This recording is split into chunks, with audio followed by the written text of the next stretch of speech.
Obunu gini kama chozunu Imana chukwa kozi womo Onyele miu Nyelu yumi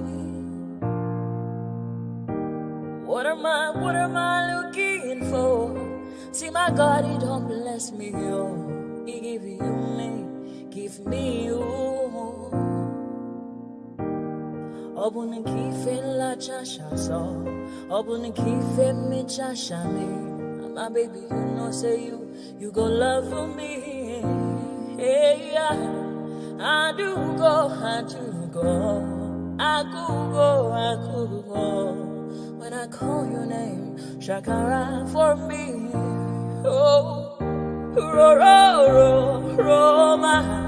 I will be your Romeo. You go be my Julie.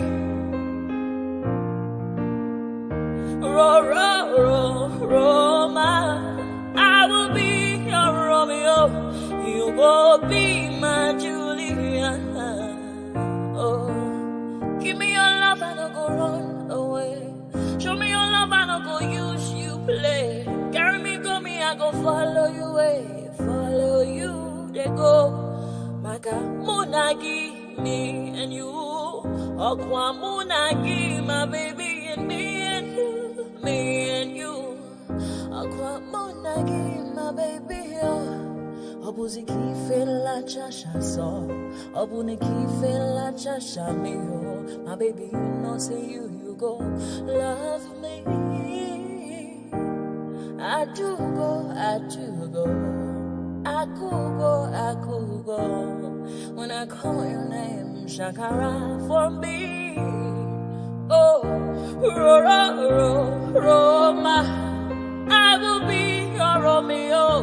You go be my Julie. Yeah.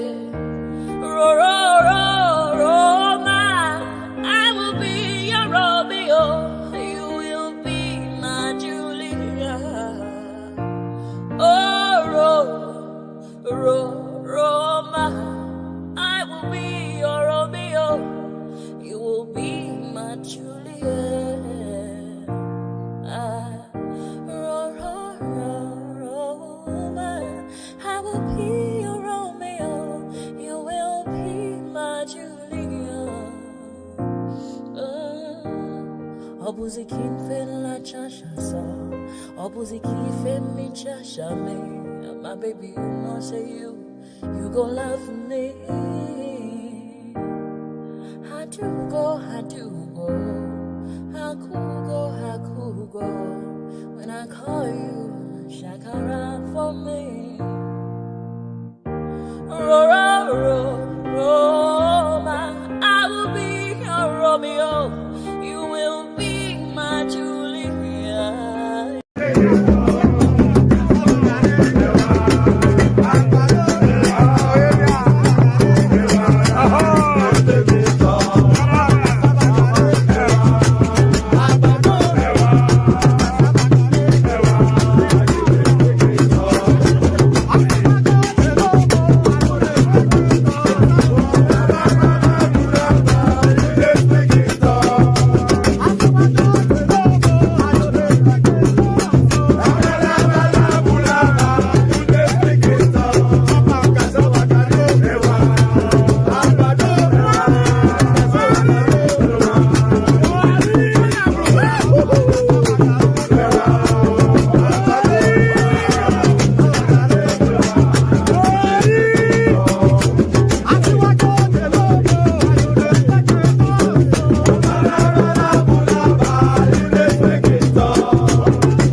And there it is right there, Baba Ijebu. So there it is right there.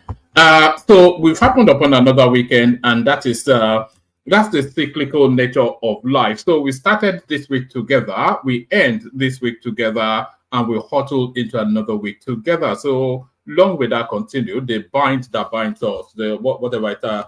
So there it is. Good day to you. Good to be in your company. And how are you? So hopefully you've had a wonderful week, a stress-free week, and now you are now ready for the weekend. So you are ready for the weekend in the company of your favorite or your laughing man. One man went to Mo. So hold on.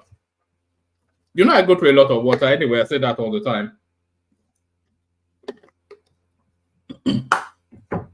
So you've hustled through the week, you've landed on the weekend, but the one constant that is always constant is that I will always be here to have that conversation with you. So here I am again to have that conversation with you. hopefully you're ready to take on the conversation. There's a multitude of things to talk about. When is there never not sufficient enough things to talk about? There's always something to talk about. Nigeria is a gift that just keeps on giving. It's just you know, the one thing the one way to attack or to digest rather, the one way to digest the Nigerian paradigm is to suspend disbelief. Do you understand? That's the best way to digest the Nigerian paradigm, is to suspend disbelief. So just take it for granted that something outlandish, something just jaw-dropping, something that would just set you aghast, you know, is going to happen just at a moment's surprise. So the only thing that is surprising is that the Nigerian state never doesn't surprise you. So there it is. So suspend credulity. That's the best way to digest the Nigerian paradigm. So suspend credulity, but some incredulous stuff to come. Senator Ndume, of course, is in play. He's been on Arise TV blowing up as usual. He's come up with this kakistocracy. I had to look that up, actually. We probably have to look it up together. He's accused the sitting administration of being a kakistocrat. So kakistocracy. So I had to look it up. I'm not going to pretend I knew what it meant. It says a government by the least suitable or competent citizens of a state. So that is his assessment of the Tinubu administration, a kakistocrat, a kakistocracy. Government by the least suitable or competent citizens of the state. So you may well think that is extreme. I didn't even have that on the screen. So you may well think that is extreme. I certainly think that is extreme. As much as yes, as much as you may, you cannot say it's you cannot say that it's a government of the least suitable or competent citizens, because the people in charge of the Nigerian state, they are tried and trusted people, so they have an antecedent. So they have an antecedent from Lagos State, which no matter how critical no matter how relative you want to qualify or quantify their success, they certainly recorded successes in Lagos State. So you cannot just say it's a kakistocracy, which is to say the least suitable or competent people. You know, I will buckle for anybody to say that somebody like Dave Umahi, yeah, or all of the characters we have in play, Bumi Ojo, and all of these sort of people, that they're Festus Kiyamo, that they are the least capable and least competent.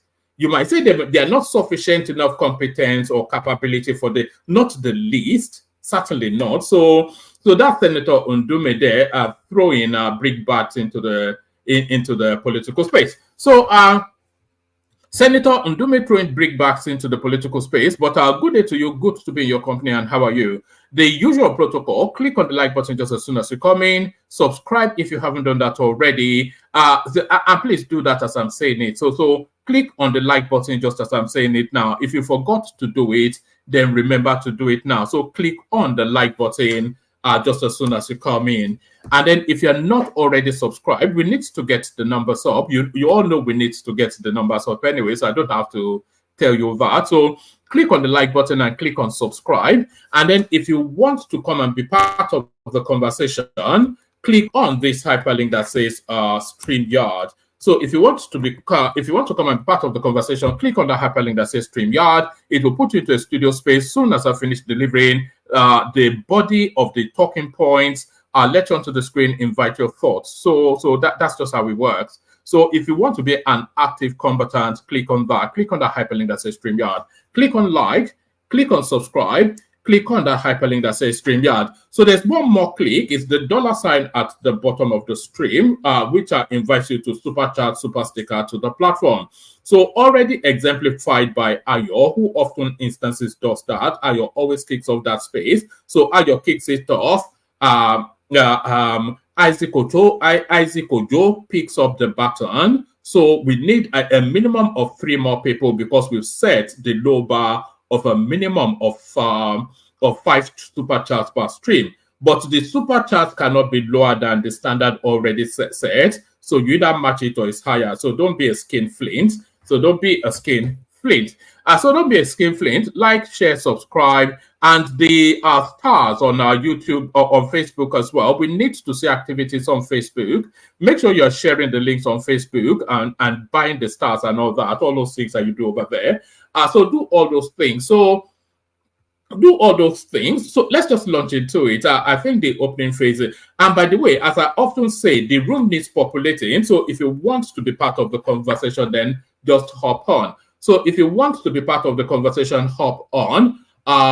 Let me, so I think Alexander Gomez just documented his presence right there. I think it's been cheeky. I said, don't go lower than what was there. I think that's Alexander then just telling me to shut up. So thank you, Alexander. So yes, it is a participatory sport, as I said. So if you want the conversation, then you have to be an active combatant, an active participant. So if you want the conversation, click on that hyperlink that says StreamYard. So I'll click on the hyperlink that says StreamYard, but let's kick it off with this. Tinubu renames National Theatre after Soyinka. So now,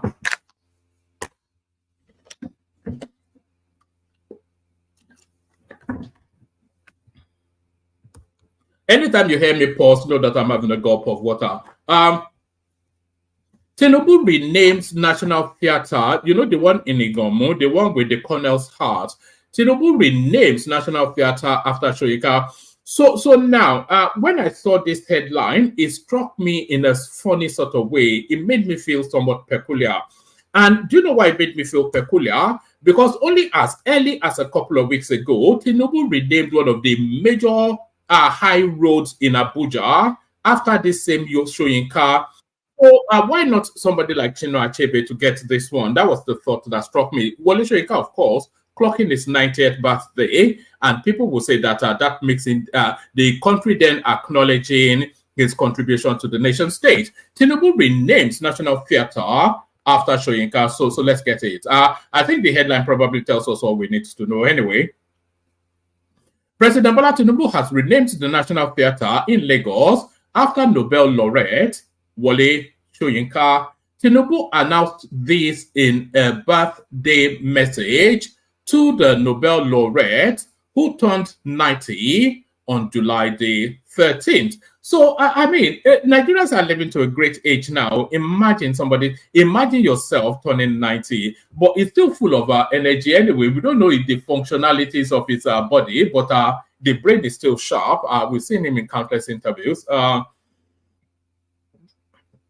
President Bola Tinubu has renamed the National Theatre in Lagos after Nobel laureate Wole Soyinka. Tinubu announced this birthday message to the Nobel laureate, who turned 90 on July the 13th. Today, I join the world to celebrate his profound influence on generations of writers, scholars, and activists who have been inspired by his work.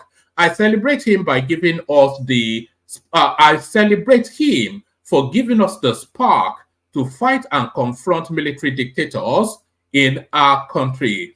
I am, accordingly, delighted to have the honor to announce the decision of the federal government to rename the National Theatre in Igomu Surulere as the Wole Soyinka Center for Culture and Creative Arts, Tinubu was quoted to have said in a statement by his media aide. He noted that the president saluted one of Nigeria's living repository of history, knowledge, and courage, and commends him for his valiant efforts in the trenches for the nation's future, both as a pro-democracy champion and as a trenchant voice against corruption and maladministration over several decades. Tinubu described Professor Wole Soyinka as one of the finest minds of his generation, conforming to the highest standards of human enlightenment, but unyielding to injustice, oppression,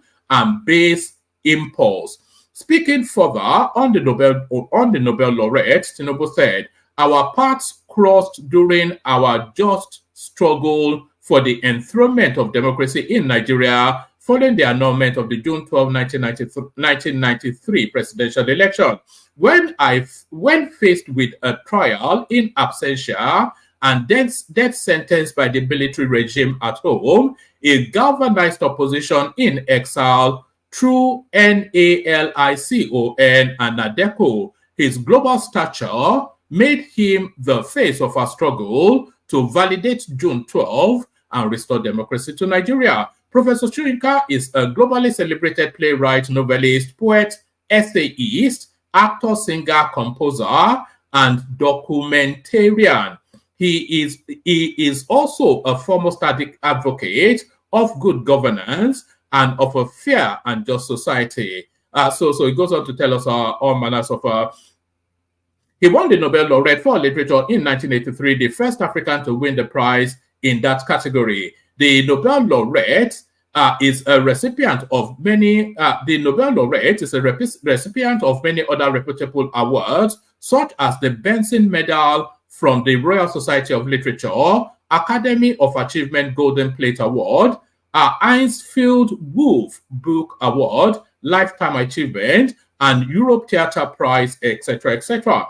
The National Theatre, which was started by General Yakubu Gowon's regime, was completed in 1976 by General Olusegun Obasanjo in preparation for the Festival of Arts and Culture Festac in 1977. It has since become a major center for the performing arts in Nigeria. The renaming of the National Theatre after Soyinka is coming a month after President Tinubu named the Arterial Road number 20 in Abuja in honor of the Nobel laureate. The president inaugurated the road, which runs from Northern Parkway to Outer Northern Expressway in Abuja on June the 4th. So there it is right there. I am a bit I'm a bit conflicted. Deserving, certainly, without equivocation, of course, he is deserving.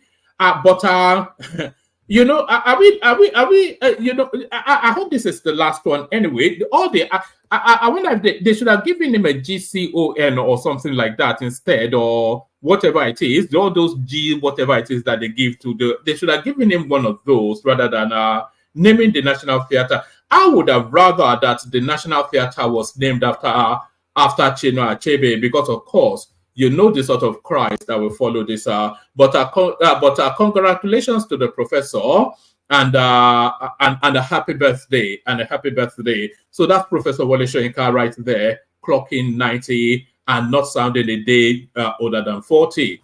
African Group recommends Dr. Okonjo-Iweala for second term as World Trade Organization DG. So it was a real battle to get her in, and it looks as though it will be a real battle to get her out, because I think she's done reasonably well. The African Group has requested the World Trade Organization (WTO) chief Ngozi Okonjo-Iweala to run for a second term as the head of global trade. Let's do that again. The African Group has requested World Trade Organization (WTO) chief Ngozi Okonjo-Iweala to run for a second term as head of the global trade watchdog, according to a document released on Friday, as reported by Reuters. A document sent by Chad. What is Chad? Of course, it's a sponsored move. Chad is not even a friendly country towards Nigeria, so I'm not quite sure. A document sent by Chad. A document sent by Chad stated the need to advance outcomes achieved under her tenure before the next major ministerial meeting, which will be hosted by Cameroon. It stated, the African Group is of the view that it will be in the best interest of the organization if the process of reappointment were to start early. Some WTO delegates have privately speculated that Okonjo-Iweala may opt against the second term if U.S. presidential candidate Donald Trump wins in November, given his administration's opposition to her appointment. The African Group comprises 44 African member countries of the World Trade Organization and 9 observers who often speak with one voice using a single coordinator or negotiation team. So,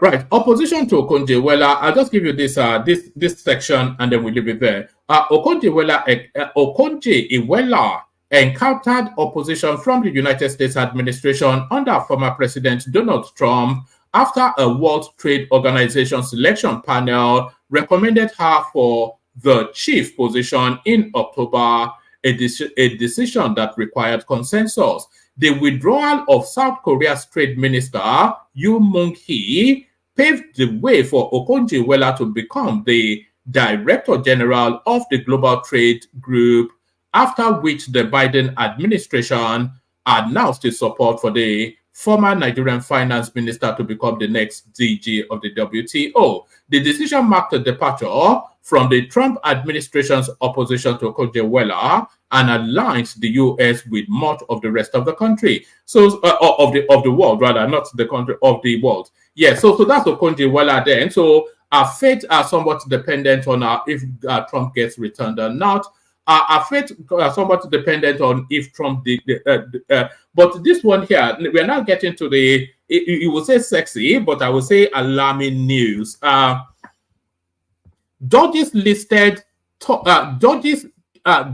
top list of bribe recipients, police leads in bribe request as Nigerians shell out 721 billion naira in bribes in 2023. So this is it now. Of course, the corruption is so endemic within the Nigerian space. It's almost the culture of function in anything. There is no, if you go to an eatery, you have to grease the palm of the doorman. You have to grease the palm of the receptionist so that she doesn't spit in your food and whatnot. You cannot enter any government office without bribing your way in and bribing your way out, even to pick up something as simple as a form. So that's the system. But the cumulative spend on that space, an eye-popping 721 billion naira. Judges top list of bribe recipients, police lead in bribe request as Nigerians shell out 721 billion naira in bribes, not over the course of decades or in 1 year, 2023. So there it is right there. Justice to the highest bidder. And this is coming from government quarters, by the way. A report published on the National Bureau of Statistics website has shown that a total of 721 billion naira, that's $1.26 billion, was paid in cash bribes to public officials in 2023. The report followed the findings of the United Nations Office on Drugs and Crime Survey in partnership with the National Bureau of Statistics. The report, titled Corruption in Nigeria, Pattern and Trends, noted that an average cash bribe paid was 8,284 naira. So that's, so that's not to say that's not to the exact. So from the billions of bribes, the billions of nairas that you use to bribe, to the 100 naira that you give to the policeman. So they condense it and work it to an average. So that's the average bribe. The report titled Corruption in Nigeria, Patterns and Trends noted that an average cash bribe paid was 8,284 naira. This represents an increase from the 2019 nominal figure of this represents an increase from the 2019 nominal figure at 5,700, and that's not a nominal figure, though. That's not a nominal figure. That's just like yes, that's not nominal. 5,754. That was the bribery average in 2019. In total, it is estimated that $1.26 billion was paid in bribes to public officials in 2023. In terms of amount, judges received the highest average amount per bribe in the year with a figure of 31,000 naira.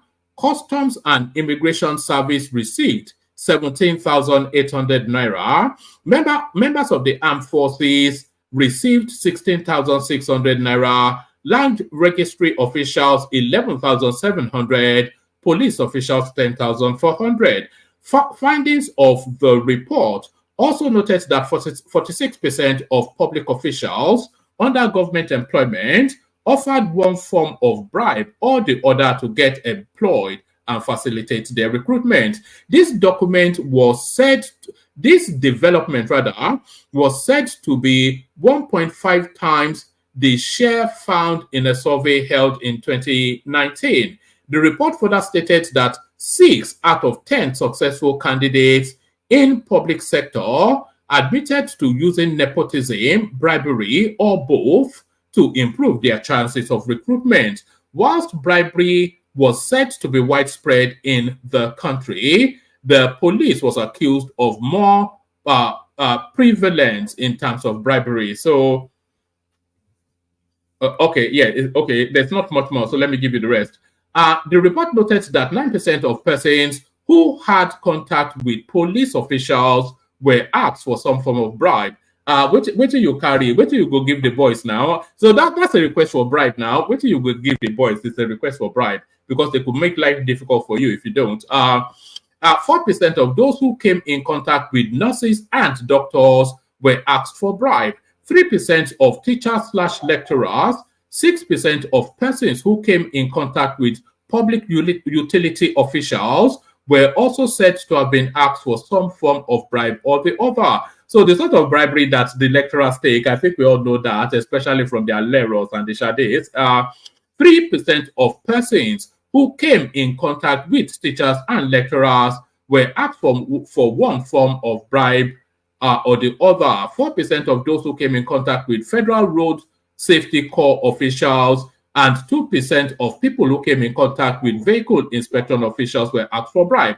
It was further reported that highly educated persons were more likely to pay bribe than people with no formal education. So that's somewhat that's surprising. That is anomalous to expectations. So because all your instincts is that an educated person would know his rights and therefore look to enforce his right rather than lubricate his way through.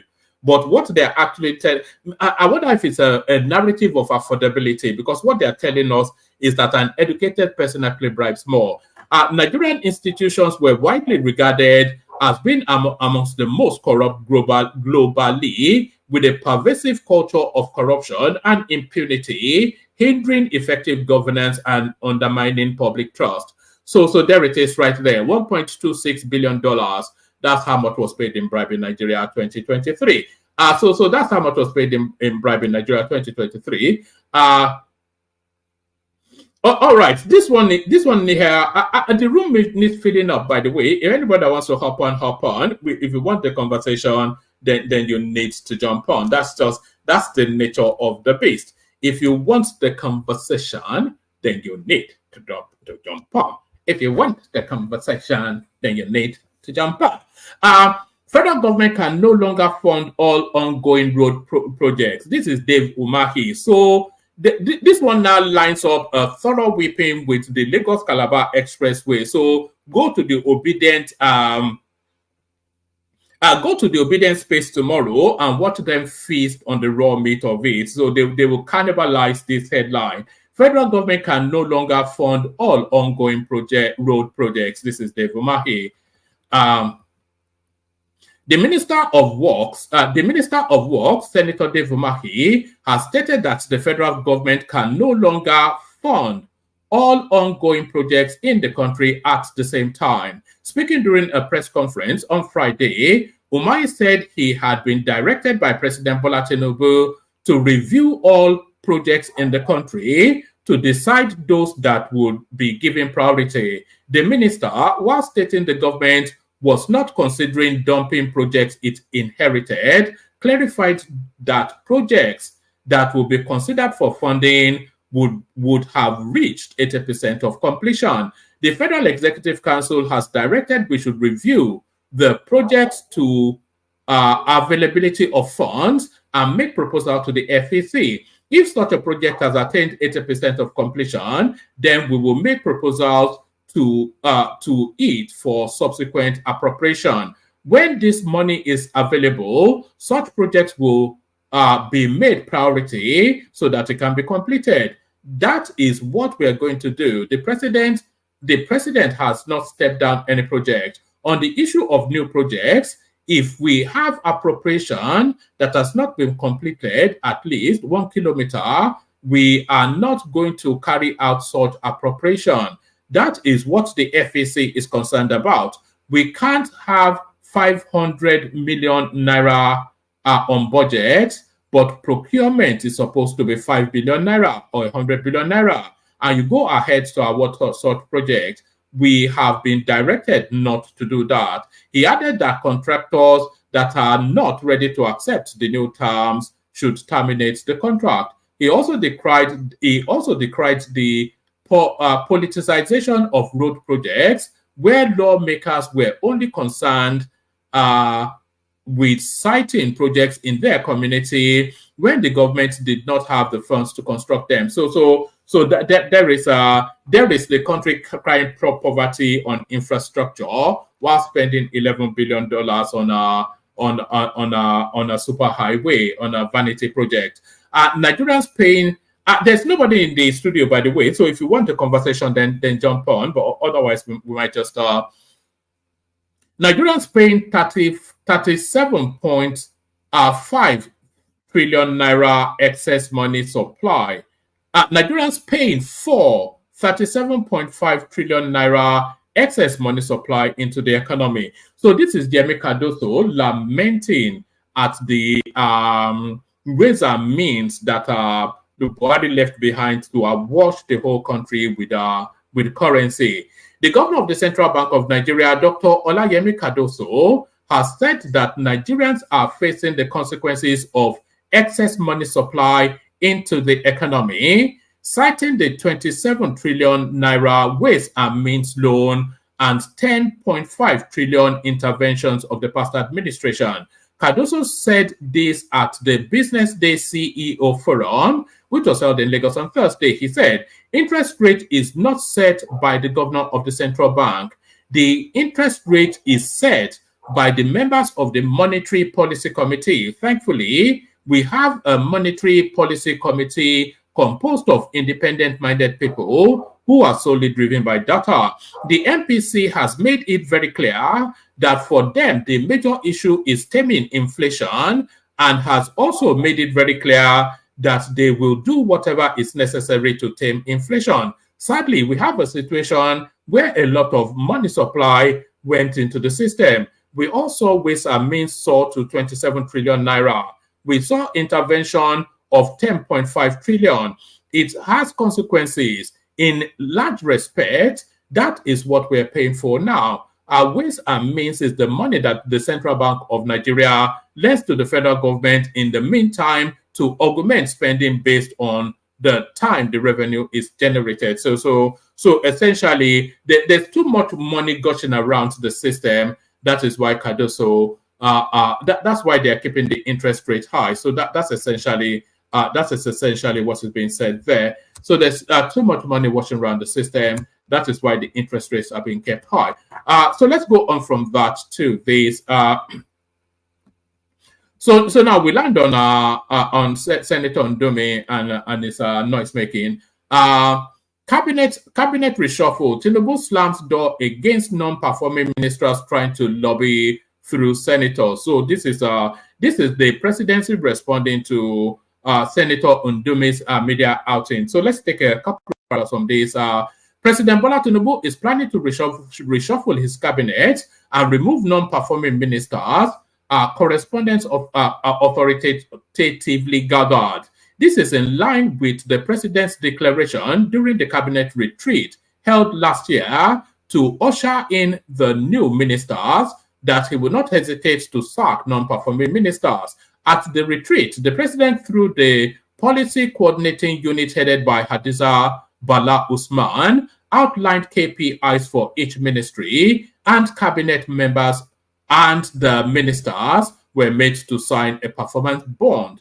Tinubu clocked 1 year over a month ago, and there were expectations that he may announce a cabinet reshuffle during his first anniversary activities / stock taking. However, it did not pass. Correspondents has now learned that a cabinet reshuffle is imminent, and this has thrown many ministers into a kind of a frenzy, especially those who feel they have been unable to reasonably tick most of the KPIs assigned to them. Some of the ministers whose continued stay in the cabinet is uncertain have been trying to secure a private audience with the president to seek a second chance, but the president does not want to meet anyone once the subject matter for discussion borders on lobbying for retention as minister. Correspondents gathered that some desperate ministers have been trying to go through senators and close friends of the president in an attempt to negotiate their political future with the president. However, the president has been adamant in his resolve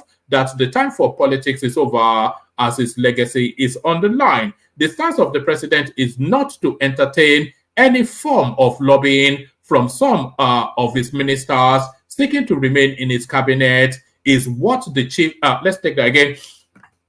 The stance of the president not to entertain any form of lobbying from some of his ministers seeking to remain in his cabinet is what the chief whip of the Senate, Ali Ndume, alluded to on Wednesday when he alleged that the president has been caged in the presidential villa, that some forces were preventing well-meaning people, etc., etc. Senator, so that's the response to that. So that's the response to that. So let's go on from there to another one. All right, let's go on from there to another one. Nigeria's FX. Is that on the screen? Let me send the link to the studio again. The room does need populating, so anybody that wants to join, just click on the link. The room does need populating. Anyone that wants to join, just click on the link. Nigeria's FX reserve exceeds $35 billion first time under Tinubu's administration. So we hear of a lot of money coming in, but that money doesn't seem to be insulating the pain of the people. So the money serves no purpose in the bank. Is meant to insulate the. I'll only give you about 3 paragraphs of this. Nigeria's external reserve has increased yet again, reaching $35.05 billion as of July the 8th, 2024. This is according to the central bank's external reserve data, which was analyzed by correspondents. It was noted that the reserves have reached the highest level since May 2023, when it was $35.09 billion, about 14 days before the introduction of foreign exchange unification. So this is quite significant, actually. So what they are telling us is that the foreign reserve has bounced back to the pre-floating of the Naira level. So that is to indicate that the market is settling. I think that is the message that's being put out there. It was noted that the reserves have reached the highest level since May the 30th, 2023, when it was $35.09 billion, about 14 days before the introduction of the foreign exchange unification policy in June 2023. This is the first time it has crossed the $35 billion ceiling under the administration of Bola Tinubu. So what does this mean?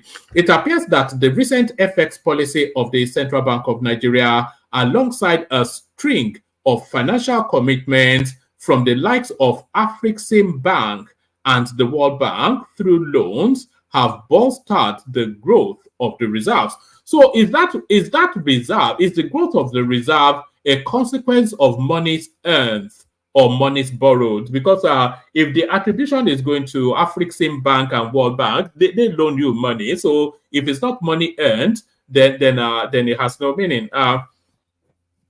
So what the data is saying? When Bola Tinubu was sworn in as the 16th president of Nigeria in May 29, 2023, the country's external reserve was about $35.09 billion.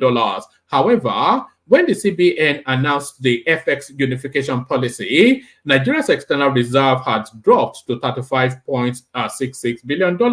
From July to December 2023, the reserve fluctuated within the $33 billion range. This year, the reserve experienced 3 months of noticeable fluctuation, plunged to as low as $3 billion in April. The Central Bank of Nigeria, the central bank governor, had addressed the central bank governor had to address the issue of the decline in the last IMF spring meeting, where he said the decreasing reserve were primarily due to debt repayment and other standard financial obligations rather than efforts to defend the naira. So, however, since then, a gradual and consistent upward trajectory has been observed, coinciding with a period of exchange rate stability. So, like I said, it's a consequence of the naira settling to a value. Not, I don't think that's the settled value yet, but certainly settling to a value. Nigeria has been experiencing a surge in exchange rate in the last few weeks, ending the month of June, etc., etc. So, that's that. I'm not quite sure if that is the color of good news or not. But certainly, it can only really be good news if the external reserves are going up. This is the last one. This is not even going to be so much of a readout. I might just give you 2-3 paragraphs of this. Illegal mining, Chinese nationals remanded in Kuje prison. So yes, this is a silent killer that is happening unnoticed within the Nigerians. If you go into the hinterlands, the whole of the hinterlands of Nigeria is awash from the north all the way through to the south. The whole of the the whole of the rural areas, let me put it that way, in Nigeria is awash with all of these Chinese nationals just harvesting materials that we don't even know we have. A federal high court in Abuja has remanded 8 Chinese nationals and a Nigerian in Kuje prison in Abuja. The federal government had arraigned them for illegal mining activities in some community in Abia State. So you'll find them in Osun State, you'll find them all over the north. The whole of Plateau State is a rich harvest of mineral resources. So the places are washed with that Plateau plain, not just the state. The places are washed with all these Chinese people, and we all know what's going on in Zamfara and all that.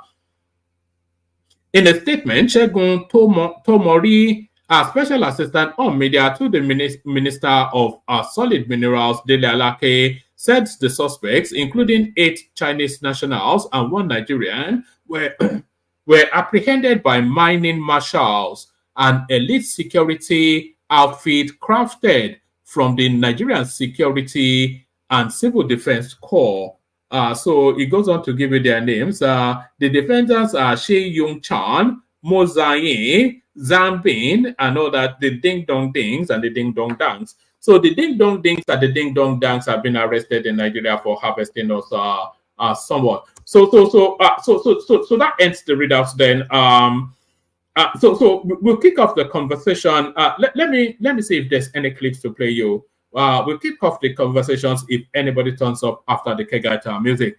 I've got a couple of clips. Let me play you two clips. Let me play you this one. So this is the precursor to the Supreme Court judgment for the local government authorities. So watch this. Dear brothers and sisters, yes, I am in charge here today, but we are running a constitutional democracy. And we are put to you to summon the governors.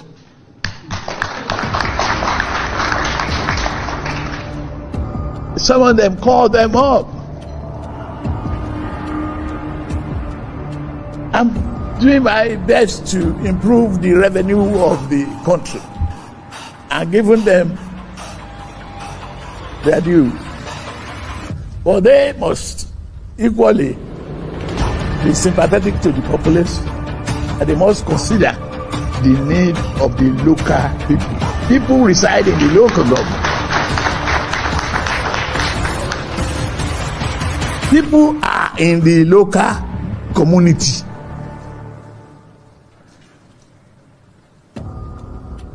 That is where they reside. That is where they feed. That is where they garden. That is where they cook. That's where they farm. If the local government are not free, and the leaders don't hang on to the number, we have 774 local government. It's just a number. Is it effective? Is it reaching the real people? Who is being held accountable for this money? Maybe we should look and recalibrate one version that was good 4 years ago might not be good today. And when we won the votes, we go to the locals. When we get the votes, we move to Abuja.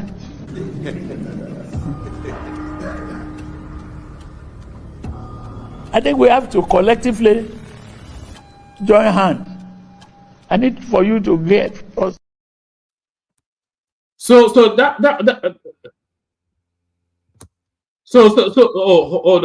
on, I'm hearing something in there. Yeah, so that was Tinubu forewarning this so-called governors that the days of a wolf is over and they should shape up before he wielded the big stick with the Supreme Court. So that was Tinubu forewarning before he acted.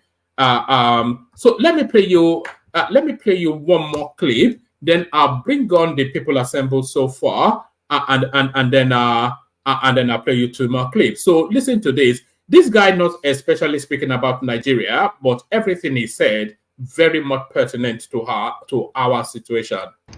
The US dollar is both the biggest export and the strongest weapon the US has. See, the way they weaponize it is by lending it out, by forcing people to use it, and thereby creating the network effects where everyone needs to use the US dollar.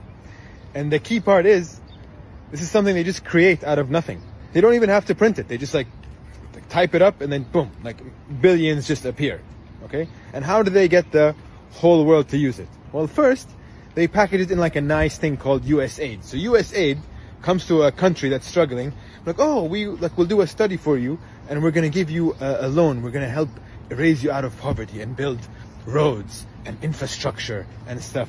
They get the study, and then they give the study to the ruler of that country, whether it's the king or whatever. Of course, if it's a leader that doesn't want the help, they'll just overthrow him, like they've done with countless regimes in the world, okay? But let's put that aside for now. So then that leader takes that US aid study, even the way they call it aid, and takes it to their parliament and gives it to the press, and oh yeah, look, America's going to give us all these billions of dollars to create a new highway and a new port and a new whatever. And then of course one of the terms is that you have to employ American firms and Western firms, and to build these things, because they have the expertise, of course. Yeah, they have the experience and expertise. It's for your own benefit. And then you get the IMF loan, okay, or the World Bank loan. They're both the same, by the way. And of course, the idea of these loans is to never be repaid. The whole idea is that they're not working for it. It's not someone's capital, so no one wants it to be repaid. The idea is they give it to these countries, and of course, after a few years, they can't repay. By the way, not a single country in the history of the IMF has ever repaid back its loan. And eventually, even the ones that do, you're going to have to repay back the loan with interest. Of course, this is not a charity. IMF and the World Bank are not a charity, although they position themselves as such. And like the weird thing is that even the people who work there think that they're doing good for some reason. Like they're just smart enough to carry out this thing, to believe this shit, but dumb enough not to see the big picture of how they're actually fucking over the entire global south.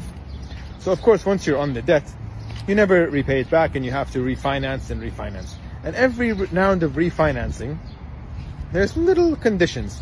Actually, you should privatize your telecommunications. You should privatize your ports. And, we just so happen to have great telecom companies and great port management companies, etc. And slowly. And then, you know what? I think you should remove subsidies on your fuel, because that's how you can repay back the loan better. And we're giving you economic advice. And then this is where the true evil begins. Oh, like all your agriculture, instead of planting crops that you need for subsistence, how about you plant some cocoa or stuff that's easier to export, and you'll make more money selling it on the international markets, okay? So then a condition of these loans would be to subsidize these crops that are for export, not for subsistence, okay? So effectively what happens after that is that you're in debt and you can't feed yourself. So you're dependent on them for money and dependent on them for food. And this is how the empire weaponizes its dollar, its biggest resource and most powerful weapon. This is all available in a book called Confessions of an Economic Hitman. I encourage you to read it. It's fascinating. It gives you all the details and all that. It sucks, but like this is why I keep talking about this issue here, because like the money, it's the broken money. We need to opt out, and for the first time in history, there is a money that we can opt out with, and that's Bitcoin. Educate yourself on that, learn it, start investing in it, start saving in it, because it is the future and it's the way to defund the cycle. All right. All right. There a lot of sense in what that guy said. Apart from landing on Bitcoin, which I don't quite know, but a lot of sense in what he said. No, let's kick off the session and then we see where it lands. So we play the Kegite music and then we kick off the session just as soon. Yeah, here they are. Water, only water, where they see ma. Water, only water, where they see ma.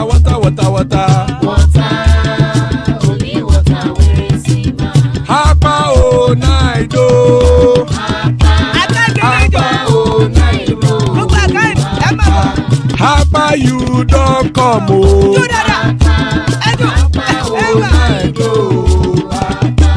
Hapa o naido.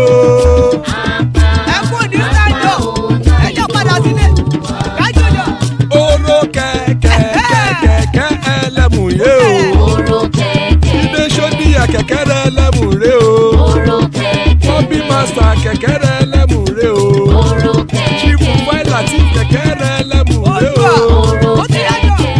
Eruku lẹ̀lẹ̀ ẹlẹ́mùdé. Eruku lẹ̀lẹ̀ ẹgbẹ́ ẹlẹ́mùdódò jàre o. Eruku lẹ̀lẹ̀ Ghana ti dé ẹgbẹ́ bọ́dì o. Ọmọ ẹlẹ́yẹ ẹyẹ o ó dilé o. Odúyẹ̀lá ẹyẹ o ó dilé o. Petrosoname ẹyẹ o ó dilé o. Petrosodunke ẹyẹ rẹ̀ ó dilé o. Ẹlẹ́kọ̀ ọ̀run mú ìní o.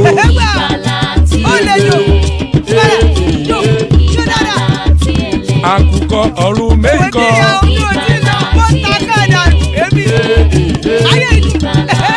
Ikú kò ní ríwà gbéṣe o.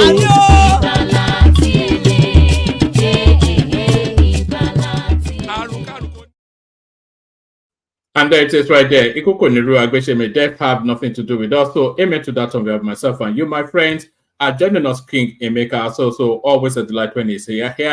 Isaac Black is in the house. Ekene joins us as well. So plenty of room in the studio, as I said. Anybody wants to hop on. Let's kick the session off. Let's kick it off with Emeka. We've not spoken with him for a while. Mekos. Yeah, woman, evening. Chairman. I know it's evening there, yes. It's too early for your something to be deep in. Oh, sorry. You're playing the guitar at the moment. Anyway. Yes, I know you're away with the family. Can you hear me now? Sorry. That's much better. Yeah. All right, thank you. Sorry about that. I wanted to take a walk, but I think I was out of the Wi-Fi connection. Yeah, hit me with the news. All right, a lot to go through. I'm not sure if you are still in the news cycle because, of course, you are on holiday. You went here yesterday when we were speaking on the victory at the Supreme Court. Yes, and then I wanted to. Yeah, you reached out. I wanted to join, but I was not. We went out and roaming and the rest, and I was out of data. Actually we went hiking, so I couldn't join anyway, but I could just say a few words. Congratulations to Nigeria on that. I think when I saw the news yesterday, I was truly delighted. That was the reason why we support and encourage the president to keep up doing the good work. We know he's the man with the balls. We know he's the man. He that is who he is anyway. He's not like he stumbled on it. He represents that. He implemented it when he was governor in Lagos State. And he's truly a Democrat, one of the very finest, and one who also fought for it and would have died for democracy in the country. Started way back in 1992, pursued this thing called democracy, and these are the individuals who enjoyed the First Republic. They saw how the First Republic worked. They also saw how the Second Republic worked. Then the truncation of the Third Republic, right, where he was part and parcel of that government. But fortunately, him coming in and trying to put things in place. He has started with going back to the old national anthem, now with local government autonomy. We are hoping that he goes for the big hitter, which is restructuring Nigeria completely, so that we can, all benefit from that exercise, and the implementation of the is it the Omar Sarayes committee report. Congratulations to Nigeria. All what we can now do is we focus more on our local government chairmen who now have the money to begin to do what they are supposed to do: the roads, the water, the schools, the healthcare, and every other amenities that should come closer to the people. And then, this is clearly a division of power, and local government is also a third tier of government that is very close to the people, so they will be held accountable. I'm not saying all local government will be responsible now, but what we can do is to hold them accountable for for them getting into power and for them to deliver what they're expected to do. Now elections in the local government council areas we now hold, we will vote our chairman in. They will make promises to us, and we expect them to keep up to those promises. Our democracy is quite young, still in its early 20s. At least it's bringing the governance closer to the people, so the people can they're a lot more closer to people that they can hold accountable. Exactly, that's not right. the thing. So they can't go to the state house to go and hold the governor, but they know the chairman hopefully is local enough to them for them to be able to say, look, yeah, you can easily go to your local government chairman's office and begin to make your demands. And you saw what the president said. You played it on in the beginning of the show, right? He said, I'm busy trying to increase the revenue of the country, right? Hold your governors responsible. I think each and every time we keep making that mistake, looking at Abuja, Aso Rock, where we're supposed to look at our governors. Now we now need to look at our local government chairman. So I think what the government cannot do is to now communicate what the roles of local government chairmen should do. The local government, for those of us, you can go and find it, is in the constitution, right? For many of us who may not be aware, go to the 1999 constitution as amended in 2001. Go and see it. The local government functions is specified there. So you know what they're supposed to do. Primary health care, primary education, right? For the local government councils, they are supposed to also do road, waters again, and then the revenue they are expected to generate is also there in the constitution. So just go there and look at it and now begin to hold them responsible. I think the first thing that needs to happen is INEC is now free to conduct elections. We don't know when the elections will be held. That should be the next thing. Every state should, that's the REC, should go ahead to conduct election for local government councils that don't have local government chairmen. That's what is supposed to be done. I saw a piece, something from Akpabio, just a headline saying that they're looking to address that space, the election of our local government chairmen, which I think is still under the supervision of the state governors, is it not?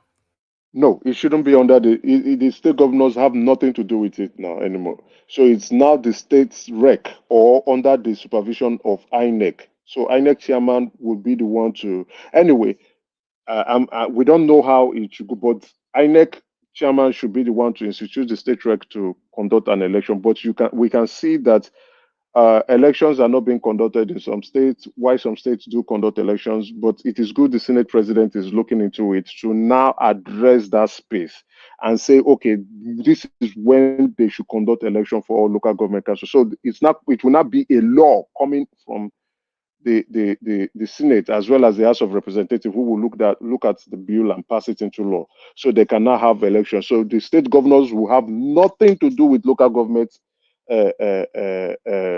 elections, nothing to do with local government. For in short, as a matter of fact, they have no business with local government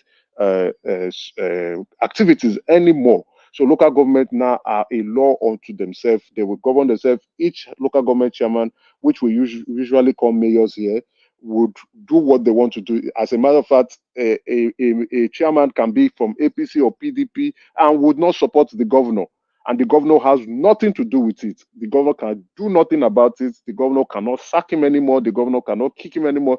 The governor can only respect the wish of that chairman and also try to work with that chairman. That is how it's supposed to be done. So congratulations to Nigeria on this victory. We thank the president. We also thank the Minister of Justice as well as the Attorney General of the Federation for pushing this matter to court, to the highest court of the land, and for the judges of the Supreme Court of Nigeria for delivering an outstanding judgment. We all know what the outcome of that judgment is going to look like because it's already codified in the Constitution. It's just for them to interpret it into law to ensure that it is being followed to the letter. Now, all these governors that are going around becoming emperors, to hell with you. You can't do that anymore. The people will have their says in their local councils and they will govern themselves the way they want to be governed. Thank you, one man. I think I want to go to this illegal mining. Oh, the Chinese people. There's a big problem there, you know. Doing in that ministry. I tried to send you the video, but it's a live video, so I could not extract it. I will try to go and see if I can get it. It's actually on their Twitter page, the Ministry of Steels and Development. It's being uploaded there. This is an individual who is not an experienced miner. He has no engineering background. Neither does he have anything to do with manufacturing or whatever, but he has applied himself in understanding that industry. He has applied himself in trying to obtain knowledge. He has applied himself to know what is going on end to end. And now we can tell, which he said in that speech, that foreign nationals are responsible for the insecurities in the north, especially the northeast. Go and do your research. There was a independent security research that was done by some independent journalists, both foreign and local, that's Nigerians. And they highlighted that anywhere that there's insecurity in our country, there is a mineral resource that is there. And this is being sponsored by foreign nationals. Even they labeled the Chinese coming in to bring funds to the local chiefs or the local leaders to go ahead and create chaos so that they can conduct their illegal mining without anybody blinking an eye. So we also have some, I won't say governors, but anyway, if something is happening in your state and you are not looking into it, the governor should be responsible for it anyway. But we cannot see from the look of things that the minister is trying to address the conundrum and the issues going on in that space. And in that speech, which was done last week, was it last week or last 2 weeks, Friday? I think it was last 2 weeks, Friday. And he was saying that it is not only Nigeria, go to South Africa, even Congo. That is Rwanda president, current Rwanda president, was being sponsored internationally to create chaos in Congo, right? Even in Congo, in Sudan. But everywhere there is conflict, there is a resource that is scarce that people are trying to extract. They create that conflict, the locals run away, and they have a free day extracting that resources for their own selfish gain. Even South Africa happens there.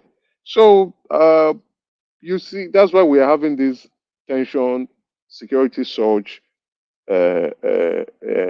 struggles in Africa.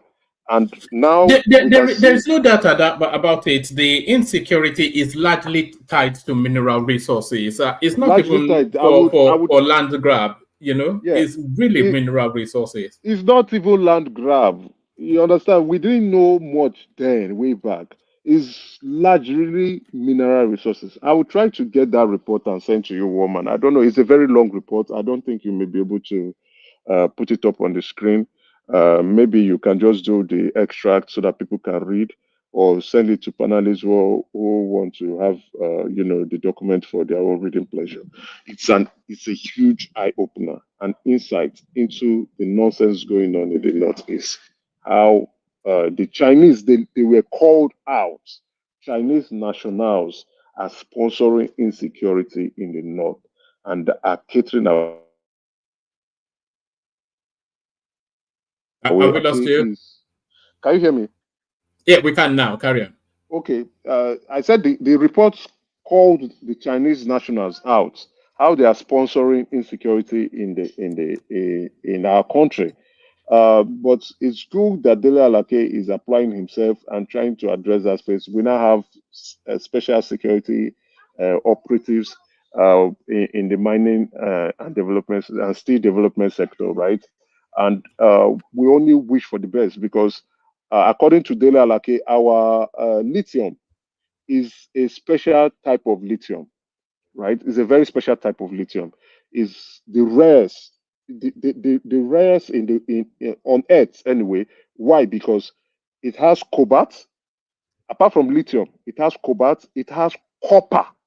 If you know how expensive and how rare copper is, you would know that it is highly sorted for. So when he sent samples for extraction, that was what he was told. I don't want to I would have preferred that he said it himself so others can hear. So which means for every ton of lithium being extracted from our soil for processing, we are going to have byproducts that are in heavy demand. So our lithium would be able to bring, and he said it bluntly, why are we poor if we have this? So which means, since we have not organized that space, people have been extracting our mineral resources for free or paying tokens and enriching themselves from that largely, creating even chaos so that they will not focus on what they are trying to do, which is a sad situation. But I'm happy that they are arresting this individual. And once they know that this place is now an area you don't go into without the right license or permit, and you can't go in there like you used to in the past. Then what now happens is, okay, we now have individuals or companies who will now want to come in and set up processing plants because you need this lithium, you need these raw materials because it's highly sorted for, and then you have to pay the market price for it. Then again, the beautiful thing he has done is registering our gold bar. So I put it up on Twitter, and some people were coming up and saying, "What does that actually mean for the benefit of people who may not know what that means?" Yeah, what it means is that nobody can buy Nigerian gold illegally anymore. So in Dubai, actually, that's the place for illegal gold smuggling, right? So if you process gold, like South Africa, they have their own gold bar. Zimbabwe no, because Zimbabwe is under sanction. So Zimbabwe does not have their gold bar, licensed gold bar, right? So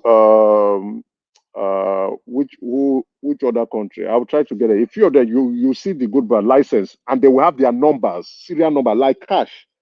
Cash has serial numbers, right?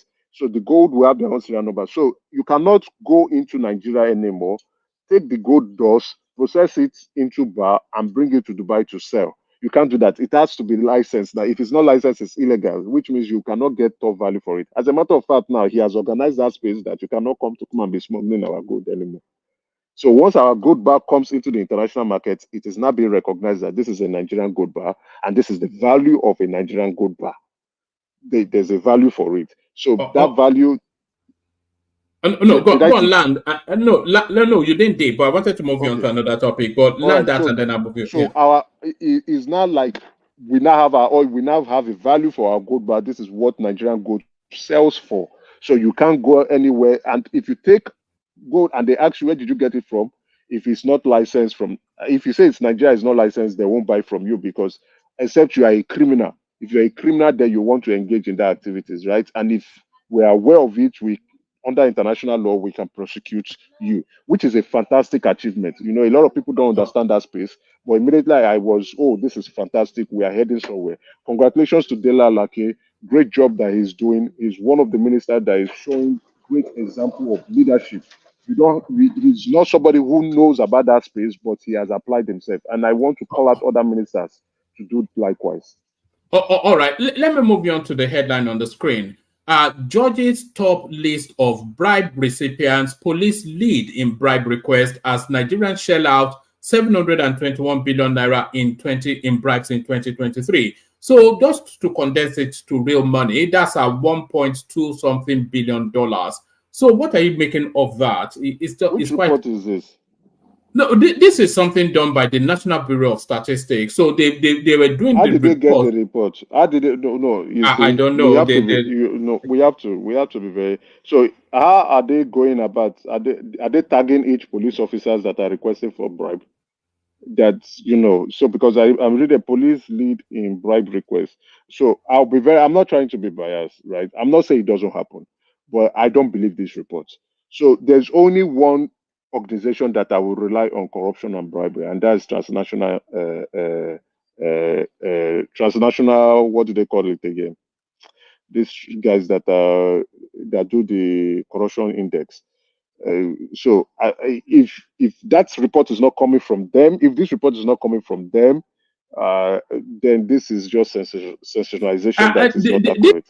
This was actually done in collaboration with the United Nations. So the United Nations and the National Bureau of Statistics. Okay. Even if it's coming from the United Nations, which office in the United Nations, which sub office? Is it the Office on Drugs and Corruption? Yes, it is. Okay, United Nations Drugs and Corruption. It says the report followed the findings of the United Nations Office on Drugs and Crime Survey in partnership with the National Bureau of Statistics. Okay, I would yes, that organization is credible. Yeah, I'm aware of their work. It's credible, but then again, transnational crime. Why am I not remembering their name? Well, I will try to. If I remember, I will just put it up. So I will take their reports. So this is, if it's coming from them working with Transparency International. Thank you very much. God bless you, whoever. Is it Colota who did that? Yeah. So what I know about the United Nations on drugs and criminal organization, yeah.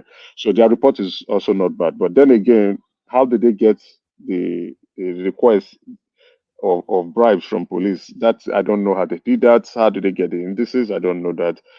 It's sad that they are saying judges stop the list of bribe recipients. It's not looking good for our judges if this is the case. It's really not looking good. Our judges need to do better. And then the Chief Justice of the country needs to look at this report and begin to address the concerns being stated in the report.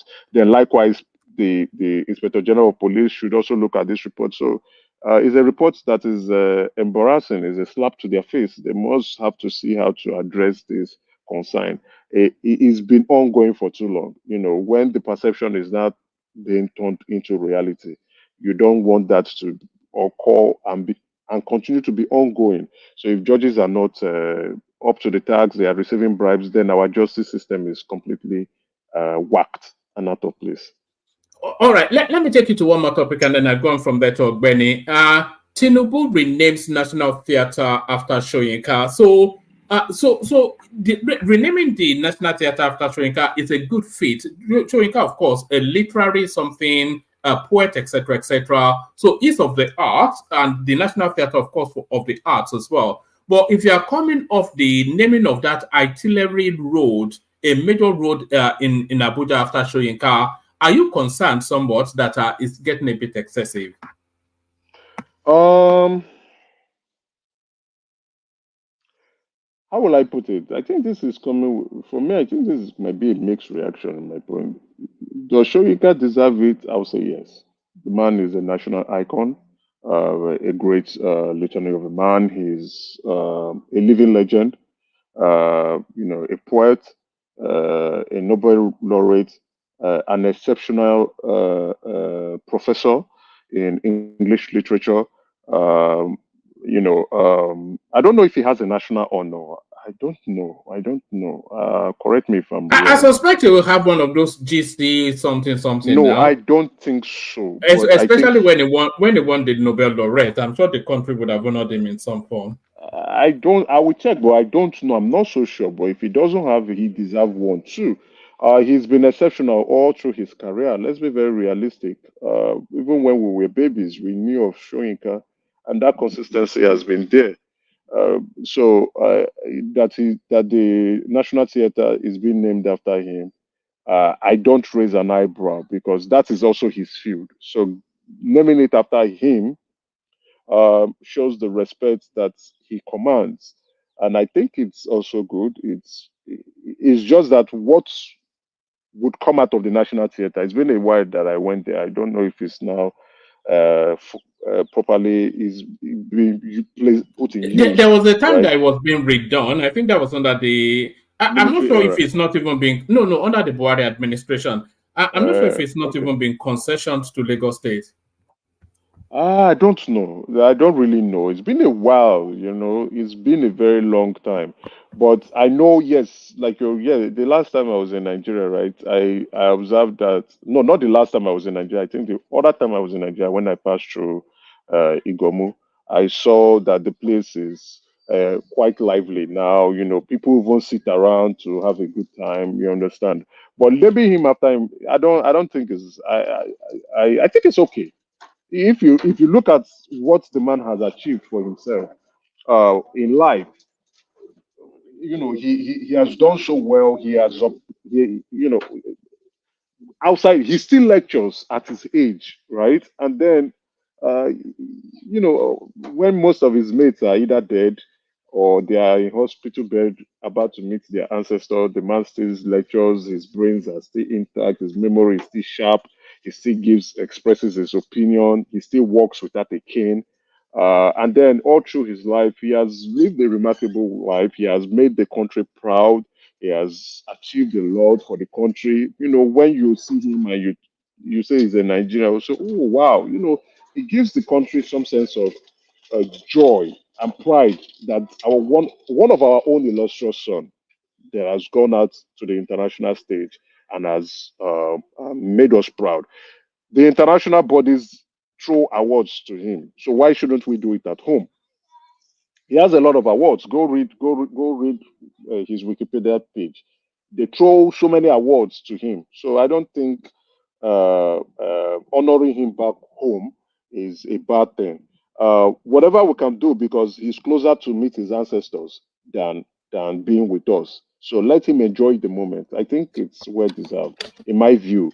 If he has not gotten any national award, I think he deserves to be one of the commander of the Niger. If not, I think Grand Commander of the Niger. Yes, GCON. That's the highest. I think that's the highest for those who are not president. Is that not reserved for president? Oh yeah. Which one is the president is Grand Commander of the Federal Republic.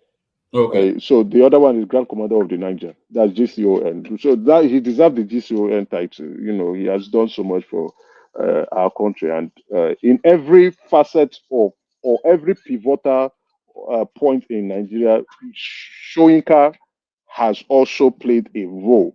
Right, in 1993, he was there. The Civil War, he was there. 1999, he was also there.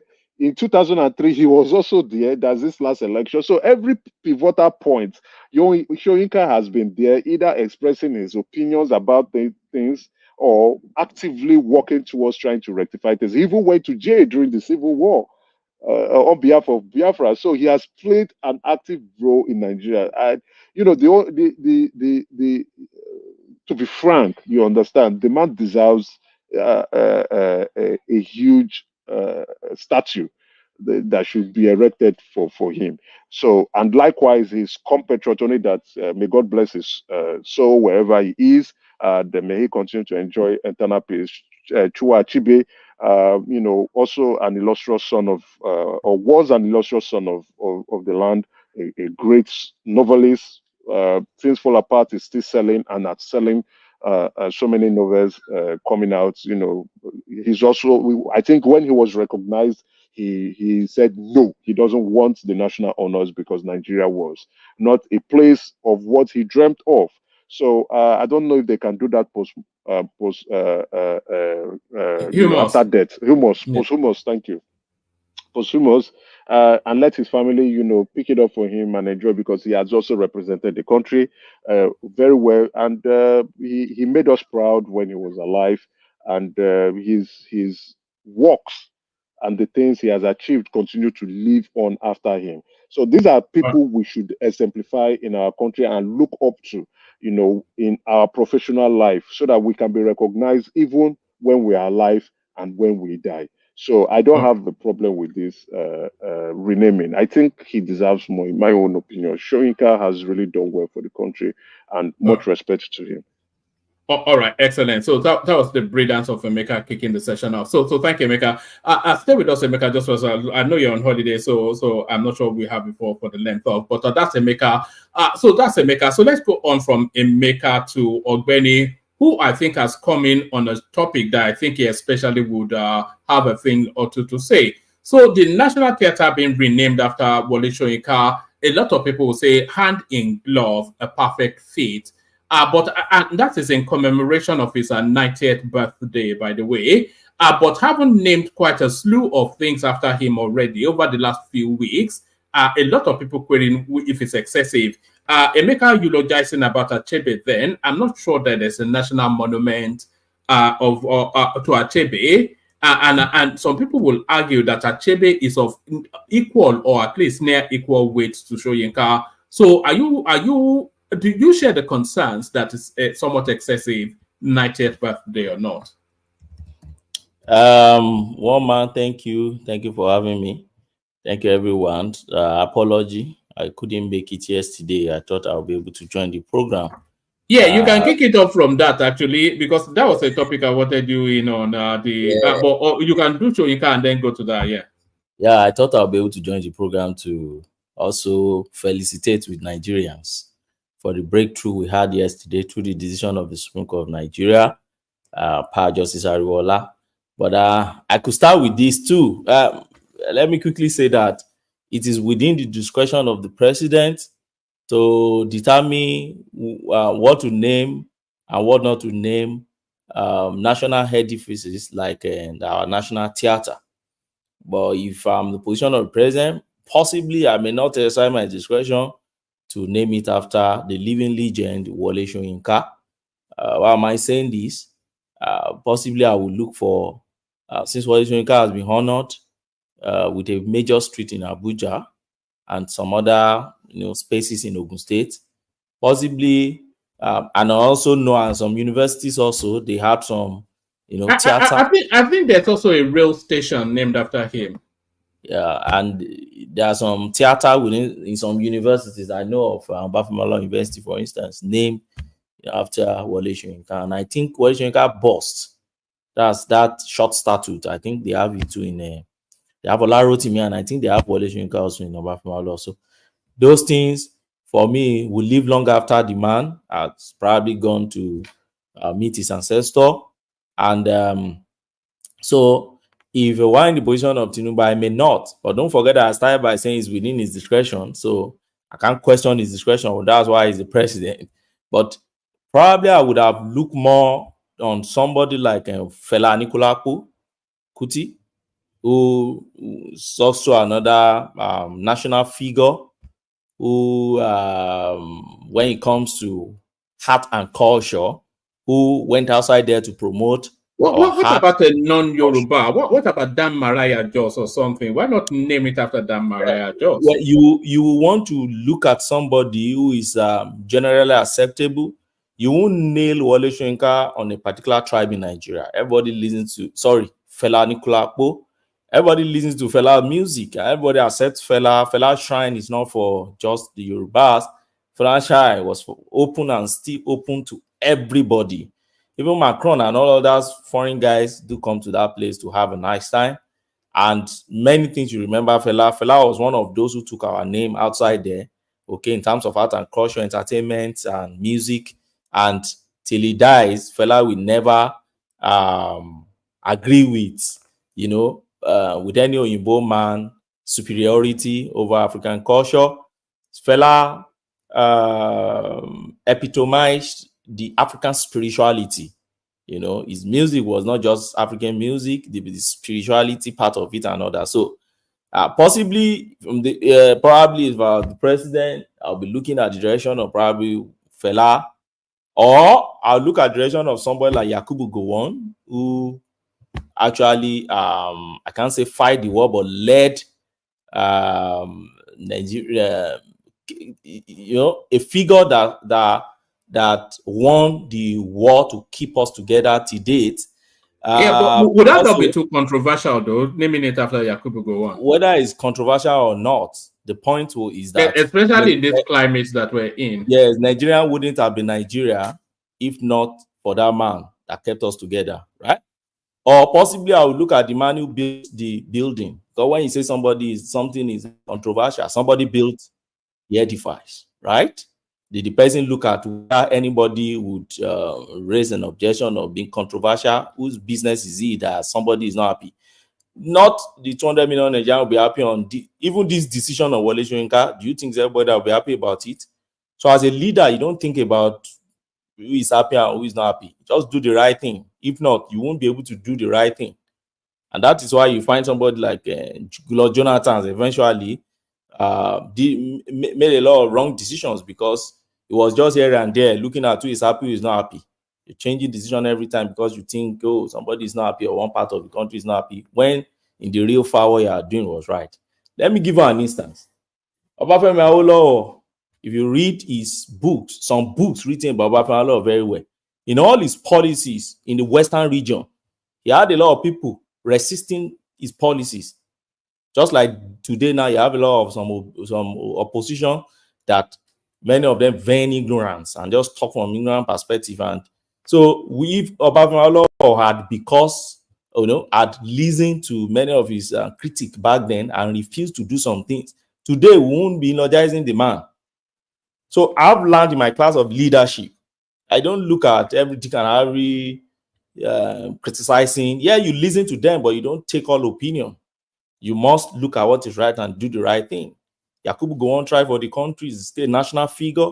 Yes, he made his own mistake. The same way Ojukwu led some people into genocide also made mistake.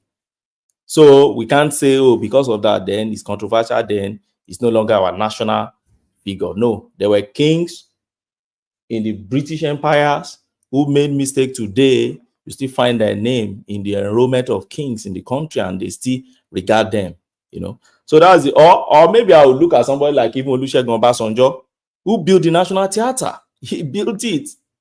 So you are naming somebody today. So you can't think of a non-Yoruba name that is deserving. There are many Yoruba. I've given you Yakubu Gowon. That's not a Yoruba man, is he? It's not a Yoruba man, Chinua Achebe, yes, Chinua Achebe, but in terms of art and culture, Chinua Achebe promoted only the Igbo culture. That's the fact. Go and read all this book. Yeah, but Achebe wasn't a. Sorry, when he was a national figure. Sorry, is somebody coming in? Achebe was a national figure. Can you hear me? I can hear you. Oh no, I was just going to say that Soyinka predominantly promoted Yoruba culture too. They did not. Yes, but the area you look at Soyinka was Soyinka participation during Biafra War. Soyinka was more like a figure of he believed in whatever I believed in. Soyinka was thrown in the Biafra land. He went to prison. All those things you look at, right? And that's why I said I wouldn't have considered Soyinka. Don't forget, Soyinka is not my choice. I said I wouldn't have considered. And I started giving you the list of people I would have probably looking at. And I mentioned Fela Anikulapo. I mentioned Yakubu Gowon. I mentioned Obasanjo himself, who built the National Theatre. Why not name it again after the man who built it, and, honor the man. So, and for me, I just see Tinubu fighting OBJ because OBJ built this thing and we all know that Soyinka is OBJ's sworn enemy. So why will you name something that Obasanjo really cherished? And sweat and did all these things to build and celebrated name after Soyinka. But that's fine. Like I started with, it's within the discretion of Mr. President to do that. He has done what he thinks it's okay for him. But right, okay, I see Man of Prejudice said I'm always a tribal warlord. Anyway, but that is truth about Chinua Achebe. Go and read all Chinua Achebe books.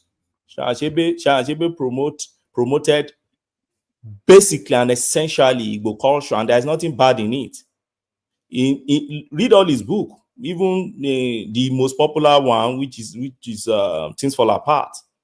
It's about Igbo culture. It's not about Nigerian. It's not about African other spaces in Africa. It's about Igbo culture. So look at but the same. There was a country.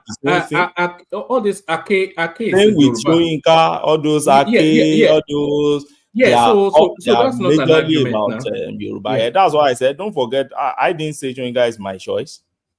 So don't do that. I didn't say I pick Fela Anikulapo. Right? You can't name Fela to only Yoruba now. Like the national figure was a national figure. Or Yakubu Gowon. You can't say because some people hate Yakubu Gowon then. And Obasanjo too. Obasanjo is a national figure. Everybody knows it. During the last election, we all see also how Obasanjo was jumping from one place to another. He was practically in the southeast Nigeria and supporting during Jonathan time, he was the one who took Jonathan around the country. To meet leaders across tribes. And so why not OBJ? He also tried for Nigeria, did his own part. All right. Take us to the local authority. That's for me. That's for me. And I don't know. That's for Tinubu anyways, within discretion. Let me go to this local government thing. I would like to congratulate Nigeria and felicitate with Nigerians on for me what I see as another step in the direction, to really develop power and give us true federalism. Woma, if you recall, I've said this thing before. I gave you an hint a few months ago when the case went to court, and I asked you to watch out for that case. And I remember I told you what I expect to come from that case. There was only one state attorney general that filed an application against this, and that is Ondo State Attorney General. That application was struck out, and other attorney general didn't file. Some filed and supported it. So, in any case, it's a judgment on the merits. So, wasn't it? Just a minute, Woma. I have a call. All right, so that's when they are taking a moment. Just to address what Prestige is saying, it's not actually saying that it was actually making an argument for Fela Kuti to be that figure. So, but I would insist that because it's the National Theatre, which links towards the art, literature, that sort of thing, and the only equal weight name within the Nigerian space will be Achebe. I cannot think of a national monument that is named after. I may be mistaken. There may be one, but I cannot think of a national monument named after Chinua Achebe for all that he has given to that country. So I think the president may have missed an opportunity there to name that monument after Chinua Achebe. After all of the ceremony, especially in Abuja, when they named that road after Soyinka, so yes, I'm not on board fully with what Ogbeni had to say there. But so those are Ogbeni's thoughts on that. So those are Ogbeni's thoughts on that. Let me play you. Let me play you a little. Do I want to play you this actually? Let me play you Kwakwanso raging against the government as we wait for Ogbeni's return. ZNPP Supreme Court spoke, and that was it. And people should abide by it.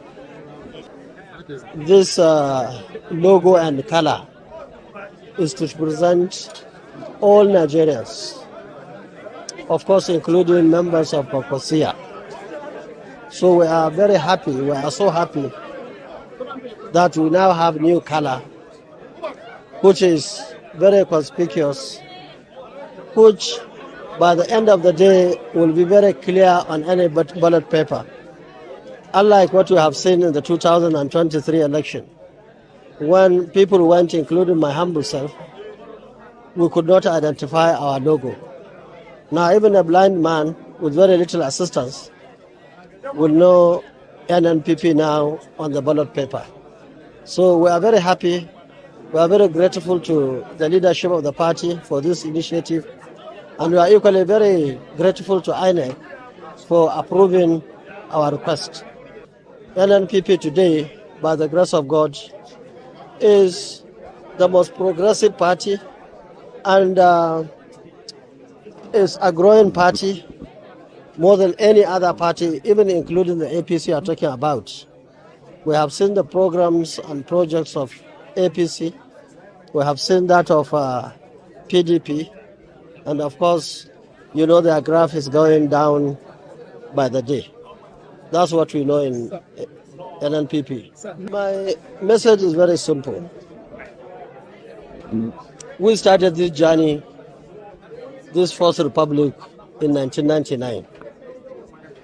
From 1999 to date is 25 years, which is a quarter of a century. All right. So that's Kwakwanso speaking Bula Balu. I thought he had been expelled from from that party anyway. So that's Kwakwanso. Let's see if Ogben is ready, or if Ogben is not ready, whoever wants to fill in the gap, fill in the gap. Is anybody ready? Ekene, Isaac. One man. Okay, Kwata. Alpha. I do. What do you look for news? You're already talking about the headline now.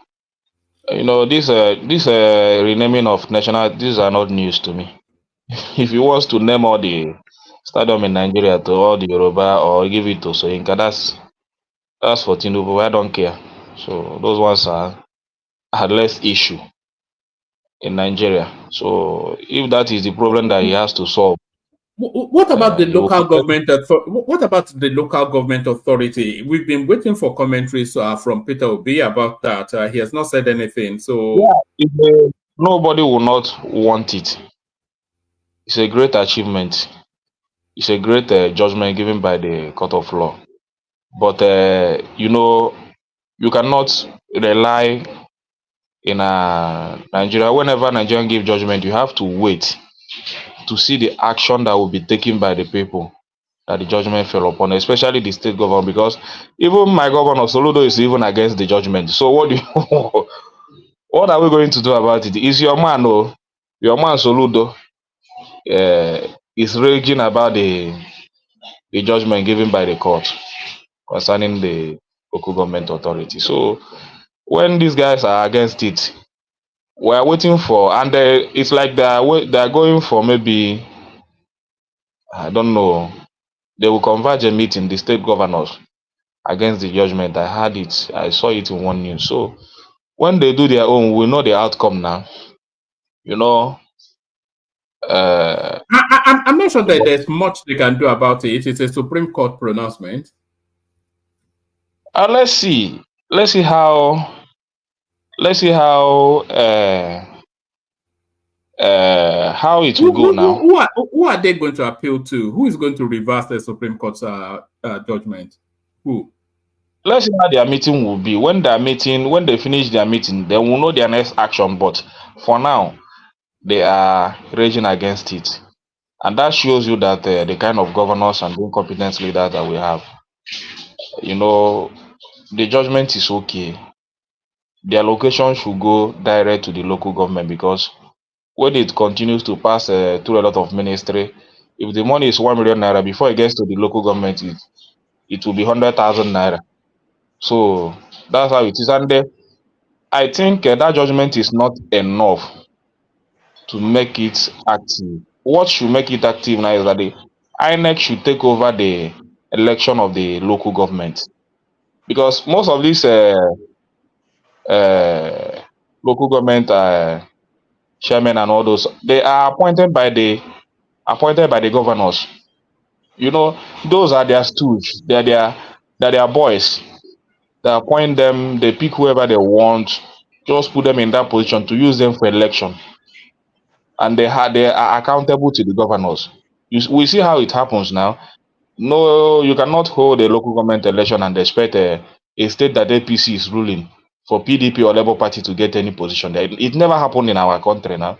So if it is a state like it happened once Lagos in State, Kaduna. It happened once in Kaduna State. Or when El Rufai let it go, and his party lost maybe 80% of the local government. El Rufai didn't put more. That is because he's not. He didn't put much interest in that. You understand? But states that just like Imo State, just check it. So whenever they want to, if the governor decide to hold a local government election, you know how it goes. So that power should also be broken, so that the INEC should be the one holding that local government election. It's not, you cannot leave it for the state. When you leave it for the state, they will still go and pick the people that they will be able to control. So that's why I say that there is still another work to be done. So when that is being done, then you can be assured that yes, these people are really elected by the people. So when those allocation goes to them, they will really do the work. And if they don't do the work, the people from the local government can now have the right to protest against them. This one is not even protest. You can go straight to their office and beat them in their office. It's very easy. You understand? Because the people put them there. You understand? But now you cannot fight them because they have the support of the governors. You cannot protest against them. So that's my take on that. So maybe, but it's a good one, yeah. It's a good step moving forward. But this one still need to be. How come Peter Obi has not commented on it? He will still comment now. Just wait now. Why do you need Peter Obi's comment? You don't need his comment now. It's very quick to comment on everything else. Is he looking for a way to rubbish it? Is that what? Sorry, Mama. Yes. Apology. Are you back? Yeah, I'm back. Oh, all right. Can I give the floor to Ogbeni, and then are you coming after him? Oh, okay. Ekene has me. Oh, so sorry, Ekene. Yeah, somebody has to fill the space. Yes. Yes, I know. I just have a short time. So sorry. But all right, Ekene, I'll come to you. I promise immediately after Ogbeni. So Ogbeni, back to you. Yes. So, Wama, yeah, somebody said there is no true federalism anywhere. Wow, it's put it in the context. So it's a contextual thing. It's not when people say true federalism, it's how do I put it now? You put it in the context. You don't look at things literally. So when we say true federalism is the general thing we always say in Nigeria, and what we are saying is this: devolve power as it should be for a federal system that our constitution projects. So let us know what exactly our constitution state, and let us follow what our constitution state in terms of federalism. That's the context in which I use the word true federalism. So, Wama, now, what's the essence of this decision? Let me take you through again, which I think I've done before. Section 162 of the Constitution. But let me start with first schedule to the Constitution, Part 1, listed 774 local governments as local governments in Nigeria. And it lists that as the third tier of our government. Don't forget, we practice federalism, and we have 3 tiers. Okay, federal, state, and local government. Now, that first schedule, Part 1, lists how many local governments we have in Nigeria. Yeah, and it talks about those local governments being democratically occupied. So you conduct elections and all that. But over time, we've done a lot of reforms along the way, and at a point in time, we created what we call SEC. So SEC is the state's independent electoral commission, which conducts election into to fill positions in the local government and chairmanship position. But over time, we realized that all these things have been within the confines of the governors, in claw of the governors. They always install their proteges, their stooge there, and they use that opportunity to milk, the local government. And you may want to ask me how. Now, if you go to section 16216, it's actually very clear if you want to take it literally. And what does it say? It simply says that each state in Nigeria, that's out of 36 states, that each state in Nigeria should set up, is the constitution that actually states it, that each state in Nigeria should set up what they call state joint local government accounts, and then enjoins the federal government to pay the monies belonging to the local government into that joint account. Okay? But if you take it literally, that's what it means actually. But what has the Supreme Court done? So over time, it has been very difficult for, I think, since Obasanjo days, it has been a very serious issue between the federal and state, and the interpretation of the constitution, they've been interpreting literally to say, look, there's nothing you can do with this jack account because the constitution allows it and backs it. Okay? So, but what the Supreme Court has done recently now is they look at what they call purposive interpretation of the constitution, meaning that they look at what exactly is the purpose of this particular provision. Is he achieving result? If it's not achieving result, are there other provisions in the constitution that we can interpret together and understand the combined meaning of this particular thing that we are doing in Nigeria? And they have come up with their own decision to say, look, this section 162.16, don't give it a literal meaning of you just open an account and then you put money there. The main purpose of having that is so that that money gets to the local government. So if it's not getting to the local government, particularly what the state government usually do is, once they get into power, for instance, let's say PDP has been in power, let's say APC enter. APC governor will just sack all those democratically elected chairmen that PDP put there. Then they now put their own sole administrators there. In fact, recently now, Alex Otti has added another name into the nomenclature. He calls his own mayor. He put mayor. That is not even found anywhere in the constitution. Put mayor in Abia, all those local government, put mayors there. And what do? They just answer to the governor. And now the federal government send all the money down into that joint purse, and then the state governor will just like boy, like the beggars, just give them little. The poorest workers in Nigeria are those local government employees. In fact, sometimes I remember during Oshomole time, you see them protesting. The local government chairman will be joining them to look at the governor. They will protest to the governor. You will now be wondering whether this particular tier is actually a third tier of government. So for me, it's a good thing. Now, what do I expect? There are more things I expect, and I've said it here before. First, I think the president should call a meeting of all those local governments and have a meeting with them. Let everybody submit what they think is the focus of their local government. Those ones that are democratically elected, and even those ones that are yet, but why they are still administering the position in the office. Call all of them together. I've said it here before, and I think somebody said, oh, the logistics will be too much. Why would 774? I don't think it's too much for the president to have a meeting with them. Have a meeting with all of them. Let every one of them, maybe a retreat of maybe a week retreat with them, and let everybody submit what they think. Make, for instance, food insecurity in the country. You could make it as the major theme for their gathering. So let everybody come up with their own idea of how they think they could solve this issue at their own local level.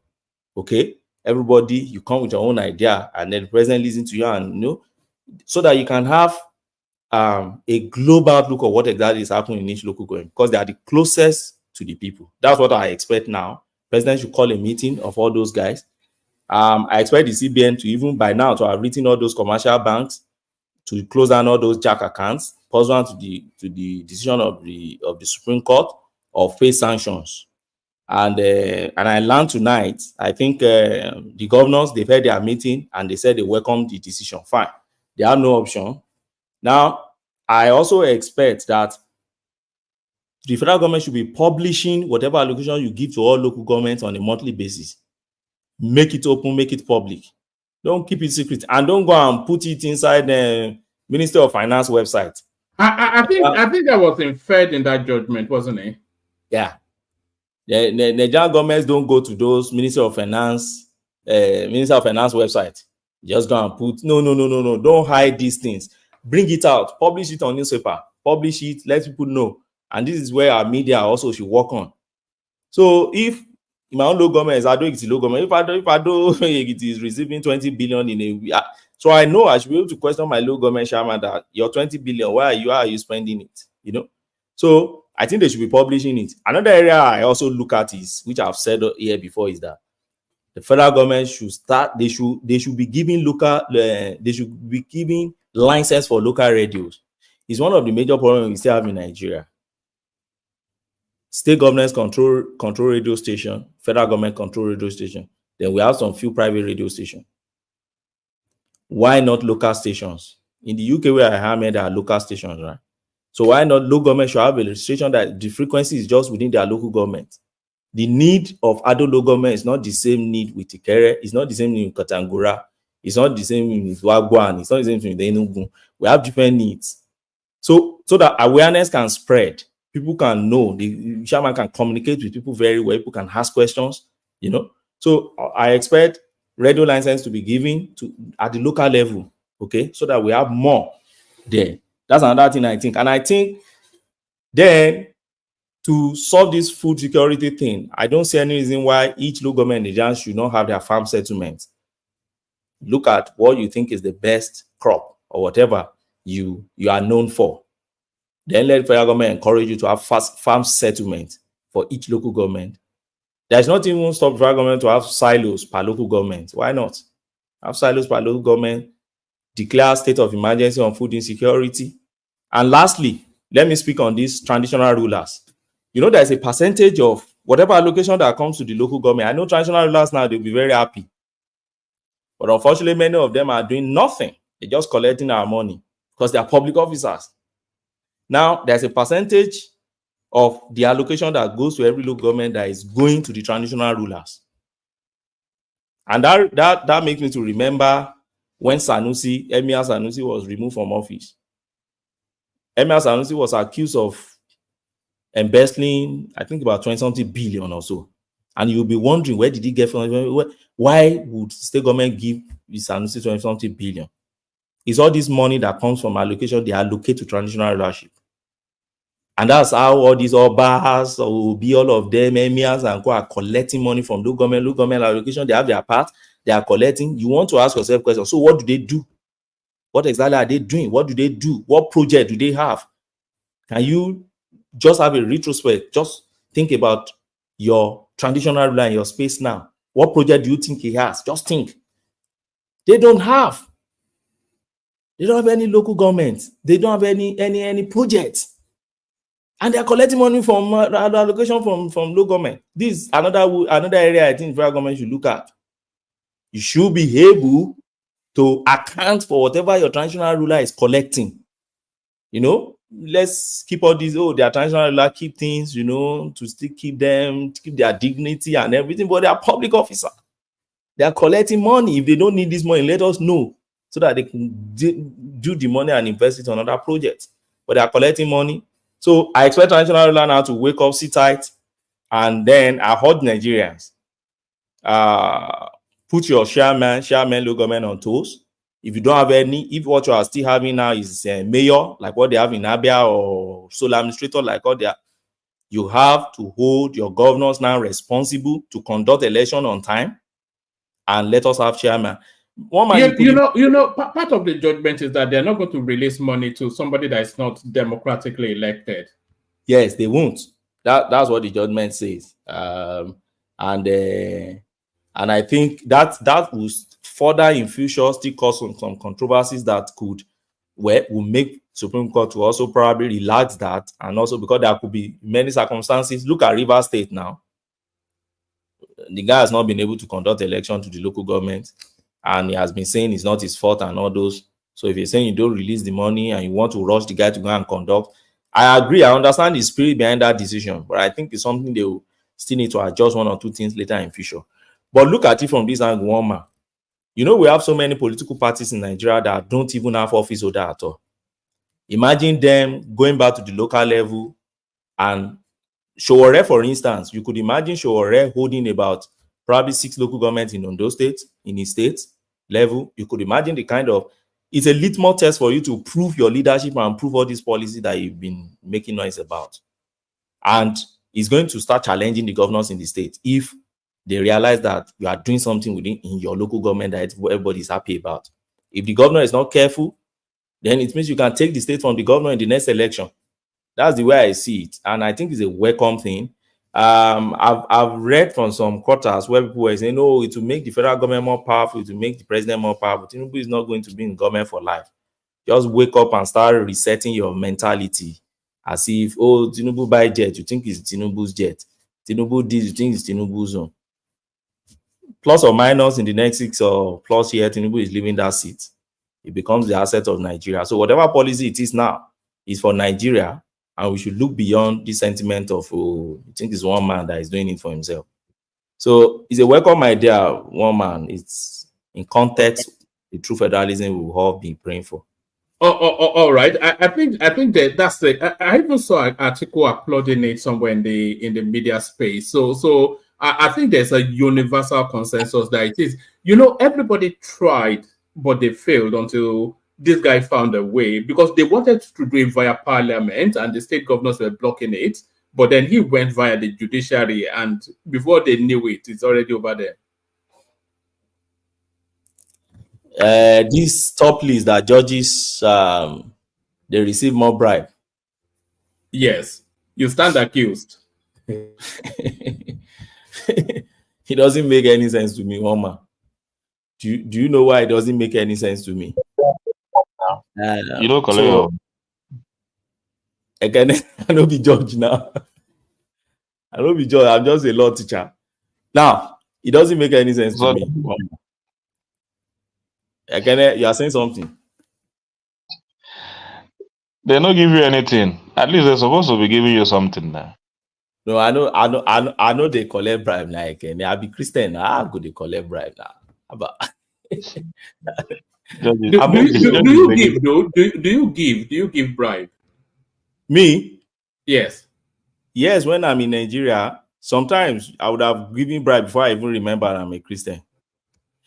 You know, it just makes life easier, doesn't it? There was one. Let me share an experience I had with you in Abuja house in London. I went to renew my passport some times back, and you know, that it was before this government, before this guy came and tried to, you know, reform the system. We were there. I'd spent 2 days, and I had to travel back to Scotland. So that day, you know, we were just there. So at a point in time, I felt so tired. Now trick them that I had to I just need to use toilet, and that place you can't find anywhere around. So that was how they allowed me to enter. The moment I enter, I tell them I'm not going out from this place until I have my caption and everything done. And I met one middle-aged lady there, and started saying, okay. She started taking me around. And she really tried for me. And as we were about to get to the last table, she now told me, they won't allow you to get to that last table. That's where you do the real capture. Do you have 30 pounds there? Do you have 30 pounds? 30 pounds just wet ground and everything. One man, I didn't know when I put hand in my pocket and brought out 30 pounds. It was after I dropped this thing to her, I said, see me. Oh. And I'm going to go to church now, go to preach, say bribe is not good. See, I've given bribe now. So, you know, so when you ask me, it's baked into the system. You can't do anything. You can't progress anything within the Nigerian. In Nigeria, you need to facilitate things. You need to push things. It's just the reality of our system. And but Oboni, I don't consider it as a bribe. Bro, na bribe. Wait till you go call that one now. So we don't give that kind of money now. When a system is meant to frustrate you, you don't make yourself frustrated now. You just have to move on. Do what you are supposed to do. It's just like now. It's just like when you import goods now, then after you have you know that your document, everything that is in the container, the examination is okay. What you say that is in the container is what is in the container. Then there is this particular thing that you must do. Definitely, maybe that custom officer wants to frustrate you, and you know that you have a business to meet up with. Your bank loan is there, piling interest, all those stuff. So, would you want that custom officer to continue to frustrate you? No. Not everybody knows that this system wants to frustrate me. So I have to do it. Then pick my goods and go and sell it and settle my debt and all those stuff. So a system is meant to frustrate you. And you know that within you, you have done everything possible. Your document is okay, everything is okay. You didn't. The one I consider it bribe is that when you don't want to do the real thing, maybe maybe what you have in your container is maybe television, but what you have in your packing list is maybe you have what you write there. Like now they have removed import duty on food import. You just go and put you know that your container is containing television. You go and add a food import so that you will not pay any import duty. You understand? A custom officer knows that, and you go and bribe him. Maybe that one is going into the pocket of that custom officer just not to pay for duty. You understand? So that's what I consider as bribe. But when you know that what you have in your container is television and it is listed in your packing list, you presented everything is okay. But that system is meant to frustrate you. It's not bribe. Do you understand me? Yeah, I understand you. It's just when to you know that so that mentality, you just have to understand that you did nothing unless maybe you know that maybe one of your documents is not okay. So you just have to give that money in order to move on. So they will not interrogate you. I agree with you, Sha. But don't forget, yeah, Bible say all unrighteousness is sin. But anyway, let's leave that, Sha. Let's leave spirituality out of this. I give bribe, sometimes unconsciously, sometimes consciously when I don't want anyone to frustrate me, particularly in Nigeria. Sometimes if you're driving, you don't give police something. They will frustrate your life. You're going to court. They won't allow you to get to that court to handle your case. They will make sure you are late to court. They will make sure they frustrate. They will just park you there and be attending to other drivers. What will you do?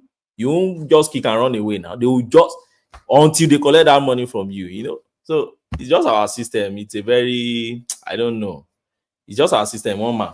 So for me, I want to speak on that judges because I don't know why they come up with this with naming the judges first as the that was from the National Bureau of Statistics in conjunction with the United Nations. So it's a properly done thing. Yes. Which United Nations? We just like throwing names. Which arm of the agency of the United Nations is doing that? Is it Transparency International, the independent body that is doing it, or UN? If it's UN, I don't believe in that. Let me tell you why. I would like to first look at what's their sample the sample they took for the analysis. Secondly, I want to know how they conducted the analysis on this thing they call bribe. Thirdly, I want to know what's their definition of bribe. See what Ekene just said now. So how do you define bribe? What exactly are they calling bribe? What parameter are they using to define what that bribe is? Then I want to know that their research, is it qualitative approach or the quantitative approach they have adopted here to arrive at that decision? Why am I saying this?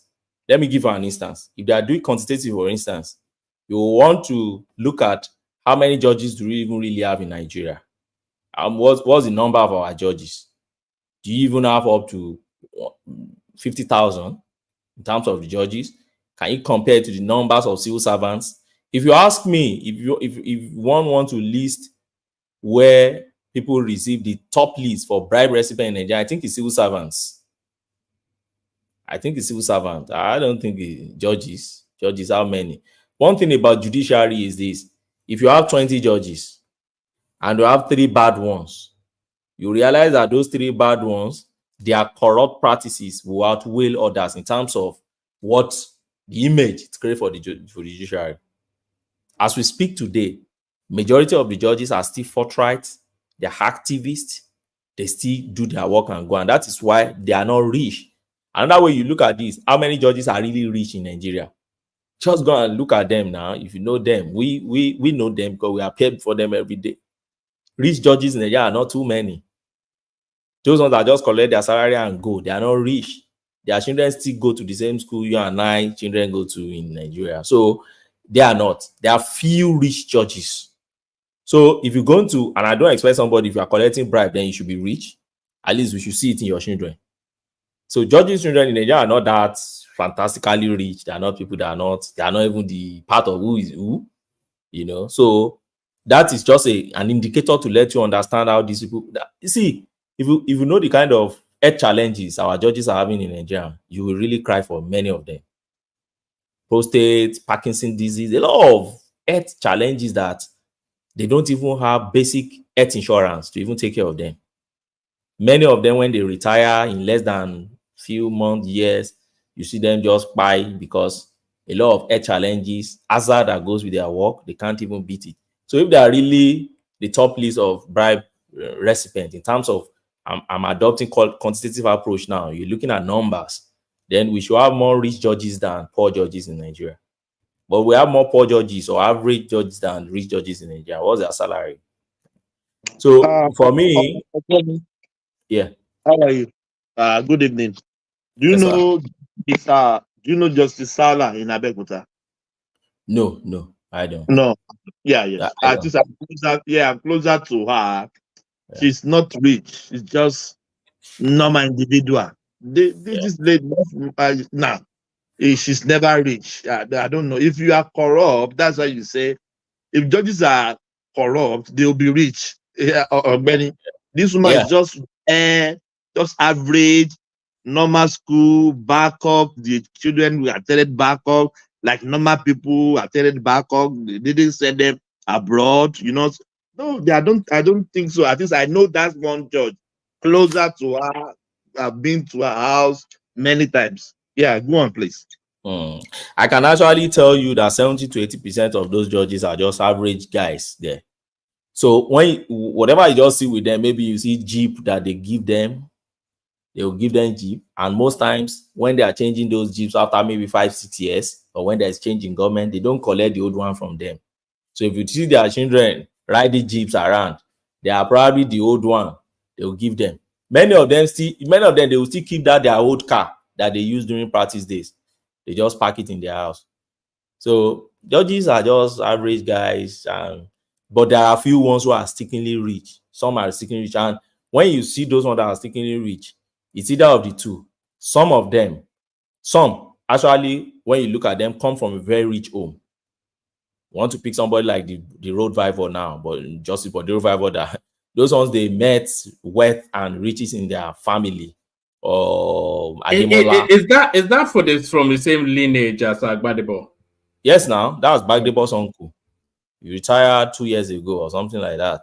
Or you want to pick Justice Ademola, the one that left in Federal High Court. Those ones they are rich in gold and rich in so those ones count on treasures that they inherited, you know. And don't forget, in those days, children of the rich people like judiciary. Once they study law, they like going to judiciary because it gives them this stability of you don't jump up and down everywhere, you just sit in a place and build your career. Some of them that also rich, they are wives of all these rich men that just want their wives to just be stable in a place and things like that. So you get them, they are not spending your money, they are spending their husband's money in the recent.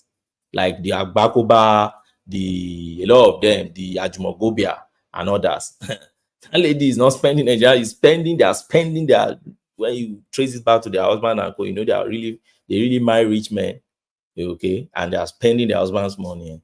But at the same time, I won't still say there are some of them too who collect bribe who are rich there that you can't really connect.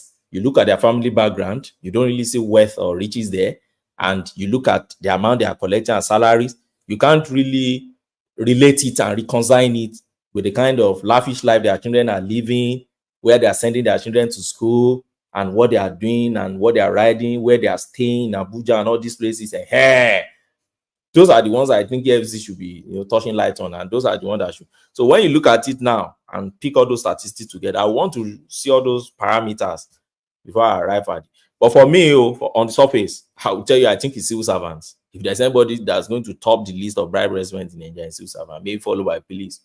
But I think it should be civil servants. Those ones collect money at every beat, at every level. Director will collect his own, HOD collect his own, PAMSEC collect body just day. Even ordinary registrar, ordinary clerk will still collect for you to even see Oga. Gate man will collect bribe. You won't enter that ministry if you don't settle gate man. At every level in the ministry, at any civil service in Nigeria, you are bribing them. So, all right, let me take you to one more topic and then we go on to Ekene. So let me give you the choice of what's available. Okonjo-Iweala's term of the Africans pushing for her renewal. So that's the African space right there. But there's a caveat to it. For her to she's not yet made the decision to run again, and she's waiting for the American elections to come and go. If Trump wins, then she might not run because of course we all know that Trump is against her presidency. You've already spoken on the national theater. And then it says federal government can no longer fund all ongoing road projects. So this is Dave Umahi telling us that the money is no longer there. So a lot of people will use that Lagos-Calabar expressway to whip this particular headline. Federal government can no longer fund all ongoing road projects. So there is that. This is Cardoso lamenting somewhat why inflation is so high. Nigerians paying for 37.5 trillion naira excess money supply in the economy. So he's justifying them why they're keeping inflation high. I don't know if you saw the outing of Senator Ndume that called the Tinubu administration an administration of kakistocrats. But they come back. It says Tinubu slams door against non-performing ministers trying to lobby through senators, others. So that is telling us that they are reviewing the ministers for performance, and the ones that are not performing are the ones that are going to Ndume to help them. The foreign reserve hit an all-time high under the Tinubu administration, and Chinese nationals remanded in Kuje prison for illegal mining. So just pick one. Give us commentaries on this, and then we go on to Ekene. Okay, I won't speak the Cardoso Hoon. I will not speak on the Cardoso Hoon. I will not speak on the this FX thing because I always tell you I talk less of what I don't know much about. I'm not an economist. I'll leave that to Kulata and others to speak to that. I don't know the indices by which Cardoso is talking and all the external reserve and others. They should just do well and help this FX that is just skyrocketing every time and then. That's what I would say, because today now I think one pound now is 2,000 naira. It's not looking good at all. So they should do whatever they want to do, whatever English they want to speak to us. We should be saying it in result, like what Ekene will always say here. Let's see it in the results, not theories. So that's what I will say about that. But let me talk about Okonjo briefly. Okonjo to the world, Okonjo to the world, Okonjo to the world. I will always support Okonjo-Iweala if she wants to go run second term. Despite the fact that Trump didn't support him the last time, she still won.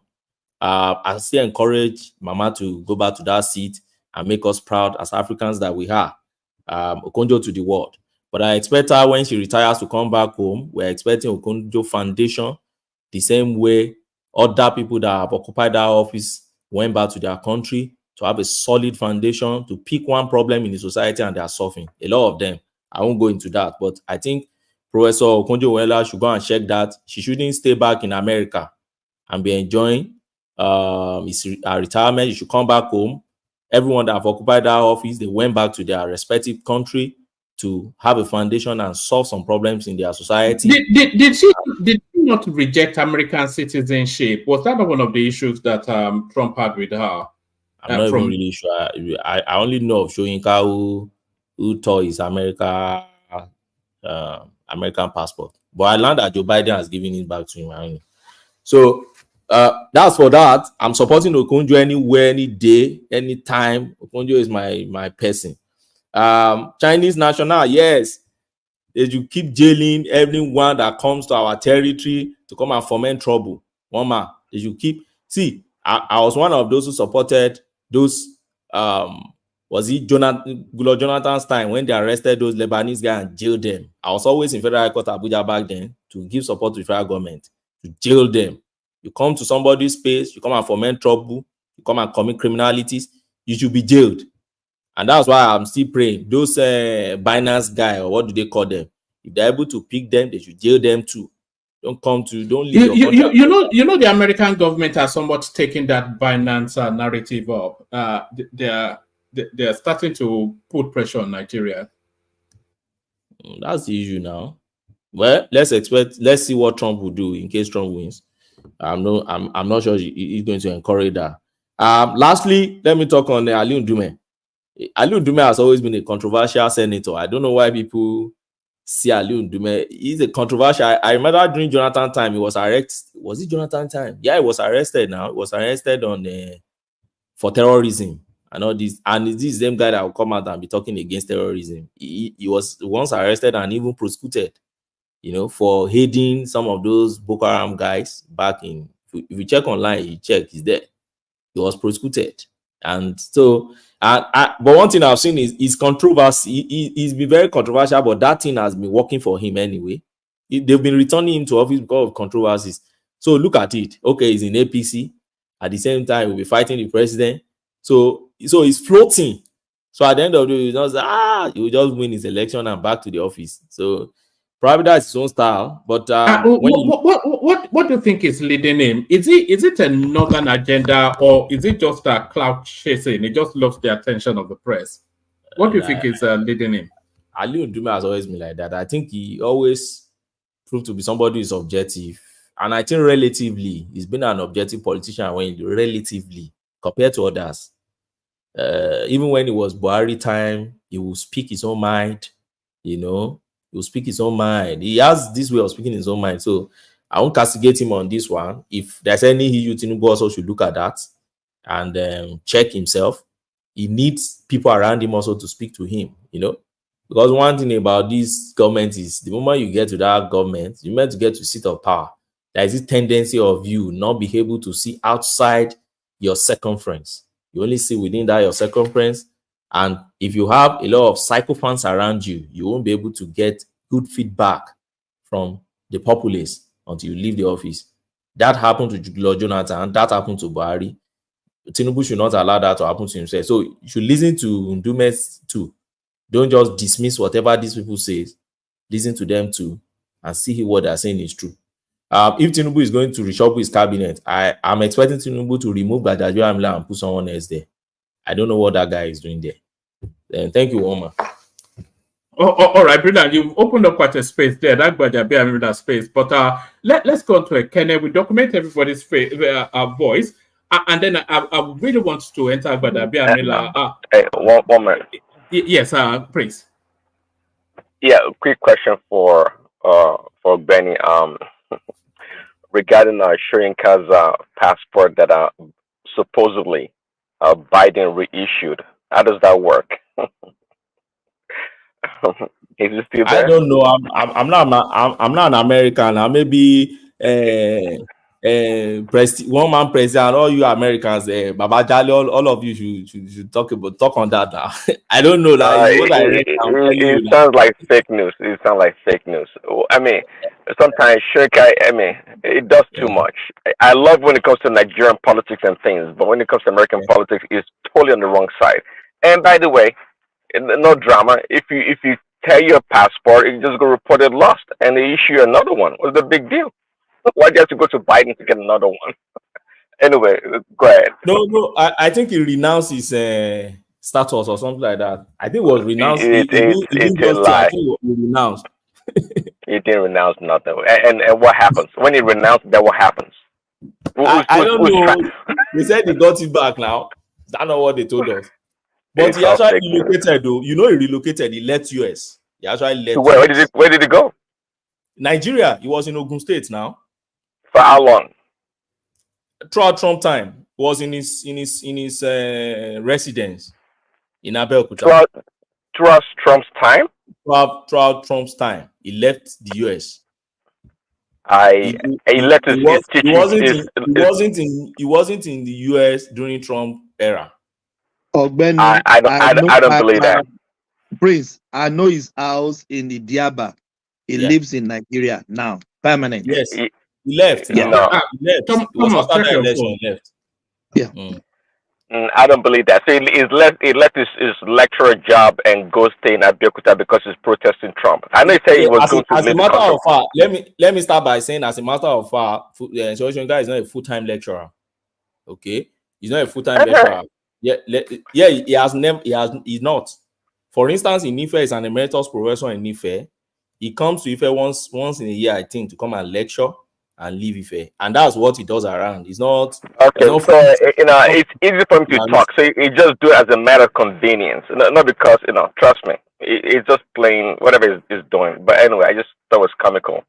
Anyway, that's okay. Okay, you think he's comical? Yeah, he's just he never believe in Trump now, and he expressed his opinion, and he left. How is he paying his bills? I don't know how. Yeah. What are you people saying? How Soyinka pays his bill? No. I don't see him as a rich man. I just see him as all those books that are still selling. Not Do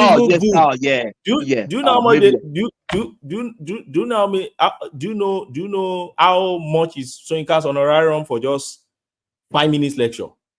I beg, don't go there. I don't go there.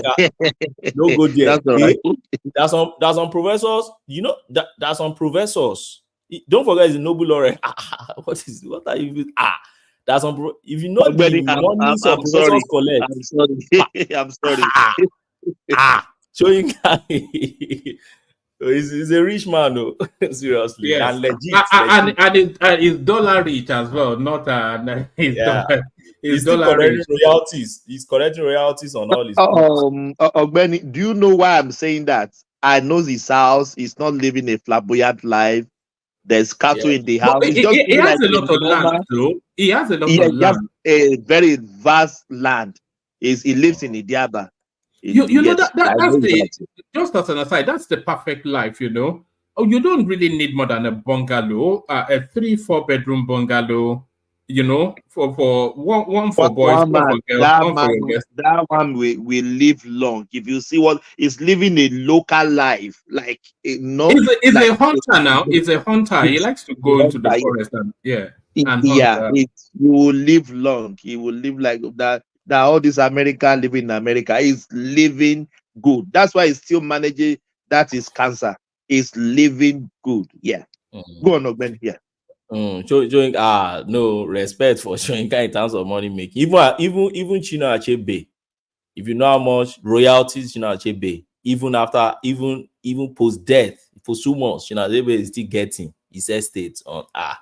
No, those guys are rich now because they have. Let me give you an instance of Sonny Ade. Now, Sonny Ade garments. That's the garments Sonny Ade used for that time when he went around the world. So what do they call it? Something world tour. That is 70-something world tour. There was one garment Sonny Ade wore, one like golden garment like this, like 8 shape. If you remember that garment, it has one flat shoulder and like V. I remember. Yes, I know. I remember very well. Yeah, that's on his garment. Yes, that's on his garment and his first guitar. That's his very first guitar. They are presently lying in a particular museum in the US, and he's collecting money on it as more like his royalty. Every month he's collecting money. So you could imagine Wole Soyinka, not. Yeah, those guys are making money. Art and culture, there is money in it now. Yeah. It's still a performing artist, which is what surprises me. Sonny Ade, and he's still able to bend the knees and do all the dance, and he's well in his 80s now. Yes, he's still performing. He does live, and he's not performing for the money anymore. He's performing for his health. And also for his fans, those old fans. Yes. Do you know who Dangote's favorite artist is? Sonny Ade now. It's Yeah, you Sonia know. Day. Yeah, it's Sonia Day. It's Yes. Sonia Day, Baba. He likes Sonia Day like. He's a Lagos boy now. He has to like Sonia. Yeah, he's a No, Lagos no, no, boy. no. I hope that good they will understand Yoruba. I'm not wrong. He will understand Yoruba. His children speak Yoruba. Oh, because he roll more with Yorubas. He roll more with Yorubas. I think most of his life was spent in Lagos, wasn't he? No. That he loves Sonny Ade. That good thing. He love him like I don't know. One man. Somebody in the comment section said it's because Sonny Ade has about 4 wives. That's why he's still very, very Baba is still bouncing. but you know, there's something to be. I kind of come to you in a moment, but you know that polygamy is resurrecting somewhat amongst like Gas them up. He's a polygamist. Mike, it's a polygamist. There's this Kenyan YouTuber that I follow, I am Mawa.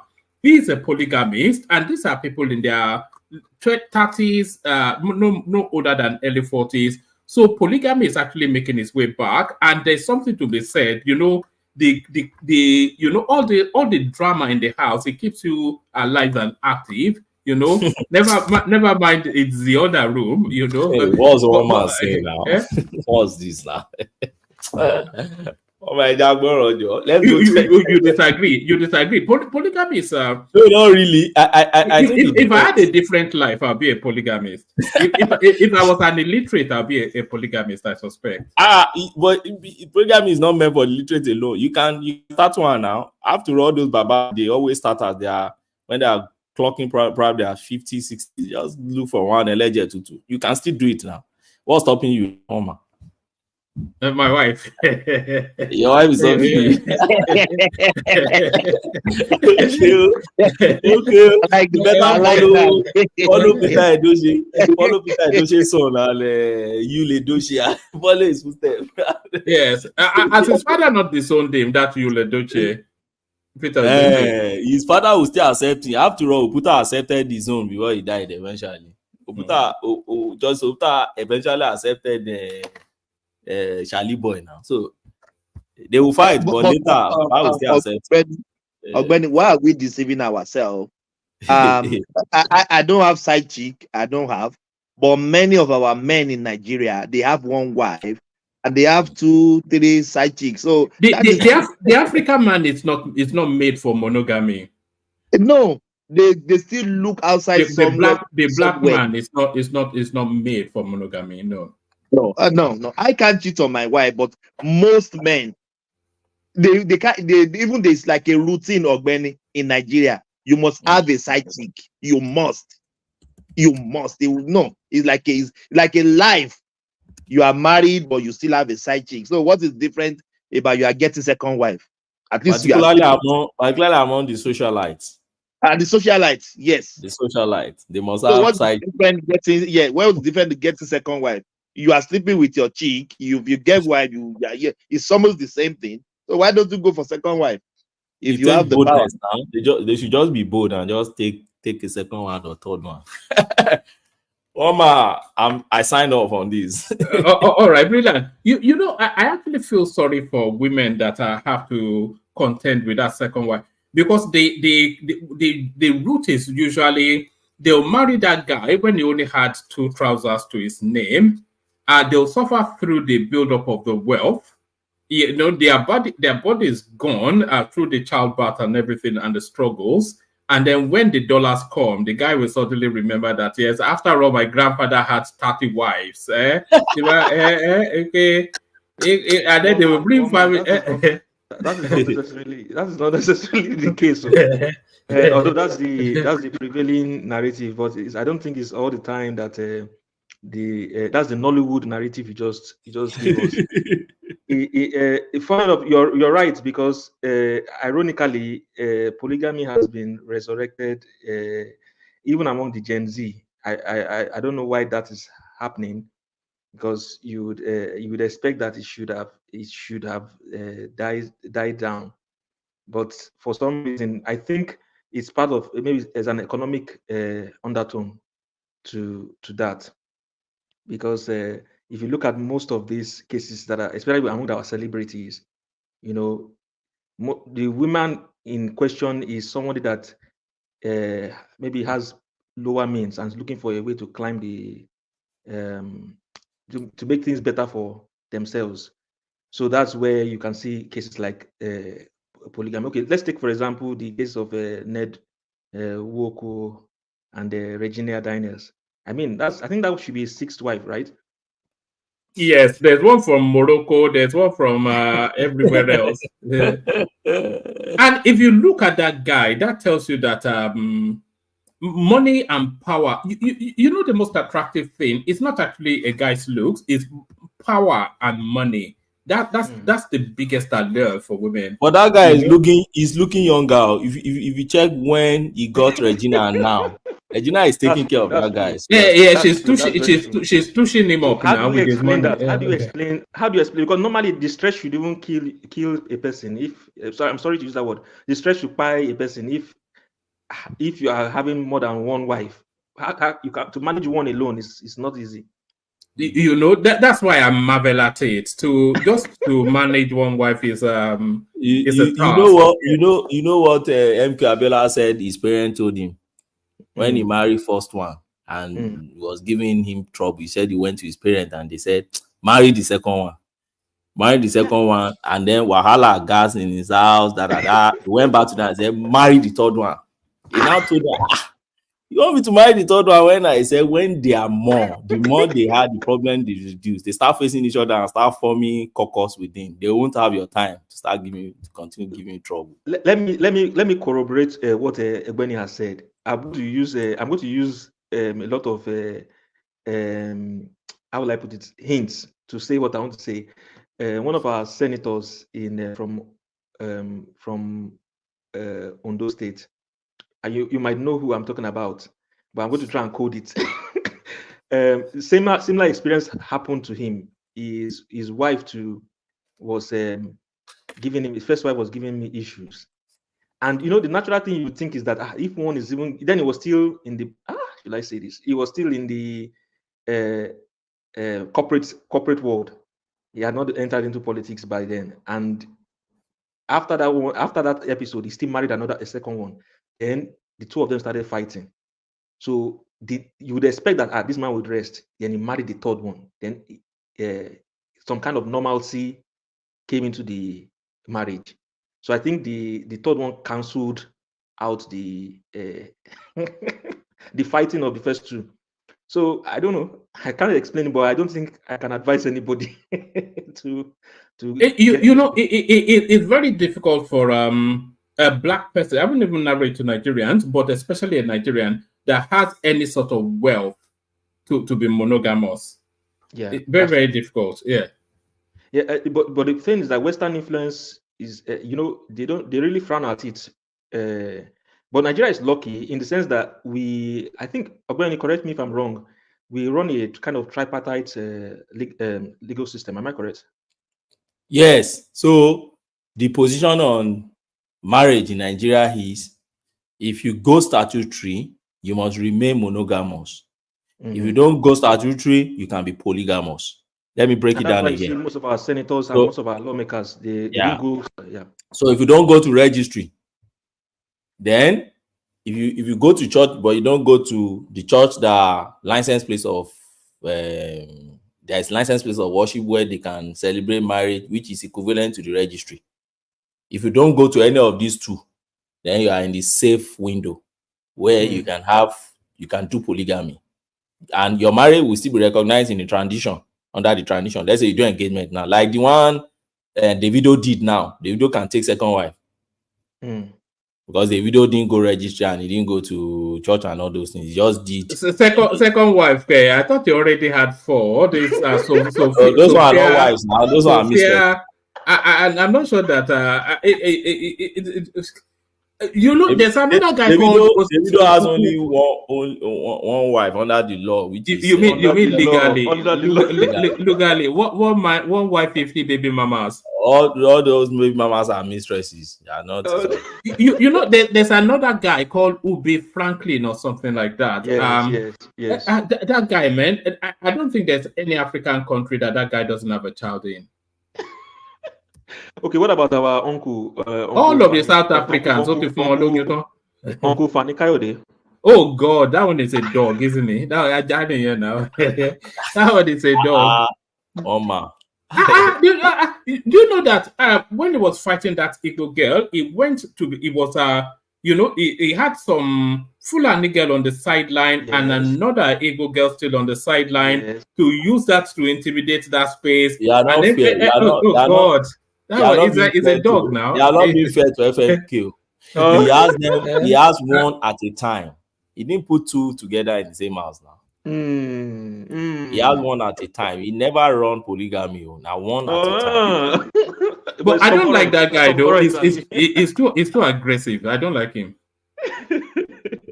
And do you know that? And I didn't like the way he treated that woman as well. I didn't like the way he treated that woman. Yeah. I think his first wife resides in Ghana. One man. You talk less of what you don't know much about. You don't know. I found some few. You know, they played out their saga in the public space, and I was monitoring it. Yeah. I found some few matrimonial cases that, resulted to divorce, some to separation, and all this. And I've seen a lot. You know what you see in the media, what you see in press. At least I found some few ones who. That involve some not celebrity like that, but people who are popular figures. Okay, there are a lot of things happening, particularly those celebrities, rich people, public figures. One man, a lot of things do happen, and there are many times there are things they can't come to the public and talk about. So sometimes when you read their story, and you see the story going A direction, they actually Z or YZ direction in the real sense. I've seen a lot. So I hardly just pick things and just judge and say, these guys. No. A lot of things do happen. I try from the women world.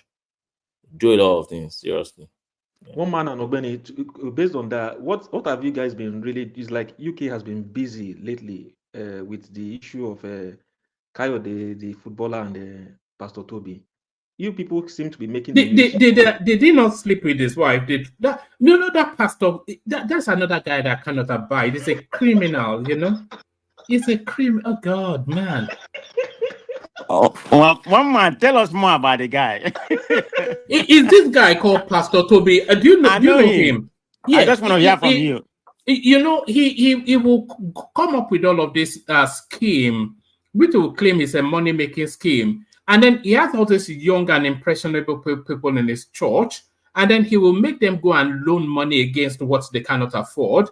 And then he will rip them off of the money. And these young people now, they're lumbered with heavyweight debts, which they will carry for countless narratives of that.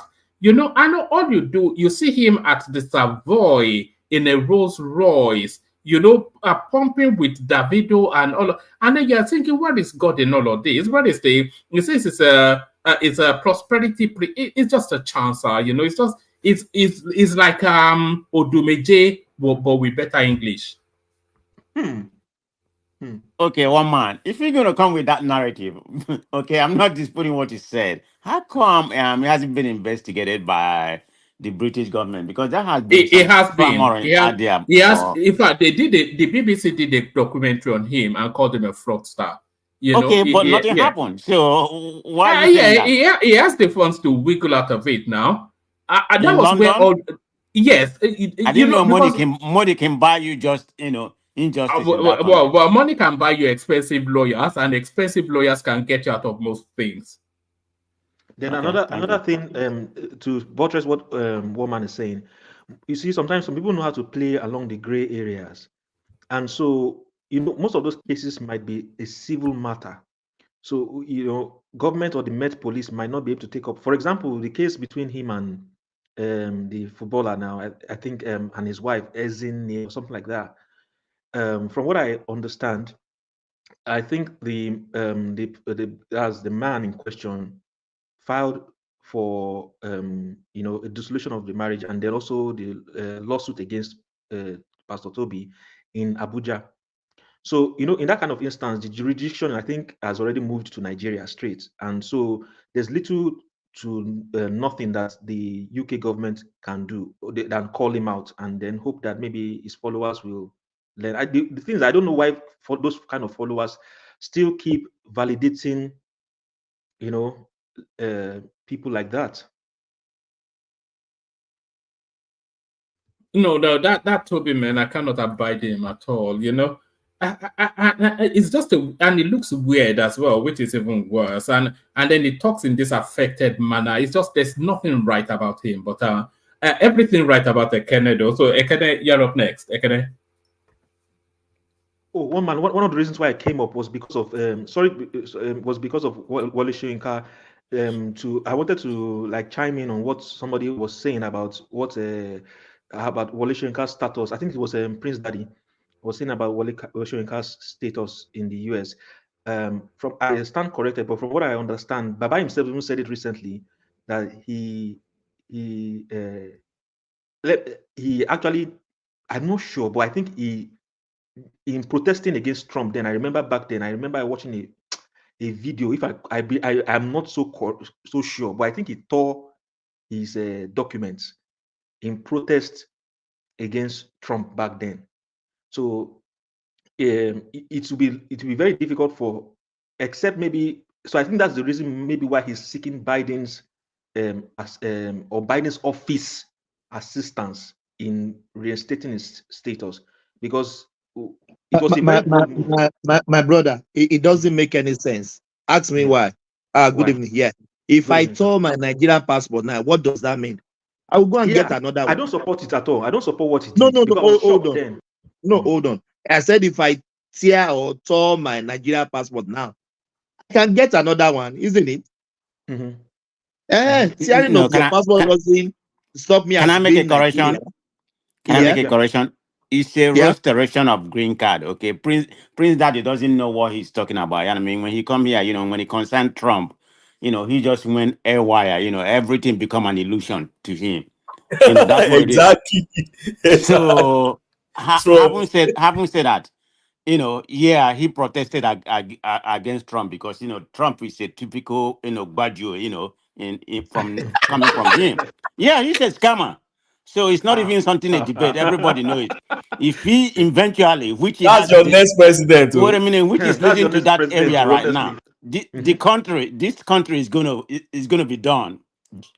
I'm telling you, but let's hope and see. Okay, I know Prince Dad is here. That's why I say that. Yeah, so I don't really like to talk about American politics, but you see, Ogben is right. The except Democrats want to play the ostrich. The cards are not in the favor of the current incumbent. That's Biden.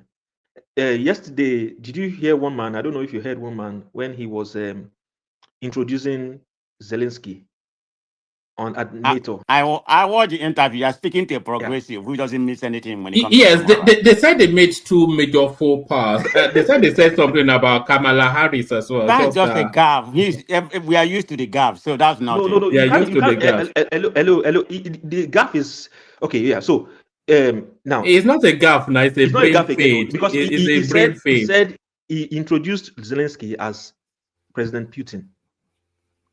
It's on BBC First reported it. That's the worst of everything. It's of all of the things. Man, some of them is an amplification. Okay, so you don't know. Really. Okay. Just stop exaggerating things. Me? I say me. Yeah, whomever. Yeah, whether you or anybody. No, I didn't exaggerate. I didn't exaggerate that because it's you can watch it yourself on CNN. No. I'm not saying that didn't happen. I watch it. I don't miss anything. ASAP. I think and Prestige. I think everybody knows that Biden is fading away because he's doing it in public glare. But what people cannot stomach is the idea that Trump will become president. So rather a brain-dead Biden than a criminal Trump. I think that's so, okay. Let me tell you about the situation. Let me tell you about the situation right now. Biden is going to be 81 soon. We know his mental capacity is not there anymore. So let's be realistic. Being that I like him, he has done more than any progressive president.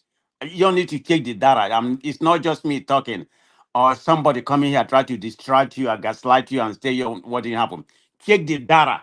When it comes to Nigeria, what this man has accomplished. But for my own opinion, I think she should give way for Kamala Harris because Kamala Harris is getting the moment now. More than half of the Democrat has come. Yeah, but she's not electable now.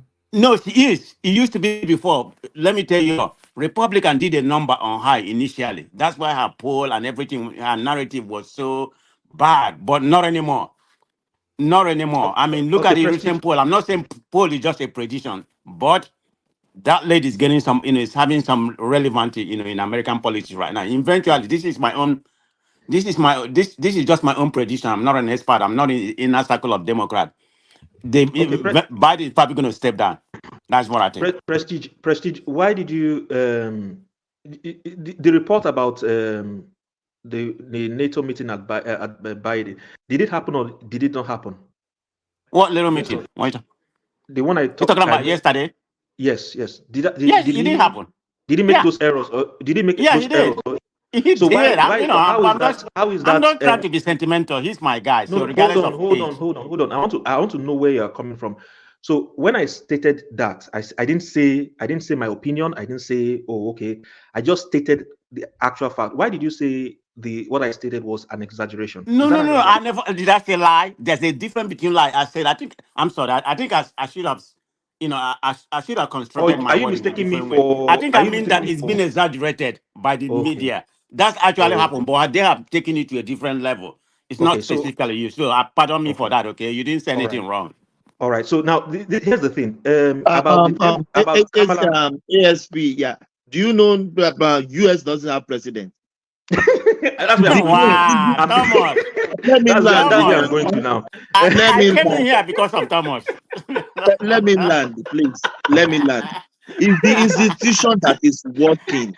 Biden is dead. If you know that, you calling my president one man. Am I lying? Mr. Thomas is actually correct too, because I'm not lying. It's the institution that is working. It's not Biden. No, Biden has turned to a small kid. Can he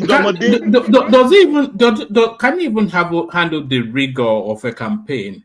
I think that's because even I don't think so. Let's they just want to kill that man. He's supposed to be playing with his grandkids, sitting on the floor. Thomas, he hasn't given a press conference in 8 months. Yesterday was the first time. He cannot. They just want to kill him. He's supposed to sit on the sound in a big glass. Well, let me tell you, Thomas. Yeah, it's only 2 ways that Democrat can get a different candidate, because it has to be the delegate. He has about 4,000 delegates already pledged to him, but it has not actually been confirmed. They're going to pledge that, officially during the convention. So that's when you don't have. So between now and then, which is roughly 4 months or whatever, where the convention is about a month plus right now, they have to make a decision. It's not that they play that to him. That's the only way they can remove him. No other way, or he voluntarily, step down. But he's a stubborn old man. Let's call it what it is. Okay, prestige future propaganda. Here come my nemesis. You say your idea of Biden doing well. Please, let me read this sentence. And funnest thing irritates me about him. He will be jogging and doing like like somebody jogging to show you that. What does that irritate you? What does that concern you?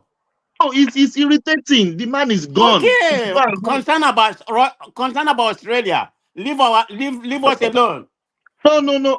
Prestige. I have a sister. I have a sister a citizen of US, so I'm concerned about US. Oh, yeah, sister will still prosper. Whomever is in position, believe me, okay? Yeah, sister, we head to her highest, whatever trajectory she may. It doesn't matter who is there. Trust me. See, that's the problem, Prestige. It's not always about money. See, the country, the moral stand of this country right now is down the drain, down the toilet. Look at who's talking about morality when it comes to Trump. What the heck are you talking about? You bringing the morality to this one thing I know for sure, Trump is not encouraging the most immoral human being on earth. What are you talking about? I know you're a saint. That's okay. Trump is just I'm not a saint, but I've never been as immoral as he is. Yes, you are. But but when it comes to somebody making policies for our children, for this country, definitely not Biden. No, Biden is encouraging little girls, excavating their vagina, and the little boys, cutting off their penises. That's what you guys are pushing right there. We have the worst immigration. We have the worst immigration in 50 years. We have the worst immigration in like 50 years. There's been like almost 20 million illegal immigrants. Forget about him, okay? Let me land. Give me 5 seconds. Let me land. I know you don't want to hear me to talk. We have the worst immigration in like 50 years. Over 20 illegal immigrants crossing the southern border. We have the highest inflation in the last 30 years. Are you not illegal immigrant before? Are you not illegal immigrant? You didn't even come here legally. That BS 3% you keep talking about is not a reality. You see, we there's war in the Middle East and there's war in Europe, essentially in the Ukraine and Russia. Our allies are decimated. They are mocking Joe Biden. Go look at Giorgia Meloni of Italy. The wish and look about Biden being there at the meeting. See, America now is in bad strait. There's no doubt about it. And by the way, Prestige, I'd rather have Biden run anyways. I don't care. See, I don't really think you guys have any option anyway. Kamala Harris is a joke. She's a disaster. Nobody cares for her. Not even the black people. By the way, she's an Indian anyway. She claims to be. And you see what your problem is? You're anti-women. That's what your problem. You can't fathom a woman ruling this country. That's how the liberals talk. Anti-women, toxic masculinity, all this garbage terms you guys use. No. Say you people, you're anti-family. That's the worst of all. You push abortion, you push homosexuality to little children. Are you not even ashamed of yourself, Prestige? Seriously. I mean, it truly bothers me as an African that you and Adewale would be a liberal or Democrat in this country. It defiles everything you guys stands for as a person. Where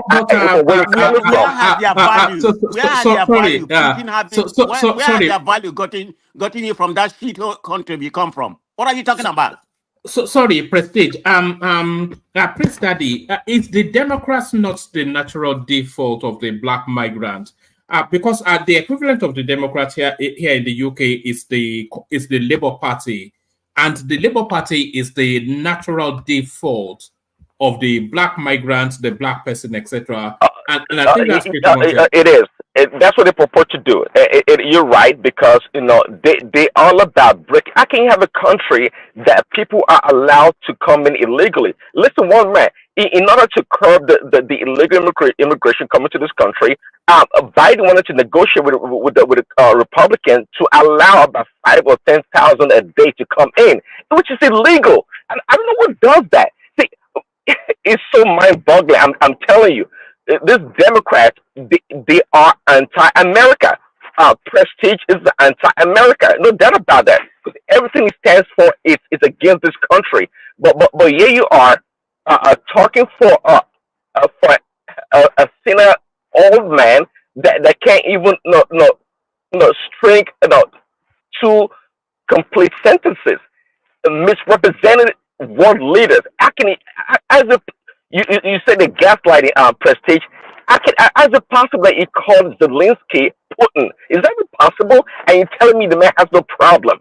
Are you serious? Now, every day you keep talking about Biden supported him. I keep thinking that you're not a serious candidate. You watch too much soap opera and that's where your thinking comes from. It's a shame. It's a shame. It's most regrettable. I know I kind of gotta go, so let's just hand it right there. You need to broaden your horizon, okay? Just stick to politics, shaggy politics. If you broaden your horizon, your life will be in a better place, okay? One man, is Ogbeni still there? I have a... Yeah, Ogbeni is still here. Yeah, in body, maybe not in spirit. I don't do American politics. That's why I'm waiting for them.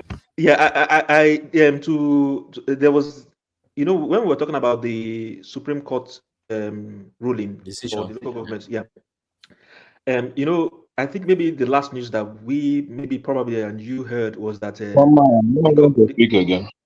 The government. Sorry, ASAP. I called you a Kenny, you didn't answer. So sorry. Okay, ask that question, or when you give a brief answer, and then we come to a Kenny.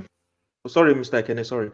So you know, we thought that maybe the governors maybe accepted it. I don't know if these governors are aware, but the latest news, I mean, the last news that I heard was that the Lagos State lawmakers actually invited the AG to come and in quote and unquote, expand on the Supreme Court ruling. I mean, it suggests to me that they are looking for, is either they are looking for ways to circumvent that ruling, or they are not in full acceptance of that ruling. Yes, but the one I read said they welcome it. But don't forget, Obasa is on PM News. It says Lagos State Lagos lawmakers invite Attorney General over Supreme Court judgment on the LGs. Probably to come and brief them on the implication of the judgment. Let him go and brief them. And that's why I said, for me, by now I expect the CBN to have written all commercial banks in Nigeria to close down every Jack account pursuant to that judgment. If I happen to be the Attorney General, that's what I would advise CBN to do. Right, or commercial banks, tell them to close down henceforth, and you face penalty after 24 hours if you don't close down every Jack account maintained by any governor in Nigeria with your bank pursuant to that judgment. And you may be joking with your license if you don't do that. If I were the Attorney General, that's what I would do. So let them come and resurrect accounts for which, and then every local government should submit their account henceforth to the FAC. That's all I would do. So let them continue studying the judgment. You know, I expect them to do a pushback. You know, there's actually there's a lot of resistance coming out of Zamfara State. They've written one legal something like that. They said the judgment is an affront to the Constitution. People, this is the time when people should revolt against these governors. Seriously, people should speak against them. People should revolt against them. They are the one they are dragging us behind, and they want to continue. You remember, Buhari fought this same cause for 8 years. 8 years. He came out with his own executive order, I think 27 or 28 or something like that back then, to just grant the local government autonomy. I remember it was late Arakunrin, this senior advocate, Akeredolu, that led other governors to push back. Of blessed memory.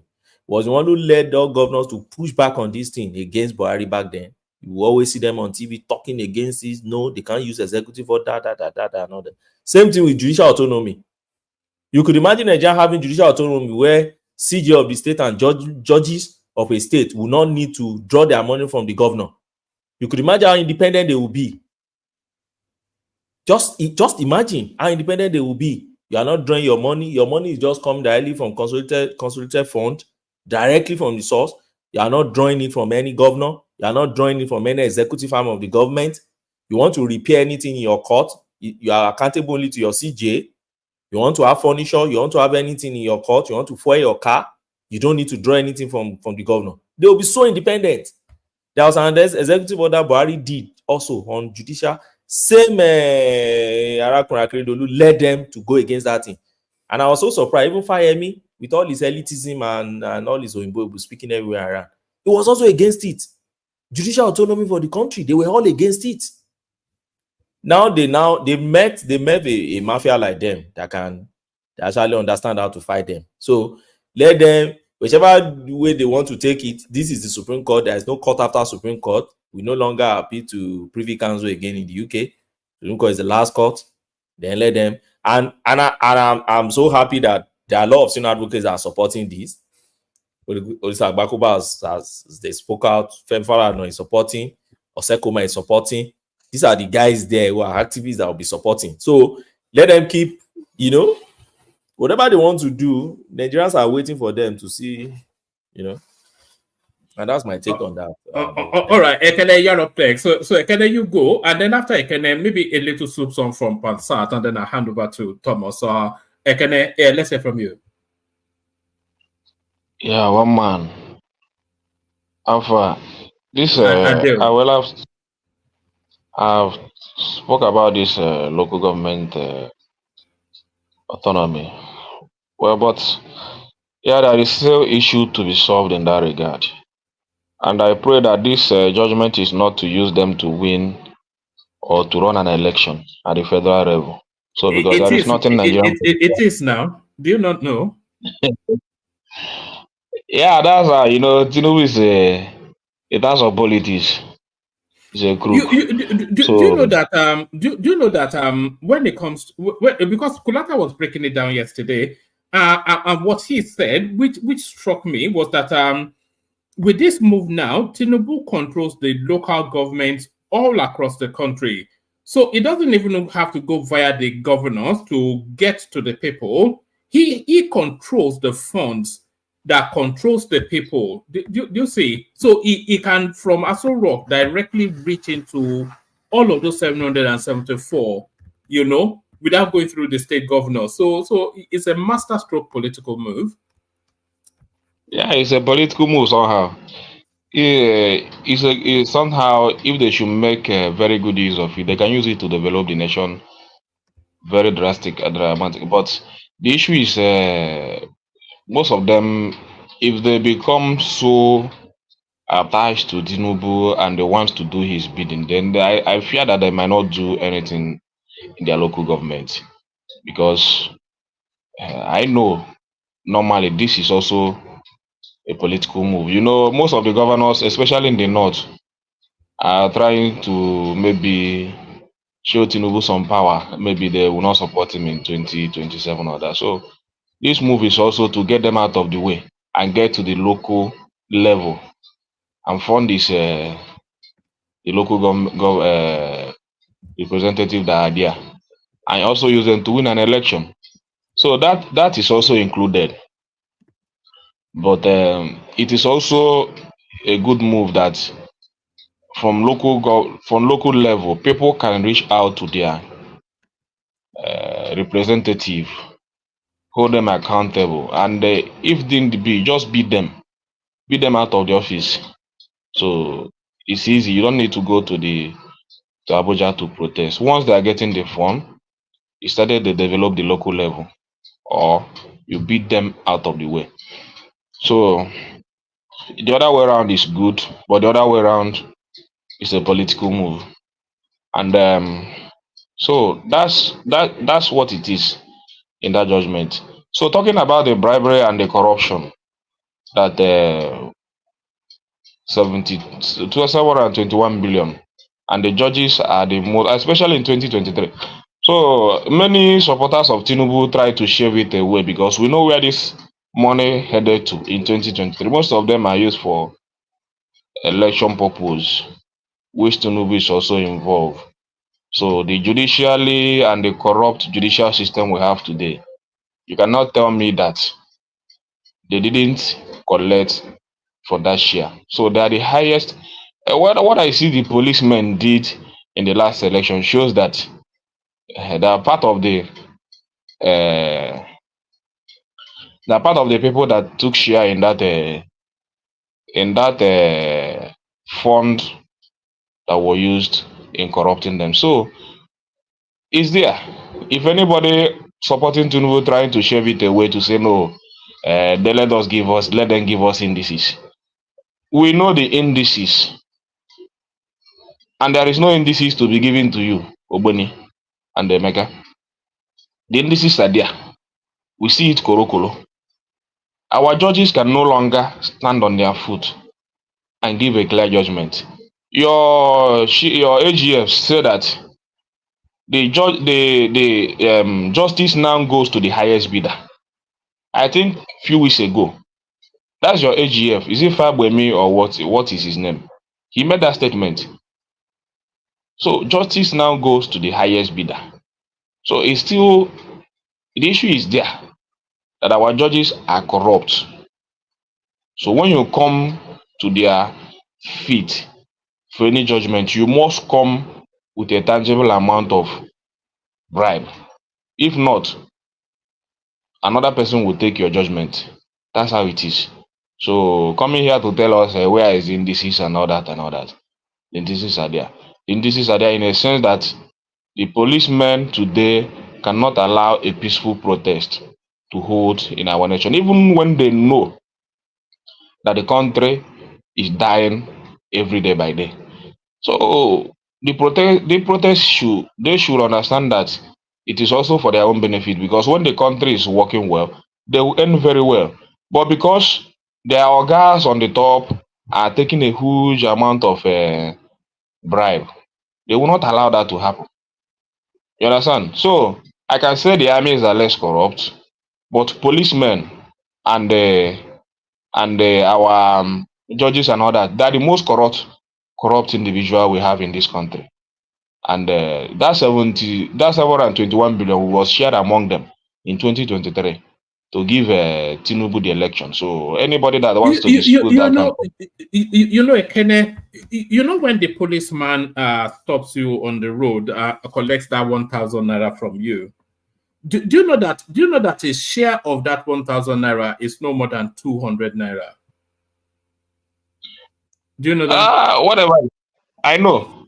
You know that when they did the station, they are under instructions to come back with X amount in return. So let's say, just for the purposes of the example, their sergeant will tell them to come back with, let's say, 100,000 naira.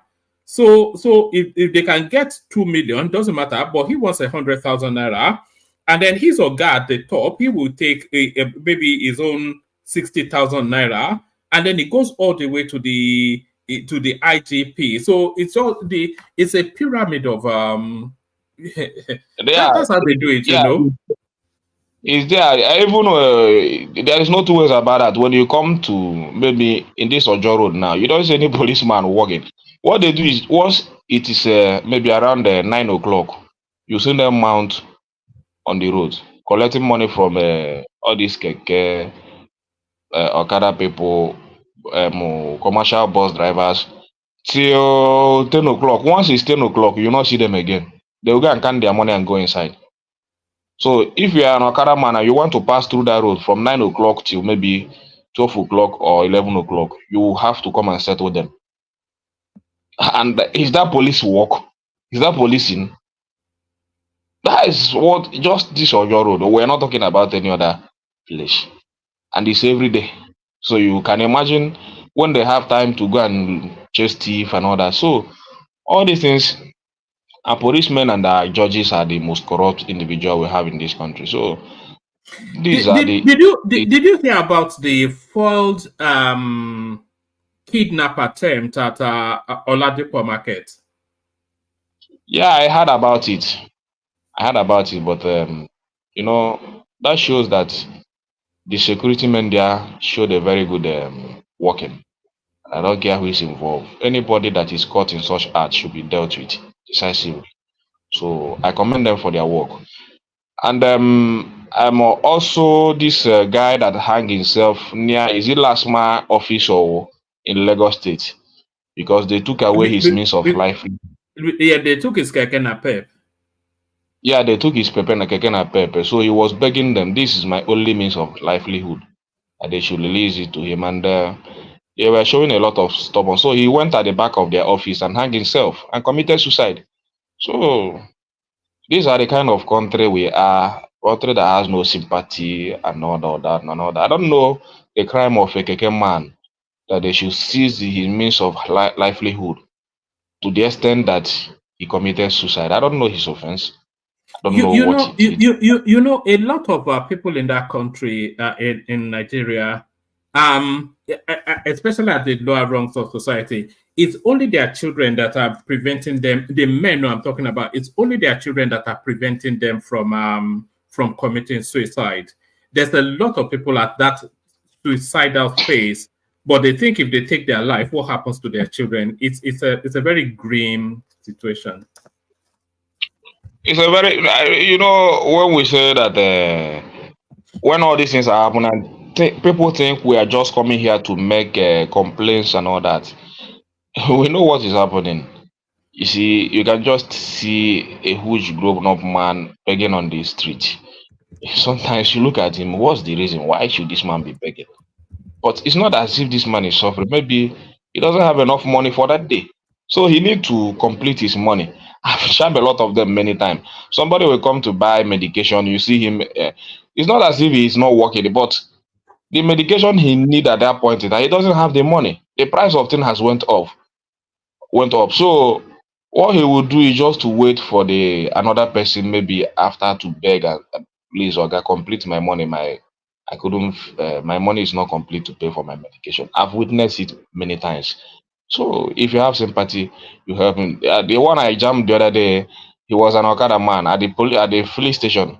He was begging the fuel attendant to hold his phone and give him fuel, at least 1 liter, for him to go and hustle in that morning. Then he will come back and pay. The lady refused, say we don't do that here. We don't do that. So when I listened to him, the man, an elderly man, I just told them to give him about 2 or 3 liters. So the man was very happy. So that is the kind of country we are. You understand? It's just wonder. And people think we come here to complain. And now the price of petrol is going up every day by day. You see them, most of them don't make such money like before. Because if you make 10,000 naira today in Nigeria, it's nothing. As a family of 4, 10,000 naira, you make it. You think you make money. You didn't make anything. You did not make anything, honestly speaking. Because they are making money. That's about 450, 500K a month. That's a lot of money now. No, it's not about that. It's about 300,000 or 200 something thousand. So what I'm saying if you're making 10K a day, yeah, you're right. Actually, yeah, carry on. It's not a big money. So when you maybe, if you come, maybe, unless if you are eating once a day, even if you eat once a day, for you to make a good soup, you know what it will cost you. That 10,000 naira is gone. So even to eat yam or rice, that 10,000 naira is gone. So maybe when you come home, maybe one of your child is sick, you have to take him to the pharmacy to get, because now you're not talking about running a test, because the price of running test in Nigeria now is nothing to write home about. So it's on a very high side. So you don't talk about running a test. You just have to go to the chemist and maybe get some pain relief and all that. So when you come back home and one of your child is feeling somehow, you will now see that 10,000 naira is nothing. Then you talk about weekend. So you have to make big money now to live well in Nigeria. And how many people is making that big money? At least 400 to 500 a month. How many people is making it to be able to live a standard life? So and the government is still insisting on 62,000 naira minimum wage. So, and the president told them that maybe when they go on the street to protest again, maybe that is when he will have to go back to the drawing board. And that is not a good statement that should come from a leader that wants the happiness of his of the people that he's leading. You understand? When I read the news, I was saying, can a president make such statement? Can such statement come out from his mouth? Then if that statement comes out of his mouth, then we have a dictator and not a democratic leader. What we have is a dictator. Why should he make such statement? Me and you know. Even you telling them to leave. It's highly unlikely that he would have made those statements, or that statement rather. It's probably poetic license by whoever You know, sometimes they try to sexy it up to get, you know, so it's a clickbait. It sounds like. Well, I don't think anybody can hold meeting with with the president and come out to make such statement. It's very uncalled for. If that person, if I'm the president and I had a meeting with you and you come and maybe align that statement to me or whatever, I will get you arrested because it's a very serious character assassination. You understand? Saying that the president makes You want to arrest labor leader? No, that one is not. You cannot. Do you know what it means? For me to come and hold a meeting with the president today, and I come out to say this is what the president said when it is not what he said. It's part of the way to whip up sentiment. Oshomole did it a lot during Obasanjo time. Don't forget. You can't. No, I don't think so. No, I don't think so. I don't think so. But that statement, if what I said, if it really comes from the president, then we'll have a detector. You understand? You cannot tell people to go and protest before you look into their matter. If they are not accepting the 62,000 naira, then there is nothing you can offer them. You are telling them to live within the means. Check, are they living? Are they the leaders? Are they living within the means? So you just check it. So today we don't have money to fund ongoing projects, according to the Minister of Work, David Umahi. But when we are saying it here, people we are saying it's just a coastal road and all those stuff. Now that the money is not there to fund those projects again, what are we going to do? The little that has been wasted there, if we have used it to maintain the existing ones, at least we would have been enjoying those ones. And I'm telling you for a fact, no Nigerian roads is getting bad every day by day. Or even in this Lagos. Forget it. Forget the train station. Go to Festac. Come to Ojo. No road. And it seems that there's no money to be doing. You will not even see any government presence there. And it seems as if there is no even money to do those roads again. The one in Ogun State, you had a statement of the governor there that those roads cannot be done in 4 years. Definitely, there's no money for that. Or even if they have the money, they're using it for another thing. You understand? If you come to Lagos now, you begin to ask yourself, is it the Lagos that you guys are exaggerating there? Come to Ojo, you will weep. I don't drive motor again. I don't drive vehicle again. It's only on a special occasion. Why now? No, Kada now. Once you apply that load, you go to mechanic. Honestly speaking. Man, no go for Okada. No be big man that matter. I no be big man. No. I no be big man. We're just managing life. Spend this money now. Stop keeping it on that pillow now. No money to spend, no, Benny. If you get anyone, send that for me. Make I take an ad, they do business. You understand? You want to let pass be that. Send that, make I use and they do business. I have a lot of things to do. Now I want to set up a cattle this thing. So I'm just working on that in the east. A cattle what? So, a ranch? Yes. But you know, I saw a clip of a guy, I think he came from abroad, and has this cattle ranch, very tiny little, but because he's done it in a very clever way, you know, in the East, though, I have to look for that clip. It was such an innovative, very clever thing. I think it's in Imo State somewhere. Yeah. I'm just. I just want to know if I get small. If I can get small one like 6 months or 8 months old. So I'm working on that. I should get it. Just setting up in the east. Just leave it there. You understand? So all these things, you know, the economy will make you to begin to think what you never thought you would do. You understand? So you need to think very well. What am I going to do to survive? So begin to think. You can never go wrong with cattle, so long as you get the veterinary right. So you get yourself a good vet, you know. Can I ask something? Yeah, of course. So can then now that have decided to pivot into cattle, ranching or something like that, are you going to support this nomadic cattle rearing in order to, maximize their profit? Is that where you're leading us to? No, my own is just a normal. This maybe buy like 5 small one, just keep it and be training them. Maybe if they are up to for sell, I will sell them. But I'm not ready to sell. I'm ready just to. No. You have to. You know what you have to do. You have to buy 3 cows and a bull, because the bull is usually expensive. So you have to breed rather than just grow and sell. No, I will not. I don't want to. I don't want to grow and sell.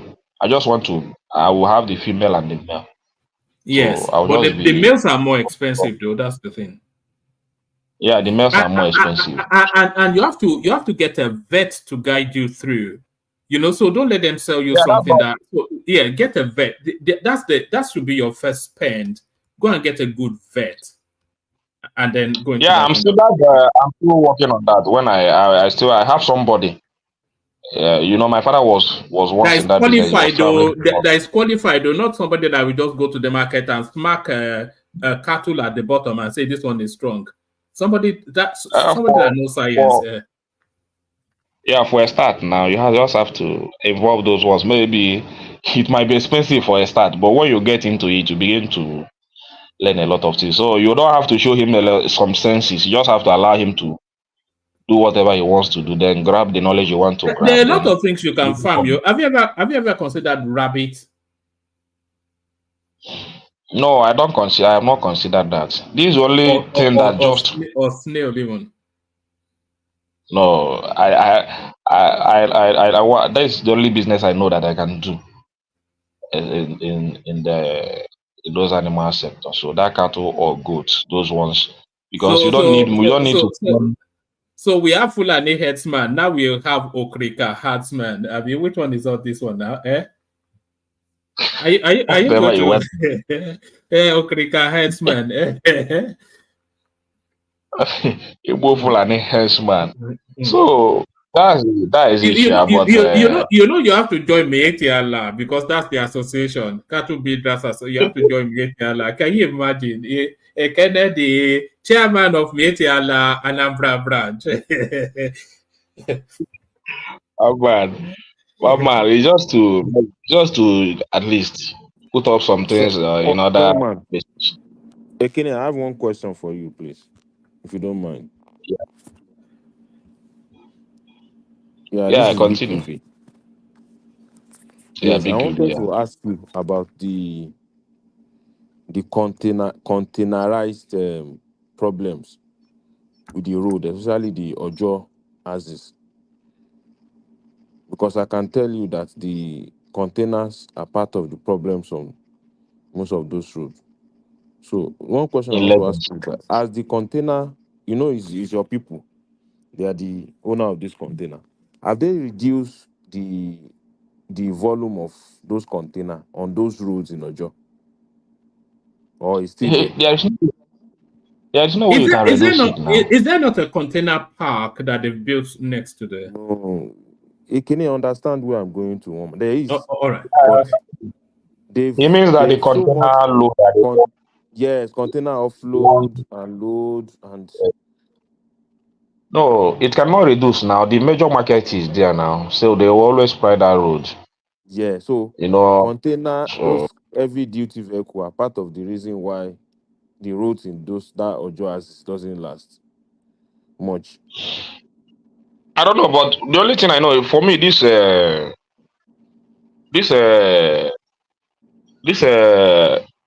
road that is in Ojo now was last built by Fashola, and for me that road lasted. It was since Fashola left. You understand? So ever since he left, no governor has ever looked into that environment again. So that's most of the projects. Sorry, Akene. Did they not say Dangote was rebuilding that road with cement? Ojo Road. No, not Ojo. Oh, no, Papa. No, it's not Ojo. Dangote is Apapa, all those Liverpool, Tinkan side. Yes. What I'm saying is, this Olojo Drive, I thought it is being reconstructed under Sanwo-Olu. This Olojo Drive, the major roads that leads to the Ojo. market. Yes. No, nothing is happening there. Even from Oh, Vos, okay. you know, Yeah. the major road. I don't know whether that one that follows barracks up to Maitu. I don't know whether that one is West African road because many people are saying it's West African project. I don't know that Whether West one. Africa or no West Africa, from my two towards Lasu, the road is being Yeah. constructed by Lagos State government. Yeah, that one is okay. That one is a standard project.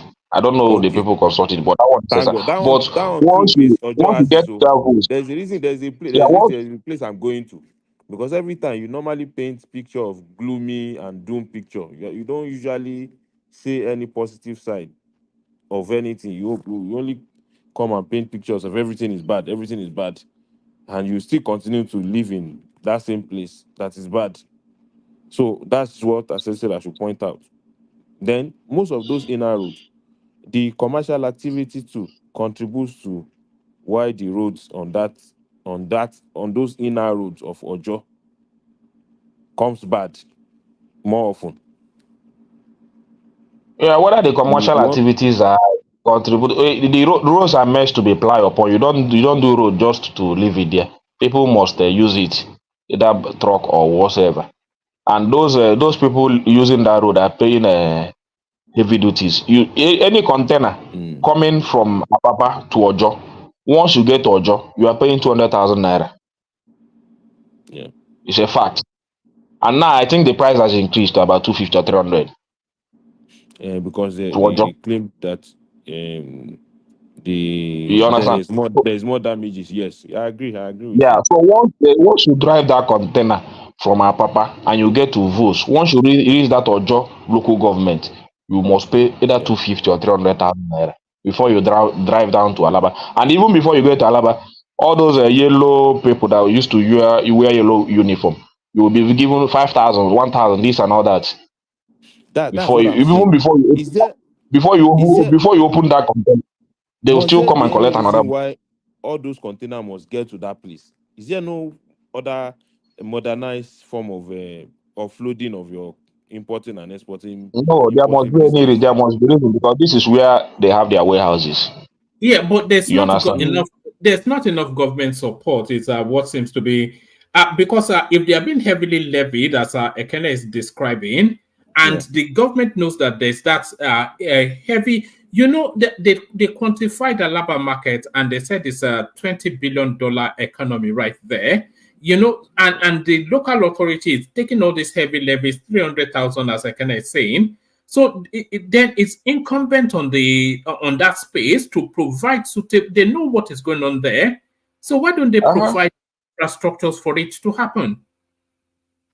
You can't The money say is coming out. Yeah, you cannot say business should not take place. They should provide the infrastructure to let it have smooth flow. Yes, I The agree money with is you. coming out. If the people Yeah. are not paying the money, then you will say that maybe the container just walk past without paying anything. But go and make inquiry how much every container pays in Ojo before you pass. Make inquiries. Did you You say you were understand? coming to me? Were you coming to me at some point? I'm almost where I'm going. I need to have an input here. So Yeah, I'm coming to you after, Ekene. the condition of that environment is getting too dilapidated. The inner rules I'm talking about. Forget about that my two road and all those ones are okay. I They know, but are what I'm very saying good. is that is not is For part those of the inner roads, axis even for sure. inside Yeah. Festac, all those Yes. inner roads and all. I don't know why they're not being looked upon. I don't know the reason. But And I this think road are the major. I think Festac is federal now. I don't know whether Festac is federal. No, Festac is So federal. Festac is federal. All right. Let's do it this way. Can I bring it home? And then I'll go to Pansat. And then after Pansat, Pansat and I will bail out. And then you guys can just start carrying on your conversations. yeah. So for me, one man, we still have The government is still pushing, but I think there is still a lot of setback. You can see now a lot of APC, especially from the north, criticizing the current administration. And for them to be doing that shows that things are not well. And for Umahi to come out and tell us that there is no money to fund any ongoing project in Nigeria means that we are in a serious problem. I'm not the one that said it. It's your minister. And for Umahi, the way you people took him as an upright person that you know him for, coming out to make such statement, you people should be worried. You should be worried. You understand? Which means that this coastal highway that you guys are trying to use for the next campaign, nothing to show. It's already an abandoned project. We're not talking about other federal roads that needs to be touched. So you guys should be worried. But if you are not worried, that's okay. Let's be going. Thank you, one man. All right, brilliant. So the person that actually should be next is Isaac, and the person that actually should be first was Isaac. But I did call out. I wasn't sure if it was fully there, but Isaac, with your permission, let me go to Pansat, and then after Pansat you come. But if you're okay with that, Isaac.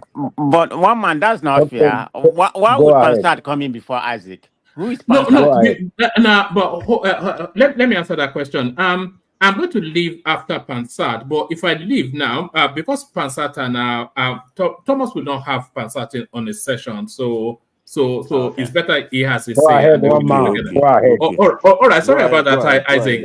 You're a gentleman. So Pansat, you're up next. Yeah, Pansat. Yeah, thank you very much, Isaac. Thank you for the courtesy. I'm not going to be long. First of all, I notice I say first of all a lot, so I'm gonna try to be cutting that down. I don't like that kind of talk. But anyway, Ekene, you come here, you waste your energy. You're talking to people who they know Lagos, they know our government, they know we're in trouble. So I don't know. To me, you drop a lot of nuggets, but it's good. At some point, isn't it better for you to go and train, get you some AK, train, and get ready to take back your country? You cannot talk people into it. There's nobody here who doesn't know the things that you're saying. I used to enjoy you telling us the prices, so we'll keep in the know of how much a bag of gari, a bag of rice. But these people are mocking you. They know. They know. Like the guy, you have a lot of patience. The guy that asked you, is your people that are applying the road, why don't you cut it down? You know, tribalism. But you took it in and you answered it brilliantly. I wish I could do that. I really, you know. But anyway, one of the points I want to make is, so when you stay here, one man that's a parable in my place. You don't go to the market, you call somebody a thief, and then you go to his house and apologize and say, oh no, you're not a thief, I'm sorry. When and I had a chance to have a fascinating conclusion to a debate we had on a session. And over there, fortunately, we had two Niger and Baba T over there. So they let us really have a nice, clean debate on the issue about a president doubling as Minister of Oil or Petroleum or something like that. So over there, I was able to extract a confession. He is not, though. Pardon? He is not. Well, he is. He is not. Okay, so nobody has been appointed as the Minister of Petroleum. Yeah. Right. That became the logic, but it's not only him. Buhari did it, and Obasanjo did it. But we're arguing legal issues on your platform. But astonishingly, on the other auxiliary platform that you have, he went over there to say, "Look, I agree with you the whole time. I don't know why you were debating me, because I agree with you that legally it's unsound, it's improper, it's against our constitution."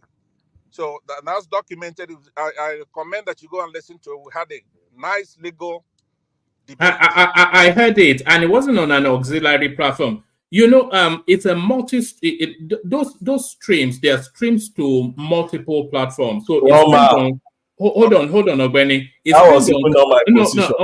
Just hold on. It's streamed on Kaizo, and it's equally streamed on my platform. So it's streamed to and a few other platforms. So it's a multi-platform stream.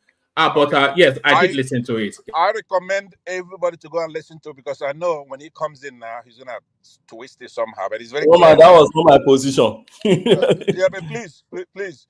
Now, because what I was saying to him is that if that's So your you can't be position, saying please now. You are saying what is contrary to my opinion. yeah, could you hold your horses, right? So what I'm saying Yeah, is I can hold, but don't say what I didn't say. I said that when you have a lot of people who are not trained legally and we're trying to talk and have a conversation colloquially, there's no need to be using fancy language about what is a lie, what is a true and what is a fact and all that, and then go in the back and concede that the president is wrong if he doesn't appoint a minister and all that. But anyway, that's by the way. That was not what I said. Well, look, Oweni, let me do a like recap of what I said before you I deceive people. recommended for them to go and listen to it. It was a clear legal debate. What of if one man didn't publish that? And please, one man constrain him a little bit. I wanna land. No, don't tell lies against me. And you want No. Well, let them determine it, because all I'm saying is that what you say here is not what you said when we actually had the debate. You said no, but that's a blatant lie. So don't lie against me, and you don't want me to respond now. Okay, then one man, I want you to play. But anyway, hey, Obeni, hold your horses, okay? All right, I'm not playing here with you. So I will hold it only if you don't lie against me. Just stop lying, please. I will never lie against anybody. You said you don't. You just did now. You said, as a matter of fact, one of the debates we had is that you don't mind about lies. You don't trade in that currency. And that's another lie against me now. Okay, well, it's all there is documented. We're gonna see. But anyway, let me finish. Stop telling lies. Sorry, hold on, Pansat. What he said was you were trying to draw him into that your true or false, whatever it is, and then he said that the law actually. I think you were trying to draw him into morality as well, and he said the law only deals in facts. And he did not consider anything. What he said in that little contract term between the two of you was that it was never his position. Your argument was that the president could not have an executive hold an executive position concurrently within the president, and he says the law backs that, and that was never. It never said anything to the contrary. And that still obtains because Tinubu is not the minister of petroleum. We don't have one. But yeah, we can hear you. God bless you. You got my argument. I think it's frozen. What you need to do is to play it here. Let people determine. I'm not going to play a 2-hour session. You were going at it for 2 hours. Because it's not a lawyer. And you could tell from that one-on-one with him. So I play here. Let people see. Anyway, the main point I want to make, I made the first one to Ekene. Don't come here try to convince these people. They have no respect. You better go get you your AK and train for the battle, because we're going to take the country back by force. I was here yesterday, and one man wouldn't let me talk about Kenya. I was trying to make my point, saying that Kenya is doing a revolution the way it's supposed to be done, holding their government accountable. And he says they're not. One man's position is that these people are not accomplishing anything, that the government is going to come crushing them. But so far, they're successful. Even if it stops now, they're successful. Now, the third and final point I'm going to make. Sorry, Pansat. What I said was that they have not actually succeeded beyond end SARS. So yeah, but carry on. Okay, well, if that's what you're saying, well, that's probably arguable. But to me, they got Ruto to fire the entire cabinet, fire them, pull back their finance bill, and have a poise of respect for his citizens, for especially those online. So I don't know how you calculate who's. Yeah, Buhari did that. Buhari did that as well. Yeah, well, like I said, it's not a debatable thing. This one is in Kuwait. It's not done. I like the way it's going. I hope it's contagious and I will catch it, because I was accusing you of being afraid, right?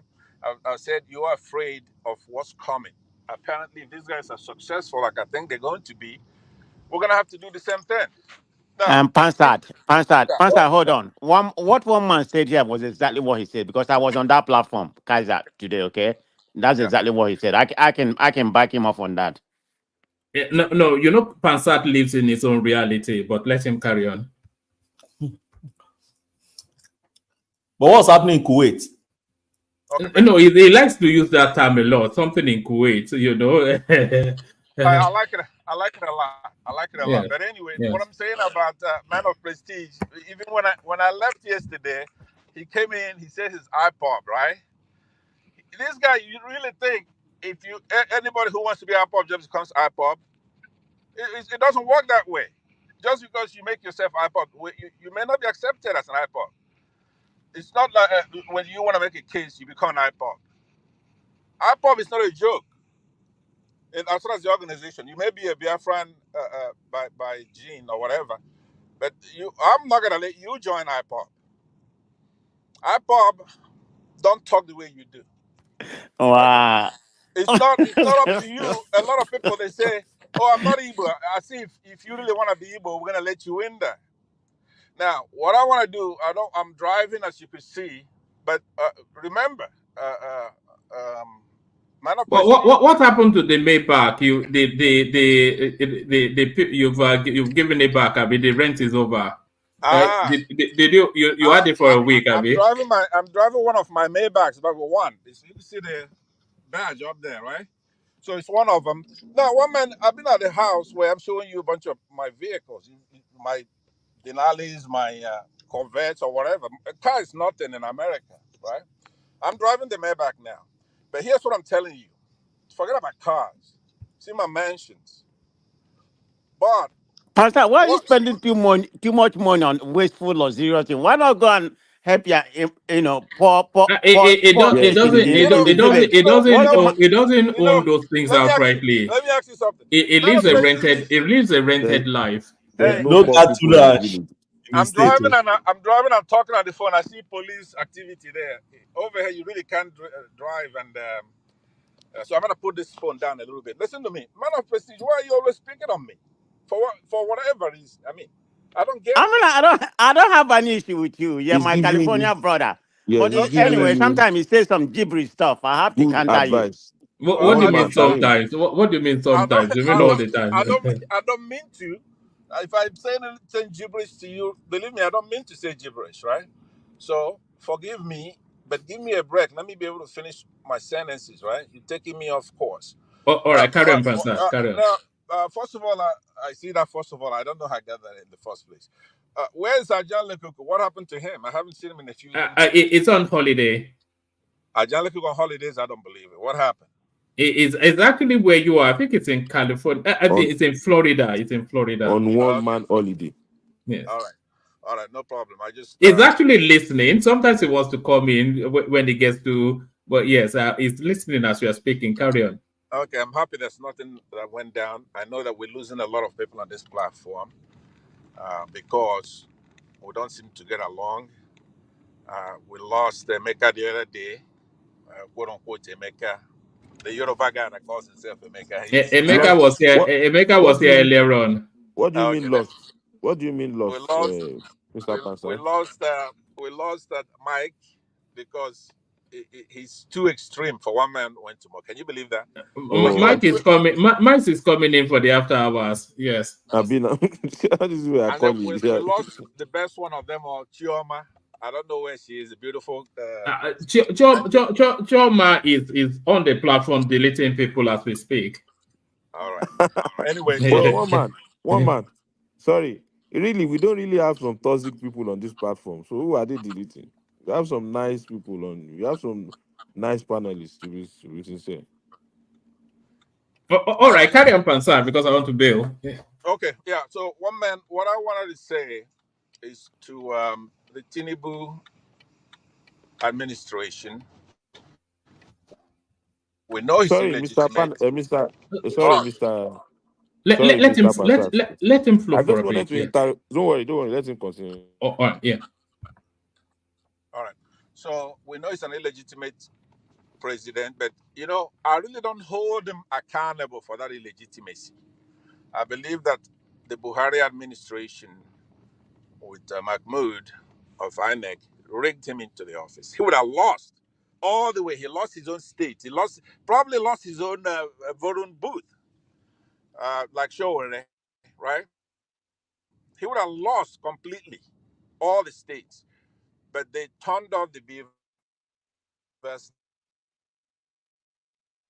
Like I made the case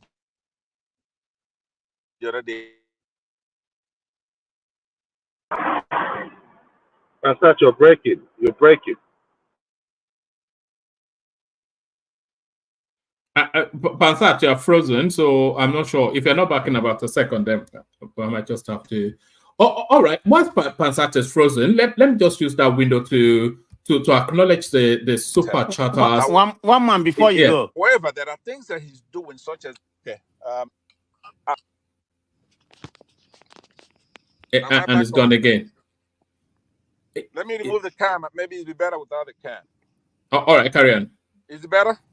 Yeah, much more. Carry on. Okay, very good. So the Tinubu administration, Tinubu cannot.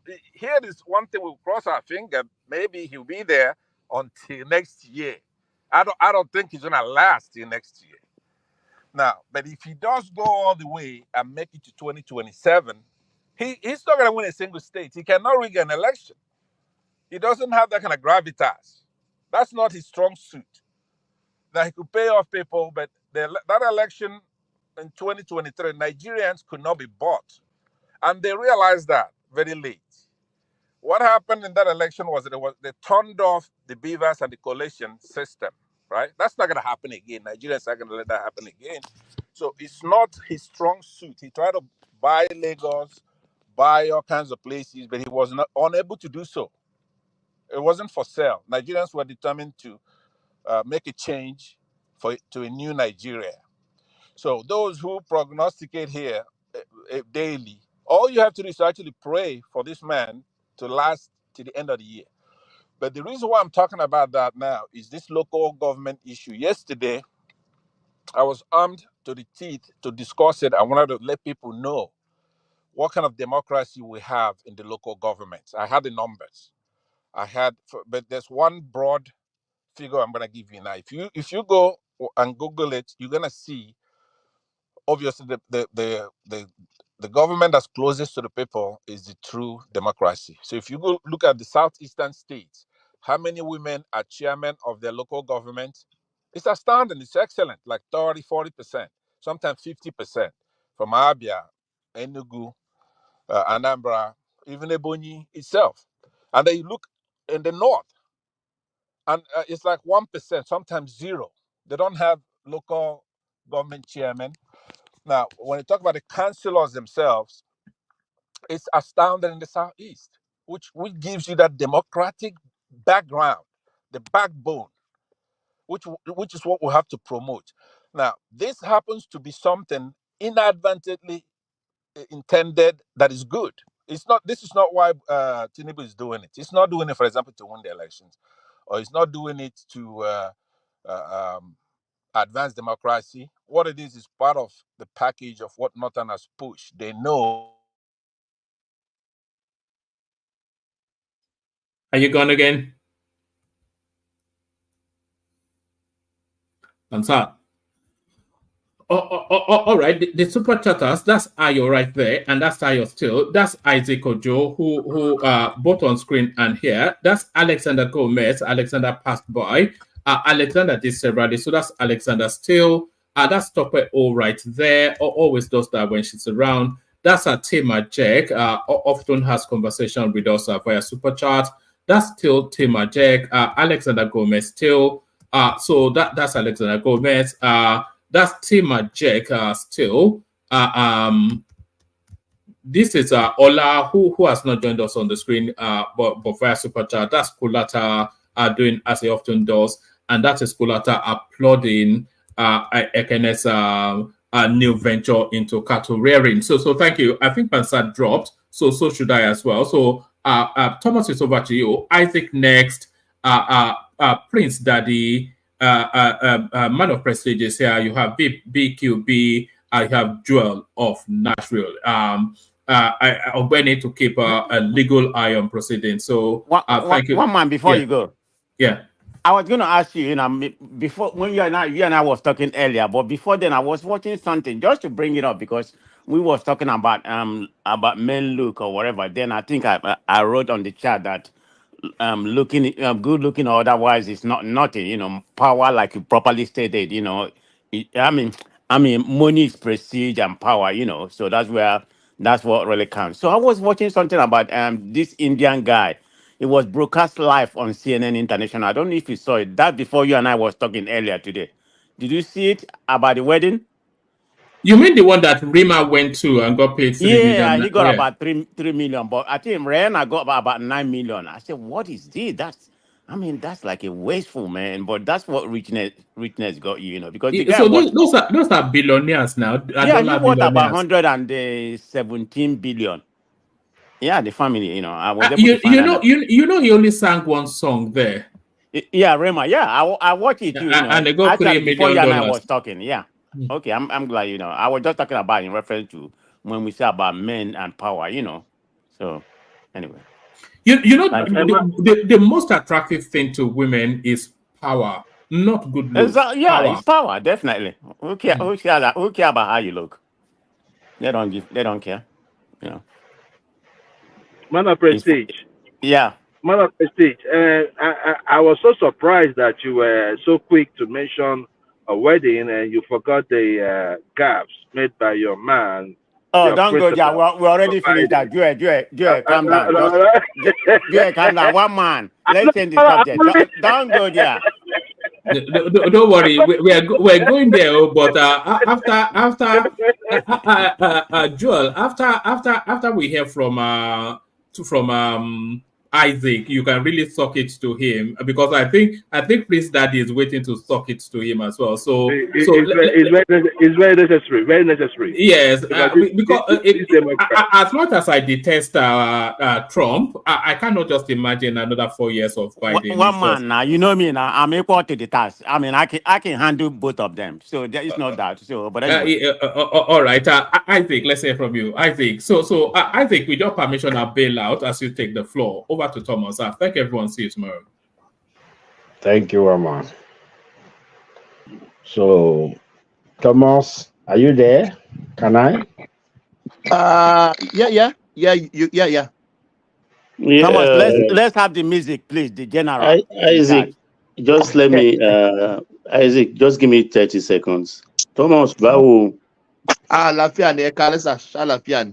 Mo ní kí n kí ẹ náà ni. Thank you, sir. Gbogbo ṣáà dúró ṣanṣan bó ṣe dúró ṣanṣan. Bẹ́ẹ̀, dúró ṣanṣan lórí òtítọ́. Má gbàgbàkúgbà. Mo ní kí n kí ẹ ni. Yeah. Yes, sir. Yeah, thank you. Yeah. Thank you, sir. Yeah, go on, my brother. Okay, I'm going to just say my own thing the way I normally say it. You see, this is actually the period I have been waiting for, including myself. I'm not going to exempt myself because I'm going to make noise, a lot of noise, when the government begins to fail. I'm going to shout, I'm going to, some of us remember that day, myself and Ekene, we were yelling on top of our voices, calling out the government what they should do. The people are suffering. People are not getting it easy at all. So I've been waiting for this space where this noise will begin to die down. There was a time before this period we are in, before this time, it has always been noise every day. Even before you wake up the next day, you are afraid of the next noise you are going to begin to hear, the vibration and all that on social media, on the streets. Those of us that are not in Nigeria, where we are, I don't know about some other people, but where I am here, I have a lot of Nigerians with a lot of noise making. It's also going down right here where we are. So when the government begins to, we are not saying they should just do everything at the same time. At least pick one thing, do it, pick another thing, do it. And I want to also encourage those people who come to platform to come and talk. If you cannot talk reasonably, if you cannot bring peace, if you cannot say things that will actually challenge government to begin to do, pick out some certain things.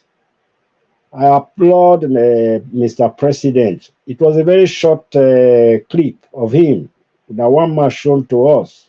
I don't know if he's a bit lengthy, but I think he just gave us a snap of that speech of the president himself. He spoke to Nigerians. And Nigerians, it's time for us to stop pretending as if we don't know what to do. I just thank God the way he stood boldly while he was making that speech, telling Nigerians to their faces, hold your governors responsible. A president telling you to hold your governors responsible. He knows what he's saying. He's not joking when he said it, that you should hold your governors responsible. Even now Isaac, that can I interject a minute? Just a minute. Thank you.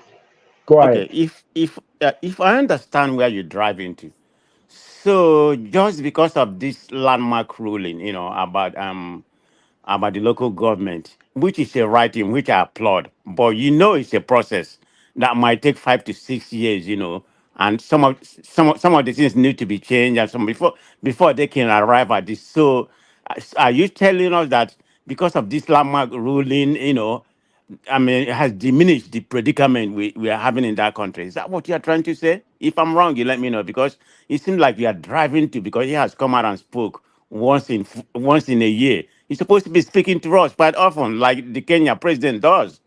Are you not telling us that he has conquered every bad policy this country has perpetuated to us?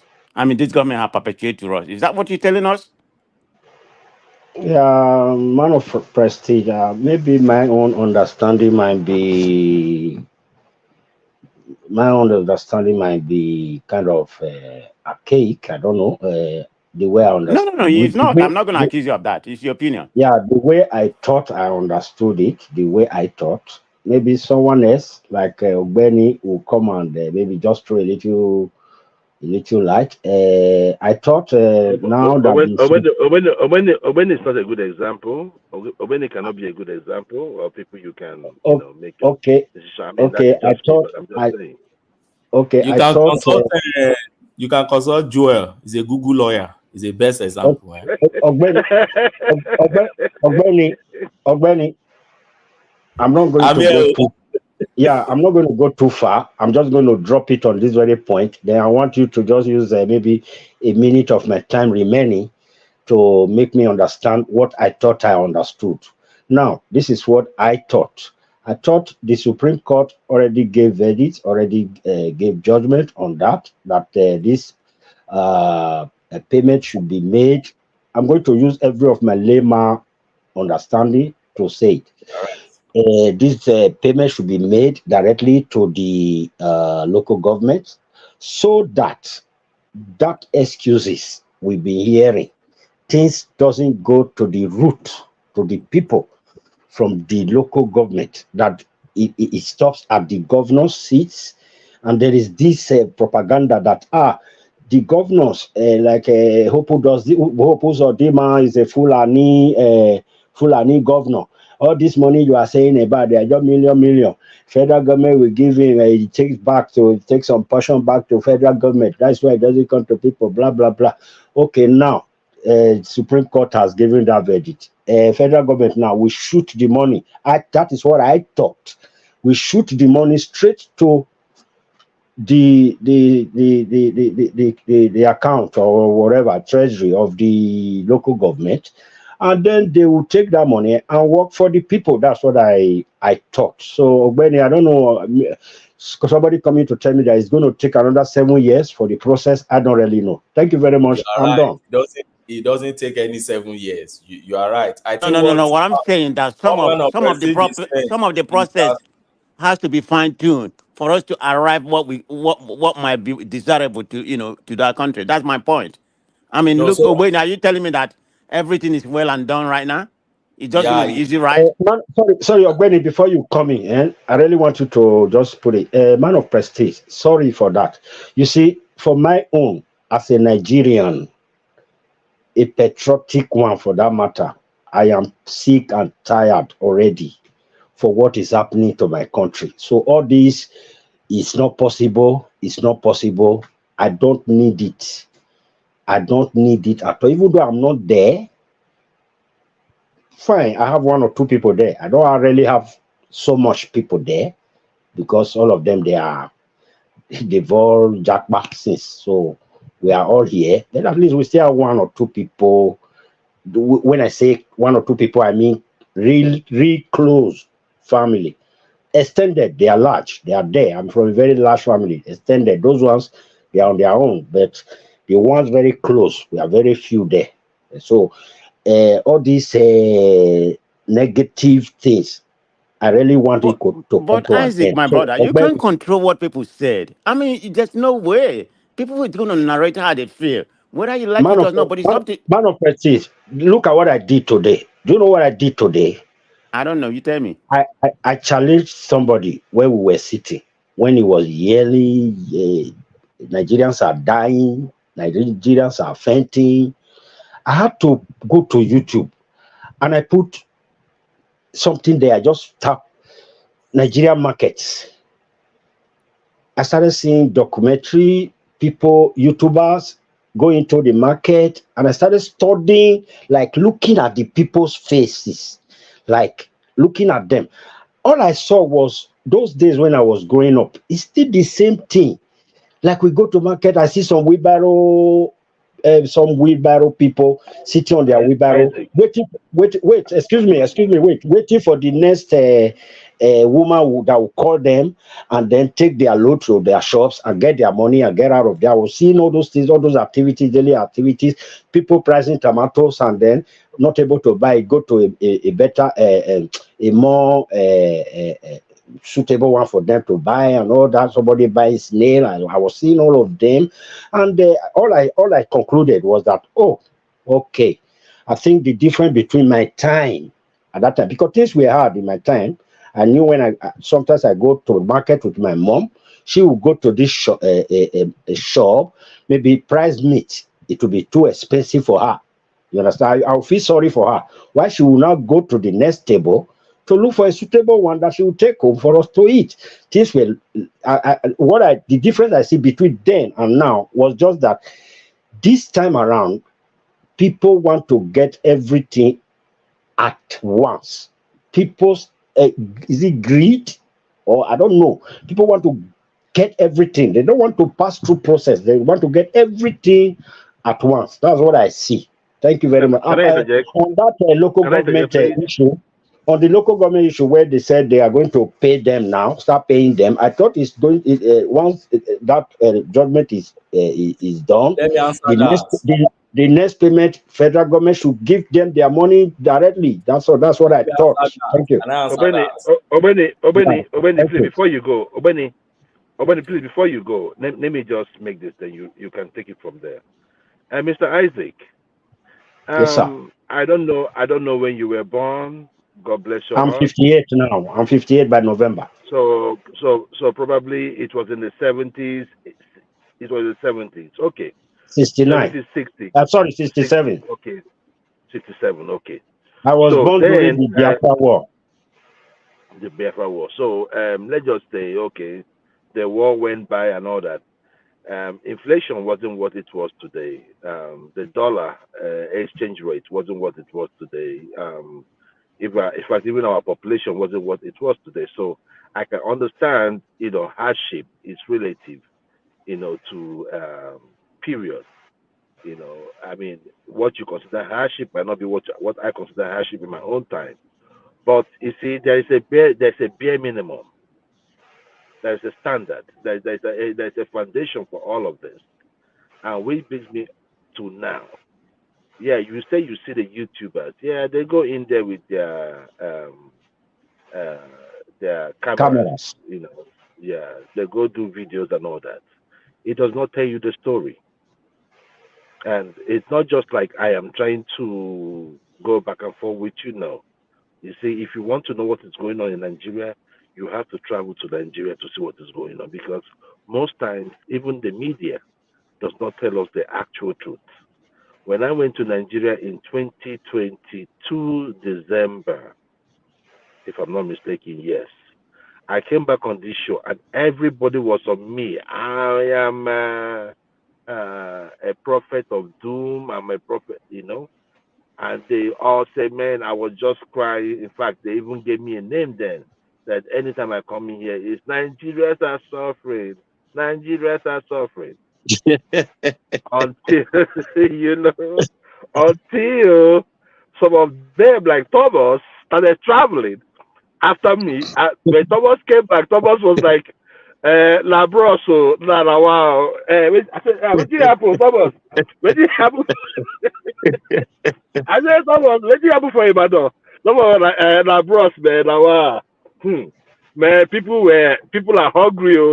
The collateral went, and I think after that, most of us have gone to Nigeria, and we've seen the reality. So sometimes we don't see or feel the pulse of the people via social media, because it depends on what your objectives are. If you're going to tell a story about how beautiful Nigerian markets are, you're not going to go there to show people that are hungry, because you just want to paint a glowing picture. But when you want to know how Nigeria actually fare, the average Nigerian, you just have to travel to Nigeria to see that. Thank you very much. Oh yeah, thank you, Joe. Yeah, thank you so much for that. Yeah, you're right. Yeah, if is only a fool, or you are just a nonsense person that will say everything is right about us. It's things are not right, but hopefully we are a praying country. I don't know, maybe God has Thomas, turned his deaf eyes yes on us. Thomas, Yeah. Thomas, you remember when I traveled, right? The dollar was I still remember. around 480, right? So people were really begging. So when Tinubu came in, I think it was around June, July of last year, everyone was like, man, has anybody been begging you for money? Then everyone was like, man, I get that every day. Everyone was like, yeah, like it was a chorus. Like, it changed. It really, really changed from 2022 when I went to about June, July last year. When Joel, I have couple of people that is begging me for Marwa. So if you have some change, maybe I will give you their contact. You can help me help them. No. I'm regretting I gave some people my number. Now I'm facing real. It's too much. And I understand the situation of the country. When people beg for things, I found it that maybe that person has reached the peak. I mean, it has turned to the wall, because, well, to beg for me is very difficult. It's not because I'm okay now. Even when when I'm back in Nigeria, I live as the average person in Nigeria. I'm not rich, I'm not poor. But to beg for things, because if you turn me down, I feel embarrassed. Yeah. I don't know. I don't know. Let me Maybe ask something, you are Thomas. in my category. Yeah. Thomas, why not block them? Why not block the people if you don't want to have a contact Somebody with? that you can't block. You can't help everybody now. Prestige. You can't help everybody, Thomas. Prestige. It's not that some people you can't block. True. Like a close family friend, you can't block them. True. You can't Sorry, block I would them. like for Benny to tell me when that something will take effect, the payment. if he knows? It's very simple. I know now. So Supposed to can know. everybody hear You're me? just going to speculate. What are you talking about? How are you supposed to know? So I Are you know because I have a copy of the judgment now. I've told you I'm a practicing lawyer. I No. don't. I think what Isaac was talking. When is it actually the process is going to actually be working It's properly there the way we see now. it? It's there. Man of President, let Obeni because me, If you I don't really know when it's going to take effect. So let's just hear from him. Let's just if you go and read the lead judgment of Justice Emmanuel Hagin, that is the man that delivered the lead judgment. And what he says is he mandated, in that judgment, he mandated the federal government to begin immediate and direct payment of local government funds to the latter's exclusive to the local government's accounts. Immediate and direct payment. That's what that judgment states. So whatever interpretation Nigerians want to give to the meaning of begin immediate and direct payment, I don't know. So for one my procedure is suggesting 7 years. I don't know how he's reading 7 years into that judgment. That's what the judgment simply says. Direct the federal government dates. So Obeni, to answer the question, so you added to what you're saying, right? So right now, right, if you don't have a local government in your state, right, who Every state determines has when? local government.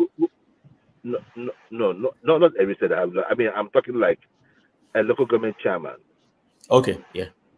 You understand what I'm saying? So not many states have not conducted like a local government election, so they don't have chairman, right? So what I want to know is this, right? Are they going to just post the money and maybe the secretary, right, might take over the disbursement, or they're going to remit that money to elected officials?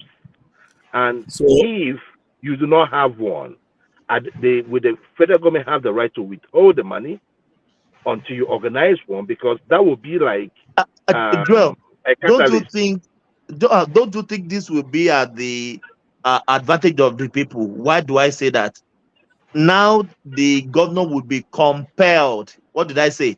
Compelled to run a local government election Yeah, but in their state. but my point is this, Thomas. My point is this, Yeah. right? Will they still send them the money if they don't have local government elections, or will the federal government withhold the money until they conduct one? The judgment covers it now, and that's why I employ everybody to go and get a copy of that judgment. Thank The you. judgment is detailed. The judgment says if there is any local government in Nigeria that is not democratically, that's you don't have democratically elected executive. Don't forget, sometimes when those governors come, sometimes they sack only the chairman. You still have all your councillors intact in some instances. They don't sack the whole executive in some instances. And they said, so if you don't have executive, the democratically elected executives, the federal government, and not even federal government, is FAC. Don't forget, it's Federal Account Allocation Committee. Exactly, I know. So FAC can withhold it until they have democratically elected executive. Now, what's my interpretation of that? This is my interpretation of that. If there is, for instance, let's say there is a vacancy in the office of the chairman of, let's say by death or by election or by something, there is vacancy. Everybody knows that every local government, you have the PAMSEC. The PAMSEC usually in those days used to be the highest ranking civil servant in that place. And they step into the shoes of chairman, or that's if you don't have your vice chairman on ground, the democratically elected, no. They step in the shoe until they conduct election.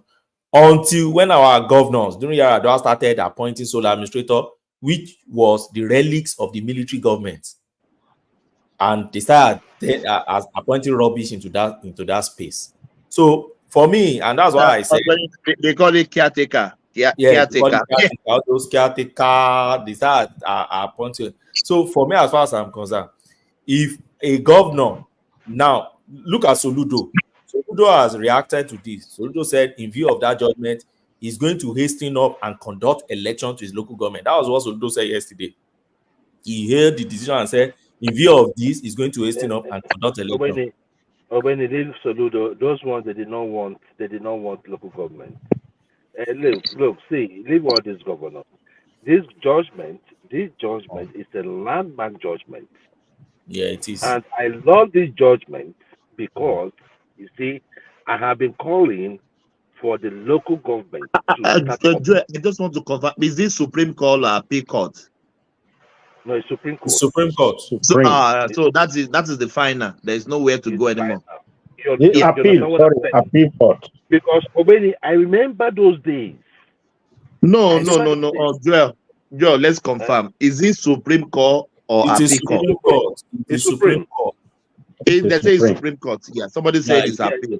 No, it's Supreme Court. No, it's Supreme. It's Supreme Court. You understand what I'm saying, Obeni? I remember those days, right? When we were little, right? You have all those argon. I say not argon, MAPSA. Yes, not gay. You understand what I'm saying? Yes, there were activities. They were very active. Yes, in the local government area, march pass, all those stuff. They were active. They were doing stuff. So they were building the local government, building maternity center. They were building in my local government. See, there are roads. You wouldn't expect the state government to tie. The local governments were tying those roads because they are local, so they know what they want. So those roads were being tied. So, but after they started playing with the local government, all these things started disappearing. They started getting dilapidated. Joel, let me give you an instance of my own local government. In Ado local government, but anybody from Ekiti, particularly from Ado, would relate to this one I'm talking about. The immediate past deputy governor who just died, I think, a few months ago or so, late Chief Bisegbeyemi in my state, was the chairman of that local government under, I think it was Abacha time or so. Do you know that when they created our state in 1996, the temporary sites that the state used to kick off were the infrastructures laid down by local government chairman. Local government of Ado was the governor's house, which they stayed till like maybe 3 years ago or 4 years ago that they just built a new one, was local government chairman house that he built. The CJ, where Chief Justice, the first Chief Justice of Ekiti, where he resided, it was for the chief magistrate of that state and built by local government. The stadium that Ado is very proud of today, that they now translated the name to State Stadium. We used to be Ado Ekiti local government stadium. The library, that it is now State Library, used to be Ado Ekiti local government library. It's still the state library to date. So you could imagine the kind of infrastructure those guys put in place under military. Yeah, under military. And this under military. Under military. Under military. Even water board. All those water board. You know, those days we used to have water board. Like water is not right. And they used to have Agric. There's a place we call Agric. It's a farm settlement. Whenever the corn for the local government came out back then, it used to be very cheap. People go there to go and buy corn, buy mango, buy. Exactly. You know, but we can't find them again. Obasanjo came and everything just bra. We can't just find anything again. Local government now, they just reduce them. Hold on. Let me ask you Benny something. Okay, I hear what you're saying, what you already said, but I'm a little bit confused because if my memory serves me right, we are giving Tinubu credit for this landmark ruling, which I did too. But I'm very much concerned because if you look at Tinubu antecedent, he was the genesis of this local government destabilization, and the other people the other state emulated him. I mean, there's no doubt he was a racketeering governor when he was in charge. He pretty much destroyed the local government. Like I said, he hijacked the local government. So how do we expect him to fulfill this? Is it hold on? Is it just a facade for electoral purpose? Man of stressing, that's not true. Let's go back. Let me answer him. Let me answer him because I lived under Tinubu under that period. Okay, see, Tinubu never close down any local government. Instead, he increased the number. I will give him that credit. Now, but then that was where he started having problems with Obasanjo. Because you see, my thing is this, Obeni, because one other area I wanted to ask you is this now. Does it mean that if I go to my state and create another local government, that the amount of money that is coming to my state will increase? Because that's another thing. Because we have some states in Nigeria that have redundant local governments, right? All they just do is the money coming and they share. I mean, that is things that we can rectify going down the road. But my own thing is just this. Can I now go in and now increase local government in my state so I can get more funds? No, you can't. I don't think you understand me. So that's the thing. So if it is 774, we know it is 774. That's yes, it. Now, that is if it. you want to create anything in your state, now you do it the way Tinubu did it in his own time. He did LCDA, local government, local council Development. Yeah, so that was something like that.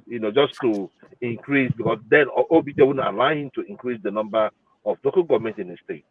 So stuff like that. So if that's what you want to do. Joy, please let me just add a little. Man of prestige, sorry, I was the one who, like, maybe you are trying to say maybe I'm giving Tudubu credit. No, I'm not giving him credit. He has not started at all. I'm only saying that thing he did is very good for Nigerians. I'm not giving him credit. He has not started at all. He should do things that we expect him to do. So many people took him as their choice. You understand? Above every other one, myself included. I won't lie to you. Though three of them, Obi, Atiku, and Tinubu, were not the people that I wanted, but all the same, since I saw that three of them, they are the ones dragging for that seat, I just say, okay, let me just look. And the one that is more experienced, not the one that is better, not the one that is more kind, though. The most kind person there is Obi. Isaac, shouldn't we be celebrating this judgment? This is a landmark judgment. I wanted to land somewhere. Yeah, I want to land somewhere. The most sympathetic man among the three of them is Obi. The most experienced one among them is Tinubu. I know that he is more experienced than the three of them, even though he's old and all that. He just did something now. They gave judgment. They said so many presidents wouldn't have taken it to that is people really understand government. I learn every day. My own is to learn. My own is to just, I have nothing. I can't contribute anything to Nigeria apart from my immediate family. That's the truth.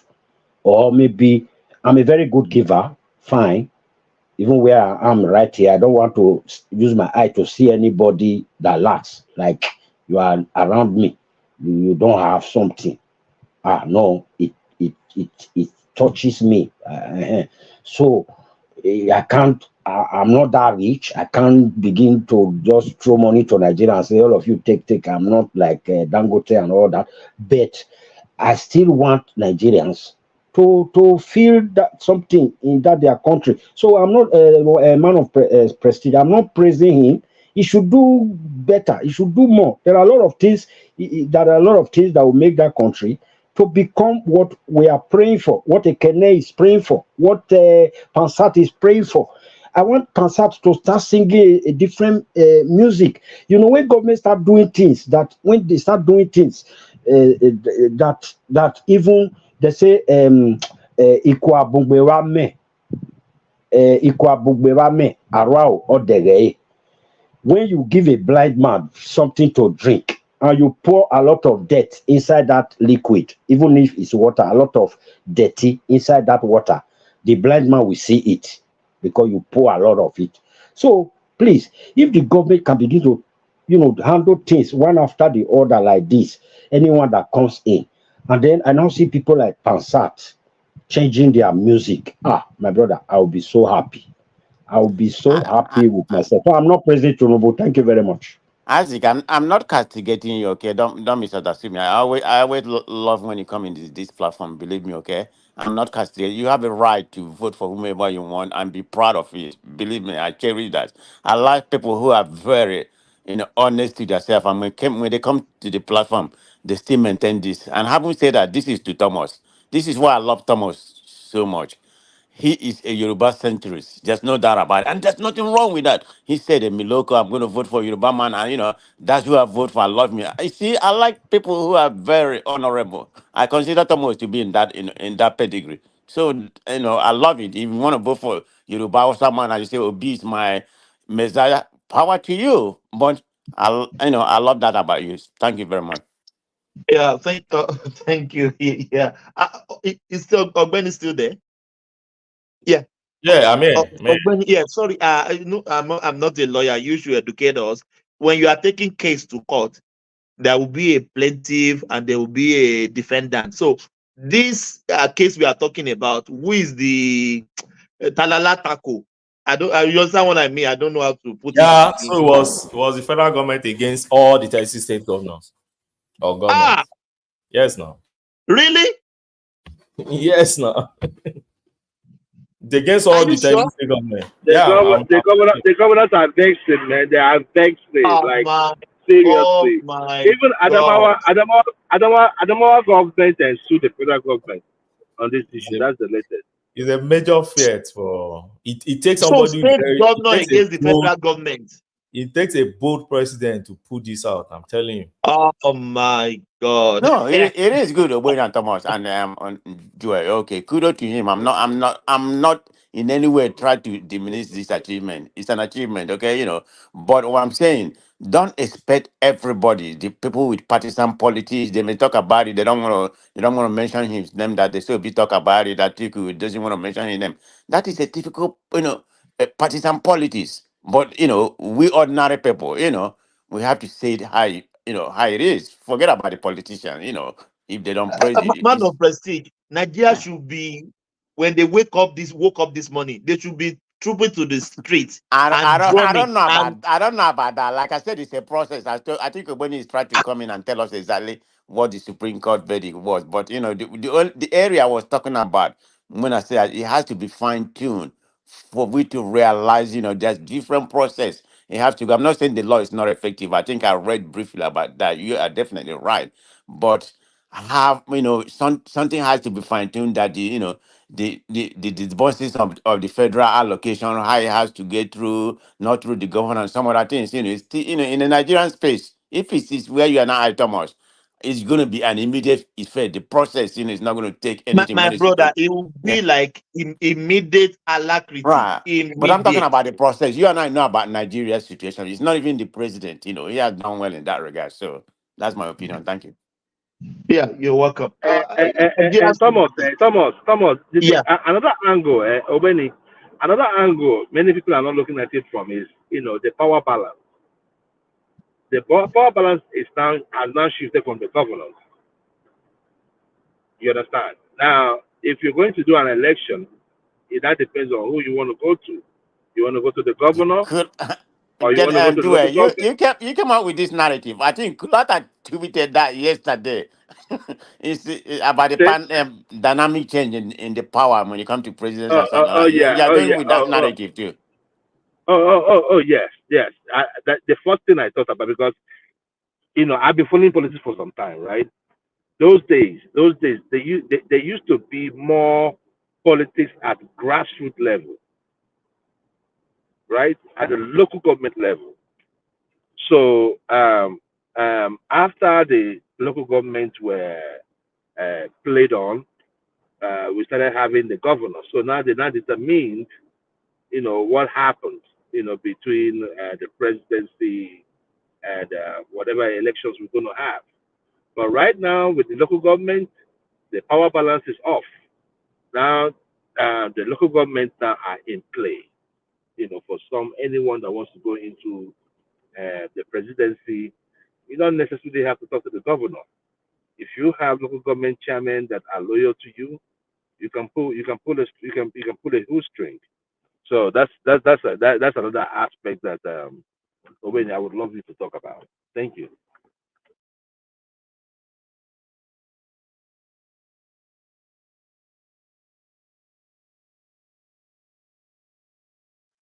Is anyone there? I'm here. I don't know if when is still there. You're supposed to have been lecturing us on that particular area. But if we not, maybe Thomas can right. Owen, are you still there? Maybe when he went to sleep.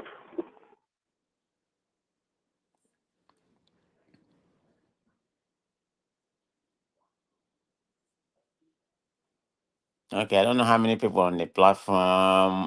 Even Thomas. But Joel, can you hear me, Joel? I can hear you. Okay, well, let's talk about something else until they come in. Yeah. So you see, so I'm not a fan of Tinubu per se, but as things goes, whenever there's something done and was done right, it is imperative that I give him his Okay. Let me come in. I guess I've been watching some international I'm space. here. Like you properly said, you accused me of the other day of don't have a job. That's why I'm always on every internet. I work from home, so yeah, you're in the medical field. You No, no, have to I go. was joking. I was joking. I know, but you have to go in. So I have time to play around with all platform. You say when you back, let's leave. When if you are there, I give you. I'm here. I'm directing this thing to you. Please go ahead. I Yeah, listen. when we're waiting for you, we don't know where you go. Sorry, I go toilet. So, Go ahead. Go ahead. what's the question, please? We were So the talking about question, the process. I made an illustration that is going to take 5 to 7 years, but I was No, really no, talking about the process. But go ahead. no. It's not going to take that because the Supreme Court ordered them to do that immediately. So what I think the federal government needs to do now is they need to strategize on what they need to first get a list of how many numbers of local government do we have democratically elected executive as of today. How many are those ones we don't have? Now, those ones that we don't have, what is the situation of things? Is it only about Sharma? What about other councillors and others?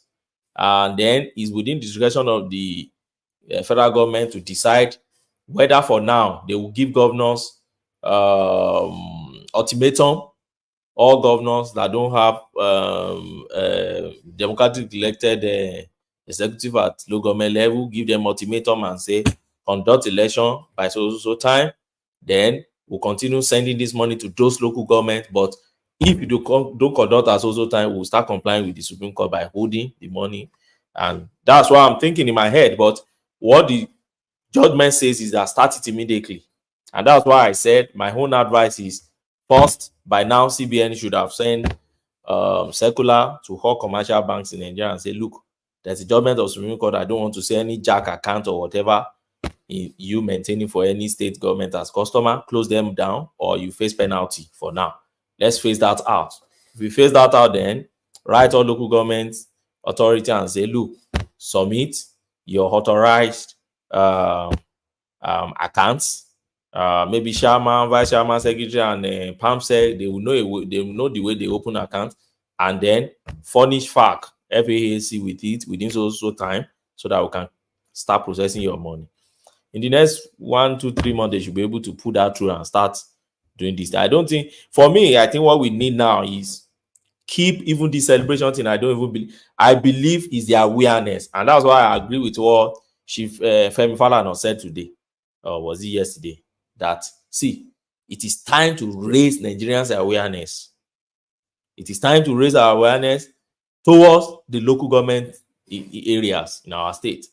Everybody now should be conscious of what exactly is being allocated to your local government. Hold your local government responsible and accountable. We shouldn't leave them the way we left our governors for so many years. You could imagine there was one fake they did, and Tinubu was begging Kwara State Governor that I paid you, go and pay your workers now. I paid you. What kind of country do we run? That the president will now be begging governor and say, I've given you money, now go and give you up. You know, and it is only because we people, Nigerians, don't hold all these governors accountable. And another thing I've seen again, which I said today, is that the federal government also, as you're allocating this money, make it public. Don't go and drop it inside Ministry of Finance website. Nobody's go there. People don't go there to read. But like this Gen Z, this new generation, don't read. In fact, one little obstacle you put along their way, they just drop it and better stay with Twitter and Facebook and others. They don't go and read. There's no reading culture anywhere. So the generation, the millennium and the generation that do read, they are not the agile one that are on street and on the social media like that. So put it out there. If you are allocating $2 billion to let me see it on newspaper, so that no shaman will be talking rubbish. I can say, look, so far in your office for 1 year, you have collected XYZ billion. Show us budget. Ogbeni, if no, we are not really ready to develop our people, can you imagine Seyi Makinde tying the road in my street in Okeo? Look at the distance from Ibadan, which is the seat of power, to my hometown in Okeo. So there will not be development anywhere if your local governments are not working. I remember my street in Challenge is the local government that tied the street then back there in Felele. Local government. State cannot reach everybody. General Thomas, do you know why? I don't know where that policy or that structure came from. I don't know whether it has been there. Those people that hold down the platform would know. I don't know. You see, the issue is when you have a road they call federal, state, and then local government road, there will be trouble. Because why I said there is trouble is because, first and foremost, there is no road called federal that is not within a state. It must be within one state. It must be a state. You're right. There is nothing like in between Kogi and Ekiti, there is no space. Immediately you leave Goli, you enter Ekiti. There is nothing like this is space for federal. You're right. You tell it federal road. So sometimes you see them, see Aregbe now. How did Aregbe Shola crash Osun economy? He started doing federal projects everywhere. Started painting, started doing federal project. Almost everywhere was doing federal project instead of him to face state project. But I think they are getting reimbursement. Am I right? Not on all projects. For instance, Wike, most of the federal government Wike did in Port Harcourt. What he told them is, look, we are the one using all these things. If the federal government refuse to come to our aid and we are abandoning it, our people will suffer. And he started they will give them go ahead first before laying your go ahead. Like all those high courts, all those doctors' quotas, all those federal infrastructure that he did in Rivers. He didn't wait for federal, but they have money anyway, unlike Osun, that crashed after doing federal government projects. So that's the issue. When you have like that road you're talking about in your locality now, maybe state road. So when they call it state road, you now wonder there is no state road that is not within a particular local government. Local government, you are right. It's the same what you said earlier on applies to local government and state as well. Yeah. The only one you won't find is there is no local government road that will be in another local government. It's not possible. If a local government will not go and jump to Obeni, we know, in the grading of roads in Nigeria, there are trunks, right? So I know there are trunks. There are busy trunks that without letting you know, you will know that this is a local government road. And I say a state government road. I think the local government, like I was saying, like there are some, roads that are inside of the villages, right? That are important to the village, maybe between 2 or 3 villages. Well, I used to see those roads those days. They would just tar those roads. Those are the major things. Ordinarily, the state government would not see any need for that. But being that it is within the local government and the person is within that locality, they will be able to do more, going more into the grassroots. I think it is closer to the people. The people should be able to, organize themselves. I don't know how else. I don't know, because what you were saying about, publishing the amount of local amount that goes to the local government. Joel, sorry for Let me cutting you. Yeah, landing. Yeah. Let me just land, right? When he was talking about, money that goes to the local government and how people will be aware of the amount of money that comes to the local government, I don't know how we're going to do it, because that's the government that is closest to the people. It will be hard for people in a state to galvanize themselves and protest against the government. Why? Because probably if the government is from another senatorial district or from another village, it depends. Okay, is Ikwere, because all this is we are talking about, all this tribalism and all that, it still goes down to, the little communities that we have. So if you say, for instance, you're from Ikwere in River State, and people are from, and you're the governor from Ikwere, then someone from the water side is saying they're going to protest. People from Ikwere will be like, oh, you want to protest? But no. If it's a local government, most times, most people under that local government are like homogeneous. They know themselves. So if they know that that money is not coming in, they can galvanize themselves and protest at that level. That is the beauty of this particular law, the judgment that was given. But Obeni, I wanted to ask you one question. And that question has to do with the selection of local government, what they call it, like the state local election chairman, right? So local that we don't have this, we don't have this issue that we have now, where if the governor is PDP, every state governor will be PDP. So I don't know. I don't know if you have any idea on that. I have an idea. That's another area that federal government still have to look at. But there's going to be dilemma in that area, and people will kick back. So as it stands now, it is SEC that conduct election to local government. SEC is the State Independent Electoral Commission. So they are pretty much controlled by the state governments. When I say control, they are meant to be independent. Don't forget, just they are meant to be independent, but state governors appoints, right, through the House of Assembly, but they work with INEC. Then the state governor determine the date available for conduct of election, and so the state government has this a kind of some level of control over that SEC. No, not control, let me say influence over that SEC. So, and that is why over time you see when the new government comes in the state level, they sack the whatever chairman they met there, put their own people there. If they have to conduct an election at all, they will now conduct election at their own convenient time when they know their people will win the election or they rig for their home party to sweep the entire thing. But let me tell you, what I think will start changing now is this. One, local government money is no longer in the hands of the governors. Everybody knows that it will be going straight to the local government. More people will have interest. Okay, more people will have interest. There will be more desperation from other political parties, particularly all these small political parties that have been struggling over time.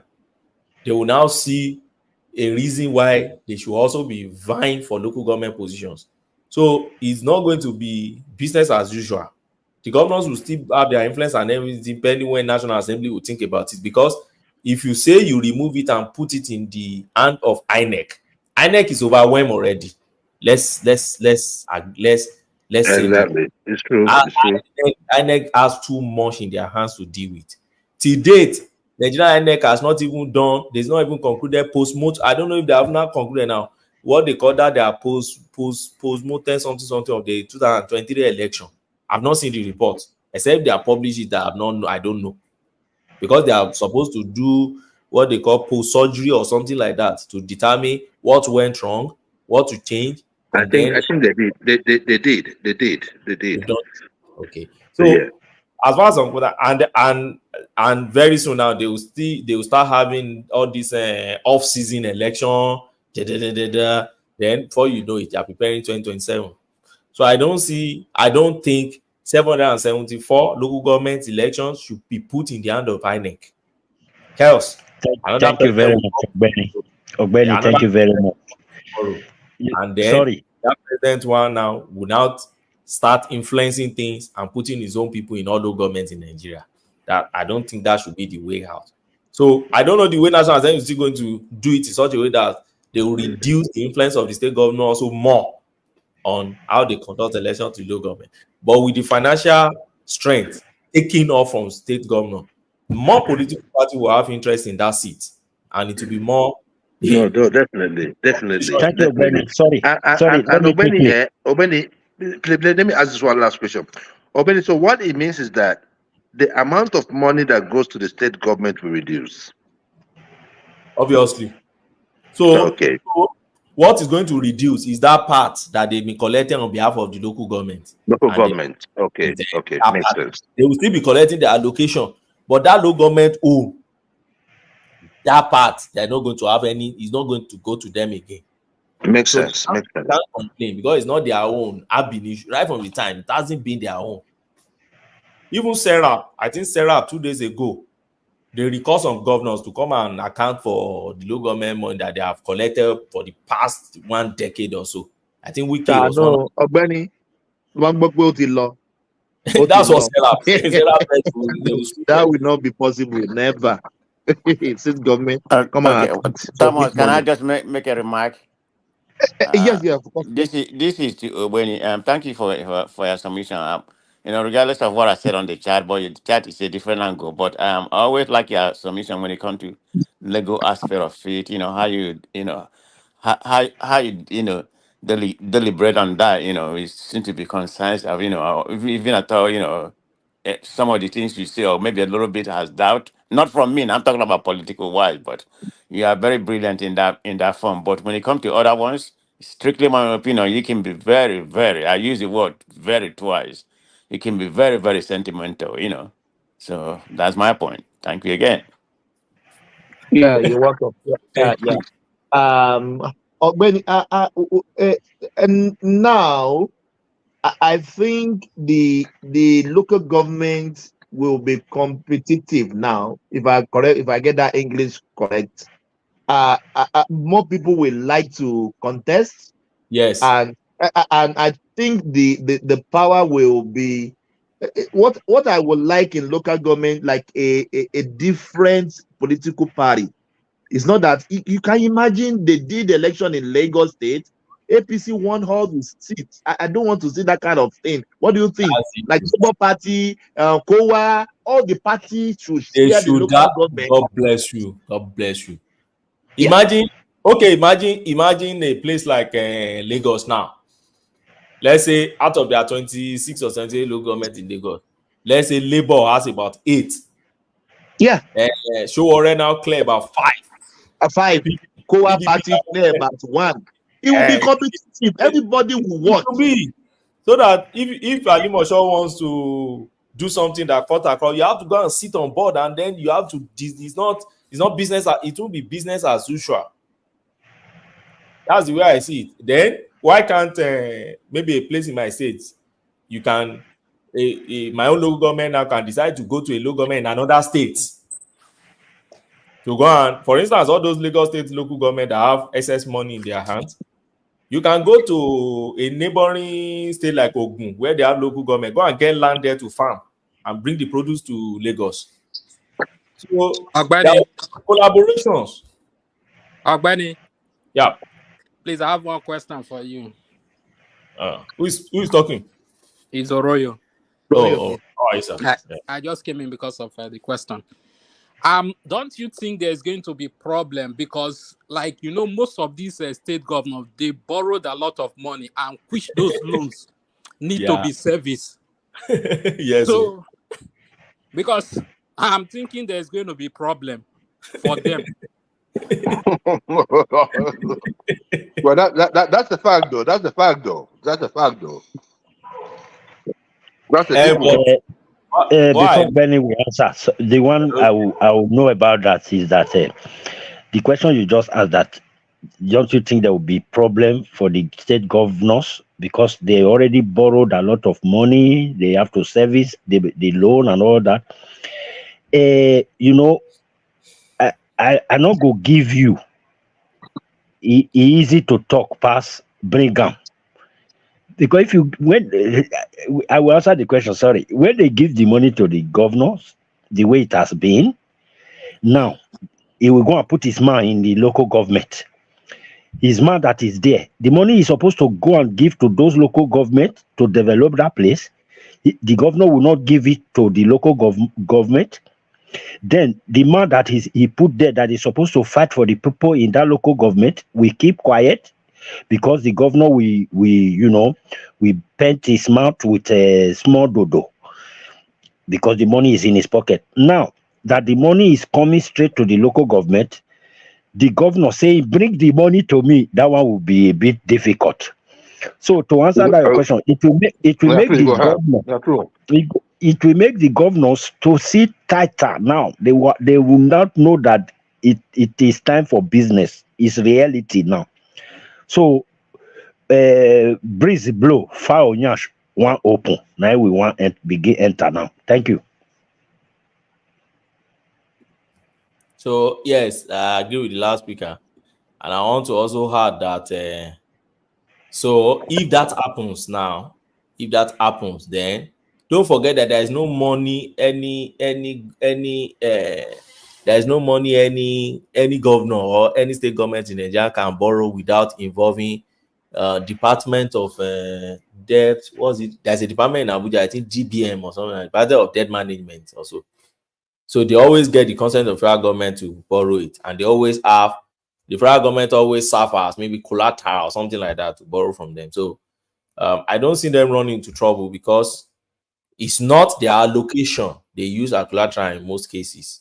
So in most cases, when they borrow like that, when you see Nigeria and they say this is Nigerian debt profile, it's not about federal government alone. I hope you know. It also includes the money borrowed by other state governors too, that they use federal government as their main, what I can call, guarantor. Like a buffer. Yes. That's how they get loan, because they are not a sovereign state. They are existing within another state. So they can't really negotiate outside there without involving federal government to as a face for them.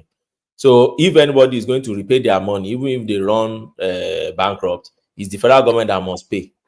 But that's the person that shield for them. So if they run to any trouble, federal government will still come and aid them and help them out.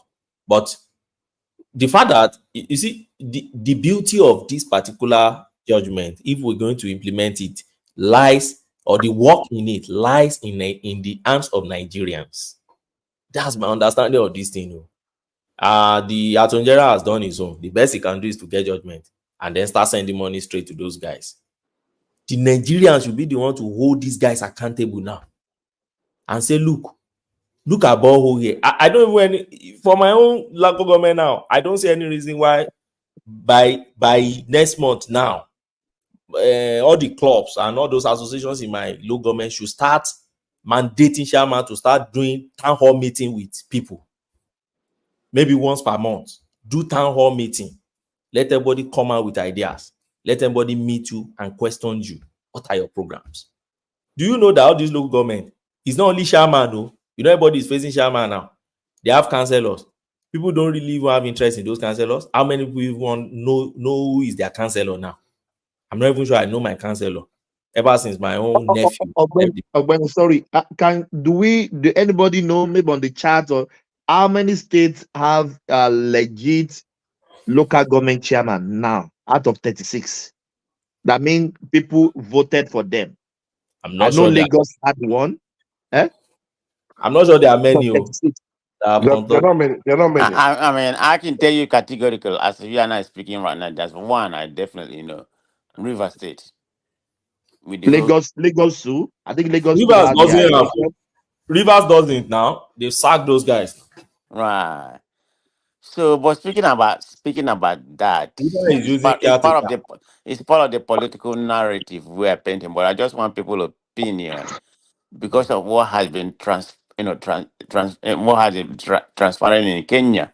You know, um, I'm not saying it's gonna be. I want it to be a panacea in that regard. It's a revolution, to them, but which is a peaceful revolution. Because earlier today, I was in one man offshore, this thing, platform with a Kenya person, the famous Kenya person, which is a journalist, Kaiser, was narrating about the situation in Kenya, and he seemed to be in favor of the government, and so he brought another lady.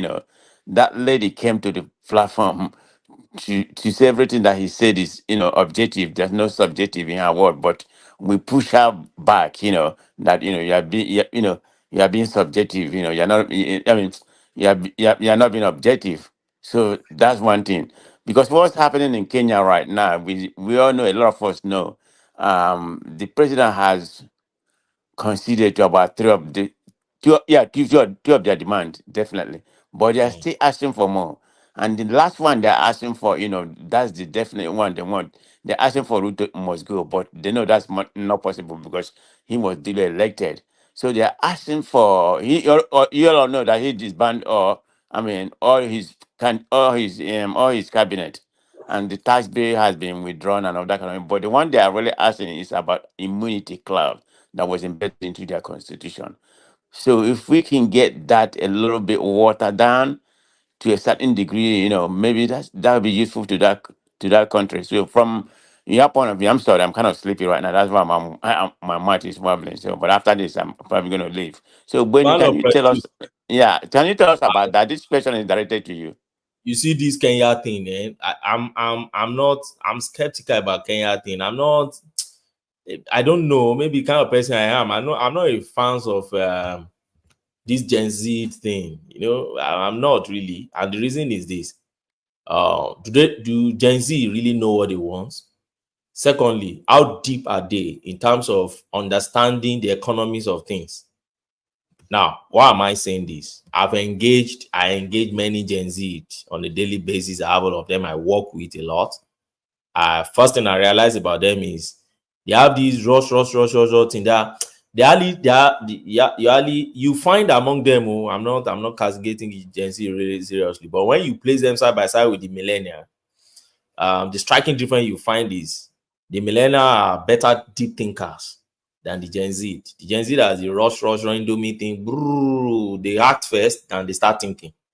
Now, when you have them leading a movement, this sensation of okay, Ruto must go. Don't you look at Libya? Libya started Gaddafi must go. Look at what the country is today. Look at every country that have chased their leaders away unconstitutionally and pick from their experience. But if you ask them, how many of them can even talk about Gaddafi than that? America kicked Gaddafi. If you ask them how, there's hardly probably few, they start dropping in numbers that understand that space. If you ask further question, you have more people, more population dropping. They don't understand, they don't read much like that. So you now start asking, okay, what exactly do regions say? Let me give an example of what I'm talking about now in this Kenya. Okay, Ruto came in, they all hail Ruto. They were the same set of people that voted Ruto into government. They hailed him, they told us he was the best. Uhuru Kenyatta didn't want him. They kicked Uhuru Kenyatta. In his early days, he was against Uhuru Kenyatta. In fact, he sent police to his house. They smoked the guy out one late night like that. All these Gen Z were hailing. And all of a sudden, he became their enemy. You now start wondering where. Because at a point in time, I was speaking against the West. Everybody knew that anywhere you find Ruto, you must either talk against the Western media, you will find a way to just impress the Gen Z, impress everybody. Oh, they were hailing him on. Oh, he's taking on the Western world, is this and that. But all of a sudden, the same Gen Z started running against him. And so you first want to ask, okay, what's the problem? Is it the West that is instigating these guys against him?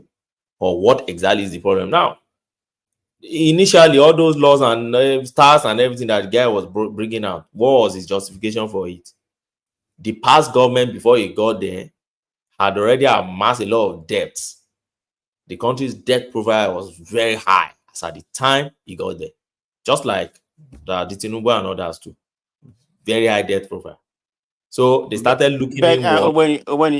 Before you finish, now you're talking about debt, debt that we've been borrowing money from IMF. But if you look at the data as of today, you and I is talking, Nigeria is even in the ninth place in Africa. So it's not anything close to, because I was looking at the debt servicing amount, in reference to the IMF, paying back. Egypt is number one. That's almost about 11 billion. Debt, right? Right, Debt. we're talking about that. And Nigeria is like about number 9. I That's think we are better. I saw too. Even Ghana is more than us. So it's not Are we about the better? money. Huh? You are saying we are better? Oh yeah, we are number 9. Right. Another one so we are number 6. Right, So yeah, we are better in terms of borrowing money, but it's what is it yielding result? Is it going to the right place where the money is supposed to? I That don't is even it. even IMF give them direction, to do You this or that. Go ahead. hit the nail in the right place. Is it going to the proper place that it's supposed to go to? Do you know how many trillion that we have borrowed into this system? Where is the evidence of the money you have borrowed? Where is it in the country? That's the question we ask ourselves. But let's go back to Kenya. So the example of Kenya I'm giving is this. Okay, this man has run the country into serious debt before this man got there. Okay, and this man felt like, well, wrong decision. As far as I'm concerned, probably would have looked elsewhere and look inward, make decision to say, look, this Gen Z that has been praising me, everybody has been praising me. I need to impress you. I need to do something. I need to build infrastructure. I need to impress my people. I need to solve problems. But I won't do this thing with water. I will do it with money. I need money. And the man looking what I felt like, look, there's no way we won't raise tax. Everybody knows that, particularly in the capitalist state. When there is things like that, one of the things they do, I'm not an economist, but I know what they do, they raise tax. They do that in the UK too, they raise tax in order to mop money from the system, in order to enable them to use that to work. And it's my, okay, let's raise tax. Possibly the National Assembly and himself, they now went to areas where they shouldn't touch at all. Areas that touch more of commoners rather than the bourgeoisies and the rich men in society. If you raise tax and you don't touch the necessities, the necessary goods and services to the people, probably you are touching the rich one, all those ones that drive luxurious cars around. If you have more than one car, you'll be paying XYZ. Like that car thing now, they said on a yearly basis, they should be coming to renew their car and pay. That's too much. And they said they'll be paying, I think, 10% of the value of the car to government every year. That's too harsh. But if you are saying luxury car, let's say you are saying, it's the rich ones that drive a luxury car. If you are saying luxury car of maybe 3 years old to date, if you are driving it, you'll be paying so percentage, fine. Or you are saying, okay, if you have a second car, then you'll be paying XYZ, maybe. All right. So for me, instead of killing the entire finance act, what I think the Gen Z, if they are actually deep thinker, should do is, okay, you are sitting with the president to pick out the ones that, and then give him the alternative and say, look, what we want is that all these luxurious cars that your cabinet and all these people are, that's where you should tax, because we really need money in the country. Yes, tax them. But now they've thrown away the water and the baby, and the man is playing on. So you cancel you cancel the entire legislation now. Just the same way we were supposed to have amendment in 2003, because third-term agenda was in that constitutional amendment that had other provisions that were fantastic. But because of third-term agenda, we threw out the whole constitutional amendment instead of just removing the cancerous one, which was third-term, and just leave the others. So that's the way I see it. So time will tell whether this thing is actually a gain for Kenya, or it's actually putting, because I learned now that in terms of viability or legibility to access loan from IMF, I learned that their profile now has gone very bad in the sight of IMF. Maybe they will look towards China, we don't know. But I learned that China is part of the country they are indebted to, so they may probably want to look at China again, which may not consider IMF and rating on them. Yeah, well, you're right. Kenya, for Kenya's sake, they are way higher because they're like number 4 compared to Nigeria, number 9 or number 6, depending on what you look. So their debt, ratio, is very, very high. The amount they're going to use to service the loan they bought is, I think, in number 4 position. I think it's like about 4 or 5, billions, compared to Egypt, which is about 11, and we are very minimum. We are just like about 1,000, billion. So it's not even close to that. Imagine them now saying remove all your cabinet. So what's the essence of that? You remove cabinet, and so if you remove cabinet, won't he still appoint cabinet? Will he go to the Gen Zs and be appointing them? Oh, the guy already reappointed reappointed most of the cabinet, that he dismissed the other now, day. But what's going to make them different? Are they not part of the system? It's the Gen Z thing now. Now when he remove, some of them will hail him. By the time he reappointed, so that's what I've seen. The youth are just, I don't know. I don't know where they're like headless mobs with no direction, no purpose. And I don't know where the millennial parents got it wrong with the Gen Z. I can't really pick it. And I think it cut across all societies too. Those ones in my office back then, I would just call them, okay, come. Can you tell me, just write 10 paragraphs about General Murtala Mohammed? They don't know. But you got to tell you, Ogbeni, let's not bash. Let's try to educate. I don't think it's productive to pile on at this point. You can see the loopholes here, maybe education or whatever, but let's not pile on it because there's room for growth. Let's just put it that way. But I actually came up to ask you a question. Sorry, the great man of prestige. In regards to welcome, my bro. Babaji. Yes, good to hear from you. Yesterday, early morning, 2 days ago, we were having a conversation about local government. Sorry to take you guys back. Yes. And we mentioned the part of taxation. And I think I believe, okay, let me put it this way. I think the state governors in the court of law can still win the SEC case. I think they have a legitimate case there. So it's likely that they will still retain the rights to conduct elections. But where I think the impending lawsuit will start coming in is the tax collections, right? When that local government chairman now says, you know what, I should be collecting the taxes from motor parks, and like you also said, for radio stations, which is also against the federal government in some instances, right? Those licensing and stuff like that. How do you think that plays out? And where do you? Because I see it coming. It's gonna have lawsuits in that regard. Like, I just wanted to ask you about this. How can they go about it? The local government chairman, because they, like, let's say Lagos for now. Imagine if fellow Kija say, you know what, enough of Sanwo-Olu collecting tax. I want it back. Those they already have mechanism in place to collect taxes already. They might find a way to turn into some kind of joint account again where they say, well, we're sharing something. What can they do to ensure that there's no repeat of what happened with the federal allocation at that level, to where somebody can say, well, we're going to set up a joint tax collection together with the local government councils? If you had to advise the local government councils, because I see this coming in a year or two. So what can they do? That's my question. Okay, thank you, everybody. I need to say good night, everybody. I've been struggling in the last 30 minutes just to stay awoke, Of course, you will struggle now. You're a Democrat. You're a Democrat. You will struggle, of course. Listen to the whole analysis. It has been very impressive, particularly when he side when it comes to the legal aspect of it. So I leave you all to continue. I'm glad about you be man of prejudice towing the path of Biden. Yeah, I am. I'm not going to hide it, but hold on. Let me tell you a breaking news. That's going to make Babati very happy. Prince that is not here. The latest breaking news on CNN. I'm watching it, but I'm kind of sleepy too.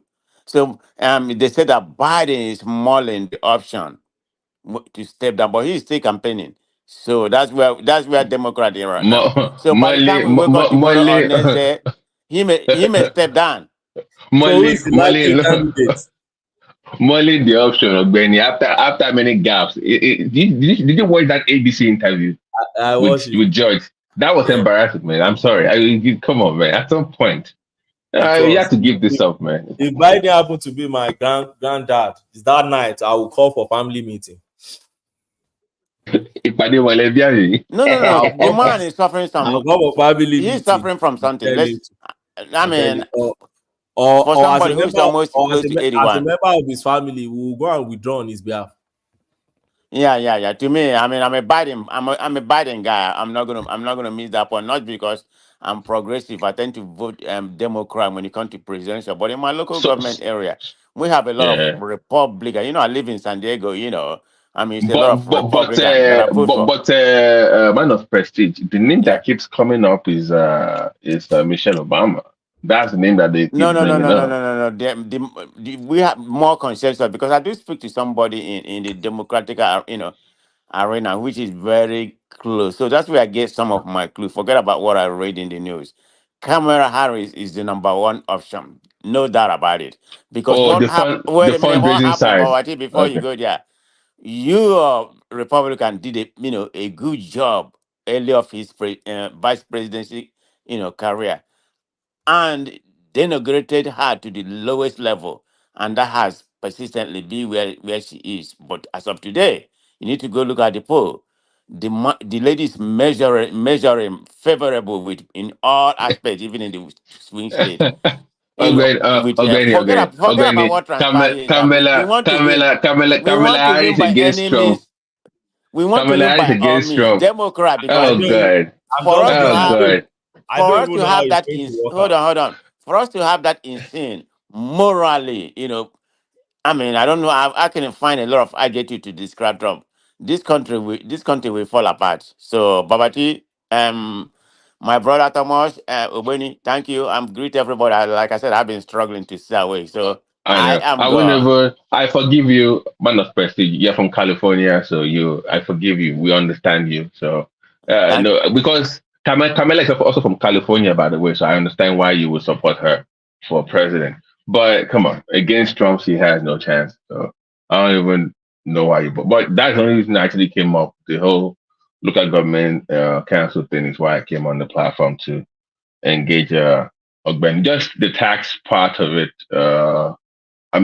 Tax collections, because they need funds. They also have to start generating IGRs, right, at that level, because the responsibility will increase, right, as the demand grows for good governance and the focus shifts away from Abuja, from the state capital to the local government councils. The responsibilities, the attention will now be paid more to local government councils, right? When they will get more attention now because we want to see what they will do with the funds. And then we need to raise IGLs. We start to tax collection. So, but I didn't really, that's why I asked that question about how would that work out if you were in the shoes of a local government council chairman that just got sworn into office. Well, for me, we'll be see how all these things unfolds with time. But for now, I think I don't see the local government chairmen not cooperating with their state governors. They will see just the same way state governors still cooperate with federal government, right? Because every local government will find itself within a particular state.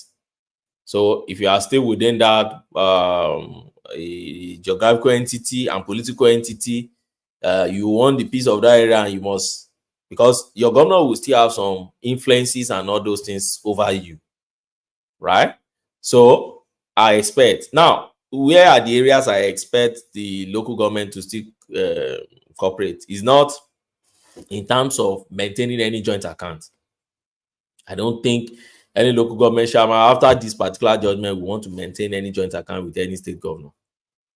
What I think can happen is this: they may have probably infrastructural direction, economic direction. They will have all these strategies and policies, and then they may say, okay, there are some things that are common to all local government, probably for the state capital or from joint projects that they know everybody needs On that basis, they can say, okay, a particular percentage of your allocation, we want it to be going to XYZ, which local government also will be monitoring.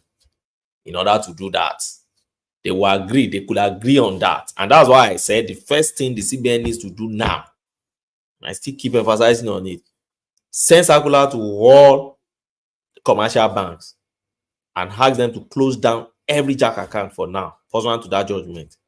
You don't do it within 24 hours, you are joking with your license.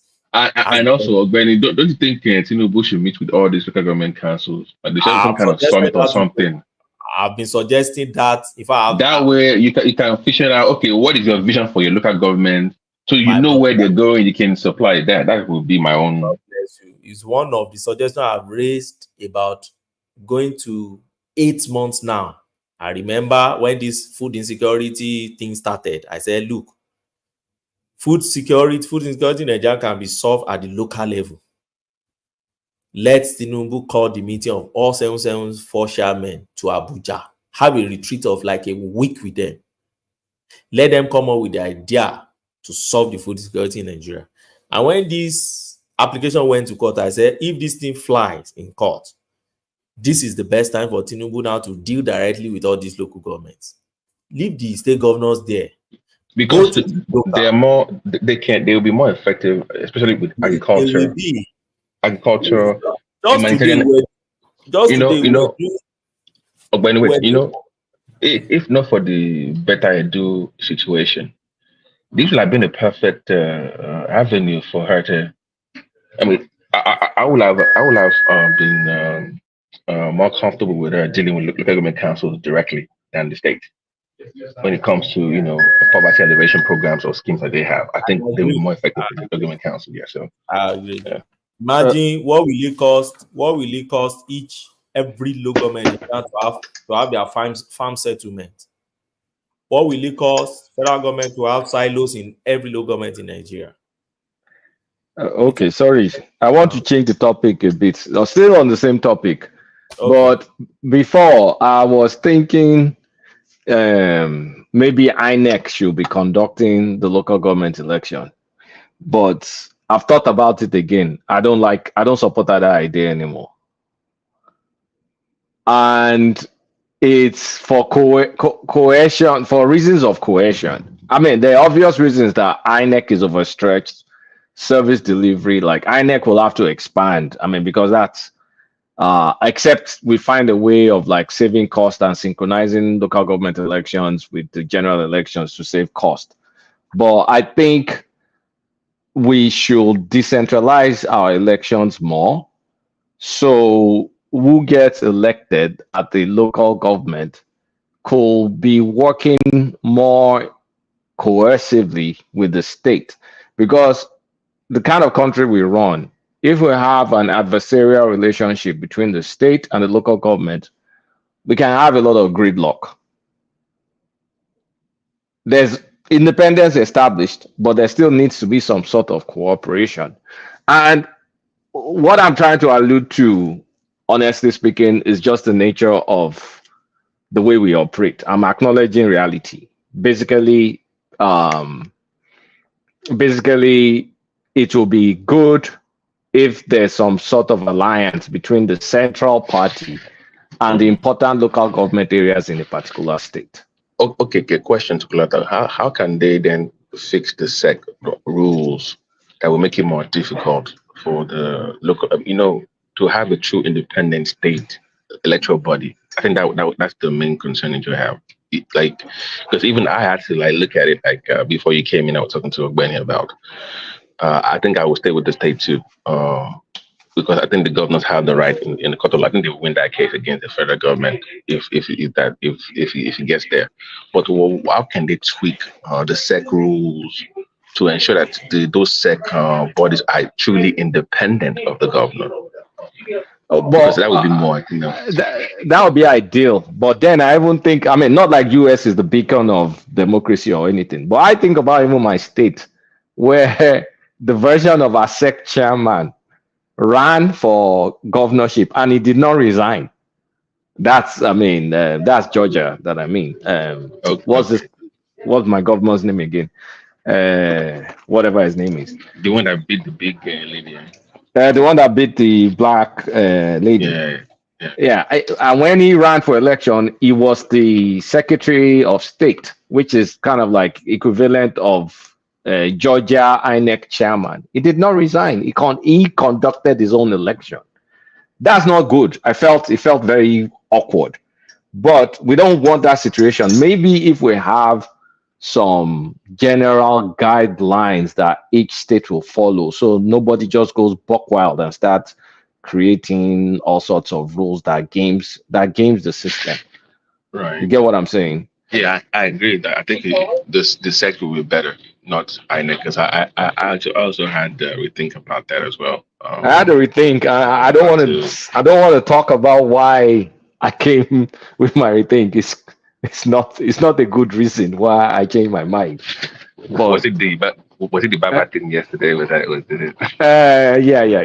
Okay.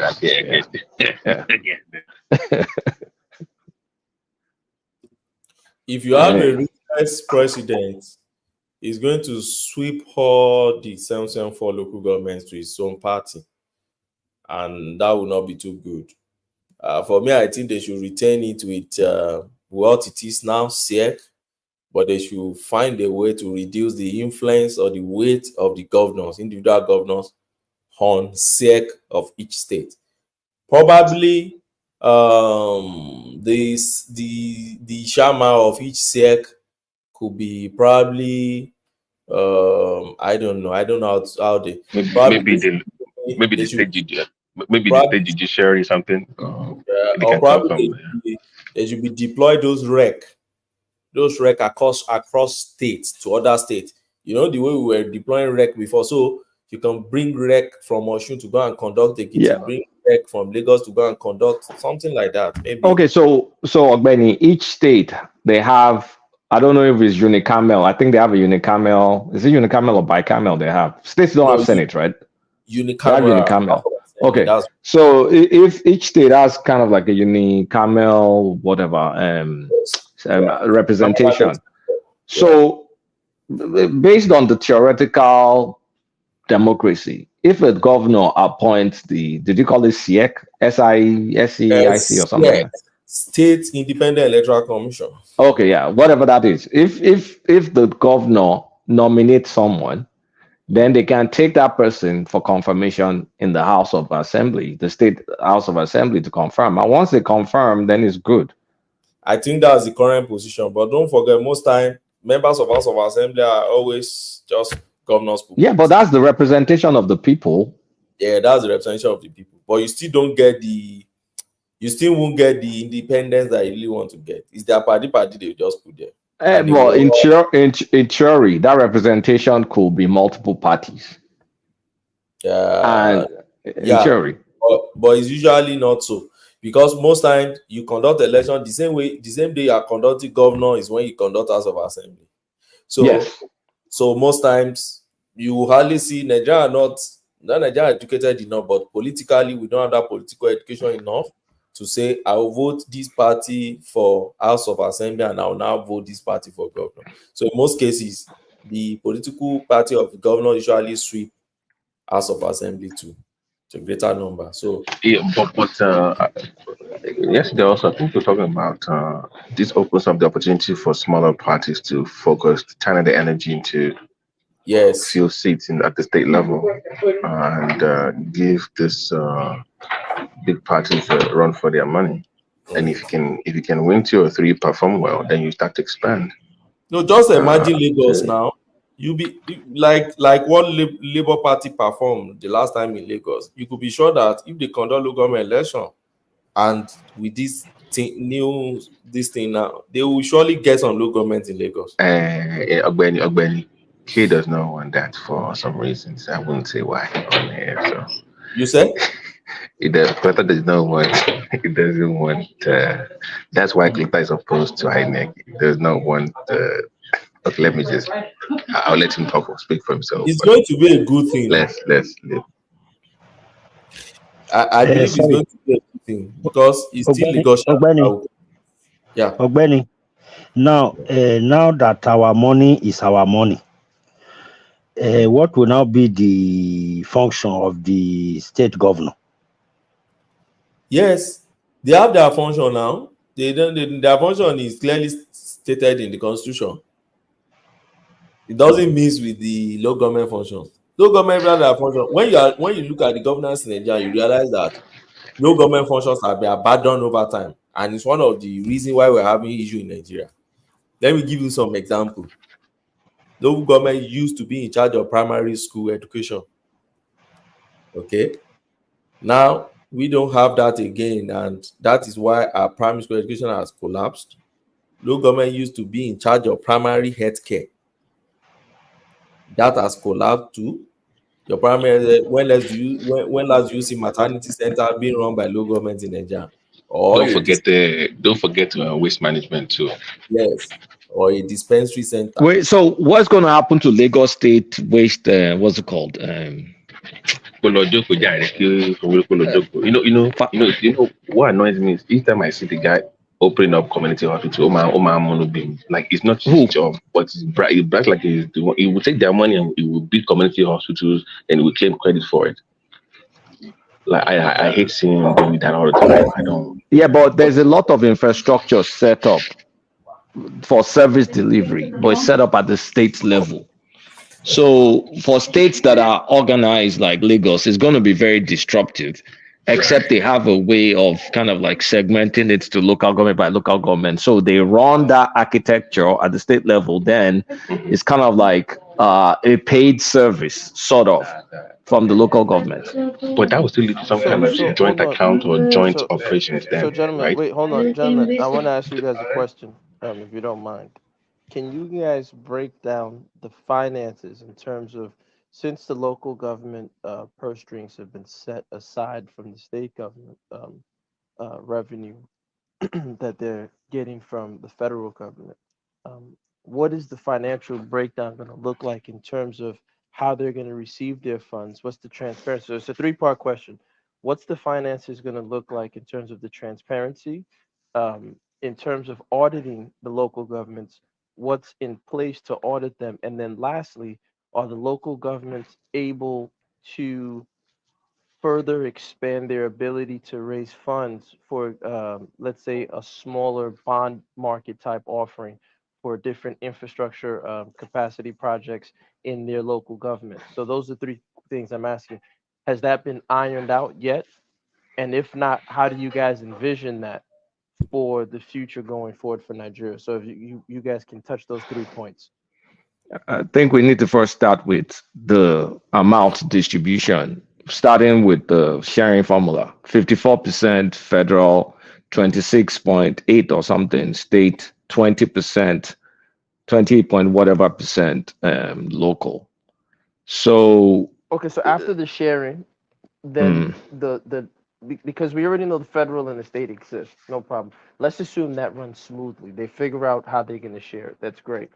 I'm really trying to zone in or zero in on the auditing and their ability to raise funds for capacity projects. okay, now That's what due to the fact that they have to some extent, I someone can have to fire. I mean, check me if I'm wrong. They should, with financial autonomy, they will have the ability to generate their revenue in terms of raising IGR and also bond. I think that already even exists now, but heavily weighed in by the state.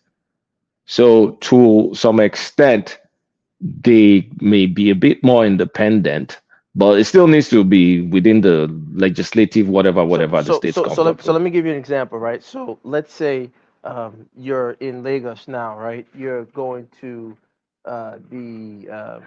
you're passing Yanokbaja, Alagbado, you're going to that area. That road is just bullshit, right?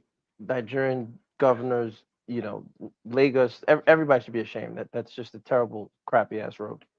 So going forward, can the local governments of that area say, you know what, we're going to create a bond offering that's going to pay this much percentage over the next 15 years investment. If you invest in this bond fund to fix this particular road, so now we can have people safely get from Alagbado all the way down to Ikeja along axis, smooth and free. The BRTs can What does run the law say everything. in terms of that, Lothar? I think we went through the I want to believe calculation that's last I week. want to believe that's possible. So now that it's possible, I guess I'm asking you guys, do you think we'll see more of cooperation? So in the sense, let's say the local government chairman of one particular area is affiliated with this party, and then the next local government next to him might be with another party. But let's say between their two local government areas, there's a shitty road, and we all know there's shitty roads all over, right? Oshodi is a swimming pool whenever it rains. The Lagos Island is a swimming pool. Everywhere is a swimming pool in Nigeria whenever it rains. So my point is this: do you guys think that you'll see a Nigeria where people will reach across party lines on a local level to where they're saying, you know what? I may not like your party on a national level, but on this local level, we got to work together because we need to fix this road. So we're going to raise the bond. But not only that, in terms of the financing to pay back that bond, are they going to implement things? And that's why I was asking you guys yesterday, because you have to pay back these bonds. Are they going to implement things like tolls at particular checkpoints on these roads? Are they going to implement things like, parking fees and stuff like that? How are they? And I'm not saying they shouldn't. I'm saying, how is this going to play out? And do we think that the state governors are going to push back at them, because that's what's needed if the local autonomy is what's being pushed now? They have to be able to raise bonds. Good question. So Answer I believe there's certain, answer it. But I believe there's certain, for the roads, there's certain roads that I think, is it trunk A, trunk B, trunk C? The local government is responsible, if you know better, but I think they're responsible for trunk C roads. The trunk B roads is for state, then trunk A are federal. Someone that is more adept to it can correct me.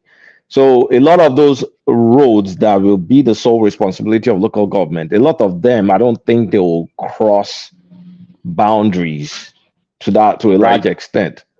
And the situation that you described is one of the things I was worried about, that I still think the election should be ran at the state level, so we could get more cooperation across.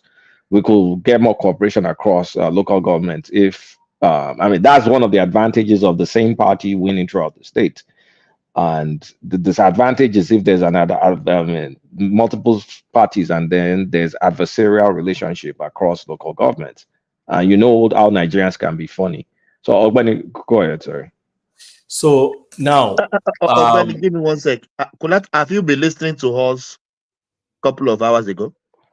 I was listening small, then I'm trying to watch Beverly Hills Cop, the latest one. Yeah, come on, I know you guys. Yeah, go on. So this is my approach to the question he asked. First and foremost, the Constitution has stipulated clearly what are the functions of the local government, what are the taxes they can collect, how they can generate their IGR. It's clearly stated in the Constitution. The problem they've been having over time is, one, you see that no enough finance to finance these projects. I will reel out some of the projects and you see. Now, you see that they don't have money to finance because... Benny, please, sorry, you will continue. Do you see what I'm watching here? The Wait, let him foundation finish of... now, please. If you don't mind, he was answering the question. Hold on, please. You don't hold this section, please. Could you mind? Thank you. Yeah, but you don't own the section either. The guy was answering the... Ogbeni, do you know what I'm watching here? The coalition of Ibadan, what do you call it? Ibadan King. Oni of Ife came, and Sadan of Sokoto, all of them, they stand up for him. Maybe just to greet him, I don't know. It looks somehow to me, yeah. It's that, yeah. Well, go on, Ogbeni. Yeah. Okay. So my answer is that the Constitution has stipulated that and what the local government can do if there is if you can have responsible and responsive executive. And now, when you say executive at the local government level, I hope people understand that apart from chairman, you have your vice chairman in the local government. Then you have councillors, and then you have supervisory councillors, who are more like the cabinet of the chairman. So the chairman doesn't work alone. They have cabinet too. Just the same way you have ministers or you have commissioners at state level. You have cabinet in terms of works, cabinets on this, cabinets on medical, the health. They have all these things too. But you know, the system has collapsed because if there is no money, what else can you say? That's what make all the system collapse. Those councillors are like the legislative arm, okay? And out of them, they have supervisory councillor and all these guys. So I expect those structures to return. Now, what are their functions and where they're supposed to raise money? If you go to the fourth schedule to the Constitution, the 99 Constitution, you see all their functions stipulated there. It's clear. But over time, the state government has to solve their function. In fact, sometimes if I tell you some of the function, you feel like Ogbani, so on that topic, you know, in the Constitution, we have exclusive list to the federal government. We have what's the other one? Exclusive list, concurrent list, which is concurrent between the federal and the state, right? And residual.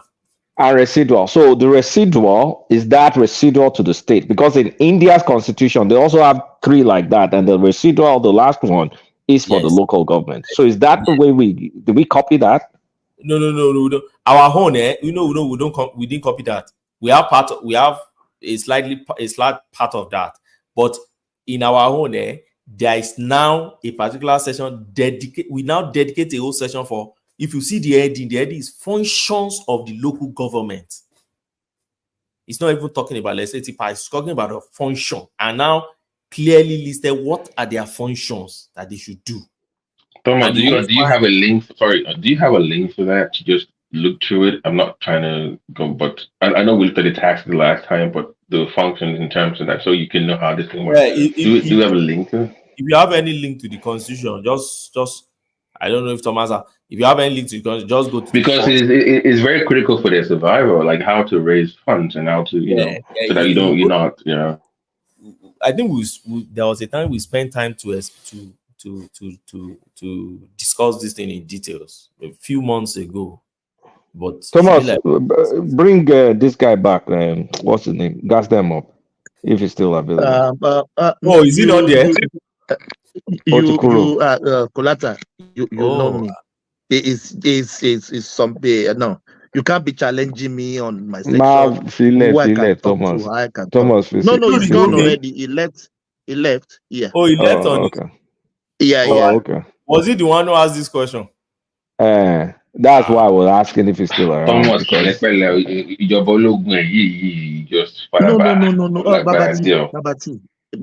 Babati. You know me. Yes. Yeah, you know me. Yeah. Continue. If you can bend to the rules of the section, you can actually leave yourself. Yeah, there is no doubt about that. Yeah, go on, Ben. But did he leave on his own or I put him in the background and he left. Yeah. Oh, okay, and he left. So. Benny. I want soldier Isha. Good.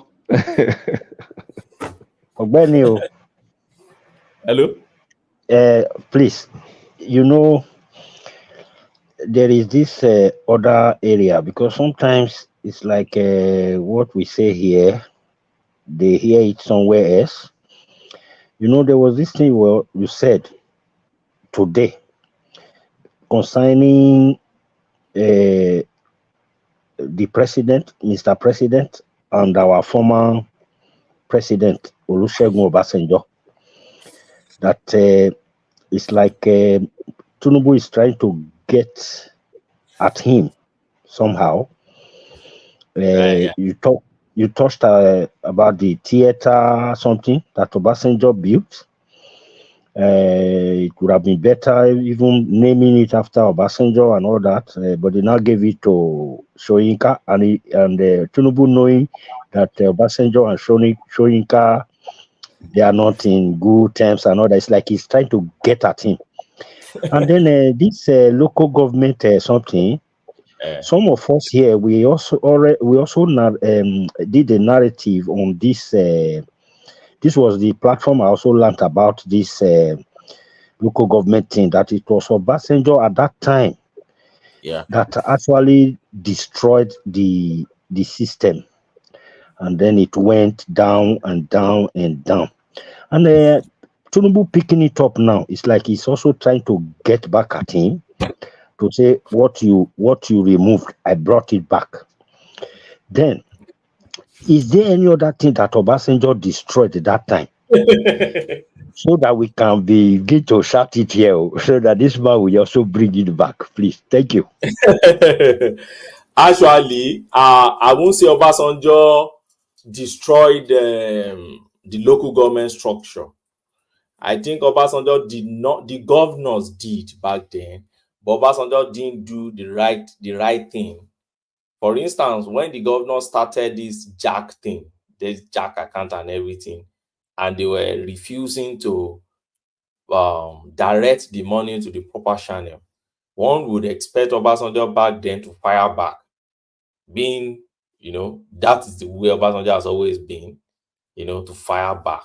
But Obasanjo didn't. Instead of that, he concentrated in fighting Tinubu. See, the fight between Obasanjo and Tinubu was not on whether they would kill government or not. What Tinubu was doing back then was that, look, the military government. Ogbeni, sorry to interrupt you. Please. Can we not dwell too much on that? I know they have personal issues, but I think this issue is a very serious matter, and most Nigerians support. There's a need for it. So I won't want us to dwell so much on personal beef between two individuals. So let's go back to the issue itself, the local government council, not beef between Obasanjo and Tinubu. I think we should just talk about the local government council. Regardless, I don't think that's the reason why it's not. In fact, my understanding, I agree with you, and my understanding of that space is that what Tinubu has been able to push through now is what he has been trying over time to achieve in terms of democratizing local government and ensure that they have their freedom, so that sorry guys, can I make a quick request? Anybody that has a link to the PDF of the Constitution, if you can give Thomas, I would like to see where they state what the local governments can do. Oh, okay, I have one. Let me send it to you now. Send it, share it, because I need to know, because I mean, all the time I've read the Constitution, I mean, I've not read it back to back, but anytime I've read it, I've never focused on local government because I know it's been bullshit. So what's the point? Now? General Thomas, you can, I just sent it now. Just sent one now. Thomas, surely share. Thomas. I think one man is still there, safe. I can see one man still posting things. Maybe he can share for us. Motorola, I would try. Yeah, technology is not my friend, but I will share it. Yeah. So Kulaka, when you look at that fourth schedule, you realize that it talks about a lot of things you can do. For instance, now, all those abattoirs that you see in the state is a function of local government to maintain it, to be collecting per cattle or per cow that you kill there. There is a rate the local government is supposed to be collecting, and then they should be the one taking care of all those abattoirs, waterways there, water thing and everything there. Markets, they should be the one in charge of markets. It's not state government. They should be the one in charge of all this Okada and all those rider you do about. Construction, if you're constructing any property, naming of roads, and then numbering of roads is not state government affairs. It should be local government affairs. Registration of birth and death, the one federal censor, what do you call that one is doing? Federal government, that censor thing that is registering birth. It's not their function. It's the local government that should be registering birth and also register death, and then collecting little money on all those things. They burn everybody every day. People die every day. So local government has a constant money to generate for them. Now, the council tax that they collect everywhere in UK here, they collect council tax is local government council tax. The local government that should be collecting council tax on every resident. As long as you are staying, you have a shelter on your head. That house, you should be paying council tax. Sorry, quick question. I know because you talked about the radio station and TV station. Yes. Currently, it's been issued by the federal government, right? As of now, it's right? Federal. It's federal. So even the federal government is encroaching on local government authority in some ways, right? It's NBC. So Okay. So they need some people, and that's why the activists we have in our space are mostly businessmen, because they are just doing their own business. Talk. These are the areas of constitution I expect people to be taken to court and challenge, those things and go. For instance, now, NBC, Nigerian Broadcasting Corporation, is the one in charge, with means of information in charge of issuing radio station license and others. And they have this way of keeping this thing so tightly that before you can get license, wahala. So, but if you go back to the constitution talk about radio and all those things. So if what low government can fight out is that, look, we are not saying radio that will have large coverage of the whole state or the whole country. If you can allow us to be issuing frequency at our own level, local frequency, then it will be helpful. It will create more awareness, more communication. People know better of what is happening around them in a local government, and they could even use that also to fight insecurity. If something is happening in a corner of a local government, everybody will know. So, sorry, a quick question. So, who is going to regulate them if they give them such frequency, so that we're the age of social media and people can jump onto it and start instigating and propagating? So, so the first question you ask yourself is, who is regulating NBC? Federal government, right? Because federal government, right? So local government will be the one regulating the one at the local level, because they are government on its own. It's actually a government. Yes. It's only that because we've not been saying it so. It's also a government that have executive arm and then have legislative arm too. So it's the government that should be regulating that license. So if you misuse it at that local level, though, mind you, it's not as if we don't have local radios. Presently in Nigeria, they are granting community radio too. But it's NBC. My problem is NBC. NBC is the one granting it. So now, if I want to come from Katangora, I will need to go and beg Abuja to come and give me a license that I want to use to just broadcast within Katangora in order to galvanize people for our local development at that level. And I'm advocating that it shouldn't be so. Yeah. If my frequency is just within the local government, my local government should be able to give me that permit now, so that I can broadcast within that space. So they have a lot of things. They are the one to collect council tax. Restaurants, you see all those restaurants, bakery, legal, all those things, alcohol, they are the one to be collecting money on all those things. TV license, radio license, bicycle, truck, tipper, all those tipper and everything. Wole stuff. I hope they can. Yes, public health. They should be in charge of public health. And a lot, when you read that fourth schedule, you see they listed it categorically clear there what they should be doing. Now, what you will now ask yourself is, who have been doing all these things all this while? The state government has absorbed that thing, and some has been abandoned. When I was growing up, I can still remember my local government has dispensary. I don't know where they are now again. They have maternity. Ogbeni, can I ask you a quick question? I know you have been talking about their duties and functions and what are their responsibilities. But my question has to do with although we are in the age of modernity, the quality of people going for councillorship and chairmanship in Nigeria, if I look back, it's just too mediocre. It's nothing to write home about. So that is my only fear, because when it comes to chairmanship and local council or councillorship election, it's always party affair. And party affair, they tend to bring out the low and the low. How do we up our game so that people that will be our chairman or councillor will be quality people, not just primary six or dropout or whatever? So that is my fear about all those things. Because at the end of the day, that is why they don't function very well. That is why when they get there, that's when they get there, they also continue to steal money and don't do nothing. That's when you will not see them marrying 2 or 3 wives or something like that. Because I have a friend who is a councillor at that time. The first thing he did was just to find a way to eat money and build house, ignore the boys in the street, and before we know it, Jack Robinson's second wife came in. I agree. I don't know. But at the same time, I believe things will start changing now. more people will have interest in that position. I think compared to the money, I mean, because of the money that is coming in and the responsibility, it's going to naturally attract bigger people. The money, the prestige that comes with it, the level of influence they will be having now.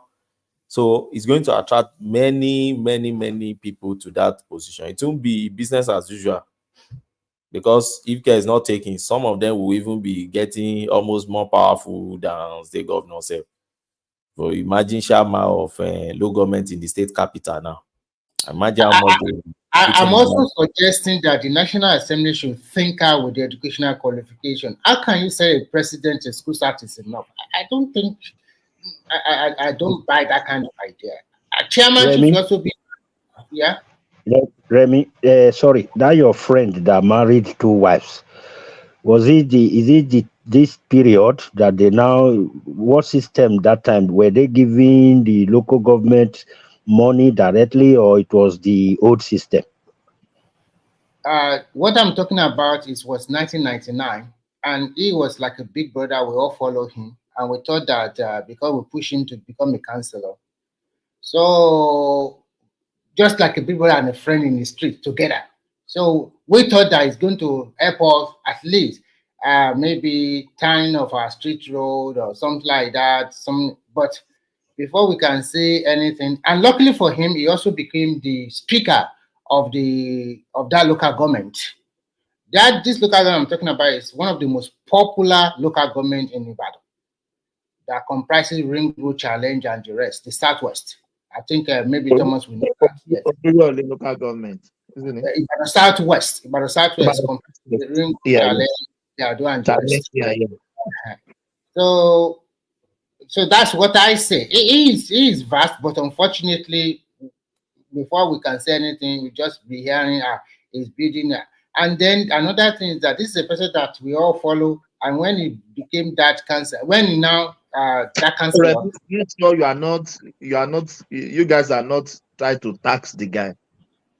We are not taxing. We are just trying to tell him to come and do something. For that time, there's not a lot of tax like today. Okay, we are just trying to push him to come and do something for us. And at the end of the day, he became so arrogant. We cannot even see him anymore because he became a speaker of the. Sorry, I think the overriding question for me is, Remy, since these guys, since they don't have any immunity, right? How can we expand the presence of the likes of EFCC and ICPC at this local level so they can investigate these guys, arrest them, jail them when they start going haywire? Yes, I think that's a very good suggestion. I also talked about ICPC today. I don't know whether ICPC. Remy, don't some states like Lagos have their own version of EFCC? Some states in Nigeria, I believe, do have EFCC. We don't have, we still don't have state police and all that stuff. So this needs to be central. Right. Okay. Well, that also makes the president stronger because, of course, you can also use that for elections.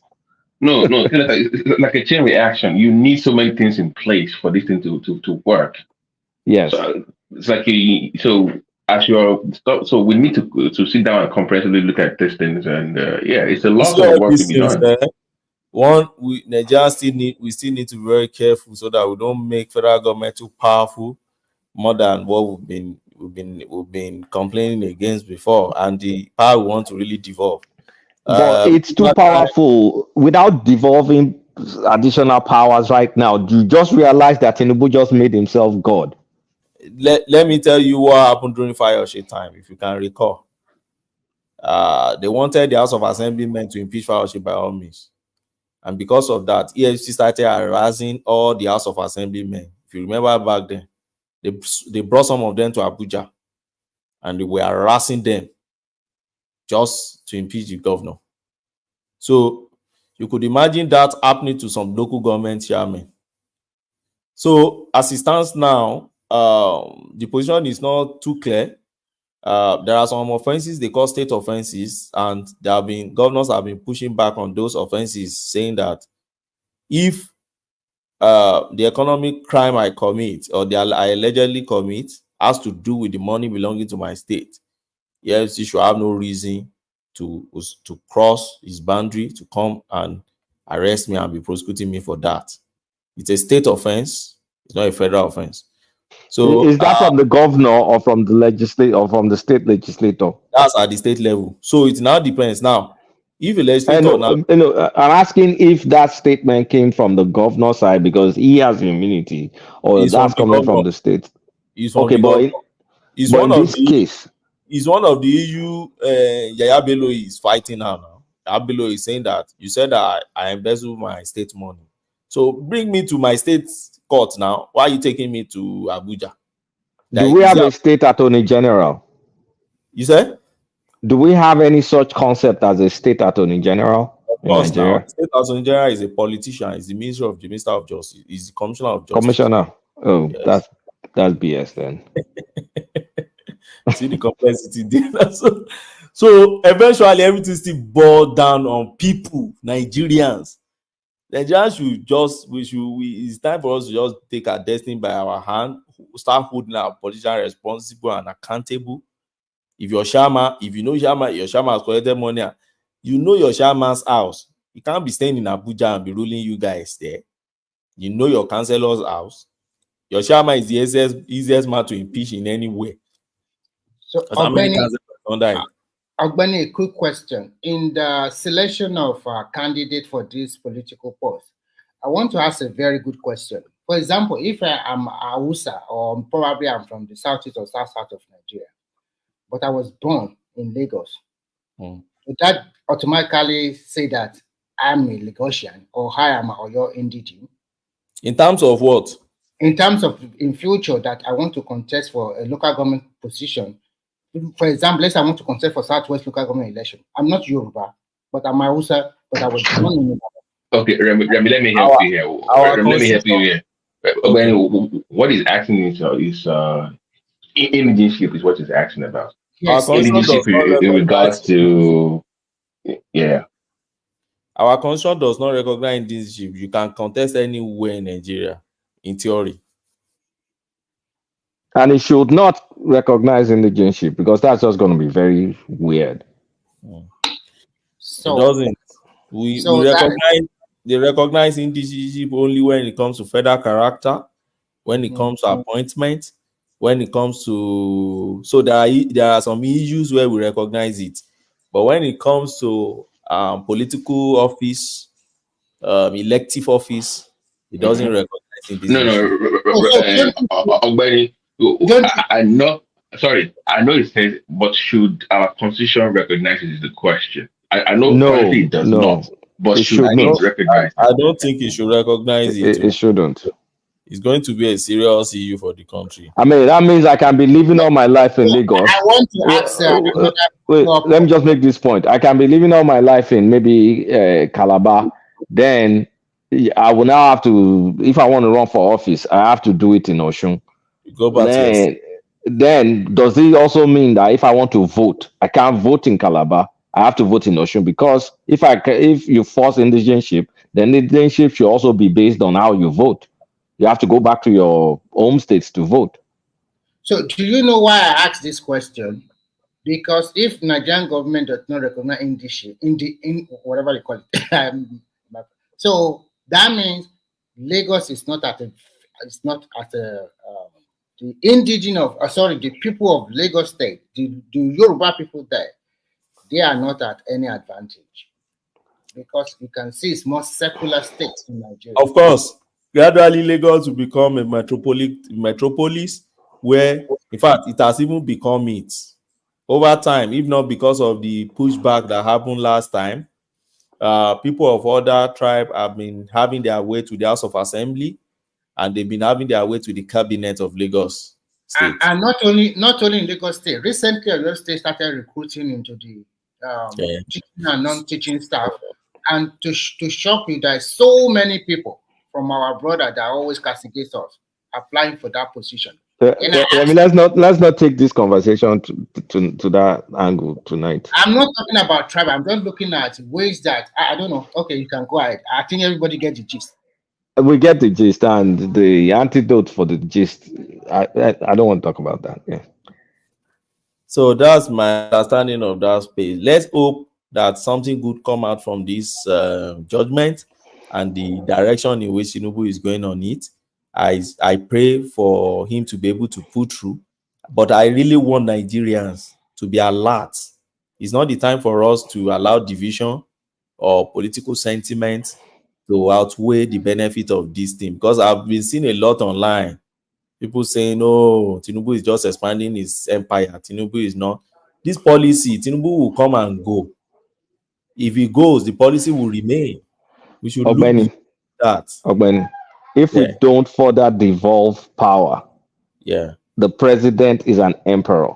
The president has two power parts. Like before, a lot of governors used to counterbalance the president. But right now, yes. you've weakened the governorship.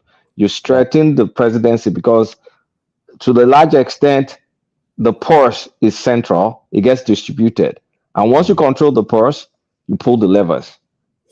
But don't forget to Kulata that it doesn't end there.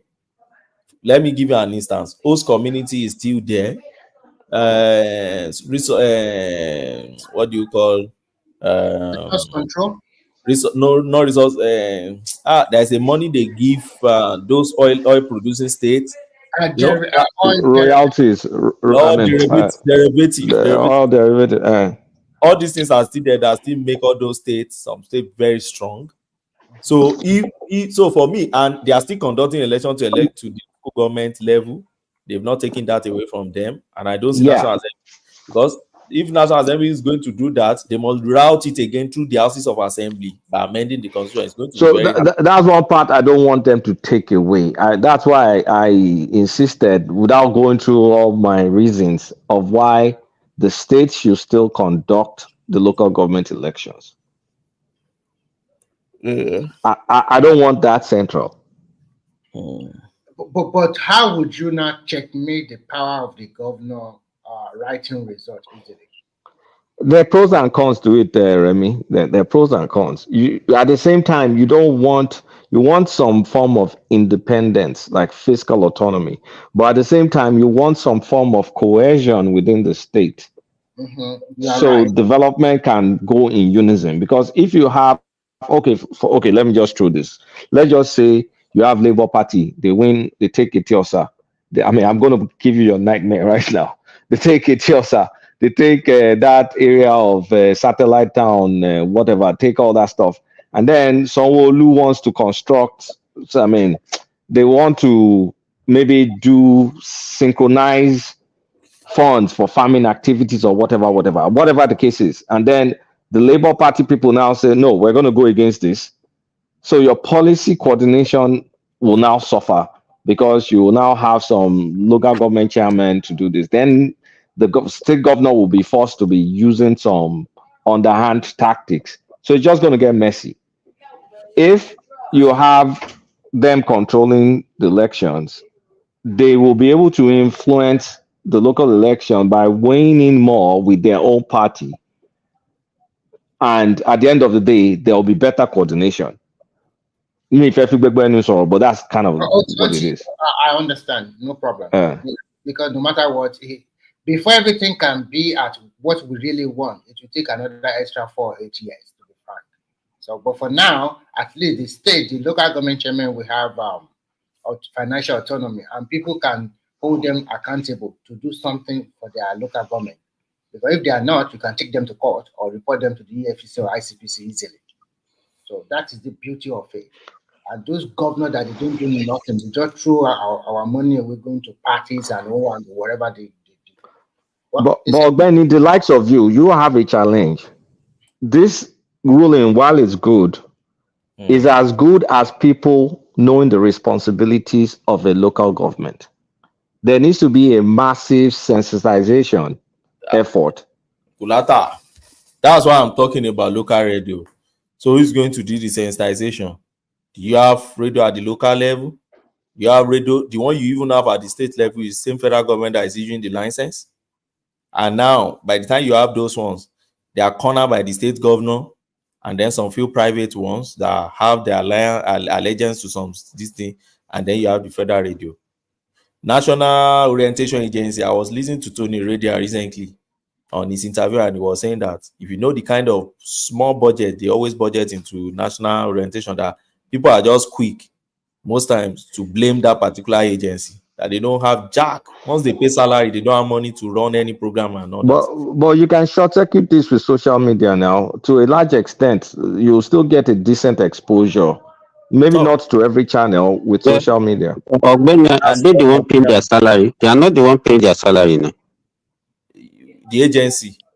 It's an agency now, so it's federal It's government. an agency under the Ministry of Interior. So whatever they release to them is what they use in paying salary now. No. They pay the salary from the pool. Everybody get their salary at the same time. It's not as if they will give them money to pay salary. They don't pay. Are they civil servants? I think they are like EFCC. No, they are civil servants. They are civil servants, Benny. But also, I think they are. I think they are not. They are parastatal. They are parastatal under Ministry of. They are parastatal under Ministry of Interior. So let's look at it from this angle. Let's pick EFCC for instance. EFCC is more like a mixture of police, Nigerian Police Force, and Ministry of Justice, right? They work hand in hand, but it's a parastatal that has the DG, or is it Shama you call it? So EFCC pays EFCC salary. They don't draw their salary from any ministry.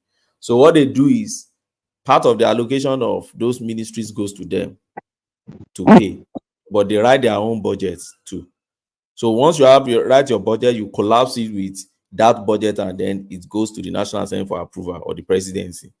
So that's the way I see all these MDAs, all these agencies. No, it's not like that. You know, before that you are talking about the former arrangement, but immediately they institute this IPPIS or whatever, everybody is now being paid centrally. You understand? Even the teaching hospitals, they are also MDAs. Before, they used to give them allocation every month to pay their salary. They are like they are autonomous. So is it that they don't have budgets now? Do they still have budgets? And they still have budgets based on whatever they say they want to do, but not for salary. But what I see, you know, let me tell you what used to happen before. I can only tell you about the one I know. Teaching hospitals those days, all of them, they now inflated the number of staff that they have. You understand? Yeah. So immediately they said they wanted to implement this IPPIS. They started employing more people to actually reflect what they were collecting. So you see that somebody that was employed, because they started this thing around 2012, they will employ you 2012, they will now backdate your employment for like 3-4 years. Can you imagine? You understand? And that is why you see what even the universities are doing now. They say they don't want to join. Most of the parasites, they don't want to join because what people that are governing them are enjoying.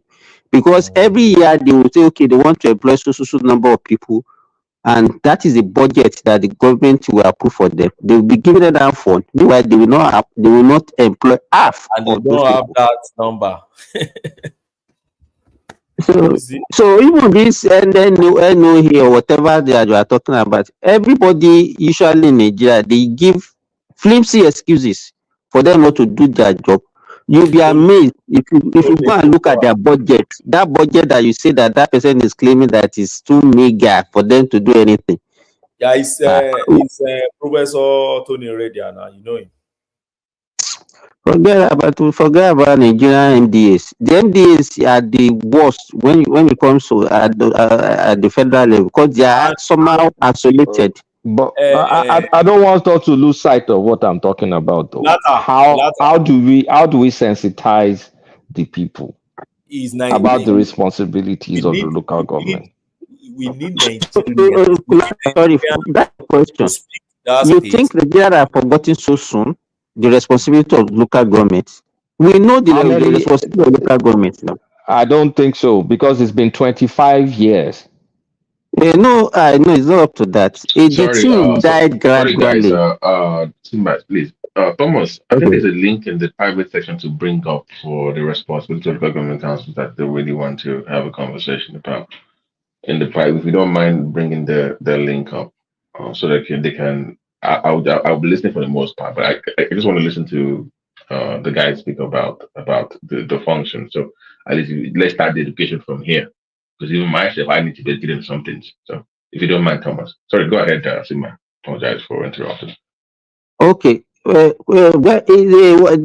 question the Kolata is asking, I think it's just an assumption. Our traditional rulers and everybody, I think our people still know the responsibility of the local. I'm not talking about this Gen Z though. You Gen Z understand what I'm don't saying? know, and they are the one Uh-huh. and they are the one in the street too. I'm gonna want go. We that were talking Gen X, I mean, it's been minus 25 years from our own lives. Olata, you are called millennial. You are not Gen X now. I mean, no, what do you mean? We're Gen X now. Olata, are you not the youth of the 80s, 90s? No, I mean 80s, 90s. No, the youth, your youthful time. Oh yeah. I grew up in the 80s, 90s. Yes. Yeah, so you are millennial. So why are you now? It's not. That's not. Is it millennial? Whatever it is, millennial. Minus 25 years from millennial gone. That means you were. I mean, you were younger. At best, you were a younger adult at that time. So, and yeah, system when you have money. So whether Gen Z or millennial, ancestors and systems. Yeah, whatever. Everybody can work accurate to look the millennial, no, 1967 to 1980 in millennial. Okay, yeah. So I mean, we can assume people know. The people that know are probably that are very familiar with it are probably our parents that are in their 80s and 90s.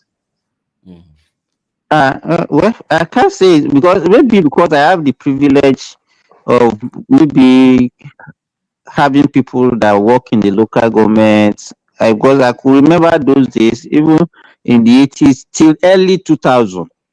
Even those things were even taught. I don't know if you could remember. They taught us all these rules, even in social studies when we were in primary schools. So I don't know. Simba, what Kulata is trying to say, you don't get it. In the age of these people, these Gen whatever they call themselves, they won't look for information. They won't read. They won't do nothing. They don't read. It's only when somebody peddling out there that they will just listen to it, then they will react based on that. If you don't put it on Instagram, they don't read. So how does it go on X, TikTok? I mean, forget Instagram. Instagram is just for pictures and Ashewo. How does it go on TikTok? Wow. And go on X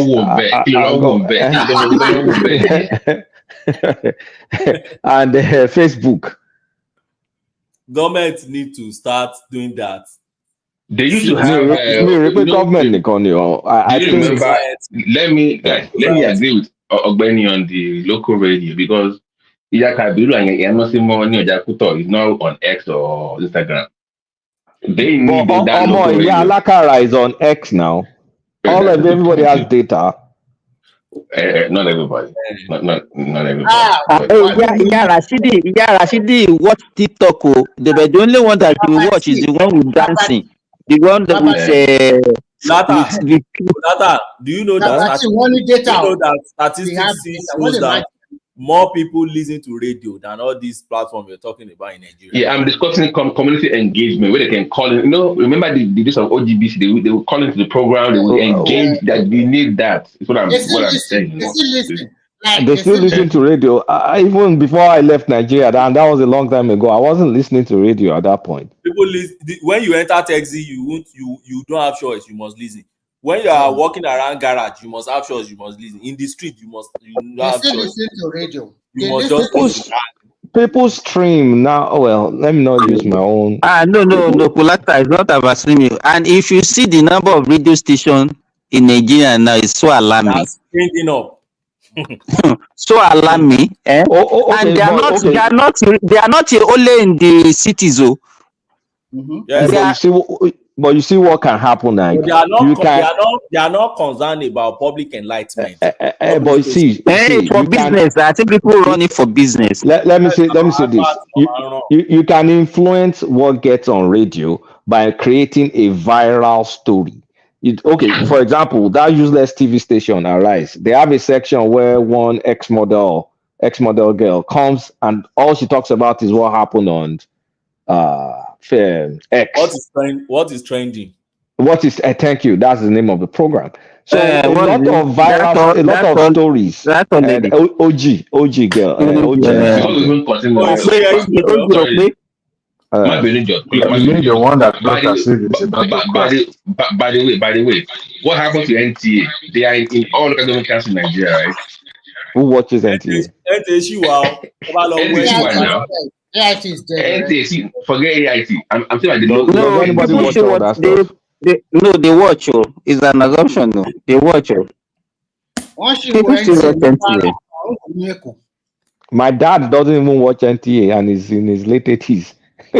I don't know, yeah. If you guys correct me, I mean, if you say so, I'll trust you. But I just don't know anybody watching NTA. I'm saying as a tool, you need various mediums, of course. Your local radio, your town hall meetings, your NTAs, your OGBCs. They have all these. You can fund them. Just allow NTA to go public.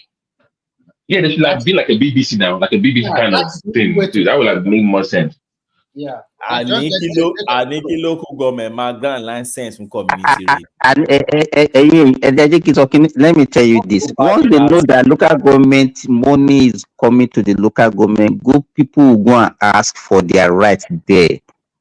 It's only that because the thing has been paralyzed, they will go there, ask them what. The only thing is that the corruption at that local government level also is at another level. And if you guys don't know, the German shell in local government gone one man. I know. Everything. But one immunity. That's the advantage of all this stuff. And the more I think about this, the more someone needs to go to BBC Hausa and go to Berekete or whatever they call it. If you at least get the rural of the country, which is in the north, if they start talking about it, especially in the north, in the south, social media can take care of the south. But I think this will be a missed opportunity if people don't know exactly what. That's your fear. I think I agree with you, especially in the north, because most local government does not even exist in terms of people. They don't have structure at all in most of these northern states. Which structure? In the north, where I served, you will only see people in local government two times in a month. When the salary landed, when they sharing Okada. When the salary landed, they will come. They come to collect their salary cash. That's when you will know that there were actually workers in that local government. The building will be empty throughout the month. But the moment the salary lands, I don't know the way they communicate to them to come. They will come. They pick cash and go. Yes, sir.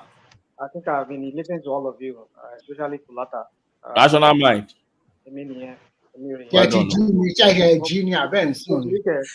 Baba she drive.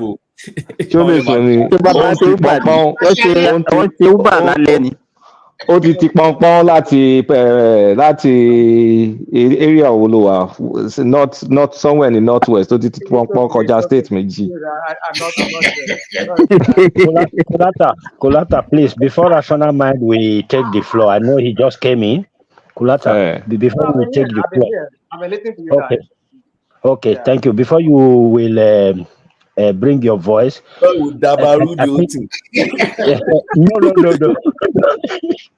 No, I'm not. No, he's not coming to Dabaru it because it's a very sensitive. It's a very sensitive topic. I think the area we should also focus on very well is, you see, it's been like what our brother said just now, that you won't even know where they come from once the salary lands. It has been because the thing has been the way it's been. So the common people in the local government were disconnected totally from their local government. Now that money has arrived, our money has come. We should be able to discuss the activities that should be going on in each local government, so that our Gen Zs we know that it's no more time for play. That it's time for it's a serious time right now. There should be But activity. the issue here, I think first thing, you know that the government said that most of them now they have maybe caretaker committee or whatever that is taking care of the local government. And federal government said that they're not going to give them money. Yes. And from now, by the next allocation, if they didn't give them money, how would they take care of their staff? How long is it going to take to organize an election to have? Until they organize that local government. Simba, do you know in our own state we have that problem right now? We don't have elected course, local of course, governments. yeah. Also, we don't have anything. No, that's what I'm saying. That is what is happening in most states. Can we hear from rational mind? Yeah. Rational, why are you begging for rational mind? No.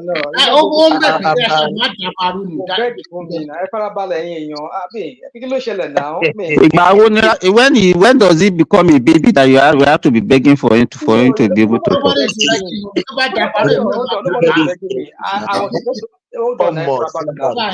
was supposed to talk when our friend. We are joking. You know that we are joking. Just go ahead. You know more than joke, but I know nothing serious there. So anyway, you see, especially Kulata. I hope it's not Tinubu's problem now. You call for Kulata tonight.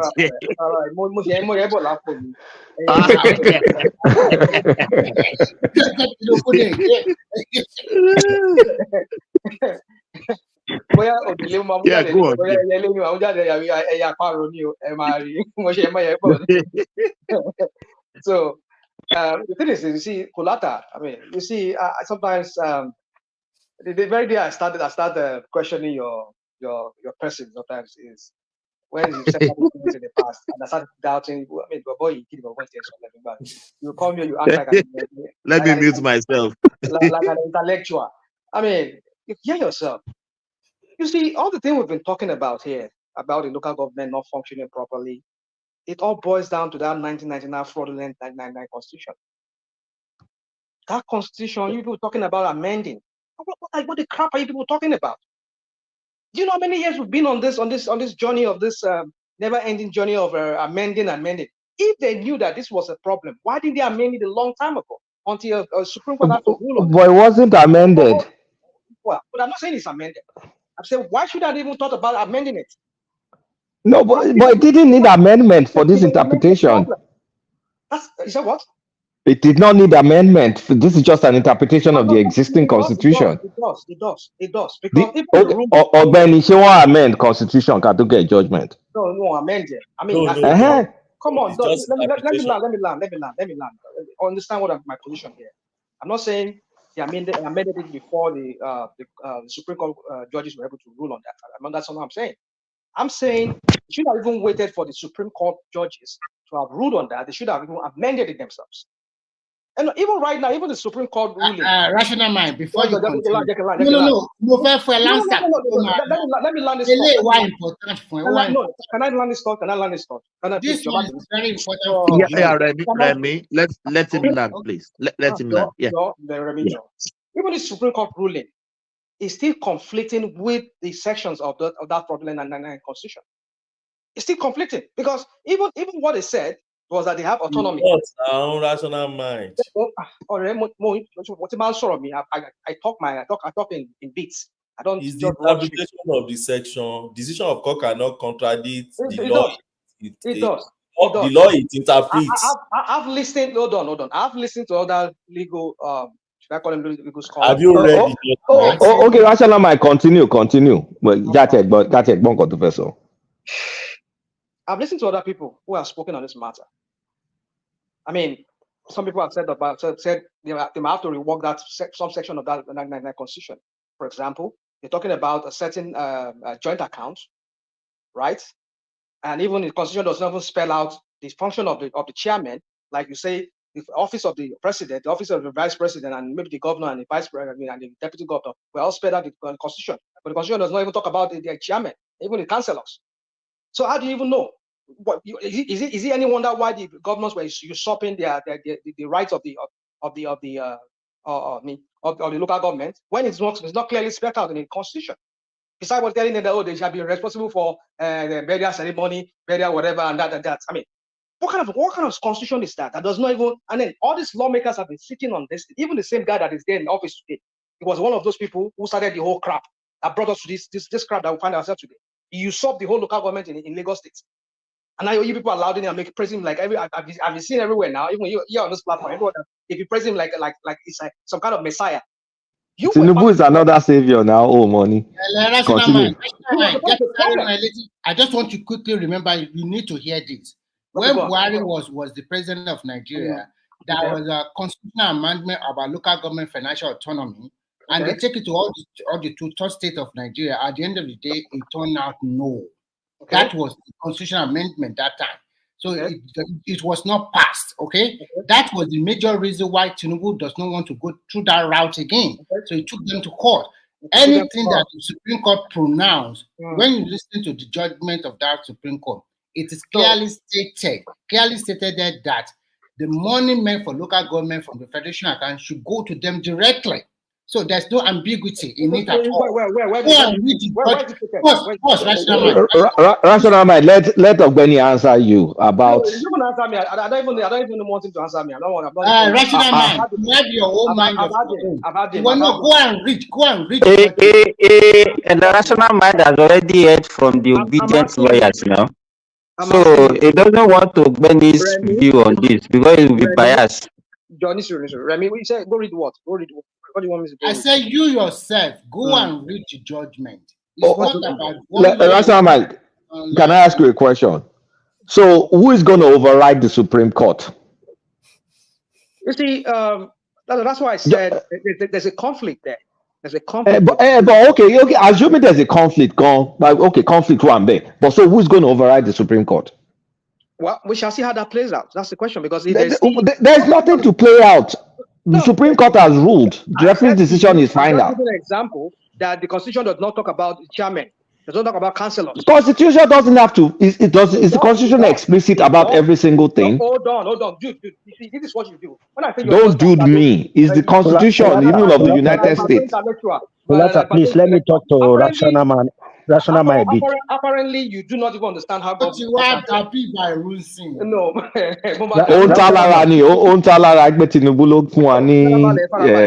Autonomy. I'll school you in political science if you don't understand. How many tiers of government do we have? Let Isaac talk to you first. Isaac, no. If you ask me any question, if you say anything, let Isaac talk to you. Talk to Isaac. He go gloss over. I'm gonna let you talk, Isaac. Hold on. He go gloss over what this banter I want to have with this guy called this phony intellectual badu guy that comes here and talk like Isaac. My question is this: how many tiers of government do we have? Ask Iberi. Rational Man, let me quickly just say what I want to say now. Come on, go on. Permission? Please go on. Please. Okay. Rational Man, rational mind. We all love you. So I love all of you too, even though we argue. Please love us back. Thank you very much. Yeah, I hear you. Say, I know hear you. I know your part. What did you say? So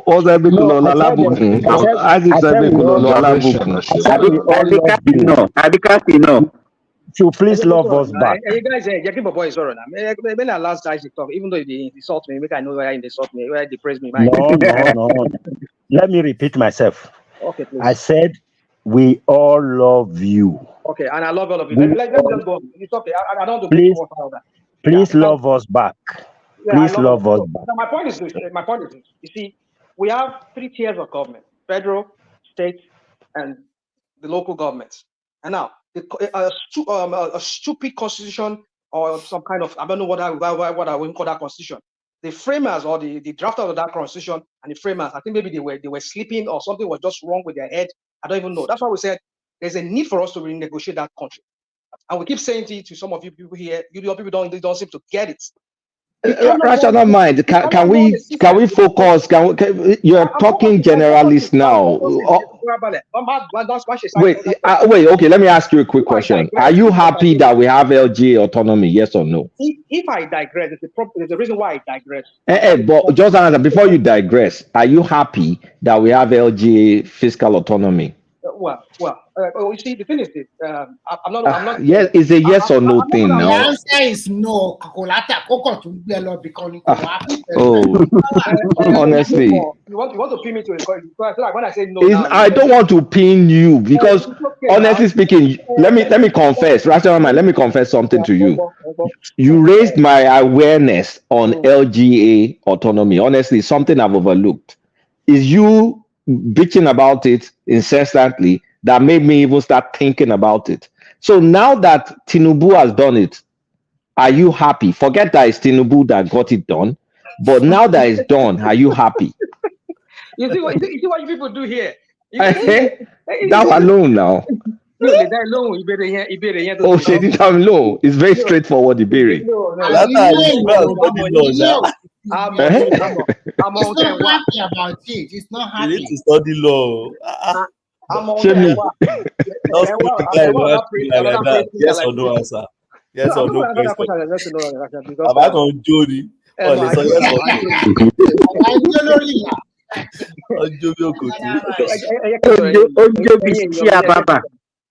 Yeah, mo gbọ́. Ẹ jẹ́ kí n sọ̀rọ̀ èèyàn mi mọ̀ pé ọ̀rọ̀ mi máa ń gbà mí, mo máa ń ó ní bó ṣe máa ń sound sí etí àwọn èèyàn, but I'm trying to make a point here. The point I'm trying to make here is that even without this ruling, there's still something fundamentally still wrong with that constitution. In any way you look at it, there's a need for us with this piecemeal amending with this unserious bunch of criminals in both houses. I don't see anything being done. I know the clamor for us to ask for a new constitution. It's almost near impossible because of the criminals that are officiating over that country, because they feel like they are being threatened. If we ask for a new constitution that will really reorganize that country and make that country function effectively like the way it should function. That is why I said they will never let it. And if we want to do this a piecemeal amendment, we will be sitting here forever. All of us, you and I, all of us will be gone.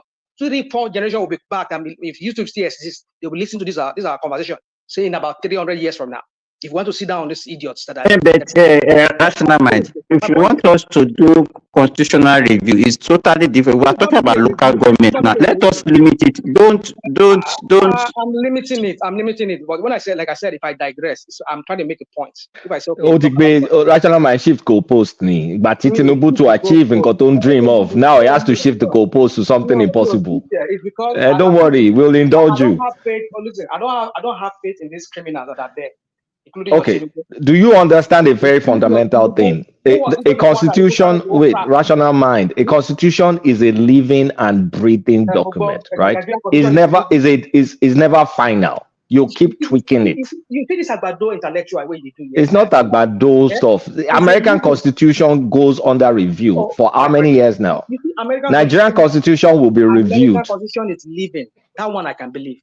But Nigerian Constitution too is living. It's not living. But that's not the argument. The argument is we have LG autonomy now. What are we going to do about it? We have what? We have LG or fiscal autonomy now. What are we going to do about it? That's where I'm going. And that is the whole point of this, my whole longer doing go to the NG that I'm talking about here, is that it's going to come to knowledge if that constitution still exists. Or something doesn't do, they don't abrogate some of those parts of this constitution or they walk that section, whereby a chairman's like we have 3 tiers of government.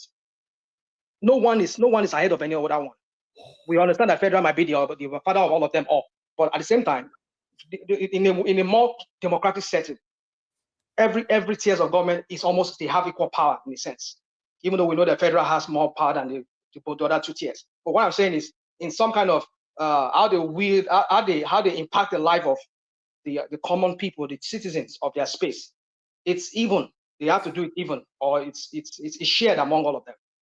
But in the case of Nigeria, no. You people just spoke about the president being some kind of like an emperor or some sort of like a king-like person, and that's why some of you are singing his Agbado. I mean, singing his praise everywhere, like as if he has done something extraordinary. Because you look to him like he's the.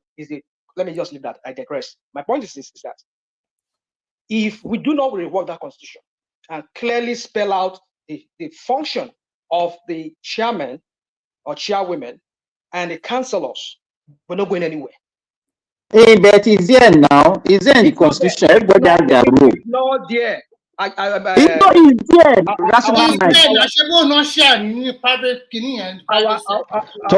Thomas, can you share that document so everybody can review it? I think we really need this. Because rational mind talking about constitution doesn't want to understand what he's talking about. Okay, so really, that's why I said earlier that we should just dive into it and not move. No, don't base your judgment on rational mind. Even if he knows, he will claim that he doesn't know. Because Thomas, are you there? But show Thomas one bit. Thomas, are you there? Can you open the... Where? Our friend here, what's his name? From Scotland, the lawyer here. Is there anywhere, Ogbeni, is there anywhere in the constitution where the chairman and the councillors? In fact, let me tell you, rational mind. As far back as I'm not asking you, dude. Hold on, please. If Ogbeni is there, if he wants to answer me, if you want to go on. If you don't want to answer, no problem. But is there anywhere? I want you to tell us about that. Whatever anybody's sharing online, I don't know of that. Because I've seen that of the president, vice president, and the governors. I've never come across that of the chairman before. And I've heard people talk about it today. Ogbeni, please help us answer him, Joe. Is Ogbeni Sorry. What's the question? Sorry. In the constitution, yes. The way the office of the president and the vice president and the governor and the deputy, they are all mentioned. Yes. Anywhere in the constitution, what section, please? I didn't get that question, please. Is there anywhere where the office of the chairman? Is there anywhere in the constitution where they specify the role of the chairman of local government, their function? That's what it's asking. Yeah. No. What is in our constitution is not the role. So what you find in our constitution is, if you go to chapter 1, I think part 2, if you go to section 7, right, you will see where they said the system of the local government should be democratically elected local government councils. Okay. All right. Now, the pursuant to that, the National Assembly now make a law that they call Local Government Act. So it is that act now that stipulate chairmanship, all these positions and others. So don't just pick the constitution. If there's anybody that is expressing that opinion, my take home or your take home to them is to tell them that the combination of that constitution that talks about a democratically elected local government council together with that act of National Assembly is what regulates local government system in Nigeria. And more so, every state in Nigeria now make their own laws too that must comply with that National Assembly Act. So what you will find in the constitution is not chairman or vice chairman or councillor. No. Those things are not in the constitution. Basic things is what the constitution states. So the basic thing the constitution states is that, okay, for instance, you may ask a question that, is that Minister of Petroleum Resources in the constitution? No, there's nothing like that. Is that Minister of Education in the constitution? There's nothing like that. Is that Minister of Health in the constitution? There's nothing like that. But the constitution simply say the president should be the one to cover those ministries for his administrative convenience. That's how the law works. So constitution cannot contain everything. Hold on. So I disagree with you. This is self-explanatory. It's so easy to understand. I disagree with you. Don't give me that crap of it's self-explanatory. Okay. I will accept that. Not your when the local government was established, I think we have the local. They have an act that actually established them, and their role. There was a decree that now became an act. That was 1976. Because I remember it was Obasanjo, this same Obasanjo that abolished this thing, that started it, and it was one that specified the rule. What constitution are we using? Are we using? That's what I just explained now. Rational mind. Yeah. There's a function of the constitution as the ground norm, and there's a function of the National Assembly legislation. Okay. Your constitution, in fact, they used to say our constitution is the biggest and most voluminous in the world, because we put a lot of irrelevant things in the constitution.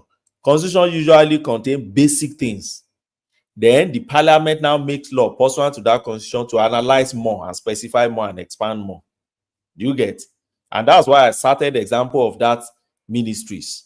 They are not contained in the constitution, but constitution simply creates the office of president, create all those things. Ogbeni, hold on, Let me just land now, just okay, 1 okay. second. All right, okay, land. It vests the executive power in the president, and now tell the president, if you like, now you can create all these ministries, and pursuant to that will be creating ministry. So it's the same thing. That section 7 says there must be democratically elected council as executive. It's not the same thing. It's not the same thing, Ogbeni. Don't give us that. It's not the Okay. same thing. Ogbeni, let me just add to this. I think what rational mind is, with rational mind now, rational mind, you are acting like you didn't do government in secondary school. Come on. But this is what I'm trying to say. Rational mind, you are confusing one thing. Constitution is a guideline. Then you now pass bills. The bills will contain details. And then you can test the bill if the bill is constitutional or not. Every bill is not going to be in your constitution. That's how it works. It's okay. I understand that concept. I don't think you do. Because local government chairman escape. So our primary school teacher call any school. My fixation here is that you people, you trivialize.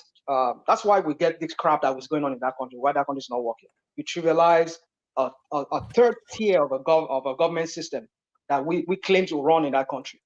First one was mentioned. Second one was mentioned. Second one, they have to create an act of the parliament so that they can do some kind of bill.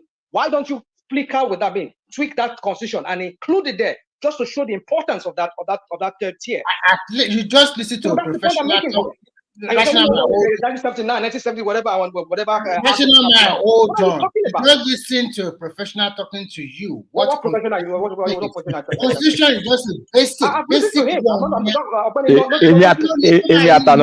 Professional rational mind. What do you think about that?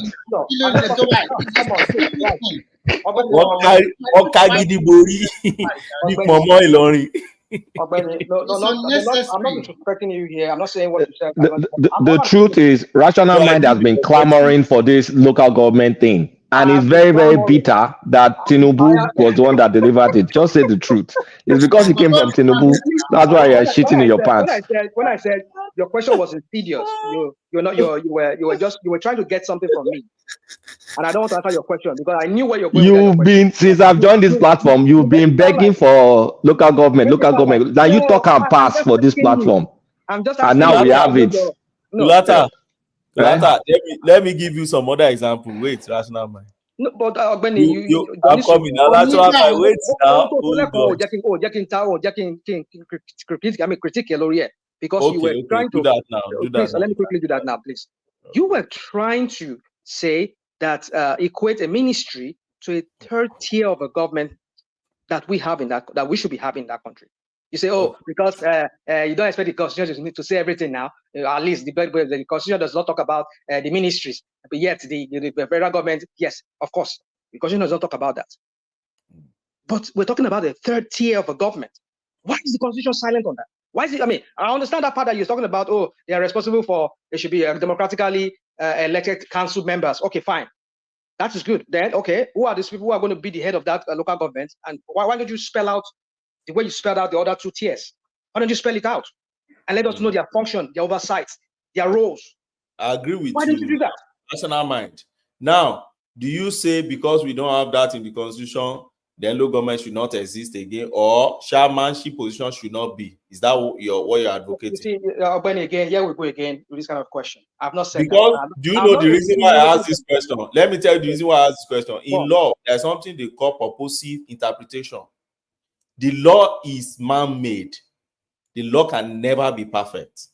As long as human beings are not perfect, any product of human being will never be perfect, no matter how perfection you advocate. So let's assume this is lacuna. In fact, as a matter of fact, let's say it is lacuna in our law. Should our society not progress because there's lacuna? And that is why they went to the Supreme Court. That's the function of judiciary in any country. When you have loopholes in your laws, The Supreme Court must bridge that gap for you, particularly if it's cumbersome for you to go through legislative means, which Buhari tried to do, but he couldn't achieve. The Supreme Court, I'm coming, let me learn. And the Supreme Court simply say, look, even if you find gap in this is the spirit of the law. And this is what we call development in our country. This is the interpretation we are giving this provision. And they gave their interpretation to it. That seal it. There is nothing in that legislation which they have already interpreted that can now contradict their decision. Never. Their function is there is. No, it doesn't happen. Not even there is, there are. Rational, it doesn't happen in our jurisprudence. Okay, once the court has interpreted a law, even if that law clearly say A, if the court said that A means B, you stay with it. Okay, so now, let me have your view on the joint account. And you know what the joint account is for?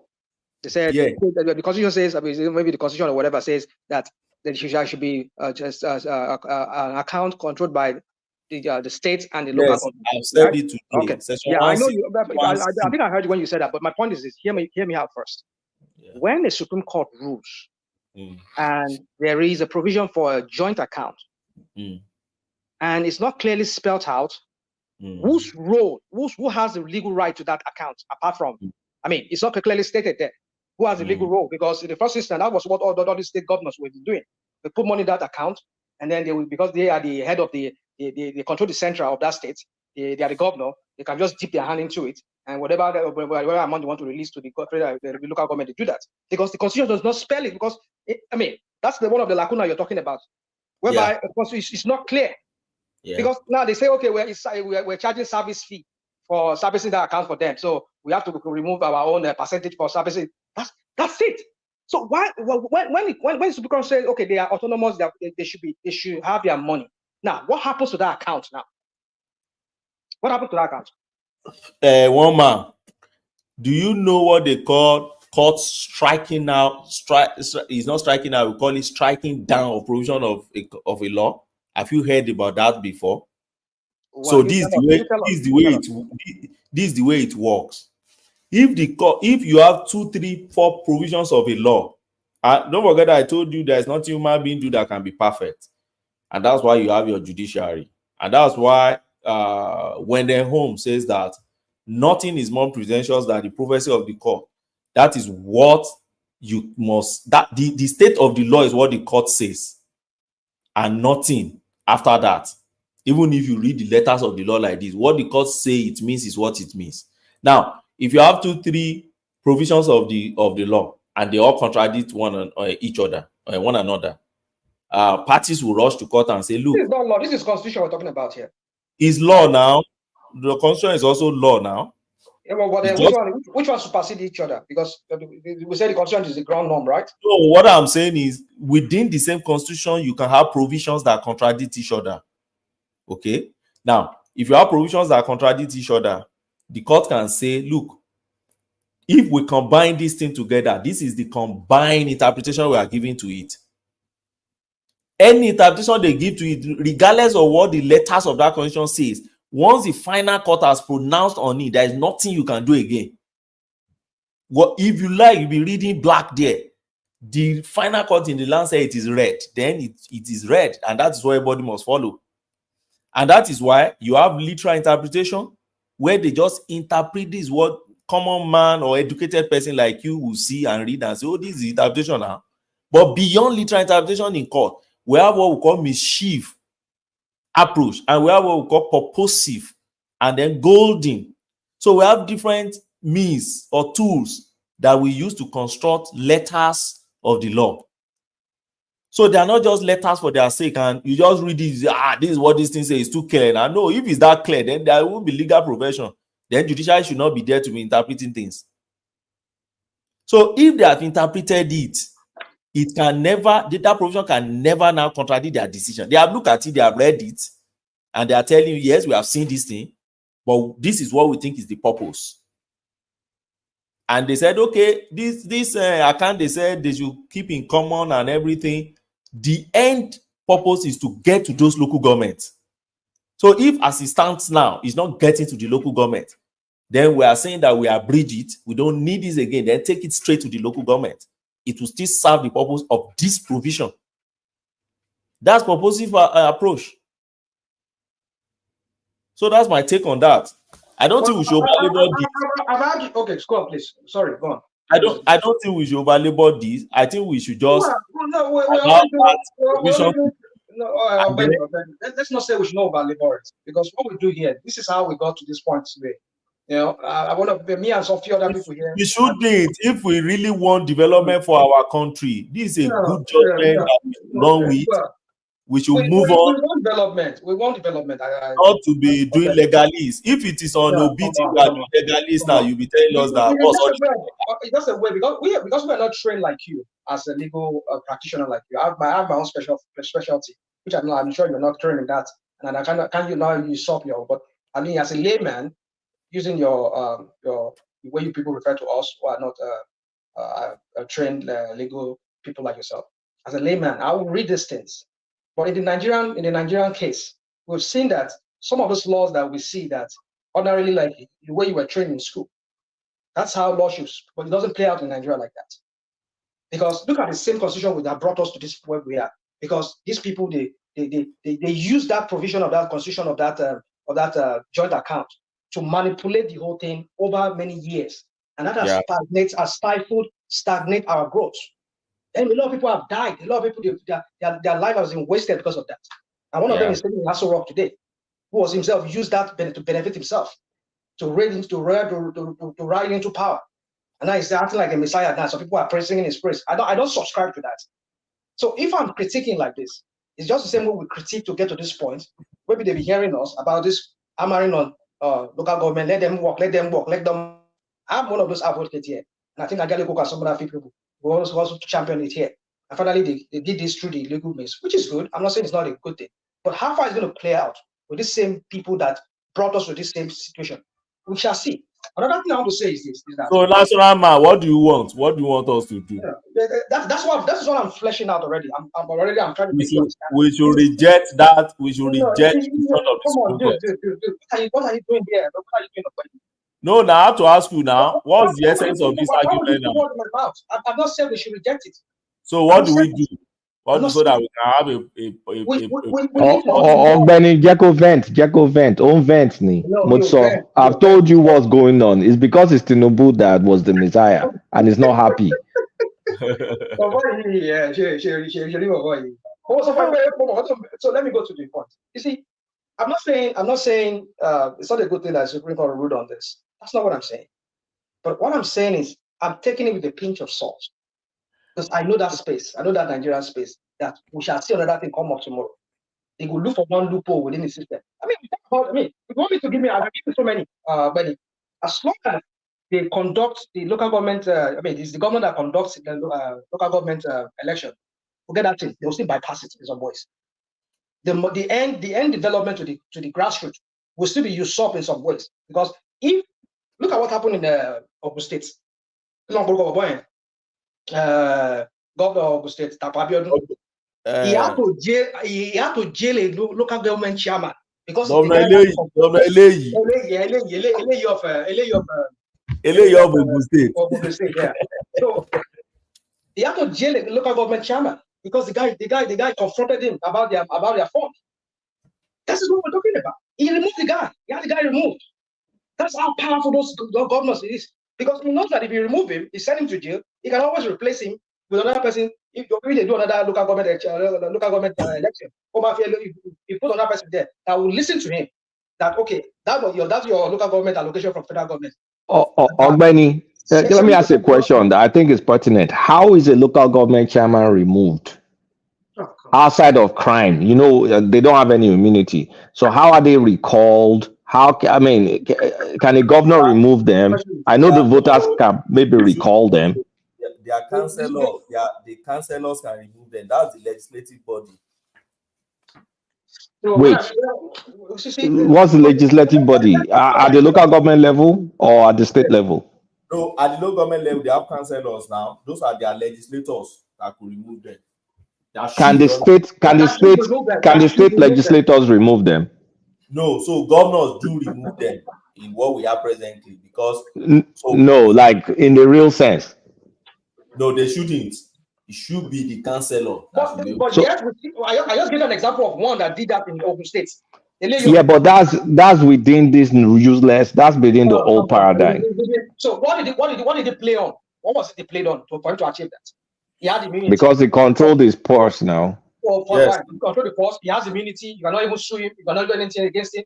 I mean, this is what we're talking about. You see? Yes. Now. The guy that Rational Man was talking about, was it democratically elected? Fundamentally wrong with that constitution. So what do you want to do? The governor has immunity now. You want us to remove immunity? Yeah, that's another thing we need to talk about. But there was a reason why we need to limit. Hold on. Why should the government be able to remove a democratically elected chairman? Why? That's why I asked that question. It shouldn't be possible. No, most times what they do is they just dissolve. They dissolve. What they do most time is they don't unpick and remove. They just dissolve the one voice. They don't unpick what who selected. Didn't you hear Wiki when he was saying he bought for everybody? What are you talking about? So Supreme Court judgment. National Mind, we are saying the same thing now. Yeah, I know we're saying the same thing. It's just the way we're just going about it. It's just that's what's really making me like. In fact, okay, what Rational Mind now reads now, Kulata and Ogbeni, what you people were talking about now before, I think it would be better for the federal to conduct the election almost at the same time. Giving the power to these state governors will be.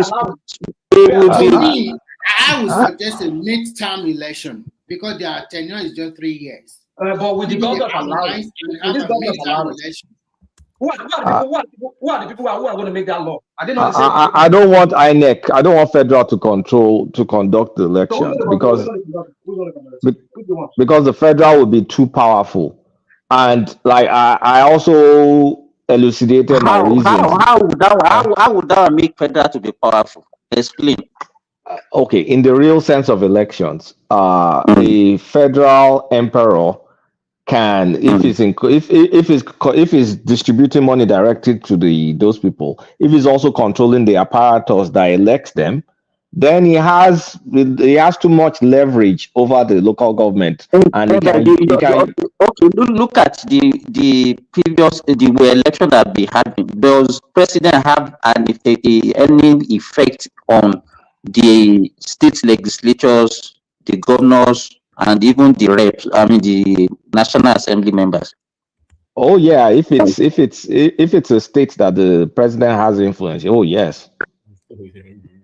Oh yes. I think we're just exaggerating this thing. I think the best thing for us to conduct it nationally, not all these kangaroo. I have other reasons that I don't want it national, but I don't want to articulate those reasons. For sensitivity concern.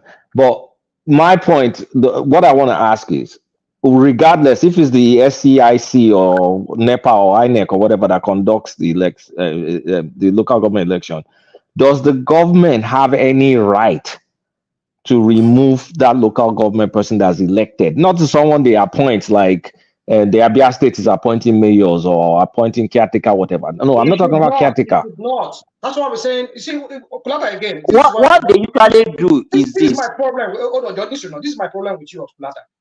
And that's why I said that 1999 constitution needs to be totally wiped out. And we need to redo something. Redo it. No, you can't have such a thing. You can't. Rational man, please give me one. Hold on, please. Hold on, please. Yeah, let's talk one by one. That's what I want to say. I'm not cutting you off. Yeah, go on, please. So real quick. So what I'm trying to say here is that, Kulata, I've said that 1999 constitution, everything is wrong with that constitution. We understand. But where are we going to start from?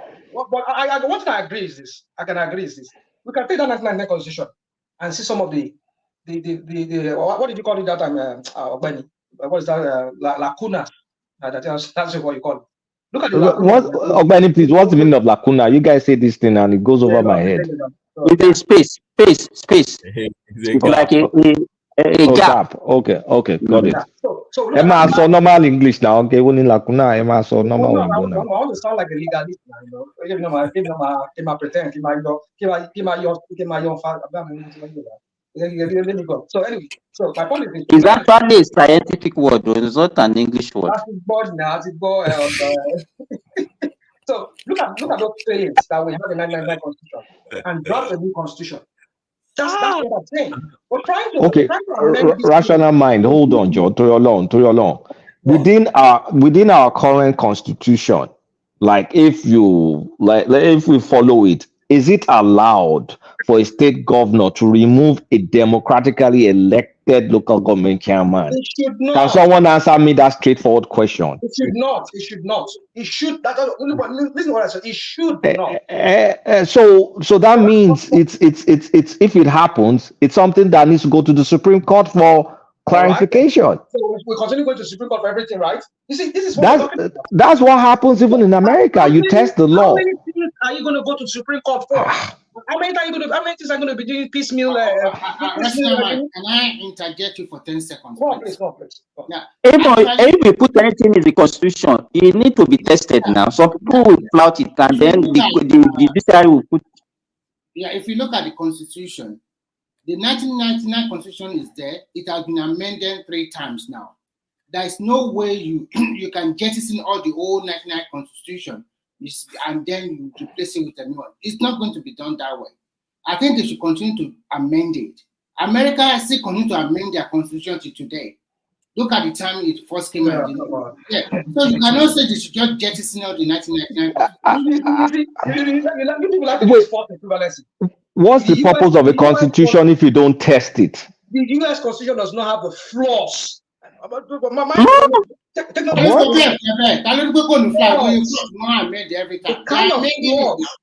kind of flaws and lacuna. Good night, guys. I need to go and sleep. It does not have it. It does not have it.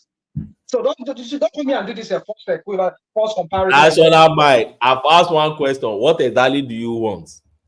See, flesh out. Ó fẹ́ kí Peter Obi ló fún wọn ní LG autonomy. Nǹkan tó fẹ́ nìyẹn.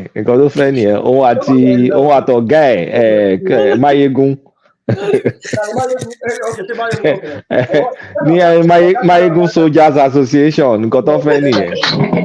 By the way, Obi did not conduct LG elections for 7 years, right? He did it at the back end, right? Towards the he end did it 3 months before he left the office. 3 months before he left office. No wonder he's been quiet.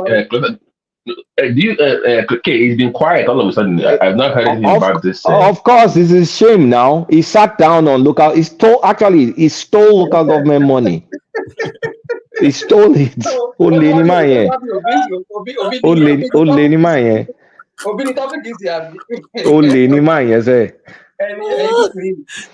people here.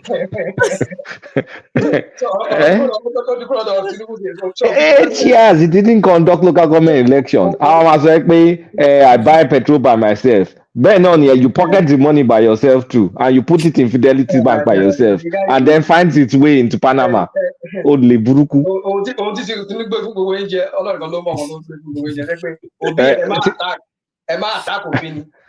Okay, rational mind.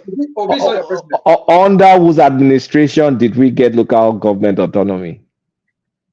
Oh, come on. Send me that BS. Give me that BS. I mean, this is what people do. You want people coming and look, it doesn't hurt if you admit something. Like, this is a good move done by Tinubu. That's all. You don't have to barely ache. The reason why I will never do that is because do you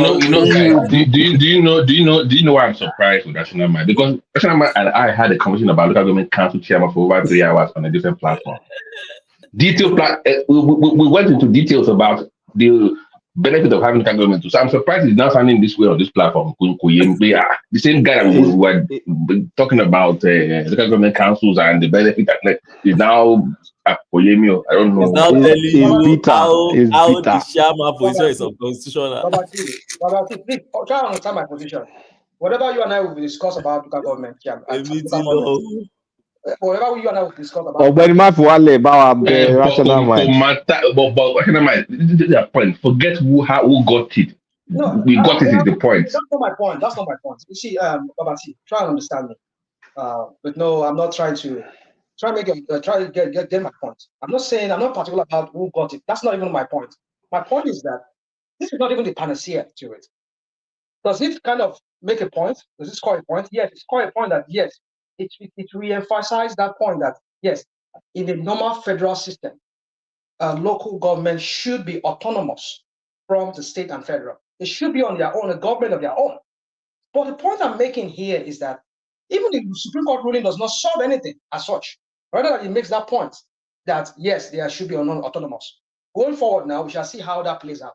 But I don't see that going forward more than just that pronouncement. And the reason is some of those examples I've just given, like I've just said to you, it's not clearly spelled out in the Constitution what is the role of the chairman and the local government, and the local council.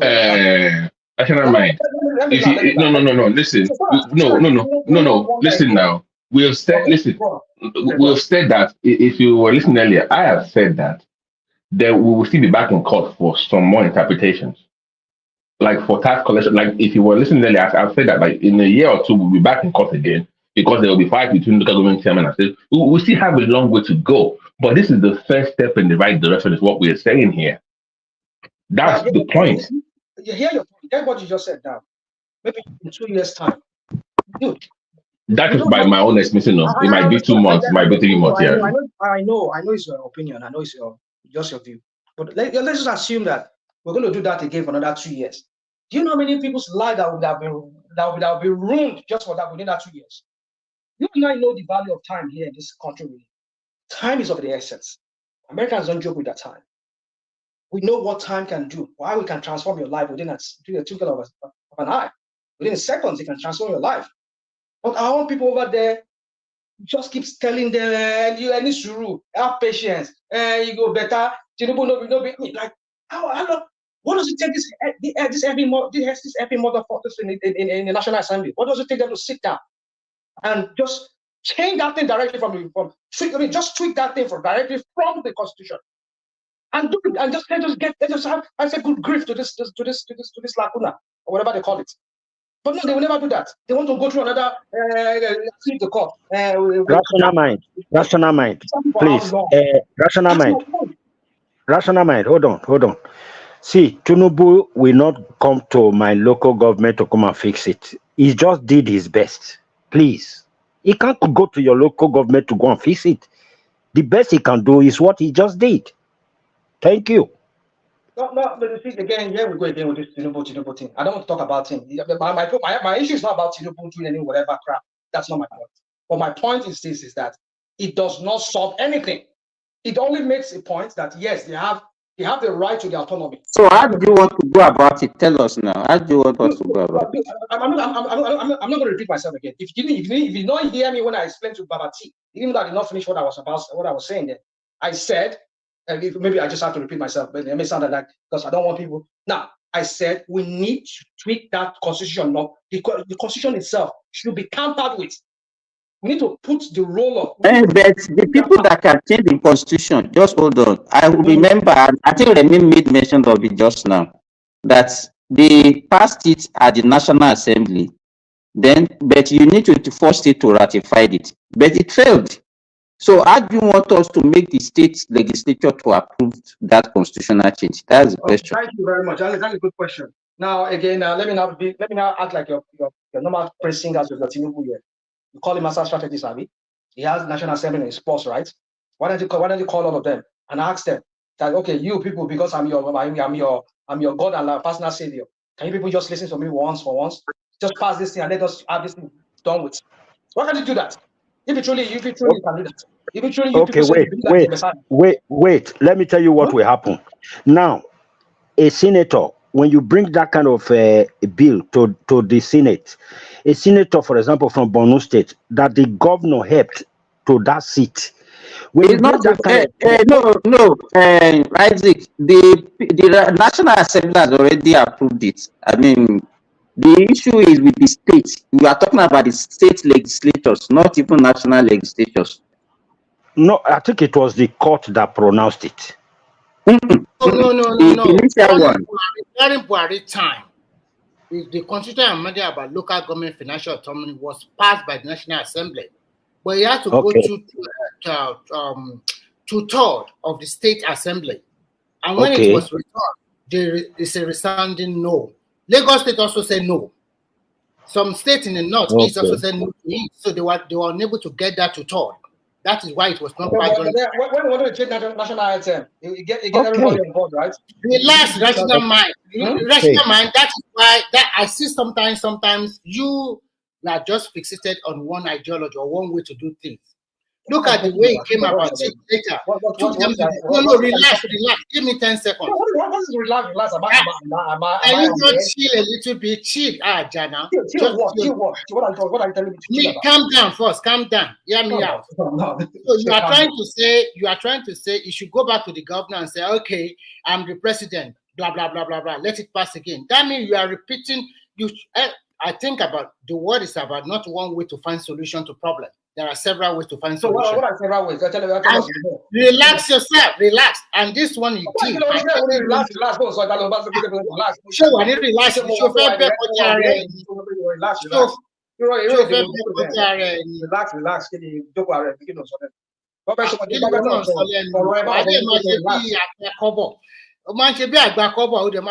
Disrespect and they say, oh, I don't care. At this point, I don't care. What can you give me? You want to die? Oh, there's Suru now. Die.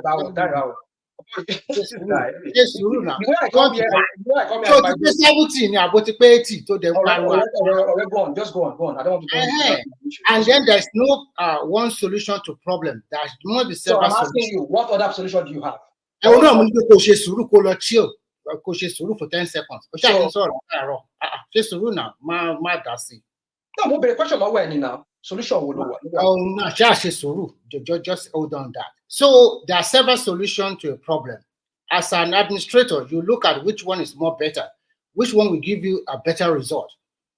Instead of it going back to the previous solution, you find a way so that you can get what you want in return. This one is quicker and faster. It took them to the Supreme Court, and within 3 months, everything is now a bygone affair. So now the state, the local government have their financial autonomy. I was reading today, the local government, the Ndume, they already written a letter to the Nigerian Financial Institutions, NFIU, to monitor the state government about their previous money. So they are also taking action. So sometimes when you are criticizing just because the outcome comes from a man you don't like, sometimes you have to look at things from different. You say me that crap you're saying now. That's not my point. That's not my problem. If you want to. No matter what you say, no matter what you are going to. Come on, listen. Let me finish. Let me also finish. Let me finish. I'm about to finish.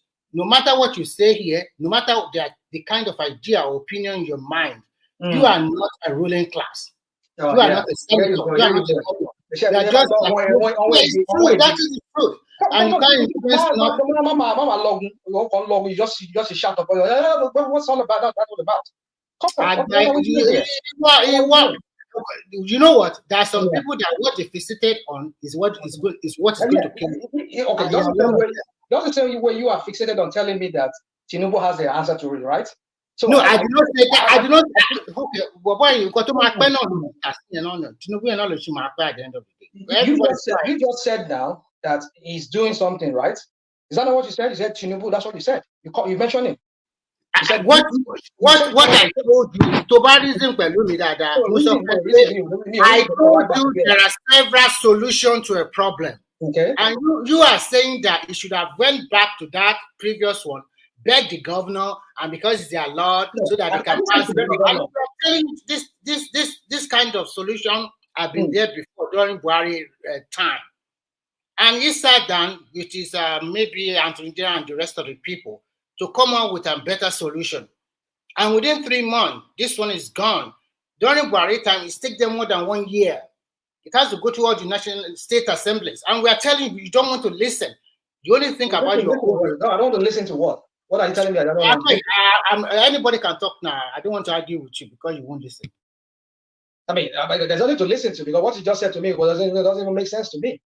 It could make sense to say now because you are it could make sense like oh, the people to some make sense like that. Oh, come down. Go make sense here. You are just damaging for a long time, for more than 45 minutes. Come on. Send me that your BS. Online, just to anybody that has a dissenting view from you guys.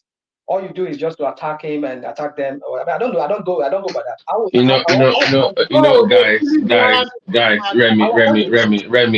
Remy, gentlemen, I'm disappointed in you, to be honest. Guys, why are you? Come on now, guys. Am I put you there to this point now?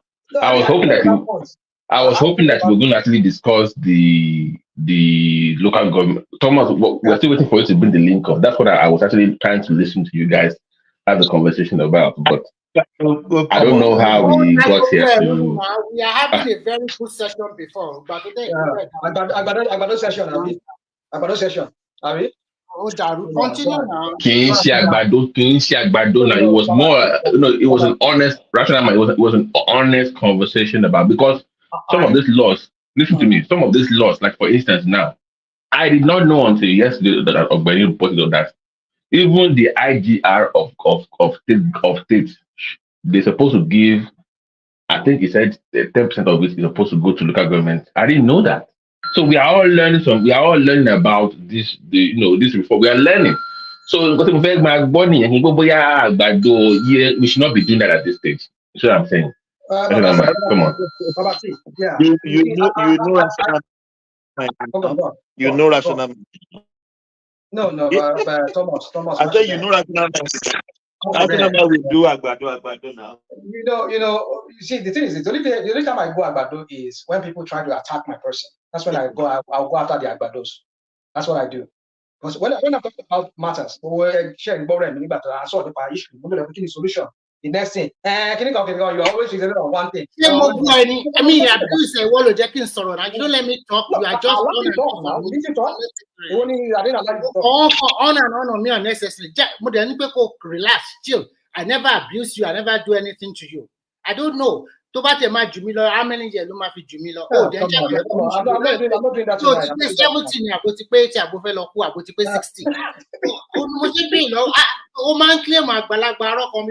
don't understand it. You see, this is where we go again. We are having a lively discussion before. But why is it here the one way? That guy won you,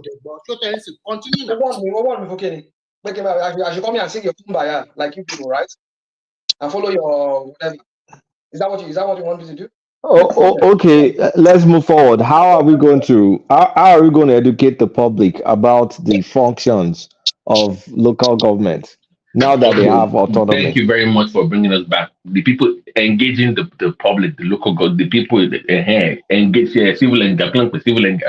Civic engagement. Please. Can we stay on that topic? Let's not do the Tinubu thing. Just on that topic, it's very important. I was really enjoying the conversation. Let's not go into. It's okay. If you can go on, and if I have any contribution to make to that, I will do. Because I mean, it's been so long that I just think it's been so long that nobody, the people that remember how this thing actually works, they're in their 70s. Maybe 60s, 80s, no? It don't struggle to even remember some things. I now agree with you. If somebody like our octogenarian here, Rational Mike, cannot even tell us the function of local government, then that means we are in soup. We're in soup now. Yeah, let me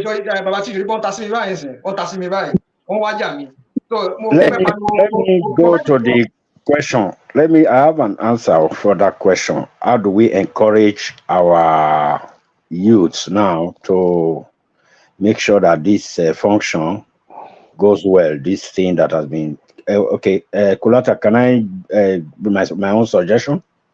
Yes. Okay, I think in each of the local government there should be the youth wing.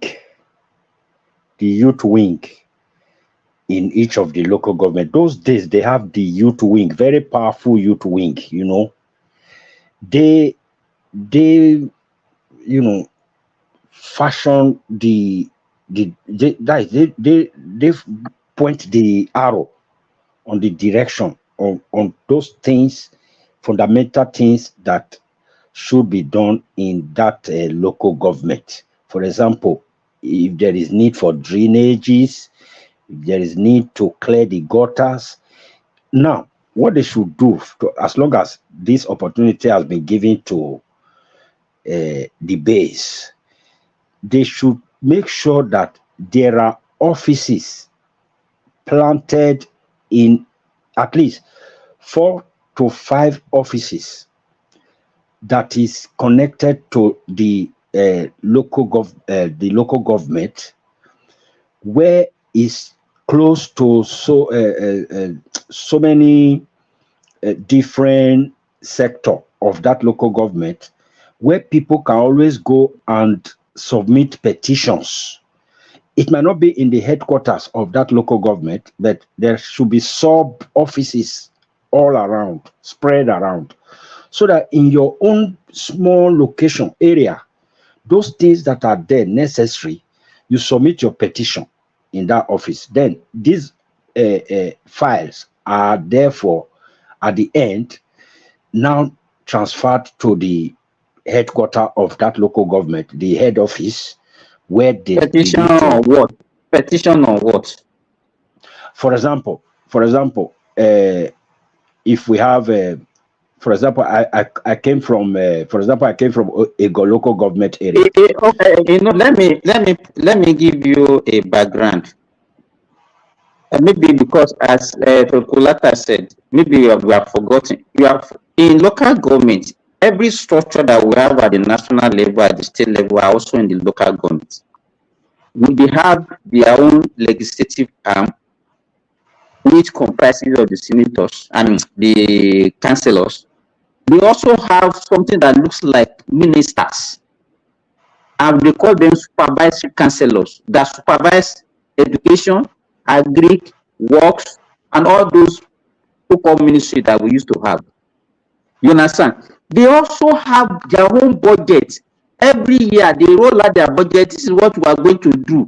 We are going to provide image in this also area. We have so having all these things that you are not talking, what should they be having with? So those youth that you are talking about, they will be getting salary for what? What is their role? No, it's just voluntarily, not salary earners. They have their jobs. These are youths who work in different places, but they belong to that local government. I'm not saying they should employ them. They might work anywhere. So what is their job? What is their role? Why are they there? Some might be teachers, some might be doctors, some might be students, some might be lawyers in that local government. So what is their role? What do you want them to do? What would they be doing? Let me say something to you. In the 80s, even up to Obasanjo, I mean, not Obasanjo, even up to this guy that died, former head of state, what's his name? Abacha. Local governments, they have civil engineers, they have surveyors, they have all kinds of engineers. At least, even though they were not really functioning in their roles like they used to be in the 70s, like they were in the 70s, when they go for town planning and all of that. They have all these things. Some local governments have some of these asphalt. It looks like a tractor, but they used to spread asphalt on the road. They don't want to patch road, or they want to do streets. Some local government, like a local government where I was born, they have it. They have all kinds of machineries. It's the only time they will contract it out is maybe they want to build a new road entirely. But that they are patching some part of the road, they don't have to give it to. Even here in America, we have some counties, even some cities, they have their own little public works department where they will just go to fix roads, patch roads, street roads. They don't have to give it out to contractors. So this is what we're talking about. So when the local government, now my point is that even what we're going with all of this is that this use whatever, for me, I don't even see, going by what has happened, federal government having 53% of the revenue to themselves. What does that mean? What in the effing world does that happen? That a federal government will have 53%, and local government, the state and local government will not share the rest, which is about 40-something percent. How does that even make sense? Because development is at the very core, the very state and at the local government. But they're going to change it. Tinubu is changing that sharing formula, is reducing the federal. So to what now? I don't know. He put it in his manifesto. Is in his manifesto, and he wants to execute it. I think at the end of the day, maybe state. He's changing it. He's changing it. 52 or 53. He's changing it. No, maybe that's proposed he's going to change. You just said it in the manifesto, right? That was He's in the manifesto, and they've already started discussing it. Please, can we clarify something on that? With them losing, if they have to reduce the funding for the federal government, I want to believe that they will also be reducing some responsibility with it, right? So whoever is going to gain from that funding will also gain some responsibility in addition with that. So what areas? Yeah. So I'm asking. I want to know. Not necessarily. Not necessarily, Babati. Okay. Babati, what do you have? One voice, please. Okay, Babati, what they have in plan is this: if the state police eventually come on board, right? The state will need some grant for a startup. Okay, for a startup. No, he's saying local government will get. I know. So I want to know. They are thinking about state and local government will probably have about 52 to 53% of the federal allocation.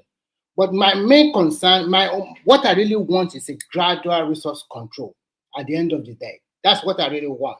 Because once we can have that one, I'm not saying total, gradual, maybe little by little we will continue to give all the state to control their resources. Maybe in the next 10 years, then we can have to. Remy, I like the angle you were going. So, Babati, assuming we do state police now, then the federal government will take part of their own state police budget and give it to the state.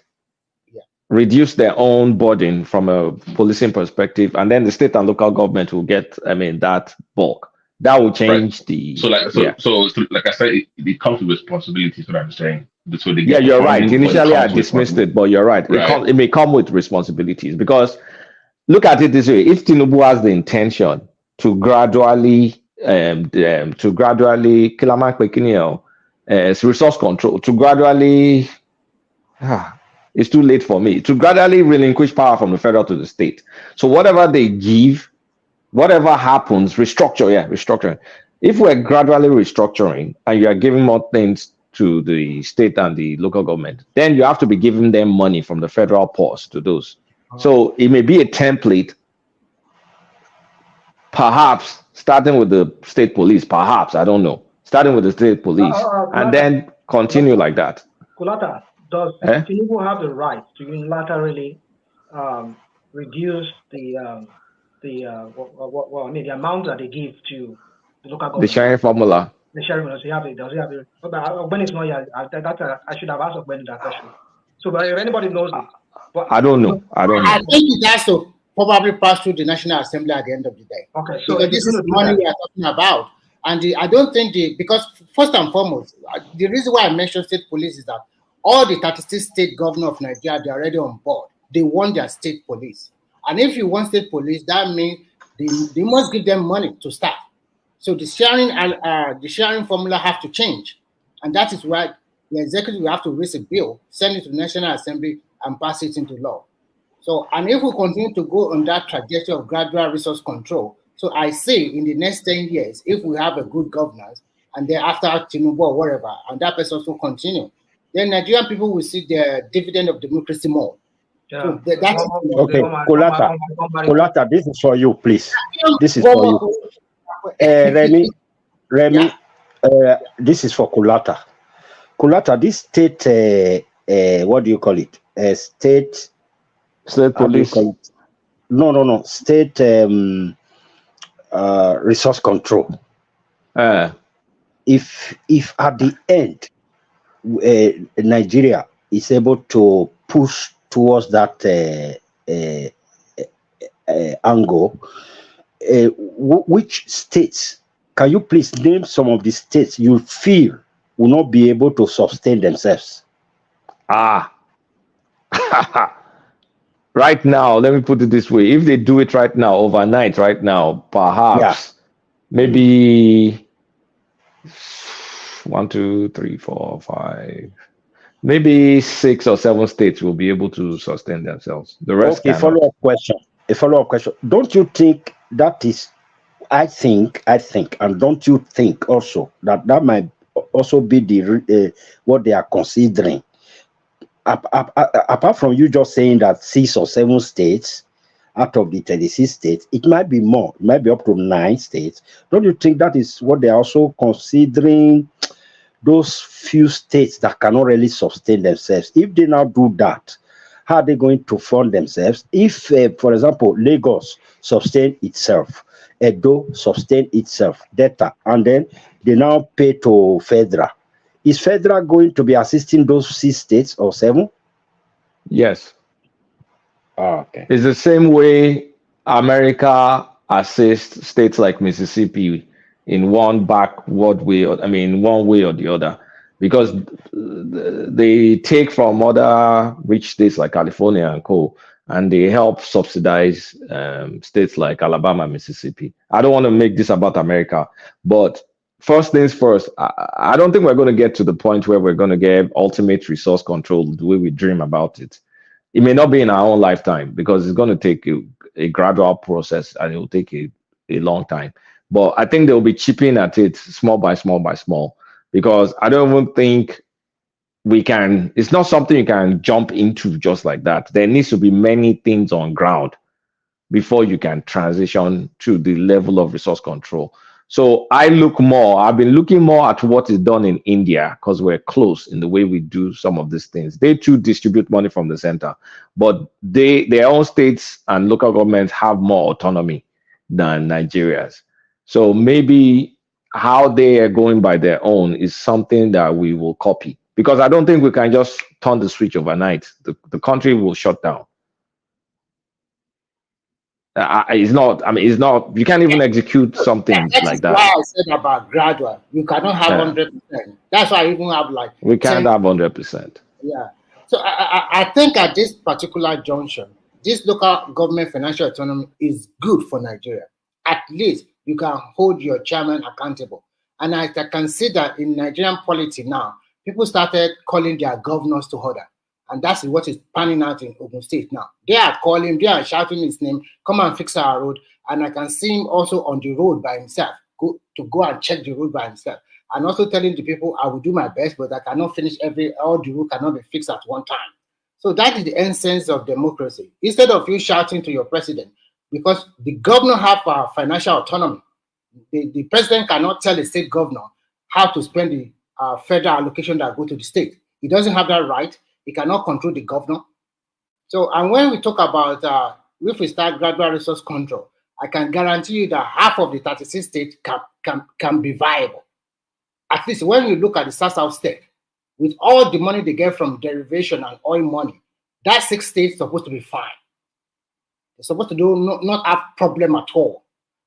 And when you also look at the Southeast, Imo and Anambra, that also get a little bit of a derivation, they're supposed to be fine also. As we are talking today, Imo State will start having a kind of more than 18 hours of electricity supply soon, because they commissioned their Orashi electricity something. And I think it's going to help them in that state. Lagos State should be fine. Some other states will also be Kano, because of their commercial activity. They will be fine also. So when we look at it in the real essence of it, only some pocket of state, maybe 15 states, we struggle. And maybe under 5 states, they don't know what they're doing. And we can pinpoint them from, excluding the South state. The rest region in Nigeria, there's 1 or 2 states that will struggle. But the 6 South states, I don't see any struggle from them. Yeah, because Bayelsa is small. Cross River is going to struggle. Cross River doesn't have oil. Oh. Kolaka, do you Nigeria is just if they issue fine here for you, is local government that is collecting the money. Fine. Maybe parking fine, infringement. It's local government that is setting it. They Mhm. plant flowers. They virtually everything is the local government council. They call it local government. Is even fine, like parking fine. Fine, it's local government because they will be there. So local government infringement. You park at Let me, yeah. Thomas, before in Nigeria, they were the ones that used to call. I could remember even in Kwara in the first tenure, during the first tenure, one, if you park in a wrong place, they have this thing that they will use to clip your tire down, and they will make you to go to the local government to go and pay. Oh yeah, It was that's when yellow clamp. Obasanjo relinquished all these things to the states and to the And I state think governors that all those things just fizzle out. I think Simba. Why you blaming Obasanjo? Why you blaming Obasanjo? Why you blaming? Simba, I think this financial term for local government is a way indirectly good news for the governor too, because the governor can say your local government are collecting allocation. This local government, what are you doing? Remy, this Kwara State governor, I think is the president or whatever governor forum. Yeah. When he talked about this local government autonomy yesterday, he said that I don't know how, I cannot actually say that his claim is actually 100% true. That most of the time they are the ones that normally even bail out some of this local government. That some of them, the allocation that they used to get from federal government is not even enough for them to pay the salary of their workers, because they are not even good. They are not having any high GR in those local government. That now they will leave them alone, and how they survive does not concern them. You understand? So my fear, how did the people in that local government get that job? That has to be brought up as well. So the same. Oh, the local government can also downsize now if they don't have enough money to pay. They have to. No. For efficiency, if they really they're going to have to downsize and be more efficient. Yeah. That's where we're going. So that is a win-win situation for both of them. The governor will be happy. A lot of load already off my neck. If you are shouting, you shout your load. But I will still be a lot of court cases, because some of the sources of IDR for this local government have to be contested by in court by the state. That's what I've been saying, that we'll see you in court soon in 6 months to a year. We still got to talk about tax collections. So the policy has to interpret so many things. And if your House of Reps, and if they're very proactive, they will get ahead of this. Yes, they're supposed to get ahead of this to start interpreting what this means, because you're going to be back and forth very soon. So I think the biggest winners is rural Nigeria. That's the biggest winner in this, because all governors neglect them. The other issue that we are not looking at, I don't know prior to 1999, but you discover that you have now people that are not even from the local government working in your local government. They spread them a lot, maybe because the state are the one controlling them. You now have people not working in their local government of origin. You understand what I'm saying? So how is that one going to find out now? Are they going now to say, okay, everybody should go back to their local government? If I were chairman, I would say something like that, to go to your local government, because my own people are also looking for work. So why you are from Ojo to local government, working my own local government? Yeah, but that's not constitutional, though. That's not constitutional. I know it's not constitutional, but I must is that constitutional, or is there any law backing that you must be your local government? That's discriminatory. That would be. Okay. That's the reason why I'm saying that your House of Reps, they should be proactive. They should see this. They should get ahead of. Yeah, but isn't that why I'm saying that we should have the elections done at the state level? Yes, okay, I can see that now. You want to talk about it, it makes sense. What do you mean by the election? How would that one change anything? Ó fẹ́ ká fi gbogbo ẹnu sọ̀rọ̀ Simba. Ó yẹ kó ti yé ẹ náà. Tiwa. Because everybody know how Please hold on. If you could ask my only son Yoruba, I still don't understand you. I know àwọn èèyàn gbọ́ Yorùbá. Jẹ́kẹ́ lómi sọ. Why can't you say it right? Why? Because I know Can anyone hear me? Yeah, we can hear you. We can hear you. Boboyi will tell us in Yoruba. Let him say it in Yoruba. Prince Daddy.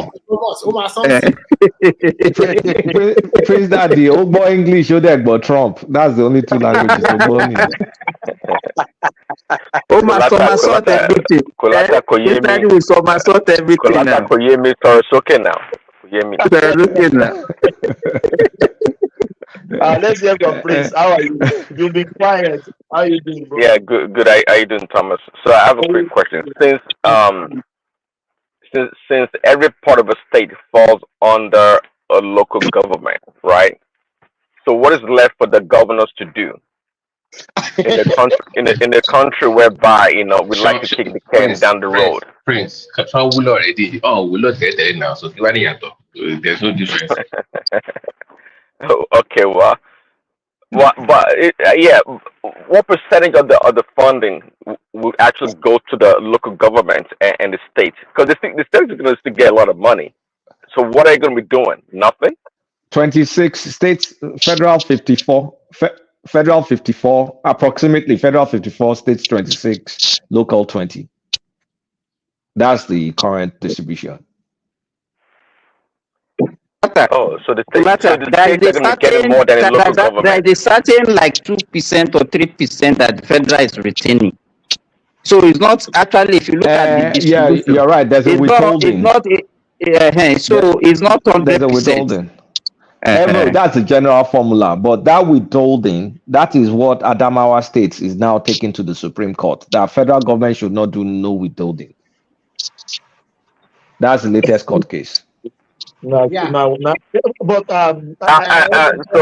let me try to wrap it up. So I think it was Simba Remy asking the question. Look, I think it was Remy that the local government is that Adamawa State or one of the states that goes every month or so to bail out the local government because they don't have nothing. And I made my submission I think yesterday like that look, it's going to take time for these local governments to get to par, to become productive and efficient because they've been bastardized for so many years. They're like little kids now. They are going to be like little kids, growing up, learning things, how to do things by themselves, not go to the governors to ask what to do or to beg for crumbs. Now they have to take the leadership. And that's going to take time. Prince Daddy, you are wrong. You don't know that in local government, you also have somebody like permanent secretary and so many of those leaders that are still working in local government that they know. They call them DPM, Director of Personnel Management. Not that you think they don't have people like secretary directors like we have in state or federal government. They do have Remy, I'm not talking about people that have positions. I'm not talking about people that have positions. I'm talking about people with leaderships. Yeah. Yeah, President. What President is trying to say, all those names you are mentioning, they are just names. But President is saying now responsibility has come. How are they going to handle it? You can be a bishop, you can give yourself any, but there have not been that opportunity. Isaac, can you hear me? Yeah, Prince Daddy, they've been doing this before. They've done it before. I know. They have autonomy before, so it's not that we now be teaching them how to work, how to do things. Oh no, that's so wrong thinking. That's for so many years. Really, they had handicap. Exactly. They're like toddlers now. They have, trust me, they have no clue what to do right now. If you ask me, even some of them in the past. That's true. Yeah, go ahead. Yeah, you have a point. You are talking about those ones that are going to go for this elective position.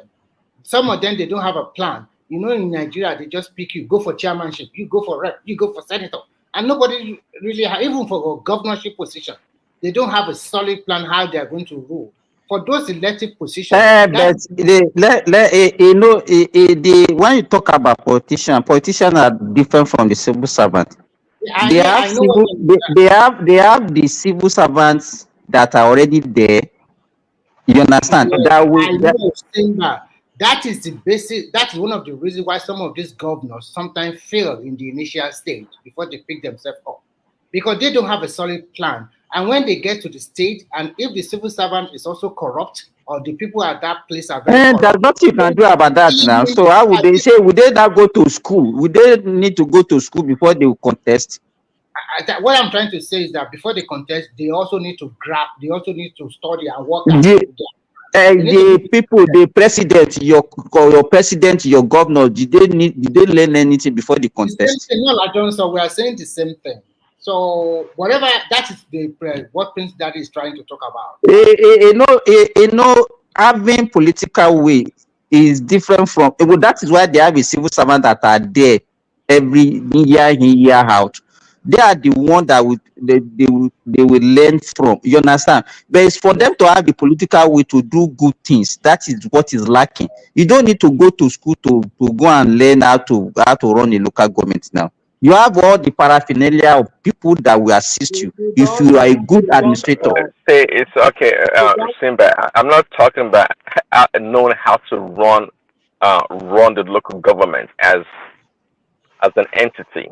I'm talking about now doing real projects, building hospital, doing roads, building schools, actually taking leadership in negotiating contracts and do a whole bunch of stuff that supposedly the governors were doing before.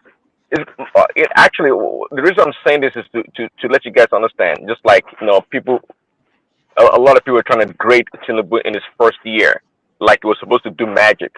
So I'm preparing you guys' mind. No, we agree with you. There will be teaching period also, as you said. Yes, I agree with you, because let me tell you, most of the infrastructures that this local government have are already been dilapidated. Yes. Over years, they have all these machineries that they use for grading road and all those things. All those things now, I don't think they might have to go and be buying new ones, because all these old ones, so somehow some people will have stolen them, because they are actually not working. Yeah, I think you are totally right. And if you look at the way states are, if you go to every local government, I'm just going to talk about Southwest. You will see they have health centers, they have event center, they have so many things that belong to the local government. But when you go there now, it's bushy, dilapidated. You just need to go back, refurbish it, make it workable. I think I think some of what Prince Tat is trying to say is not. I mean, I think it's a bit more complicated than that. When it comes to contract negotiations now, like you let's say a construction company, the local government will have to award those contracts by themselves as opposed to the governor. And then you now have the issue of in-flight projects that is already getting executed, and it's kind of like coming through the state using local government funds.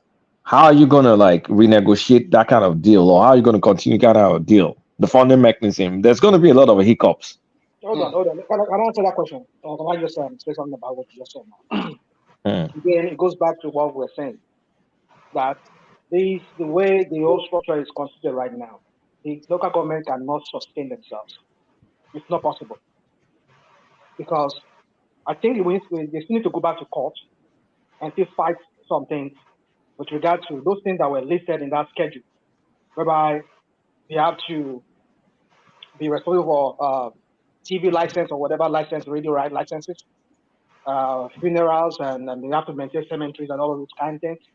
They have to collect some taxes from all these Omolanke and all those kind of people that pushes truck and all of that things. It needs to go back, because right now, let's just use Lagos State as a template.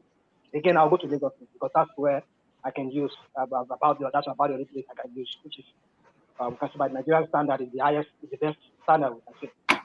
Now, talking about Lagos State. Lagos State government has hijacked signages and everything to themselves. Funeral, even some of the what's it called? There's one cemetery in Yaba there.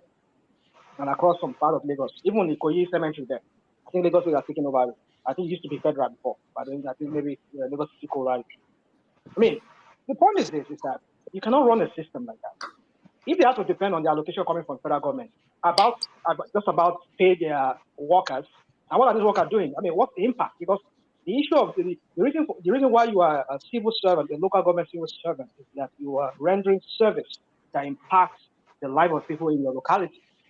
But when they are not doing anything, they're not paving roads, they are not doing utilities, they're not really working to really benefit. I mean, pipe-borne water is. I mean, so what's the point of them getting paid for that service that they never run?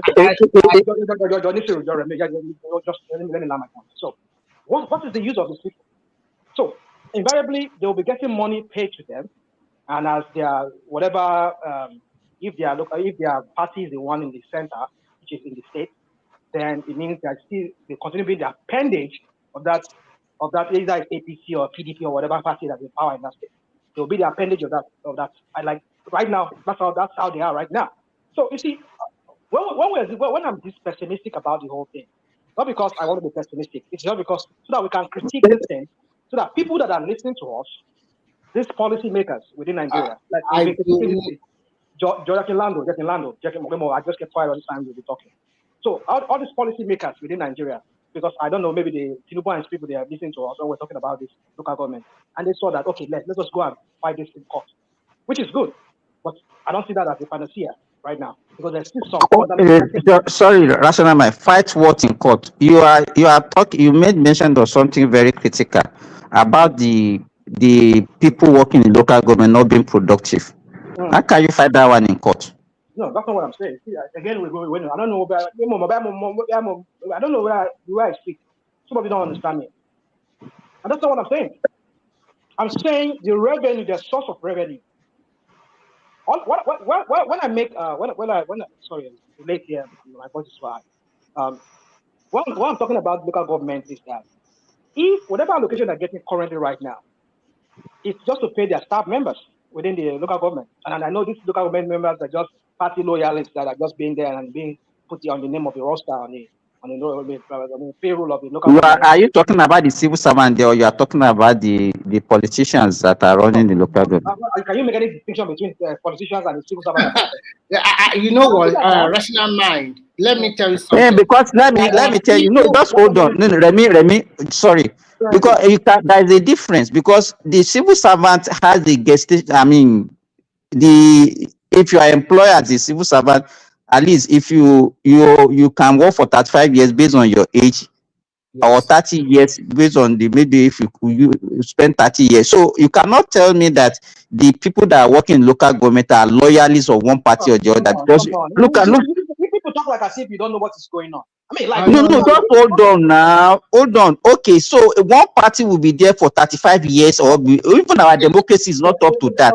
So you cannot tell me that the people working in local government are party this thing now. The question I want to ask, Simba, the question I will ask is this: the local government since 1999 till today, there are still some people working there as civil servants. Even before 1999. So people have been working there before 1999. And they have served different political parties. Can I say something? APC or Labour Party. Okay, here we so go. The question, what you are trying to say here. All right. Okay. Now, let me tell you something that something that some of you don't understand about local government is this. Normally in a saner, because Nigeria is not the same place. Nigeria is not the same place. That's what I'm saying. In a saner society, but besides you having your own individual party that you belong to, you don't come to your workplace, especially when it comes to local government or where you work in civil service, or display that craziness. Oh, I'm for APC. No, you don't do that in civil service. I used to be a civil servant. As a civil servant, should be apolitical. It's part of the civil service rule.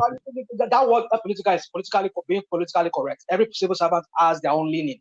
They have where they lean to. You don't have to. It cannot be a card-carrying member. That's what it means. That it cannot be. It can vote, but it cannot be a card-carrying member of any political party as a civil servant.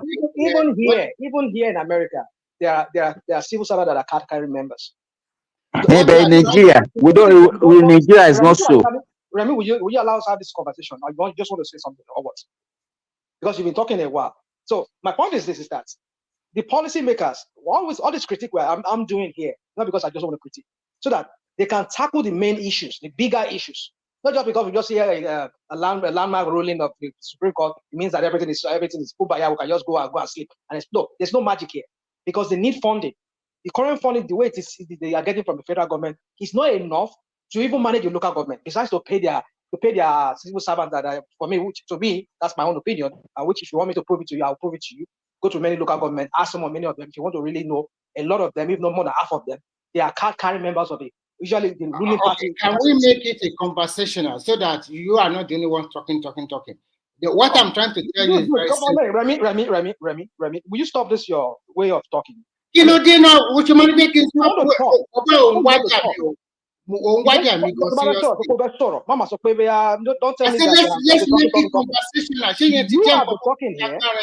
Who told you that you have been talking? Money, let's make it conversational. Okay, go on. And then you go on. I have a conversation. No,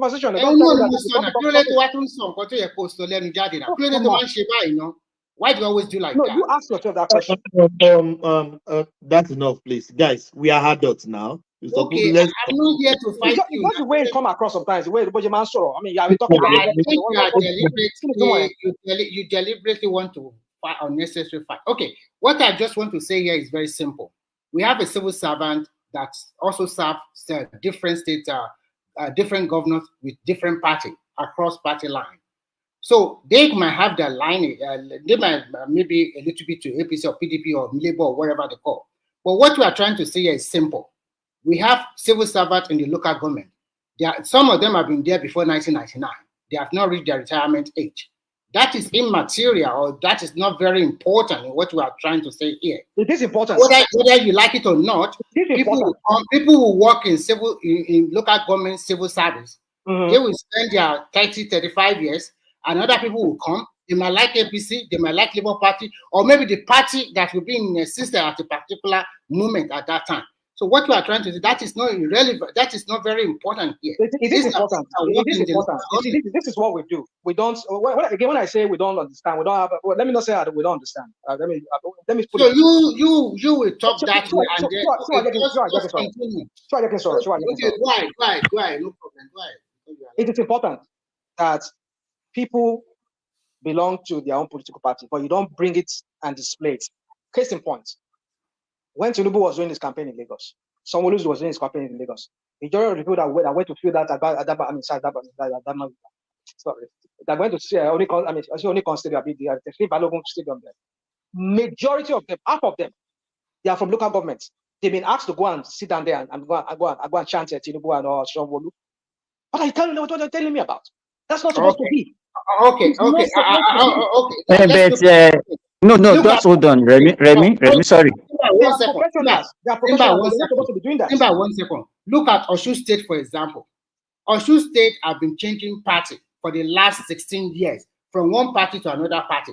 Now it's PDP that's ruling the state. Before it was APC. Are you going to tell me that, okay, those people that are linked to APC during APC regime, if the present state governor asks all the local government civil servants to be at a particular moment, they will say, oh, because I'm APC, I'm not going to go. So that's why I'm telling you, it's irrelevant. It's not important. It is important. It is relevant. Remy, what rational mind don't understand is that civil servants tend to bend towards the ruling party. Exactly. You understand? It's not as if in Osun State now, if Adeleke want to campaign and he has all the civil servants to come, they will come, and you think that all of them are PDP. But should it be like that? Should be that? Should we no, but it's not as if let me tell you, civil servants, they are just like a flirt. Any government in power, they follow. Yeah, I get you. I agree with you on that. You guys are lost in a conversation. The important conversation is there are many things ongoing right now in each local government that is controlled by the state. Is that not what we're talking about? We're talking about so many things. How are they going to transition it to the control? And that's what we're talking about. You see, no, but that's what's worrying me. How are you going to transition it to the local government? Nigeria's problem. On one platform, somebody says Nigeria's problem is in layers. When you put one layer, it's another layer, it's another layer. It's just so numerous layers that Nigeria. So we need to critique the whole thing very well. Okay, okay. Can you give me one moment? Let me be more specific to what the points you just raised. Let's use an example of Lagos. You know how Lagos has built a lot of they spend a lot of money on building jet fleet, jetties, and they spend money on building all those locally produced boats that they invested in. So if you now say LG local government is supposed to control the waterways and all those things, do they recoup their money back? Is it a form of partnership? How would that work? I don't know. That's what I'm trying to drive to. So like even signage, like signage, right? That's supposed to be local government. Parking fees, all these things supposed to be local government, and the state has kind of like figure. I mean, the state they poured money into it. So will it be some kind of joint account all over again where they are sharing? Exactly. You are getting to my point now. Babati and Kolata, I think this is a small issue. If there is a synergy between the governor of a state, and if you know how to bring people together, a good example of Lagos State, I don't see any big deal about it. They will sit down and iron it out. Okay, Remy, if Labour Party is controlling Etiosa, and I'm just giving you, and PDP is controlling, I don't know, Koshofe or whatever, are you going to tell me it's going to be easy to maintain a joint account in Lagos State? One thing you should realize. Joint account on what? I don't. I'm not okay. On the already, guys. Let's play back the same map. So they've already, the government already invested in some projects that ordinarily should be controlled by the government. Now, with this pronouncement, we expect those things to go to be transferred local government. So we're definitely because they use their money to build all those to construct all those projects now. But they can say that they also invested their own money into it as well. Yeah, you are right, Babati. That question you raised now. I was here listening to some people when they were arguing it. They said, then we should be asking that all the money that they've been collecting in all these years, they should account for those money then. Is it Serap? Serap is asking for that, yes. So Serap, that's what the point is. So if they start asking them, then they could Serap has the right to take them. I think that should not be. It shouldn't be difficult now. Okay, let's say for example, it is very difficult. No. Wait. When states are being created. Let's use the example of Oshun and Oyo. Simba, give me 1 sec, please. Yeah, how many judgments has Sarah procured from the court has it been implemented? Do you remember anyone they procure from the government or from the court as the government in the federal level, state level, local government has implemented? They've won some cases. I said implemented. Do you hear that? They are not. They are just NGOs. Yeah, that's what I'm saying. Don't worry yourself about Sarah. They always do like that, and 80% they always. Don't we need them? Don't we need them to call these people to order? We say we should not worry about them. We should worry about them because they are helping in some ways. They are bringing sanity into the society. Why should I worry myself? They are doing their constitutional right by taking them to court. It does not mean they are going to win or lose. If they win, fine. And if they lose, it's not a big deal. And they have been taking so many cases to court, and most times they always lose. And if they win this time around, they win some, they lose a lot. So it's not a big deal. So why should we worry too much? And what you guys are saying, to me, I did not see any big deal in it. Because when they create state, they share their assets and liabilities. Now that the local government have their financial autonomy, if the local government is trying to say, I want all the money that you have spent on me for several years or something like that, they must come together and where is your paperwork? Let's come together and have a meeting and iron it out. And if they like, they can take the state to court. Yeah, but what he's saying is that it would be better if they were of the same party to be easier to iron out these things. But if they're of different, let's say different party wants to play. If I want to play hardball, that is what I think he was trying to lose. Like, it's easier to have APC, like let's say in Lagos now. That negotiation would be easier if they were all APC, right? It would be easier to negotiate. But besides having PDP, APC, you have that's the problem. I don't think. Let me tell you. I don't think this thing is as difficult as you are looking at it. Anything that you build and it's actually in the purview of the local government, would be surrender immediately to the local government where that What if I infrastructure is. what if I added my own state funds to help that? Yes.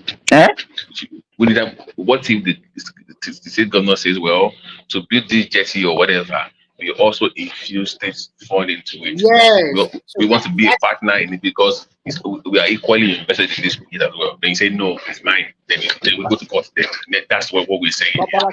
You're going to have that issue. I don't think they have any right to claim. If the money belongs to the government, and they use the local government money to do all these things now. They can also claim that it's their money that they used to do it now. Simba, just stay with me. This is what I'm saying. Let's say we build something in your local government. It's going to be a money-making thing, and it costs 100 million naira.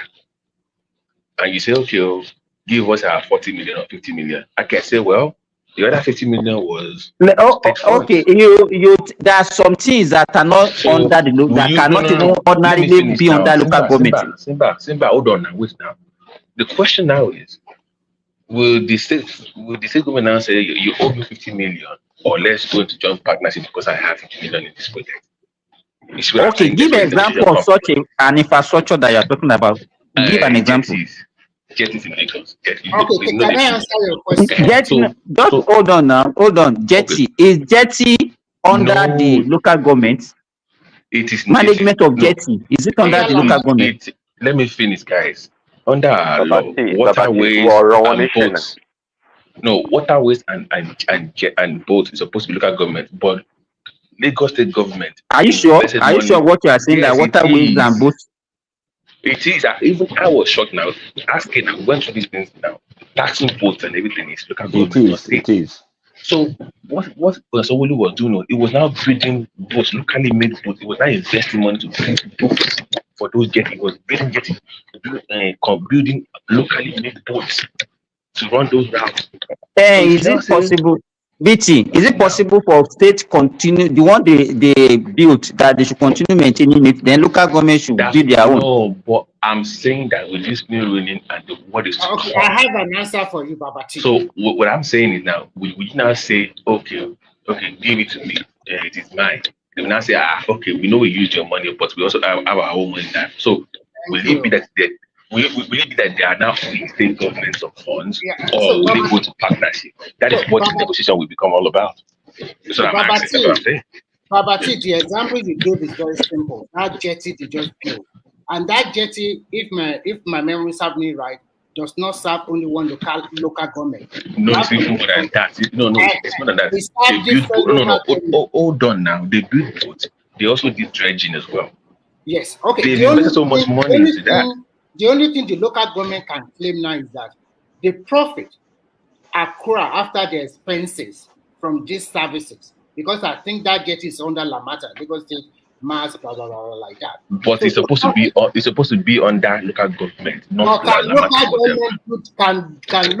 one local government do that? Rebecca, can you bring out your voice? You're screaming. Can you bring out your voice down? No, I hope you guys get what I'm saying. I don't mind Babati, let me explain this one thing they're not getting. If you go to court as a local government, the constitution backs you that is your purview, not the state's purview. The state signed the contract, the state built the boats, the local government can sue them, and then how are they going to resolve that? Because then the state needs to carry everything away. So there are many active contracts right now that is signed by the state, but is the jurisdiction of the local government. That's going to be very problematic. Okay, how many local government money does the state input into this contract? To do this business. How many local governments? If there are like 10 local governments, that the state use their money to do this business. There's no agreement that says the local government is telling states that come and do this on my behalf. It doesn't exist. But we should also talk about before the Supreme Court should surrender everything to the local government. They get nothing. They surrender every project. There's something it is a pending expense. If the local government wants to continue, they can't. If they don't want to, they can scrap it. Yes. They don't have to. Kulata, guys, there's something we're not even addressing, because on this issue of these finances that they've been getting over the years. You know that some of you might be, we all know that some of the states, they are highly indebted. They're in heavy financial debt to maybe local lenders or international lenders. And that's why federal government, they don't give out the total money that some of them have to get. They take out from their money just to pay out some of these debts. Now, if some of those governors now says, okay, after all, the money that we borrowed in the past was also for the whole state and for the local government, and they have to start tampering with the local government money. Good point. Good point. Because you can say that a portion of the loan is part of local government, so federal government can withhold it before even giving local government the allocation, the way they do to the states. Great point. So, by the way, to respond to your question, 18 out of 20 local governments in Lagos State have access to the local ways. So if all the 18 local government now said we want our boat, how do we share the boat? No, you're listening to the point. It's not their boat, technically, because the state government was the one that initiated the investment in it. Maybe on their, you can say on their behalf. But they can also say that, well, we have our own money. We also have state funds in it. So I'm asking again, joint partnership will lead to joint accounts all over again at that level, right? For that investment. I think generally you guys have it's a good question, but what we can do now is that we just have to forge ahead. Because if local government want to create trouble, or maybe the local government... No, Remy, what I'm saying is that it would be easier if they were all APC, then they can do backroom deals and we will not have issues. The issue will become around when you have Labour, PDP also winning some local government seats, and they want to score some political points. Start calling for investigation and all those kinds of stuff. Then you're going to have any issues. So that means there's no room for opposition anymore. Babati, can I answer your question? I'm not saying that shouldn't be, but she should. I mean, for the sake of, for the small adjustment period, I would prefer that we don't have any opposition. Just for that first 4 years or 8 years, we'll be better with no adjustment. With no opposition, just for the sake of that transition period, it will be better off. Yeah. So please, before you come in, but the local government can't claim they didn't get any dividend of democracy out of the money the state government has been withholding throughout the, since they have been they take the autonomous from the state. Local government can say they don't enjoy anything. So the state government can still say, we do this, we did this, we did this. It's part of your money that we execute all those projects. You know what I'm saying? Yeah. Thomas, if it's not contractual, it doesn't mean anything. The thing is, I don't think there are joint venture agreements, JV agreements between the state government and local government. The states just do whatever they want to do. Right there, I agree with you. There's no agreement, but then there's another way they could investigate that. Because if the local government now have to go into all the allocations they've been getting from the federal government, and then they want to open their own, everybody will open their yash, everybody now starts feeling the yash of the power. Is that now they will have to bring in auditors, come and audit all their accounts. How much? They can land pointing. Now, if they audit that, they are audited now. Now, how much did local government get, and how much the federal government allocated to them? So, if from there they can deduce that, they can use that in court, because if this account is said to be our account, and you people have been taking money from that account, and you give us peanut at the end of the day, we want to now do a forensic the auditing of that account. So, if they could trace all the money that the governments have been taking, that would land a lot of them into trouble. Which I don't see that happening, but that could be another way they can go against. At what point are they going to start that? Well, I don't know. It's up to them to figure out what point. But my point is that just to answer. Some of the governors in there now, they are not even, because majority have left. Yeah, I know. Some of the majority have left, and some of them are still there. They want to do some of them. They want to hang some of them right now. They can do that. But the thing is, you'll not be able to prosecute them because they have immunity. That's another thing. That's why there's a whole array of. They don't have immunity after office now. But right now they have. You cannot. I know the ones. What about all them Ibori that have been doing it and they're fighting? They're still fighting. We're talking about the current ones now. Let me cross one line a little bit. Do you know the fact that I'm really looking forward to?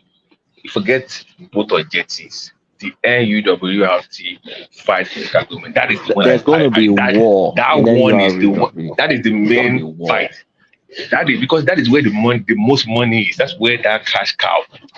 That is the one you want to watch out for. So yeah, that would be interesting to watch. But see, I think there was a time the federal government is helping the local government about that money. I don't know. Maybe Siba can tell us more about that.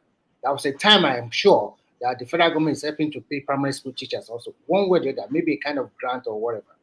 So because that was what I was saying yesterday. Now that somebody was saying that it was the local government that let me quickly raise this scenario. So add this to what you want to say.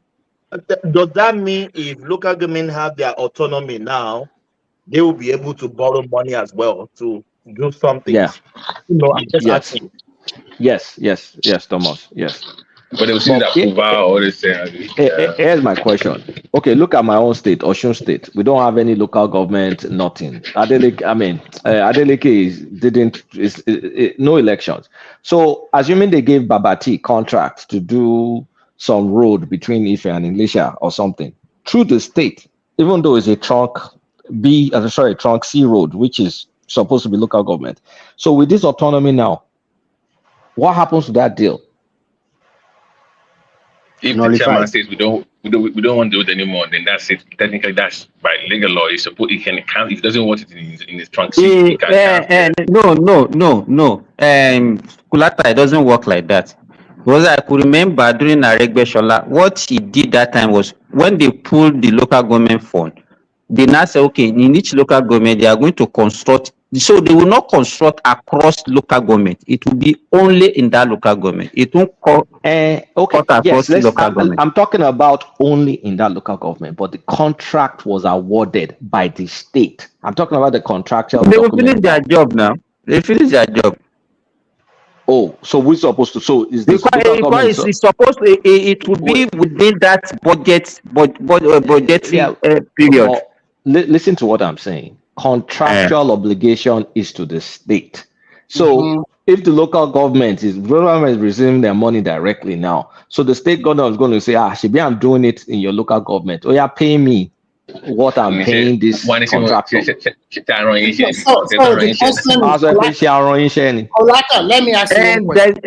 I think some of these things will stop. They might even stop that project, and that is the end. So it's going to be that. Let me ask my question. Oh, sorry, Muna, the talk since make I stay ask my question. I beg. Sorry. That one that Kulata just said just now. I just quickly answered. I said nullified. But my question is this, and it's a big concern to me. Like Edo State, we have 18 local governments. Now, when they bring the allocation for the local governments, which I believe is going to be a central account for the local government of Edo State, and there are 18. Is there any measure in place how this money will be distributed to these 18 local? So that No. Isaac, before even under this present, just hold on, Remy. Even under this present joint account, they still stipulated right from the federal level how much each should go to each of the local government. It's not as if they will say, okay, all the local government in the state, you take 20 billion. No. They used to mention each local government. Only on one local government, your own is 500 million. Okay. Oh, I understand. That's how it comes. That's how it comes. But it's the governors that will now pull all of them together. This one would say, this one is cheating me, or this one is no. We now get their money directly now.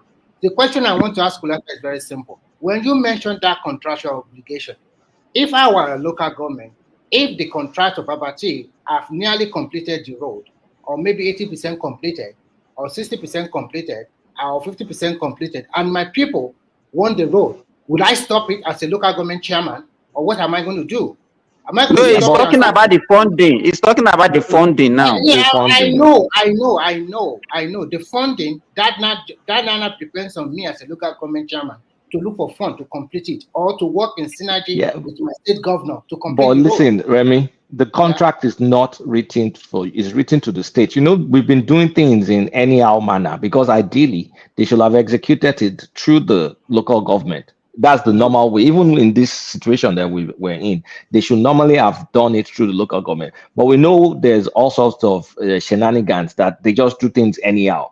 So ideally you should be able to maybe do a change order on that contract or something to be able to maybe change. They can cancel the contract. They can cancel it. I mean, maybe you can just do a change. I will not totally say you can do a change order or something, and I will not say you cancel the contract. It depends on the implementation. Yeah, but my point is, look, Lagos is probably more organized than any other state. But when you start thinking about my state, northern state, all those kind of states, there are many shenanigans because they just do things anyhow. That there's some contractual stuff that are going to drop immediately because right now the law is taking effect now. So that means even my state, local government chairman, nobody's going to get any local government money next month, for example, in Osun.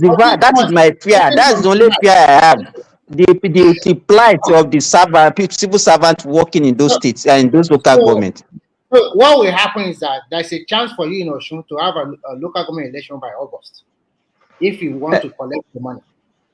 So that state governor have to find a way to institute. Start. He needs to do elections. Okay, but for that contract, the contractor, his obligation is to get the money from the state. So the state will now. I understand. Okay, no, let me push this. Hold on. Let me push this. Let's say that state is Osun, and then this thing has taken effect. So first of all, they're not going to give us any local government money till we do elections. So let's just say, okay, next month now, no money is coming in, and then that contractor will go to the state governor and say, bros, owe me that. Normally, that Owomida should have come out of what will have come from the local government. So the account for Adeleke no go balance because he's only getting the state portion. She'll get. Okay. He will say that road is no more in my jurisdiction. Kulaka. Now, Femi, please hold on, please. Right. Now that the allocation for the local government is for this more now, no more. So local government, state that doesn't have local government, the elected one. So how are they going to pay their salary next month? That's part of what I'm talking about now. They won't be able to. As the case stands now, that means no salary for those local government employees because they didn't get the state did not get the allocation anymore.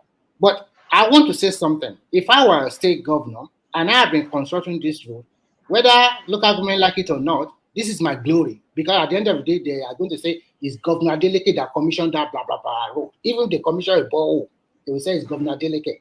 So politically, and I am still going for second term. So I will have to juxtapose my pros and cons. Which one favor me more? And when we now have an election, I should find a way to put my Remy, you're acting like the funding is unlimited. With what funding? What can we do? So he has to stop it until they have an election and then continue after election. Because with what funding, he has to go and borrow money or something. No, there's a simple solution. See, all those people getting paid on the local level, government level, they're already on the payroll. All they have to do is to get the expense report, and the local government can transfer the money to the state after or before paying them, unless you say they're paying ghost workers. This is public information. They should be public, to be known. It's not that complicated. People should not. They shouldn't stop paying them because of a change in accounts. It doesn't make any sense. I think with this, the law. Is it possible for federal government to say, okay, we give every 6 months or 6 months or 3 months or 4 months conduct local government election? Then if you don't conduct it within the social period, then judgment already cancel everything. The judgment already said if you don't have a democratically elected local government, they will not send you your money. So I want to believe, based on that ruling, next month, Osun State will not get local government money. So you are now telling me, Prince, that the governor will need to fork out money And I'm asking, No, where's that money? he will not do that. They will not do anything of such. No governor will do that. Because they might even want to prove a point by instigating the local government people against the federal government. Whether they like it or not, Supreme Court judgment is still there, cannot be reversed again. So whatever they're going to do. Even some local governments. One second, Kalaka. So people are getting paid in its local governments, and they don't have what, a chairman? Yes. But they Elected, never no, had election. sorry. No election. I don't know whether they have a caretaker or whatever. That chairman, just the governor. Can I ask a question? Their governors are appointee now.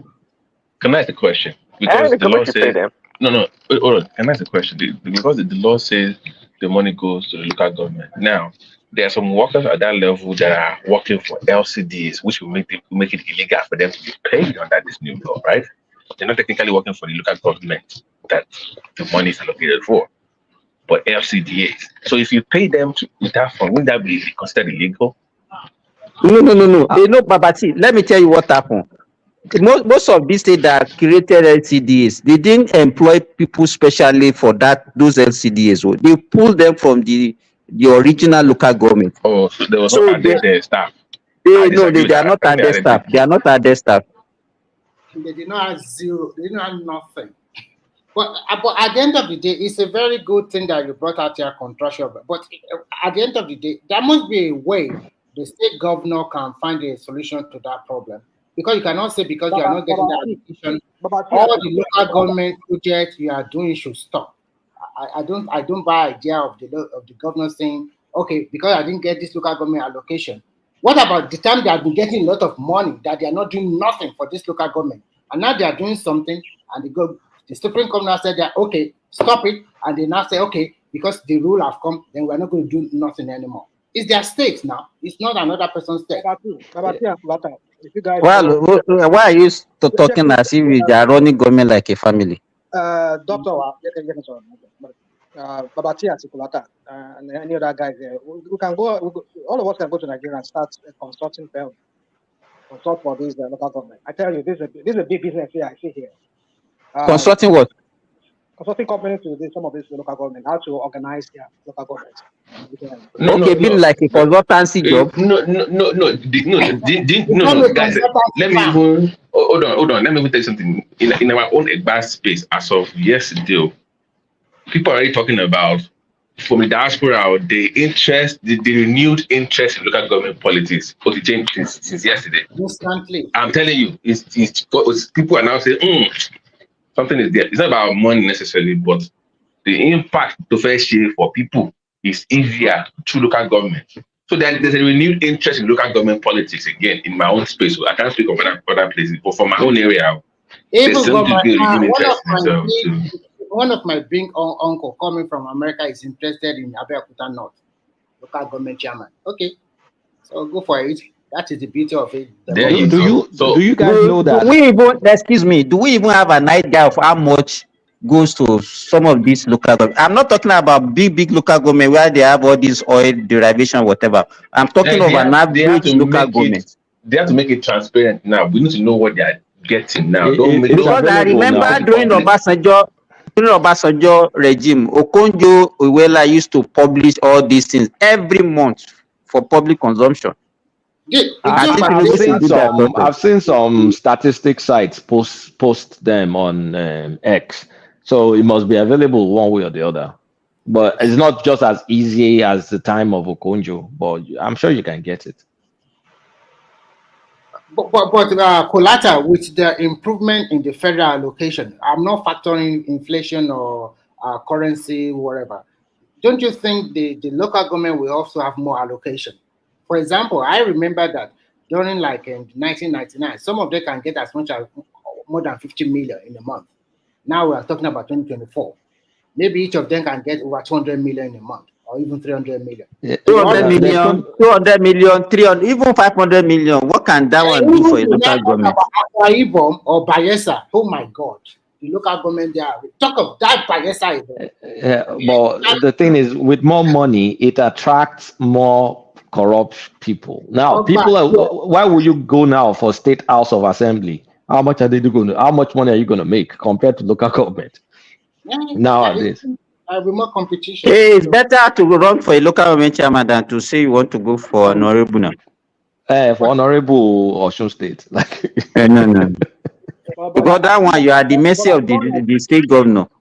Well, as long as the state conducts the election, I don't see that being any free and fair because we all know how. I agree with you. Hey, I don't even know what Kolata is talking about. Me, I don't, because all this autonomy without federal conducting that election is a shambles. It will be a shambles. By even federal do the election, the same result will come out. It's not going to be the same. How can you tell me that? What is the interest of Tinubu in one local government in Portu school? What will be his interest in one local government in Portu school? You see, the way out of this thing for me is the ruling party. Remi Jackson sọ̀rọ̀ now, Joma Binijo. Okay, that way so on say o to be ọmọlúwàbí, mi náà ọmọlúwàbí ni continue. All right, but see, the thing is this: people have proposed that INEC chairman and any chairman of any INEC locally or in any state, it should be elected by the group of the parties, the political parties in Nigeria, and they should take it out from the hands of the president from doing it. Any other person like their directors or whatever should be the parties that they should have like a council of political parties in Nigeria. They will be the ones electing or selecting the umpire. Some people have proposed that, and I see that as a very good, brilliant idea. So that I don't think so. That's not democratic. It is. It is not. Which is democratic? It is not. The president should be allowed to nominate one person. Let me land now. Nominate one person that will now get approved in the House of Assembly. In the Senate or House of Assembly. In the Senate. That's democratic. It's not. That's not democratic. No, the political parties should be able to select their own umpire themselves. You can't use political party because the political party may not have representation. So you're going to the World Cup and you say, let me choose the referee myself. Like, come on now, you can't do that. We don't want the politicians being the one to select their own umpire. That's what we're saying here. No. The people that are elected are representing us. They are the ones that need to ratify the decision, and the president is someone we all elected. Maybe Kulata, let us allow him to tell us how this can work. Yeah. How would they make the selection? Even as the Nigerian political parties are constituted right now, they have a council of Nigerian political parties. So they will be the one to scout for people that would be the umpire for every election that all their parties are going to do. It's not just one party. It's not like just APC or PDP. So all the political parties, they'll have a council of people that will be doing that. That will be monitoring INEC. That will be. And that person will be apolitical. Yeah, well, of course, that person must be apolitical. Yeah. How will you know? How do you know that? How will you choose that? Here you go. That's what we call it, a council of political parties. Yeah. And the council, the member of the council, they are not going to be members of the political parties. Yeah, they should not be. They don't belong in many of the political parties. It can be done. That can be possible. I know the idea sounds the same to you, but in a democratic setting, that's how it should be done. Sorry, you have council of political party, and you said that the members will not be political. The president who wants to stand for election should not be the one of selecting his own. It's just like you are. This your own. Try and explain how it can work. We agree with you. This one that you are proposing. Please make me understand. Rational man. Man, you are Liverpool. They play. Make man, you can go select their own referee. That does not even make sense. No, rational man. That analogy is not accurate. Analogy is even against what you are proposing. Now that your analogy is even against what you are proposing. The president gets to select the INEC chairman. How does I even tell you? And he's going to start for election. The question you ask is that who select Ataru Jega? Is it not Jonathan?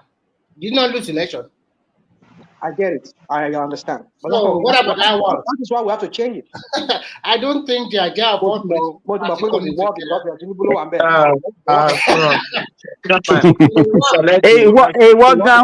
explain now. Even that proposal, your proposal, I find it difficult to express yourself. Thomas, you are Yeah, let me say Oh, this yeah, very go quickly. on, Ekene and Kandu. The last chairman of the INEC, who selected him? Is it Tinubu? But Tinubu won the election. He will say because they belong to the same party. That's what he's going to say now. It doesn't matter. Jonathan appointed and he lost. The concept of governance is so I don't know. It's just this way we think in Nigeria. It's okay. I mean, it's okay. Anybody can have their opinion, but I just feel that's it. Hey, sorry. Let me ask you because we are fond of saying US. How did they do it in US? I didn't say US. I mean, come on, dude. I didn't say US. No, I'm asking. I'm just asking. Where this your proposal? Where is it being practiced anywhere? It is. Some people within it. Where can you give an example of where it's being practiced? You know what? Just type proposal by the political parties in Nigeria that's about the proposed how to select INEC chairman and just Google it, just type it and see what you come up with. No, it's asking you to give us a precedent. Maybe it happened in Alaska, America. I'm not giving any precedent. I won't do that. I won't do that. Every country is unique in their own way. But I'm giving you a democratical way. We are talking about you will not be the one. You that want to play football. Want to select your own referee. No, you don't do that. Let other people, different bodies like FIFA, decide who rational mind. Let me just say something real quick, George Long. If you say it's a democratic way, who are the people? Who are the people? Because democracy is representation of people. Who are the people representing those political parties? Because if you are talking about, okay, Omoyele's political party, how many people voted for them? Maybe 15. Labour Party, 6 million. This one, you need to look at their reps in the House of Assembly or the Senate. Those are the representation of our political will, not just political parties that don't have anybody. You can game that easily. Yeah, right. I mean, come on. You see, the thing is, I know in Nigeria, that country has so much work on our brain and on our way of seeing things that we can't even see any other thing differently. I mean, how can you expect politicians that are going to stand in an election to be the ones decide them? Okay, rational mind. Let's say we do what you're saying. Then Tinubu buys SDP, buys this, buys that, buys this. What difference does it make? Well, let him do that. Let us see. You people like this. What about? How can you even call that democratic when you don't even know the number of people that support those parties? It will be too cumbersome. Let's assume you have 40 political parties, and then you're not saying all these political parties go and vote for one person or bring in people, and each one of them brought 2 people. That's 80 people contesting for INEC. So how do you not prune it down? No, it's not that. It's not that. This is what we do. We don't. No, counter me. Don't always say this is what we do. Say your own. I just give you. Hold on. I can't raise my voice because it's late here. I just give you an example of FIFA and the referee. They are neutral body. They oversee clubs and countryside players or whatever teams. They're just neutral. So now Nigeria can set up a council of Nigerian political parties, and this council will be responsible. They don't have to belong to any political party, but they represent the whole council of the political parties of Nigeria, and then they will be the ones. Do you know why people is engaging you and pulling you back? How do you know those people? You will be ready. Let me respond now. Then you respond. How do you know that those people are not affiliated to any party? Okay, all right. Like I said, it can be done. If they want to investigate, they will find out. They want to find out if they belong. I mean, you heard when in River State, there's a talk now. Oh, we belong to APC. We don't belong to APC. And these idiots, they swore an affidavit. You will find out if they want to find out. They will know if you're a card-carrying member of the party. They said you don't disclose that part. And if that one comes to light, then there should be a prosecution for that. Yeah, there should be a law for that. So the point I'm trying to make here is this: if we want to do things in a way whereby everybody feels that nobody's cheated, we have to go the right way. You can't be a player in a football match and you'll be the one to select your own referee. Doesn't make sense that way. I've had people make that argument, and I said yes. This sounds like a very good idea, a brilliant idea. The president who's going to start for an election should not be the one appointing his own umpire, his own referee. that will appreciate his own something. So whereby I have a quick question for you. I want to ask you a question about this, just a diversion a little bit, so that you can go back again. The Supreme Court Justice or the Supreme Court Justice Ariwola was selected or appointed by the president, and then on confirmation by the Senate.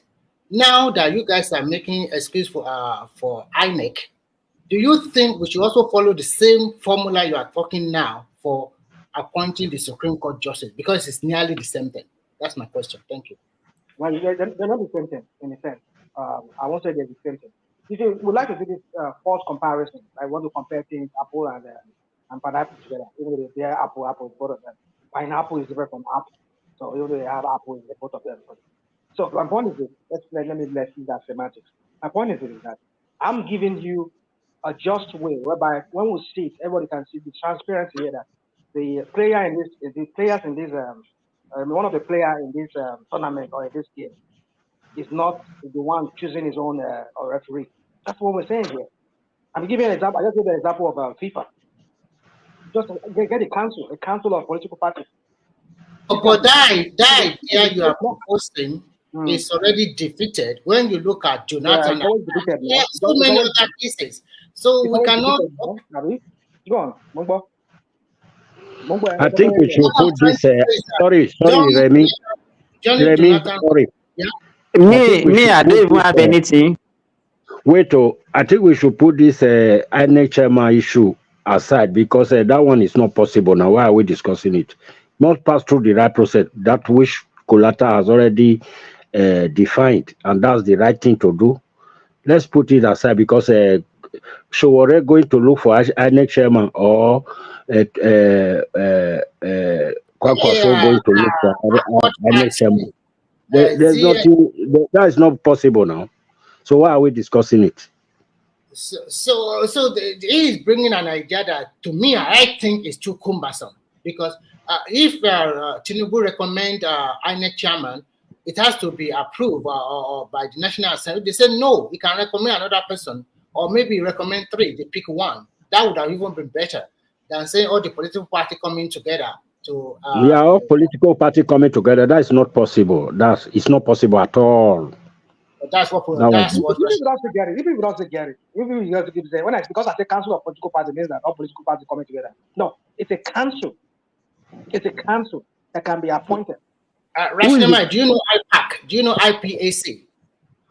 What's that? Independent Party Association of Nigeria. They are the umbrella body. Listen, they are the umbrella body of all political parties in Nigeria. Why can't they be allowed to do it? But most time, let me tell you, most time, if they are not the ruling party at the center, all of them form together. They always come together as opposition to the ruling party. So that is one of the reasons that what you are trying to propose will not work. Because they're opposition to political to the ruling party. If you say council of political party, that means anybody on that platform. Remy, it's okay, no problem. You see, anything we propose, you people have the better, superior one, Abi. We shall see where it takes Nigerians to, Abi. Maybe all of you are making noise. Don't let's look at it from emotional angle. Yeah, we are trying to look at it from practicality. Don't give me that emotional blackmail you always talk about. I'm not emotional here. I'm speaking rational here. I'm being rational. If you want to look at this logically, in a logical way, you cannot be a player in a game and be the one choosing your referee. No, you cannot do that. It doesn't make sense. I think we should take the matter to Supreme Court. But I know in Nigeria, Nigeria defies logic in every ramification. Nigeria defies logic. Nothing is logical in that country. If you come here, we talk about something logical. No, he cannot work. No, it is. But rational mind. We ask you now that you should explain how this thing can work. But you couldn't explain to us.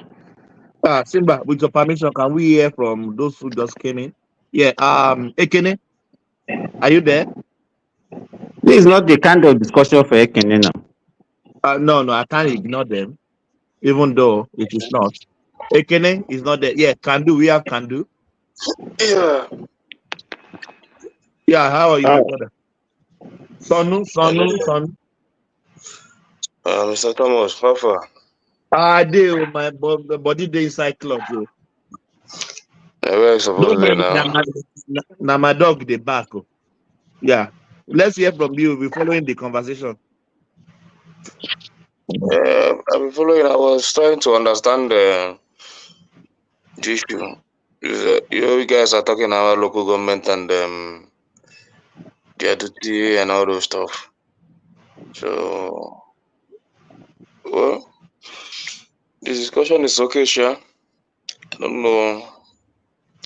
Anything I have to contribute, I said it earlier. You know, the judgment was given for that cause. Let it not be for political purpose, because for now, the federal government can easily manipulate the local government to use them to win an election and fight political fight. Why are you thinking so far? That is too far. You are going to the extreme end. Let's talk You about know, the autonomy. sometimes when we talk about that in Nigeria, we don't even know what we want. You understand? That is one example. That You is can see extreme. now. We are talking about the autonomy. Everybody, Ekene, to be honest with you, Nigerian government should took to the street and be dancing for this judgment, because it brings governance closer to people. This is what we have been clamoring for. What did you say? No, the judgment is okay. Everybody, even me, I like the judgment. I'm telling you, considering the kind of political system we are running in Nigeria, you understand? And then, you know, most of the time, I'm just waiting. Let me see how the governors or the state will obey this law. Because, you know, in our own system, nobody talks about the law anymore. You know, when judgment is given, that's not the final bus stop. They still go ahead to do what they want to do. You understand? So there is no law. It's no longer in the dictionary of this our executive arms of government. You can just check them. And many of them obey the law. With the money the state government will be losing, they will be forced to comply. They don't have any choice. There's no choice. Ekene, you know what they want to say? Bus stop, last bus stop. You know, when you are going to somewhere, they will say this is the last bus stop. So this is the last bus stop for them. There's nowhere to turn to. They have to. I don't even know that because Ekene, why are you saying they will not obey the law? Which law are they not? Is the money is not with them here and it's not going to get to them. So what is there that is not they are not going to obey? Okay. Oh, wow, Asha. My point is that sorry. You are a Christian. Ekene, sorry. You know you are my friend. Ekene, you know you are my friend. Yeah. Yeah. Isaac, hold on. Okay. You know how Pilate washed his hands when he surrendered Jesus to the people to kill him. So governors should wash their hands off. The time is off. Yeah, Isaac. Okay, let me add my own there before Ekene will now, rumple everything up.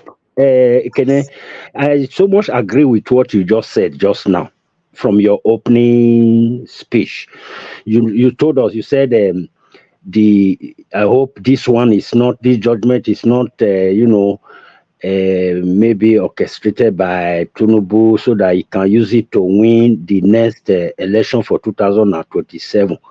I so much agree with you, and I think along that line. I want to take your mind back from what you said. You said something some weeks ago. You said if Tinubu can be able to do things that will bring succor to the masses, to the ordinary man, that will bring freedom to them, that will bring politics close to them, that will bring, that will bring them close to light and all that. If he continues to do them, that Obi should just go and sit down, Atiku should just go and sit down. There will be no need that he should just continue. Now he has started. This is number one.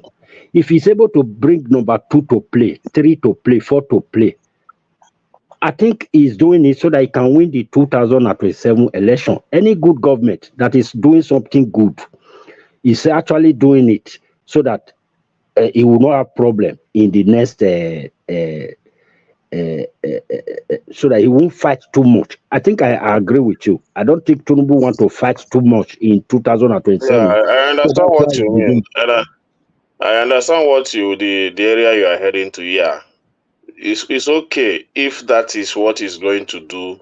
Maybe good performance in activities. It's not just giving them the local government authority. You understand? It's carrying out their duties, Yeah, there are exercising more their like power, the exercise. light, There is still price problem in going that down. sector. Yeah, there is still problem in that regard because most of these local government you are seeing are elected or handpicked by the governors. You understand? They are stooge. So I still want him to do more, whereby this local government election will not be held by these governors. INEC will be the one doing the election of the local government Can and we all can we those stuff. ask Ekene a question? Let me ask Ekene a question because he has a shop or he has a business in Alaba. I don't know where, but in Lagos. Who do you currently remit your taxes to? Is it the local government or the state?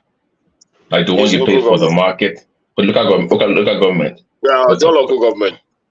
Okay, and they the So one that okay, all right, okay. it's all local government.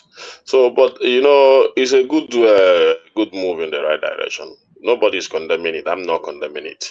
The reason And why I talked thank about you, Kando, for curving me yesterday. Your link did not work. Your Zoom link did not work, Kando. So just Brother, saying. don't But vex. anyways, I literally I set 2 alarms to ensure that I woke up. We said 11 p.m. I set one for 10 o'clock for 10:30, but I was just so spent. you need to pay. You need to pay your fines in No, no, shares. no, Okay. no. But I mean, Mr. Remy was there. We started like 5 minutes No, after like the 11 Zoom link you p.m. sent me did not work. Like it said broke. It didn't even link to anything.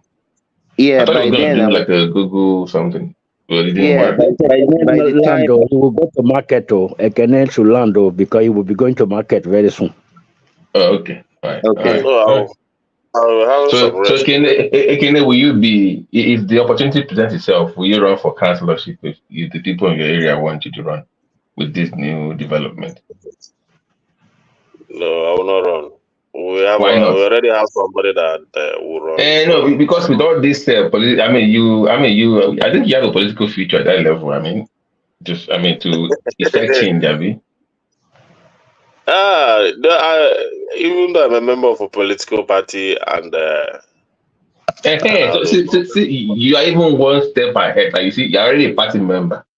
So and you're in the yeah. market, and they know you. You can be the political base there and run for councillor. You have a chance here. Baba T, leave Ekene alone, please. When you Baba try to T, beat somebody up, this don't jump the queue. motivation that you are talking about, where is it coming from? Is it because people now know that okay, they can have access to much money in the local government? That's where the No, motivation is I'm coming from. saying that enough of the talk. If we have some opportunity to actually be in government and affect the thing that we've been talking about, then if the opportunity presents itself, why not? No, BT, I will To not me, run. no, to me, I will not. Baba T, anybody that cannot work under the previous local government setup, and just because they are now getting more money now, that's what is causing the motivation, is a thief. You will see former commissioners who want to become local government chairman. You will see them. Because under Former the former commissioner. one, you can as well, if you are a good person, you can still do something, you can be ingenious and do something for your people without even with little money. But now it's the money that is causing the motivation, and suddenly everybody is interested. Yeah, it's good that the government is close to the people. This is very good, but this our You executive believe and the all those stuff. you believe that this government go they close even the one we they do right now. Is they go they close? Make it sit down make part of the one all of them. The issue is that in this Lagos, all this local government, all those stuff. These are the reason why APC is still ruling in Lagos, because they use them to win an election in every election cycle. And I know what I mean when I say I think this is not full. Because what will happen now is that Tinubu will now have access to all the local government representatives. So even when governors are saying we're not going to support you, all this and all that, he will not. He will just ignore them, and they work with the local. So we local will be in representatives. charge of 774 local government chairman in the country. It's very He will be possible. the one that will Is it treat not the all one of that he them. will be releasing? Is it not? Is it not through his federal? Is it not through the federal level that he will be releasing money to them? So that also he will use it to release money to rig an election for him also. Okay, now you are the same thing that you are seeing at the state. You say you don't want the state governor to control them. Now the federal should not. So how do you? I don't know. What do you? No, I want it to be. I want it to Why are be. we always? I want. Why are we always I want his. pessimistic about Let everything? me Just no, Simba. Let me finish. He's not being pessimistic. I want the election to be based on performance. You understand? Not just This is not the only topic we are talking about. The most of the things we talked about at the beginning of the show. David Umahi coming out to say that federal government can no longer fund the ongoing project at the federal level, or whatever project they're doing. They no longer have the fund to fund them anymore. You see, if that no for they said they cannot fund everything. So don't twist it. It's something now. well, whatever. That's the headline I saw and what I read. Is there So any government that has all the money that can I'm not finance wasting all the anything. projects? I'm not wasting anything. Hey, So for him to come out and say, can I wait first? Wait first. Two things I want to put across to you. The first one, what you just said now, that the federal government made an announcement that they cannot be able to fund Minister of War, not Minister of War. Okay, Minister of Wars, and still the federal government now, that they don't have that money again now to be able to fund all these roads here and there. One thing I want to let you know, this government should be sensitive enough, especially on social media space and some other spaces. They should be sensitive enough. This type of comment is very good for our society, that at least people shouldn't be expecting too much on that area. Now they've already blocked that way, so they've already told you, they've told me that funding for that area is already limited. So I believe they will still do their best. And then the second thing I want to put across to you, whenever we are talking about this local government issue, people bring Lagos into it. Me, I don't see Lagos. I don't see Lagos at all, because Lagos is already doing well for itself. Fine, there's still need for improvement. Where I'm really looking at, you see all those governors in the north, like all these them Yaya Bello that did their own, gave to another one, the way they suffer their local governments with funds, they starve them. They starve them. So it's not only just looking at Lagos, Abuja. No, there are the interiors, those states that this fund doesn't go to. That regarding that one is very, these are the works of the local government, to especially all these our dilapidated schools and all that. If they can just perform, that's a good one.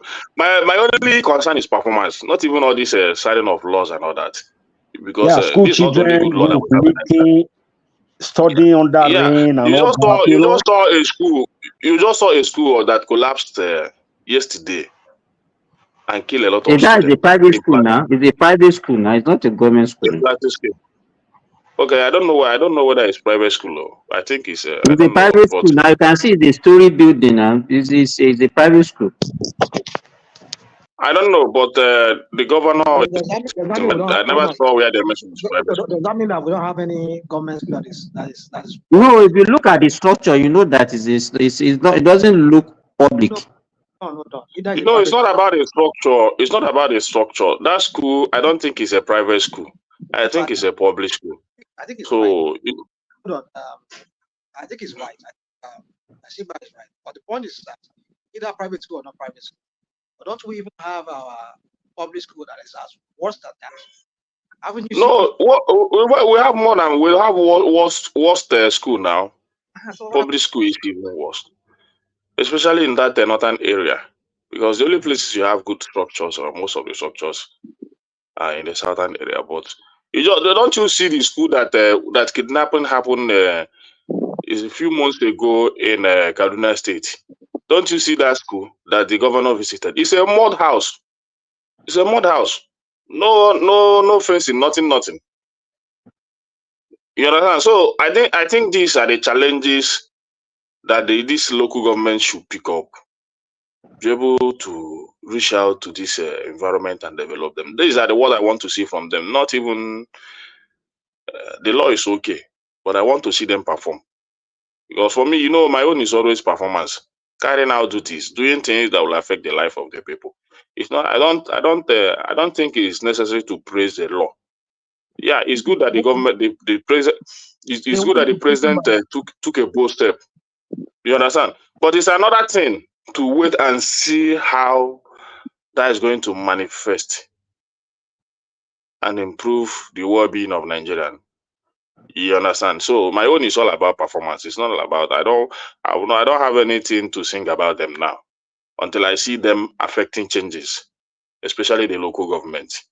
If I see them affecting changes, then kudos to Mr. President. You understand? That's why I said let it not be for just political reasons and just to win an election. That's my point. Let it be for governance. So, and that's where I stand. So you see, Sorry, can you just 1 second? Hey, Thomas, I have I logged in 2 accounts, so I'm going to take one out and you let me back in on the other one. So you see, the kind of if you leave, you leave at your own risk. He's not here to bring you back up. That guy is an evil guy. That was is not there to bring you back. He's evil. So you see the frustration that is among Nigerians, the kind of thing that is happening. You see a keke driver hanging himself at the back of last mass office because they seize his means of livelihood, and he was begging them to release this keke for me. This is my only means of livelihood, and they couldn't. Then the man went at the back of their office and hanged himself and committed suicide. So I don't know why our government officials don't have sympathy, especially to Nigerians. You understand? So those things it's a frustrating system. Can you repeat that story? I don't even know what you want to gain by what you are just saying. No, I'm trying to talk about the sympathy.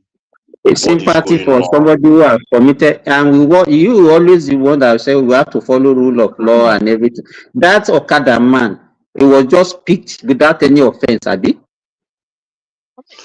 No, they would have. Then by the time he was arrested, then by begging, they should just release him. I can.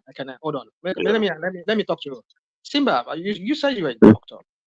I mean, look at just imagine how you are talking. Talking about what? Hold on. Do you know the mental state Nigerians are right now? I can't hear you. Do you know the mental state? I mean, it's very late here. I mean, it's almost midnight. So, do you know the mental state Nigerians are right now? Do you know the level of depression in Nigeria? I mean, you just saw a few, even though maybe that one was staged. For me, I believe it was staged. The guy that went to climb a mast. People are frustrated in Nigeria because you are just outside. You and I were outside. We can be talking crap like this. You can't talk down on Nigerians like that. Nigerians are going through a tough time.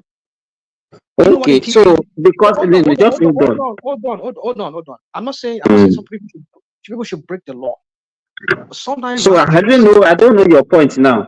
So do they know that this guy is going to commit suicide, or just because he begged and they should have accepted because Nigeria is in depression, then everybody should now not obey the law, and then they should allow everybody to do whatever they like? If you see what Nigerians are going through now, what I'm saying, sometimes the way you talk, I don't think. I don't understand.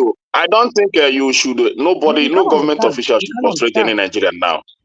Is You it about shouldn't frustrate them. frustration? Let me know what. You So, shouldn't. Yeah, what do you you mean by frustrate them. frustration? I Let me don't tell you. understand. What do Let you me mean by tell you. frustration? Most of these KK guys and all those stuff. You just see them. You just see where they are unnecessarily collecting money from them around the road. These people are trying to make out their livelihood. You see police people stopping them, just extorting them for nothing. Mr. You understand? So I've not seen. Mr. I've not seen any law that this man will break that will warrant these guys to seize his KK for days. And he has been going there. And they see Nigeria, don't frustrate them anymore. Allow them to breathe a little bit. Mr. Ekene, good morning. How you doing? Yeah. I know it's like 7:37 a.m. now. Yeah. On that story, I mean, I don't even know the story, but based on what I've just heard here, we cannot. I don't believe we can have a society that is based on just because people are suffering or because this person's keke was impounded, and we should just let his keke go. Um, yeah, on an individual basis, you can have mercy on people, but if people break the rule, whatever those rules are, we cannot say, or we should not, I will say because of that, let's just forgive and forget. There has to be due process, whatever that due process is, regardless of how much hard time people are having. You know, if you let this person go, the other person go. I mean, I agree with you that people should not be extorted. You know, whether it's a taxi driver, Uber driver, or keke, or any other person.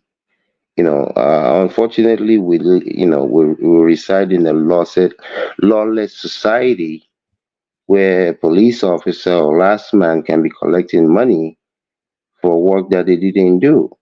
But we cannot. I don't believe we should run a society or strive to run a society where you just let people go because of sympathy. You know, No, you should people have should not break the law. no, I'm not in support of people breaking the law. no, I know you're not. I know, but at the same time, I guess maybe it's the way it came across when you said Nigerians are suffering. There are Yeah, it's rules. just that when I see such thing, you understand, I begin to think, what would this man do that warrant Eh, these people to just, because yeah, for but me, my brother, making money today in Nigeria is not easy. Oh. Forget all these things that all these ones are talking about. I was telling them earlier that 10,000 naira is nothing. Even that keke man, how much is he going to make a day? If he makes 10,000 naira, it's nothing. yeah, but Mr. Kene, I mean, the reality is this.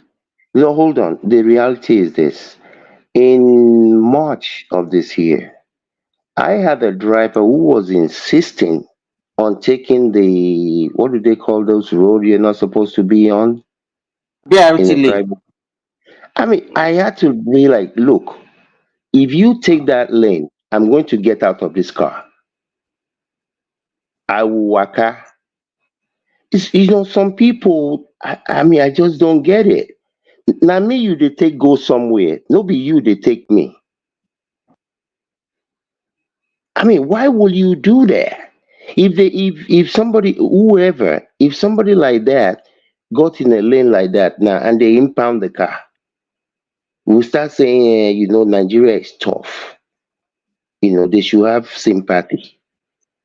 You have to try as much as possible to do the right thing. Nobody's saying you should become Jesus, but especially when it's so blatant. You know you're not supposed to do it, but you know our people. And it's not just our people. I say this.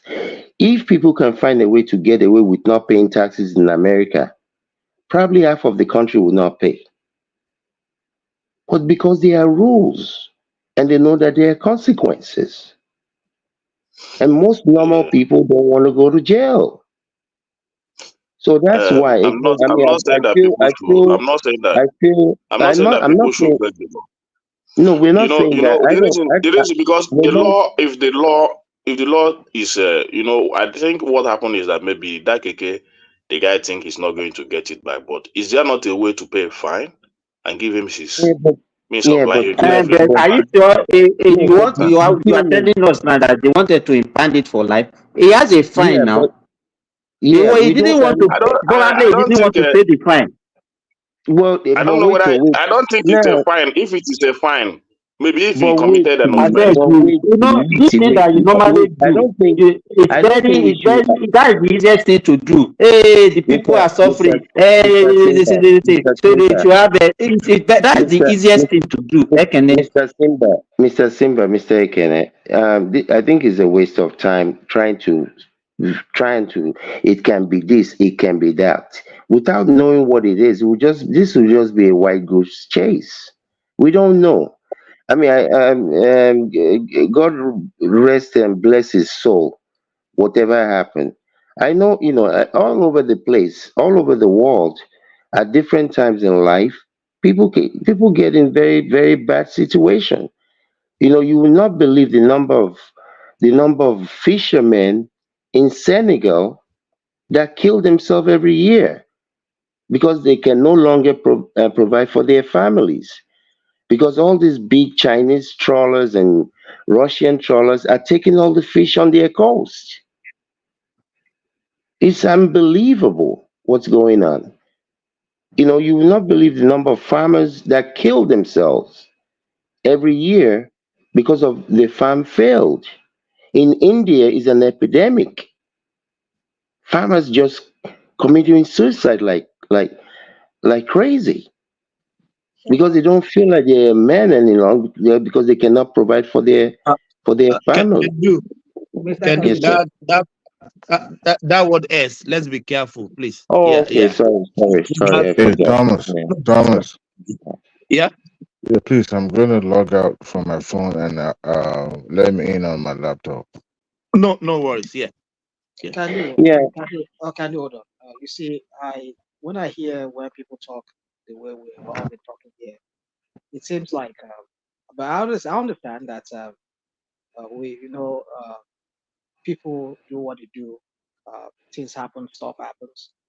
But sometimes when we try to brush aside things like this, like it just makes me ask some question like, well, what is going on? I mean, have we lost tea? Of course, we're not saying, but it's like we're trivializing the mental health of Nigerians. Do you know that poverty? I mean, come on, I don't even know what. I don't know. Maybe I should be saying this to some of us here. I mean, Hey, poverty is. rational man, Let me rational just. man. Oh, I'm sorry, Candy. Let me just. I don't think. I'm not saying poverty is an excuse to engage in criminality and all of that or breaking the law. That's not what we're saying. But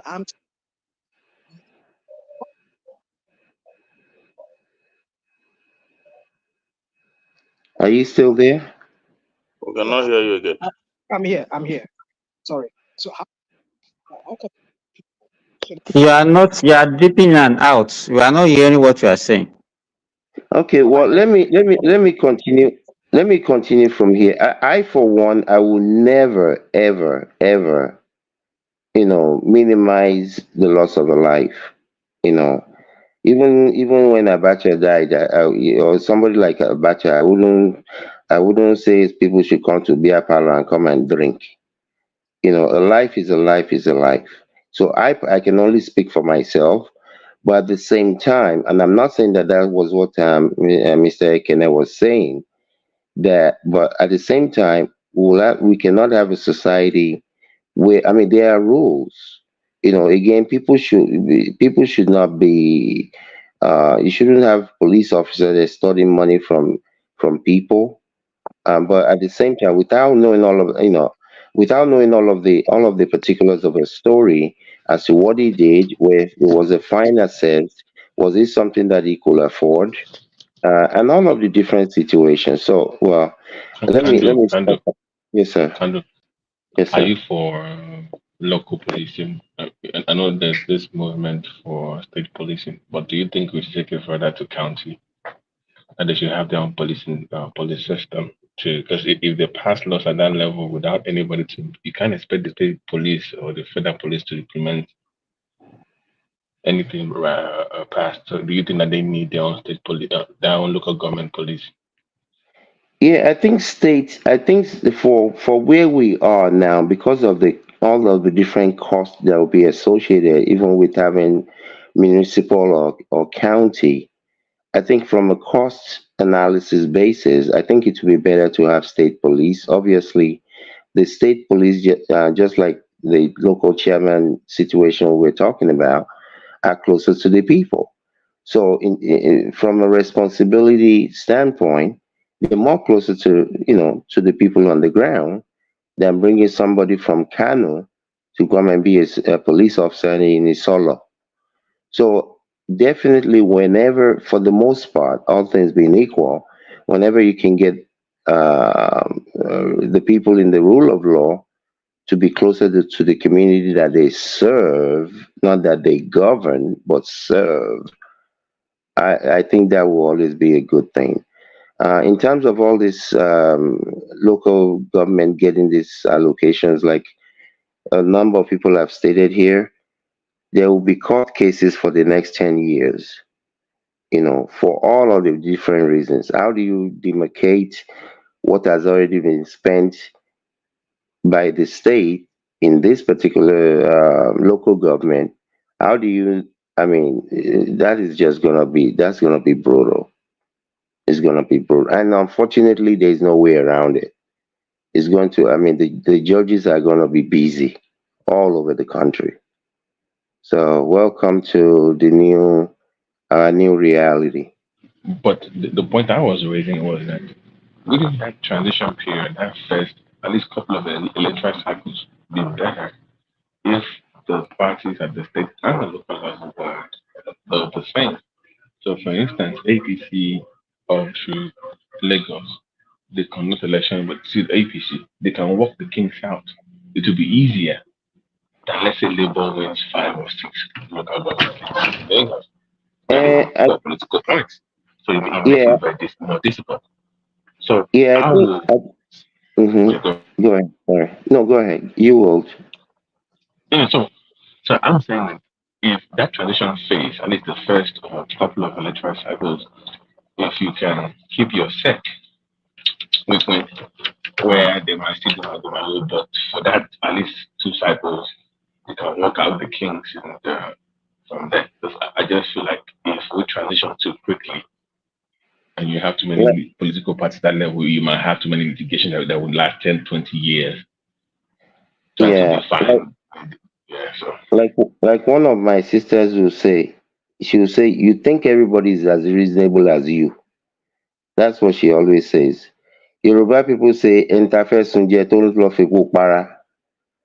You know, in most states, you're going to have all this division of different parties, and this for some people, this will be time for retribution to even gain nothing, just to be able to hold other people at bay from doing what they other people are trying to do.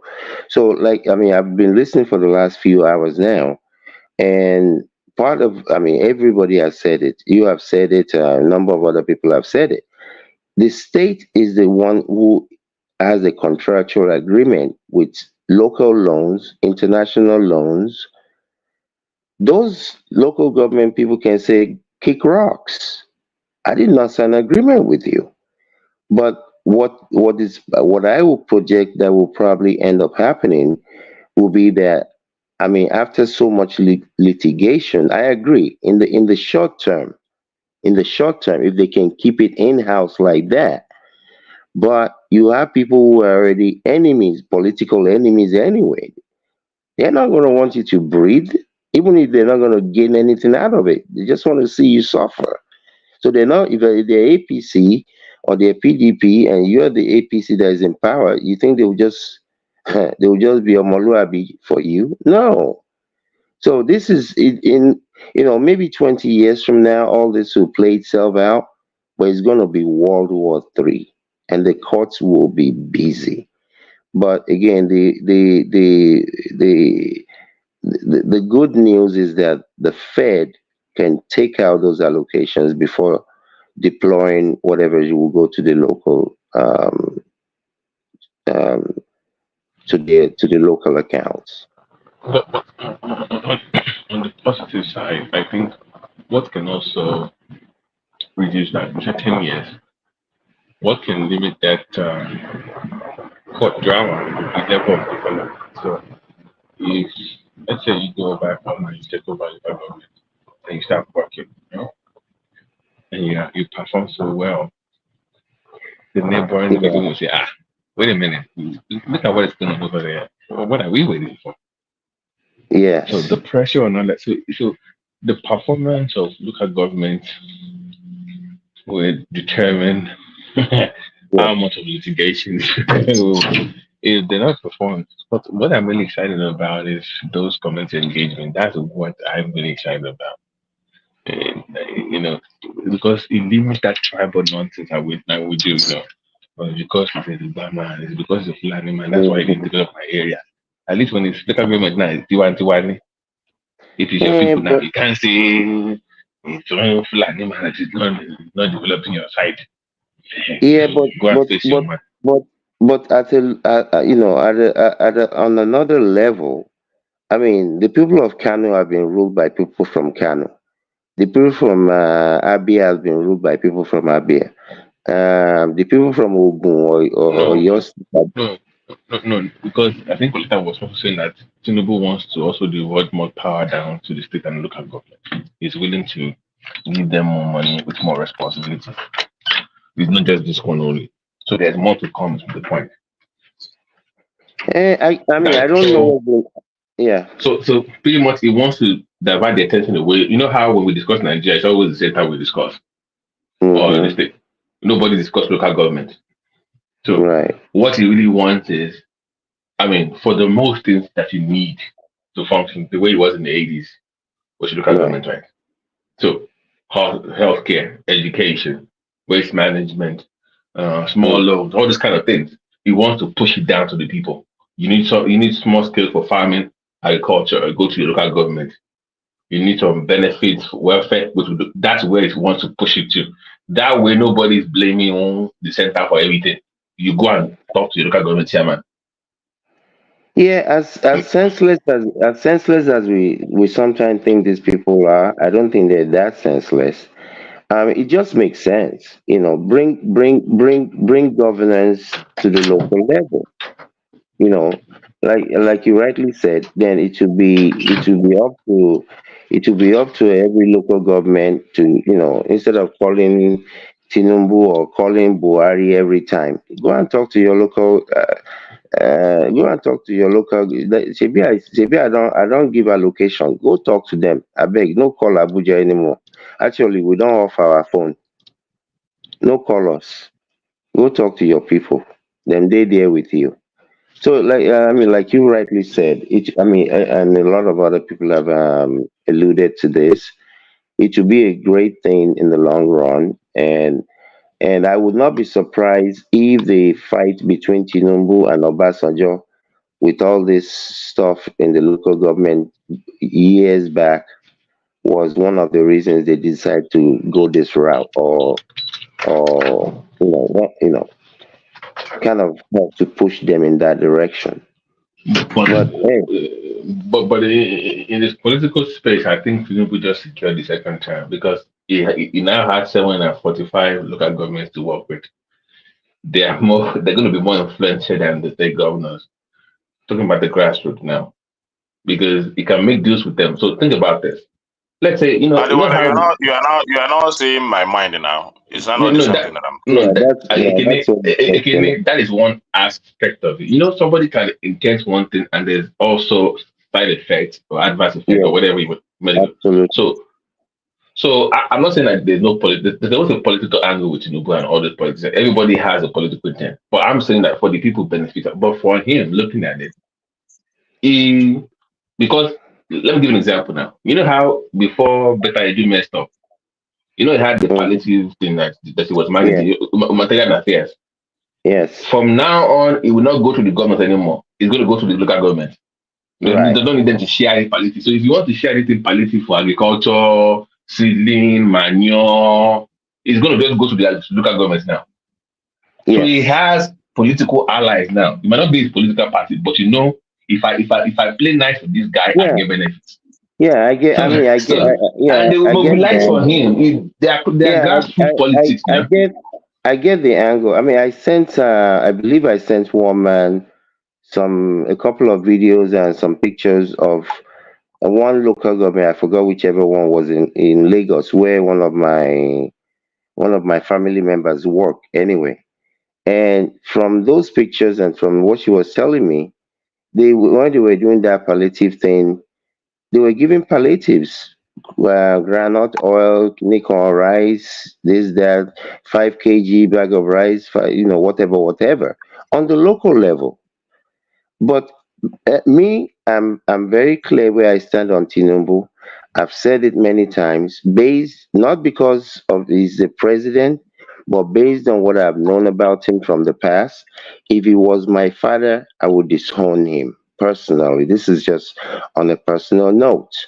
But having said that, if the man ends up performing and is able to pull it off for the Nigerian people, and the lives of Nigerians can be better at any level, then he should be allowed to have a second term on a third term if he performs well enough. So I'm not going to take my own personal view about him or anybody else and say that where he does something that is positive, just knock it down just because of whatever personal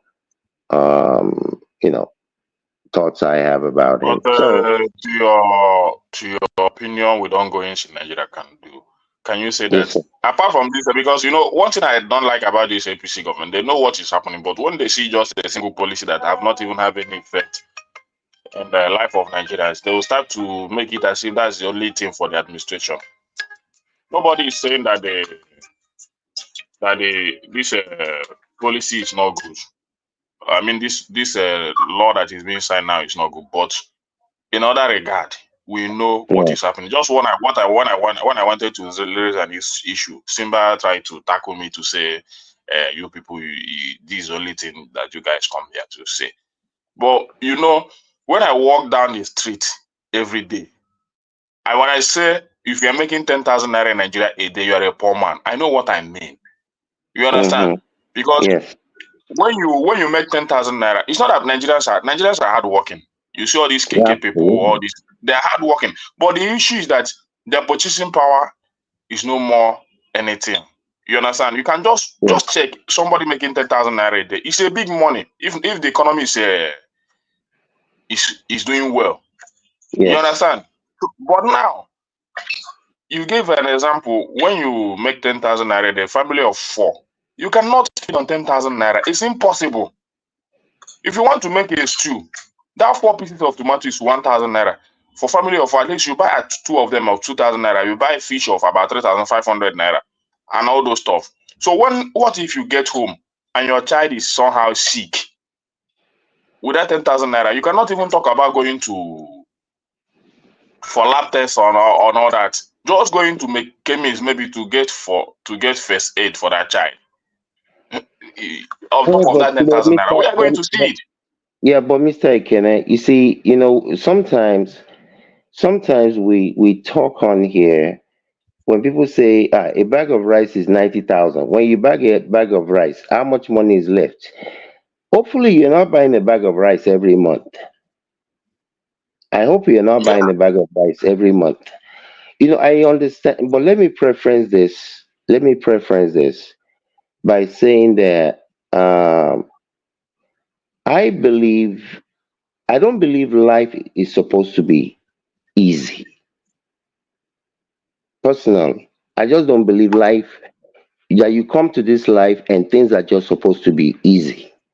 My personal view on life is about problems and you find solutions. That's all it is. If it's not my own personal problem, it might be my sister, my brother, my child, my cousin. That's all it is. Life is problem solutions. Okay, sorry. Before you continue, when is since you curved me for the first, when is the next one that you're setting up? Whenever you're ready. Whenever there is no time, I'm Okay. available. I will wake up anytime I you sent you want. an email. You didn't reply. I'm like, what's But going on? by that time, but unfortunately, I was talking to Nigeria and I did not see the email. I saw it like 2 hours later, and I responded at that time. I even tried to join, but there was nobody there.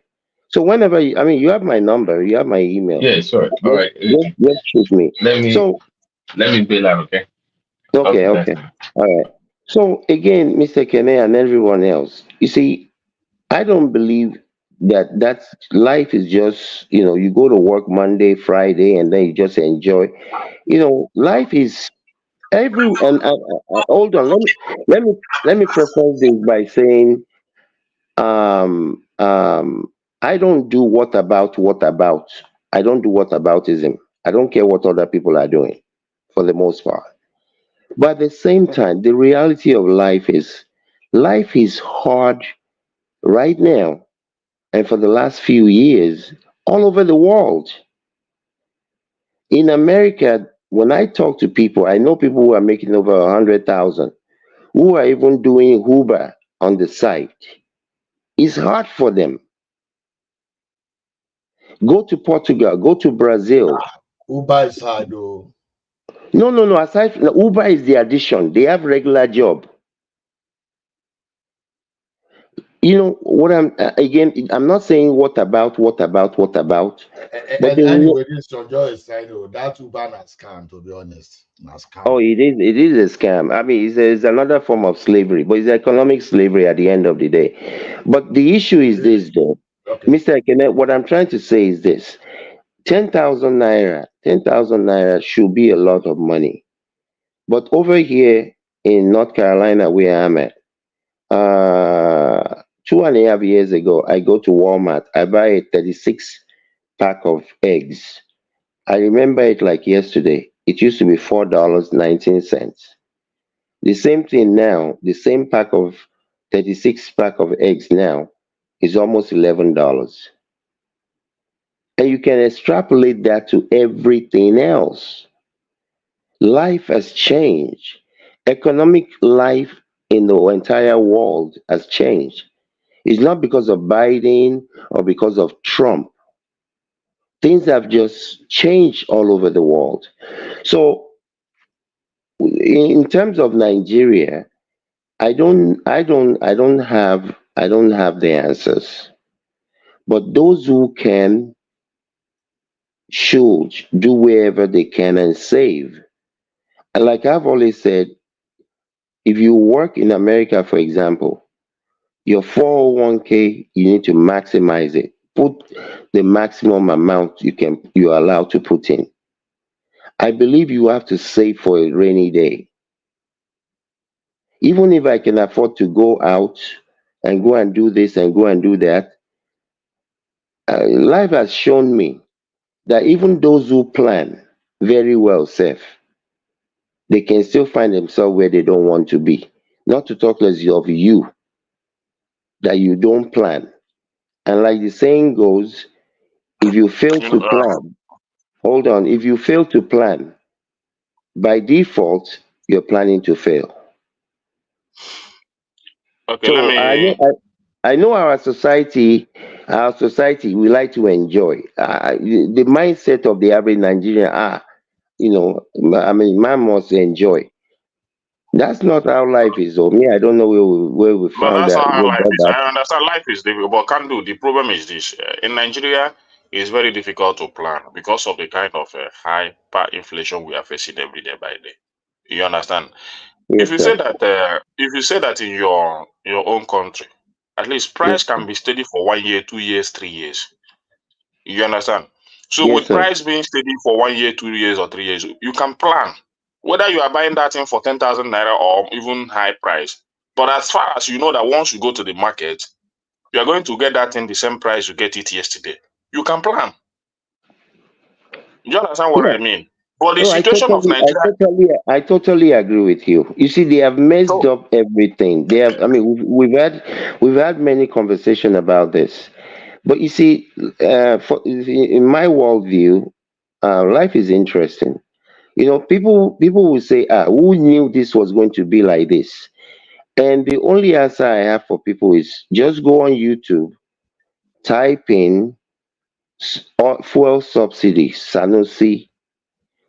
In 2014, Sanusi knew we were going to be here, where we are today, if we continue doing what we were doing. And this is why we are where we are today. It's not a miracle. There is no Oyinbo that is trying to kill you. There is no anybody anywhere that is trying to enslave you. When you don't do what you are supposed to do, when your when your when your parents send you to go and learn a trade, when your parents send you to school to go and learn education, and you don't do it, and you're working at Walmart at 91, asking people, do you want paper or plastic for that?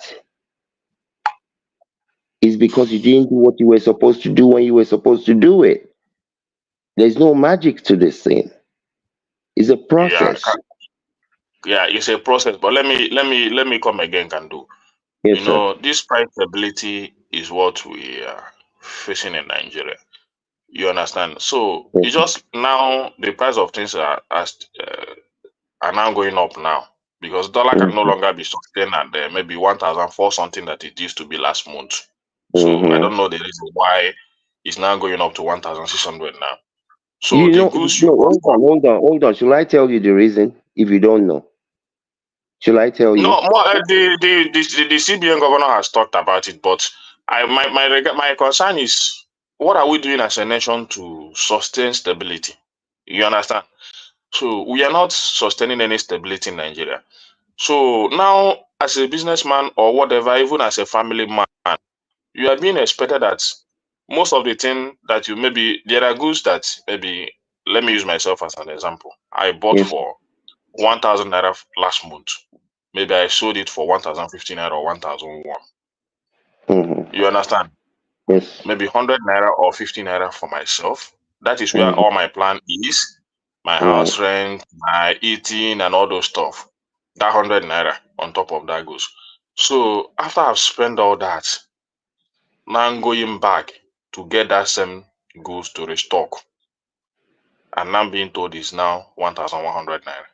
What do you Mhm. think would be my fate? You Okay. understand? Let me. So that's the condition of But that's let me. the condition, the Let me. situation of the economy of Nigeria. And But it's very bad to but plan. let me, It's very Mr. difficult to Ekene, plan on such situation. Mr. Yeah. Ekene, let me explain it this way. On this platform, this one, and on the another platform,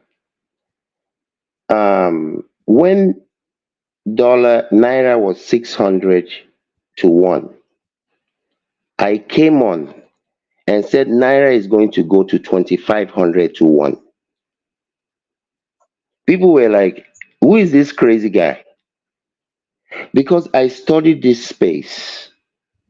This is what I do every day. It's including Saturday and Sunday. So any business person, if you want plant corn, you want plant cassava, you have to have an idea of the environment in which you're going to sell your product. And I've made this argument at the beginning of Tinubu's government. I said especially when he started running all over the place looking for money in Saudi Arabia, I said business people are some of the smartest people, even if they never saw the inside of a school.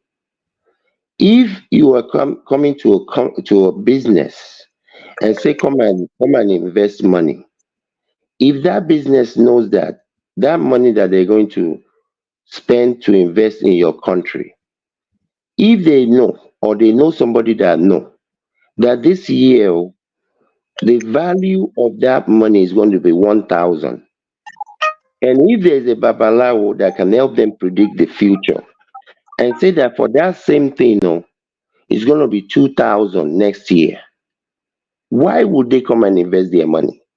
Because the value of what they're selling is going to be lower instead of higher. It doesn't make economic sense. So for you as a businessman or for anybody else, if you know for some reason that naira is going to be 2,000 to 1, how do you prepare for that? when it's at 1500.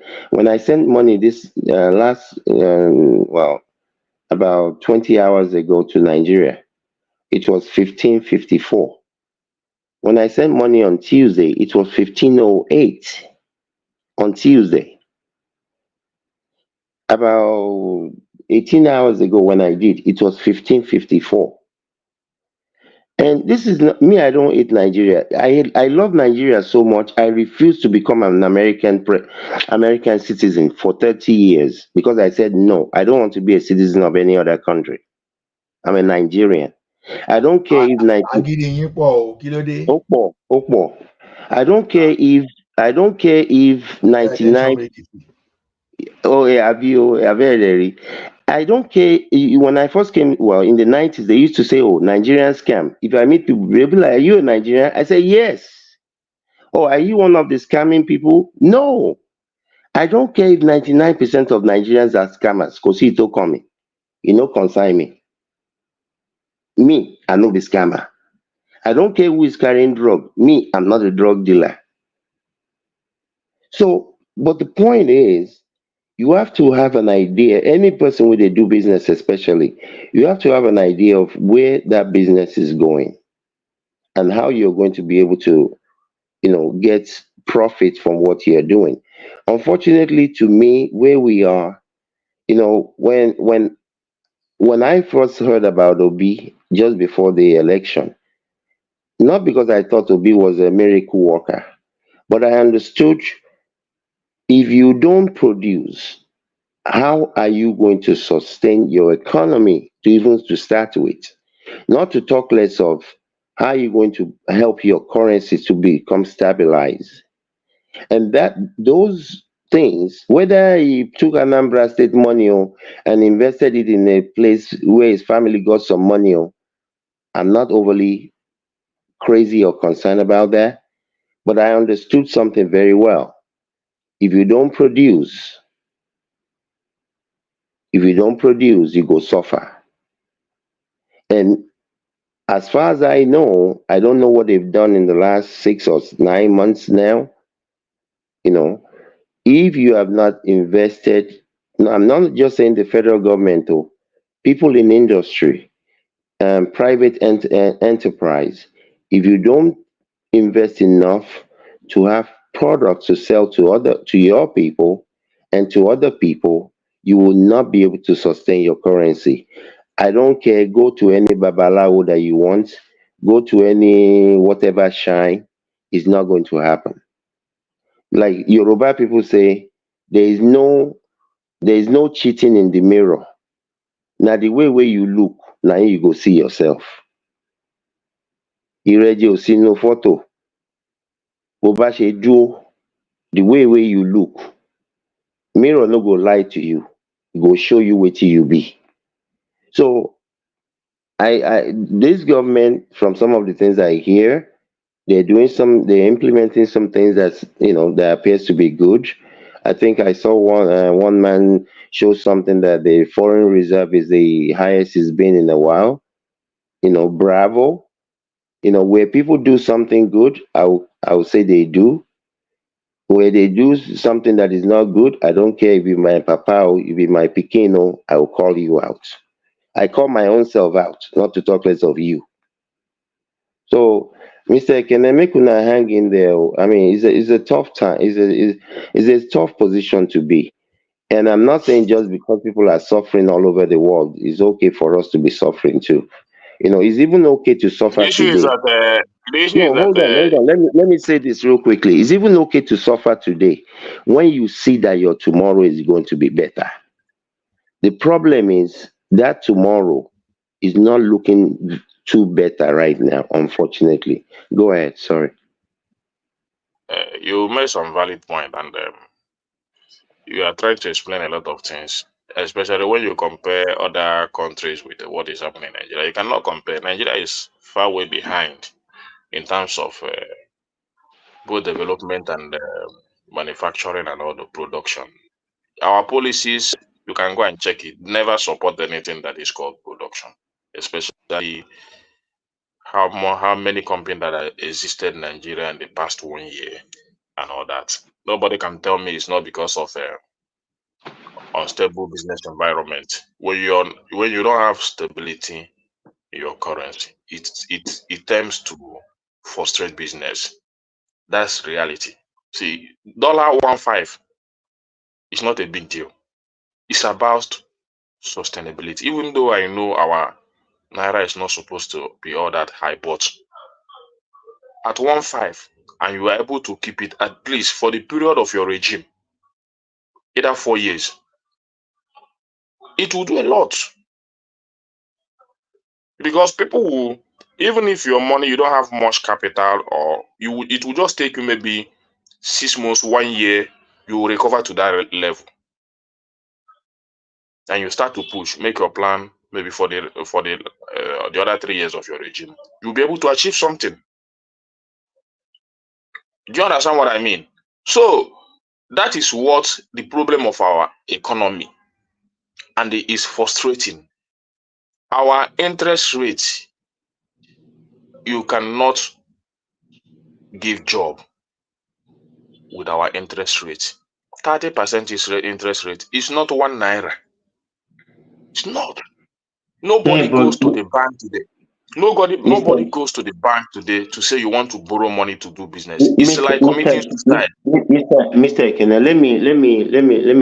let me add this real quickly. You yourself, you're making all. I've been listening to you for at least a year. You know, I've been listening to you, and I think you're a good man, well-intentioned, hard-working family man. You know, but you see, this is the problem. You see, if somebody is going to have a heart attack or anything else, it just doesn't happen just like that.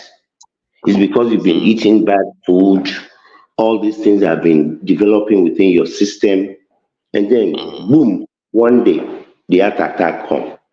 You see, this development, as far as I can remember, when I was a young man in Nigeria, I had a number of family members, we're from Ogun State, who worked on the farm.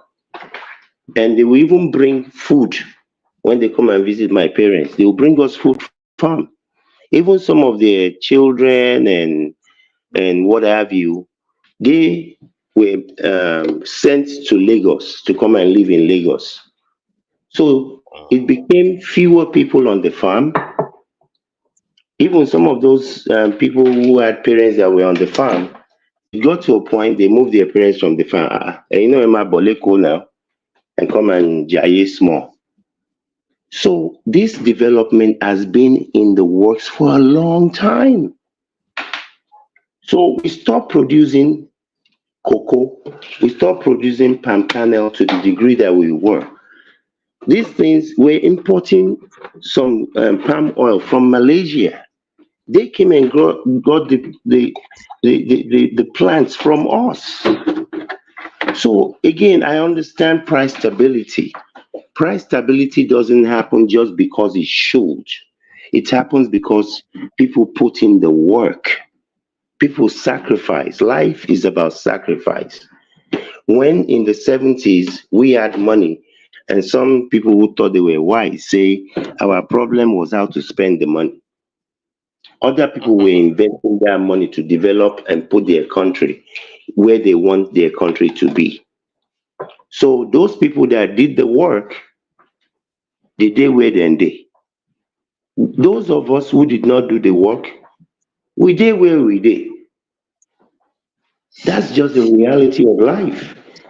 You know, the average citizen did not contribute to this thing.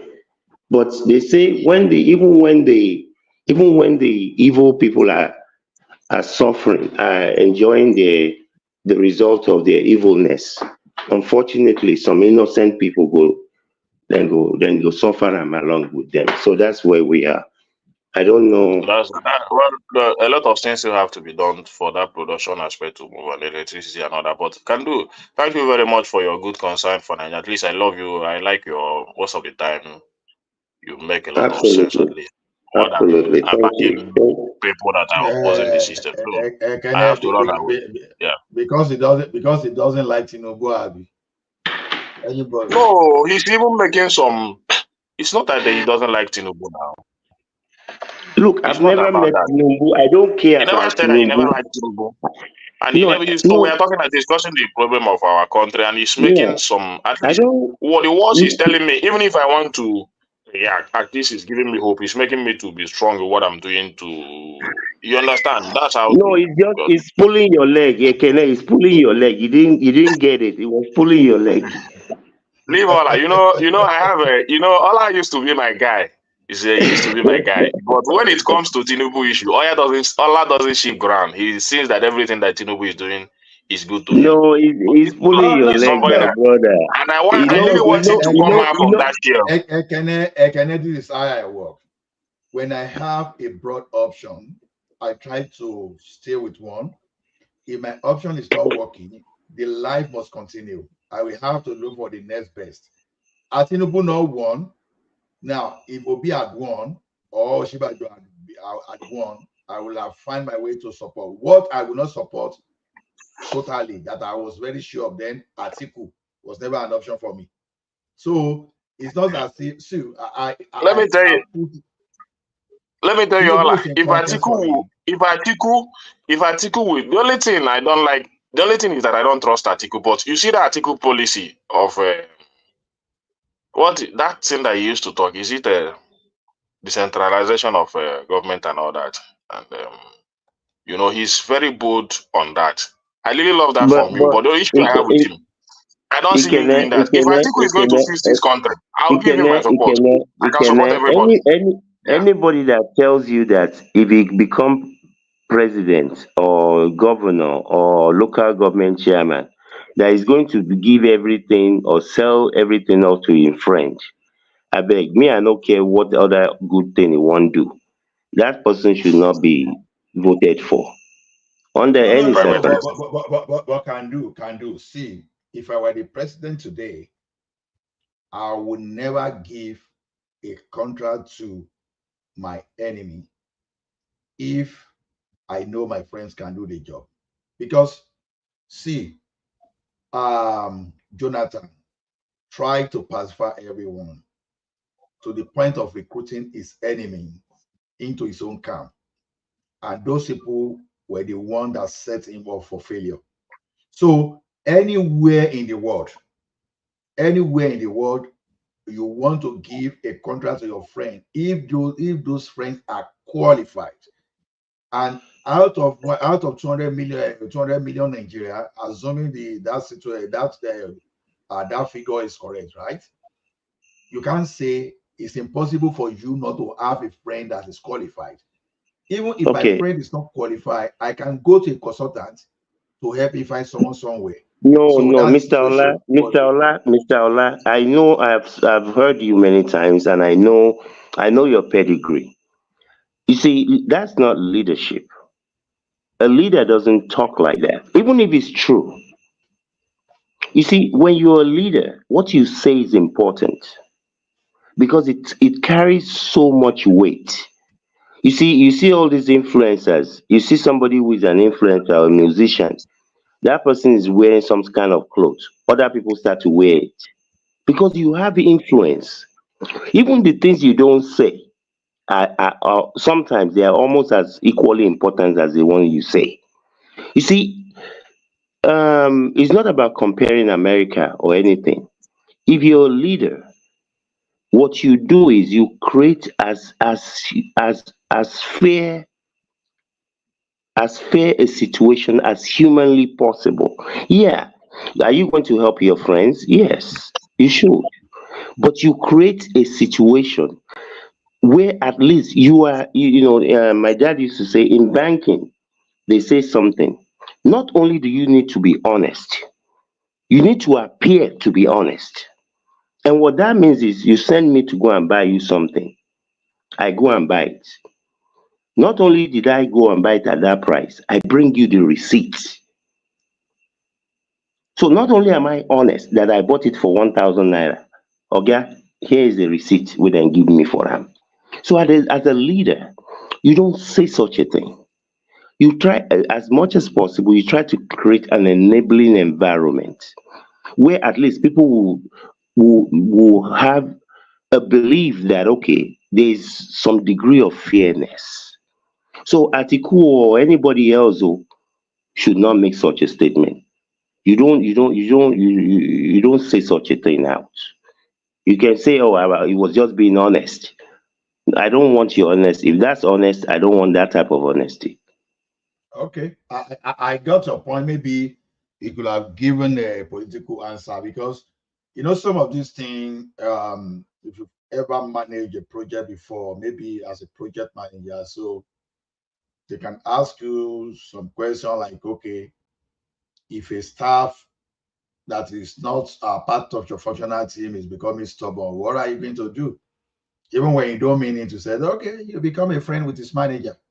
You understand? See, if I were in the position of Atiku, from what I learned today, they are talking about, oh, I give contract to my friend. I would just say that every Nigerian is my friend because I'm your leader. So if that one will be the political answer we want, yeah, from what I learned today, I will have just say, why every Nigerian is my No, friend. it's not. No, it's That's not what I would giving a have said. no. It's not give. It's not about giving a political answer. It's about creating an environment where every Nigerian who is in any particular sector feels like I stand a chance. I'm No, not I saying got that your point, so this is I not got your about La point, so La don't think I Land. don't get your point, Yeah, I know. This is not about La La Land and Kumbaya. But it is important. You see, I mean, I used to coach different teams, soccer. It is important that your players believe in the vision that you have, even when they don't even trust themselves. They have to be able to believe that what coach said can be done. As a project manager, the people in your group, obviously you will evaluate them. You know their strengths and weaknesses, and you try and plug the right people to the right situations.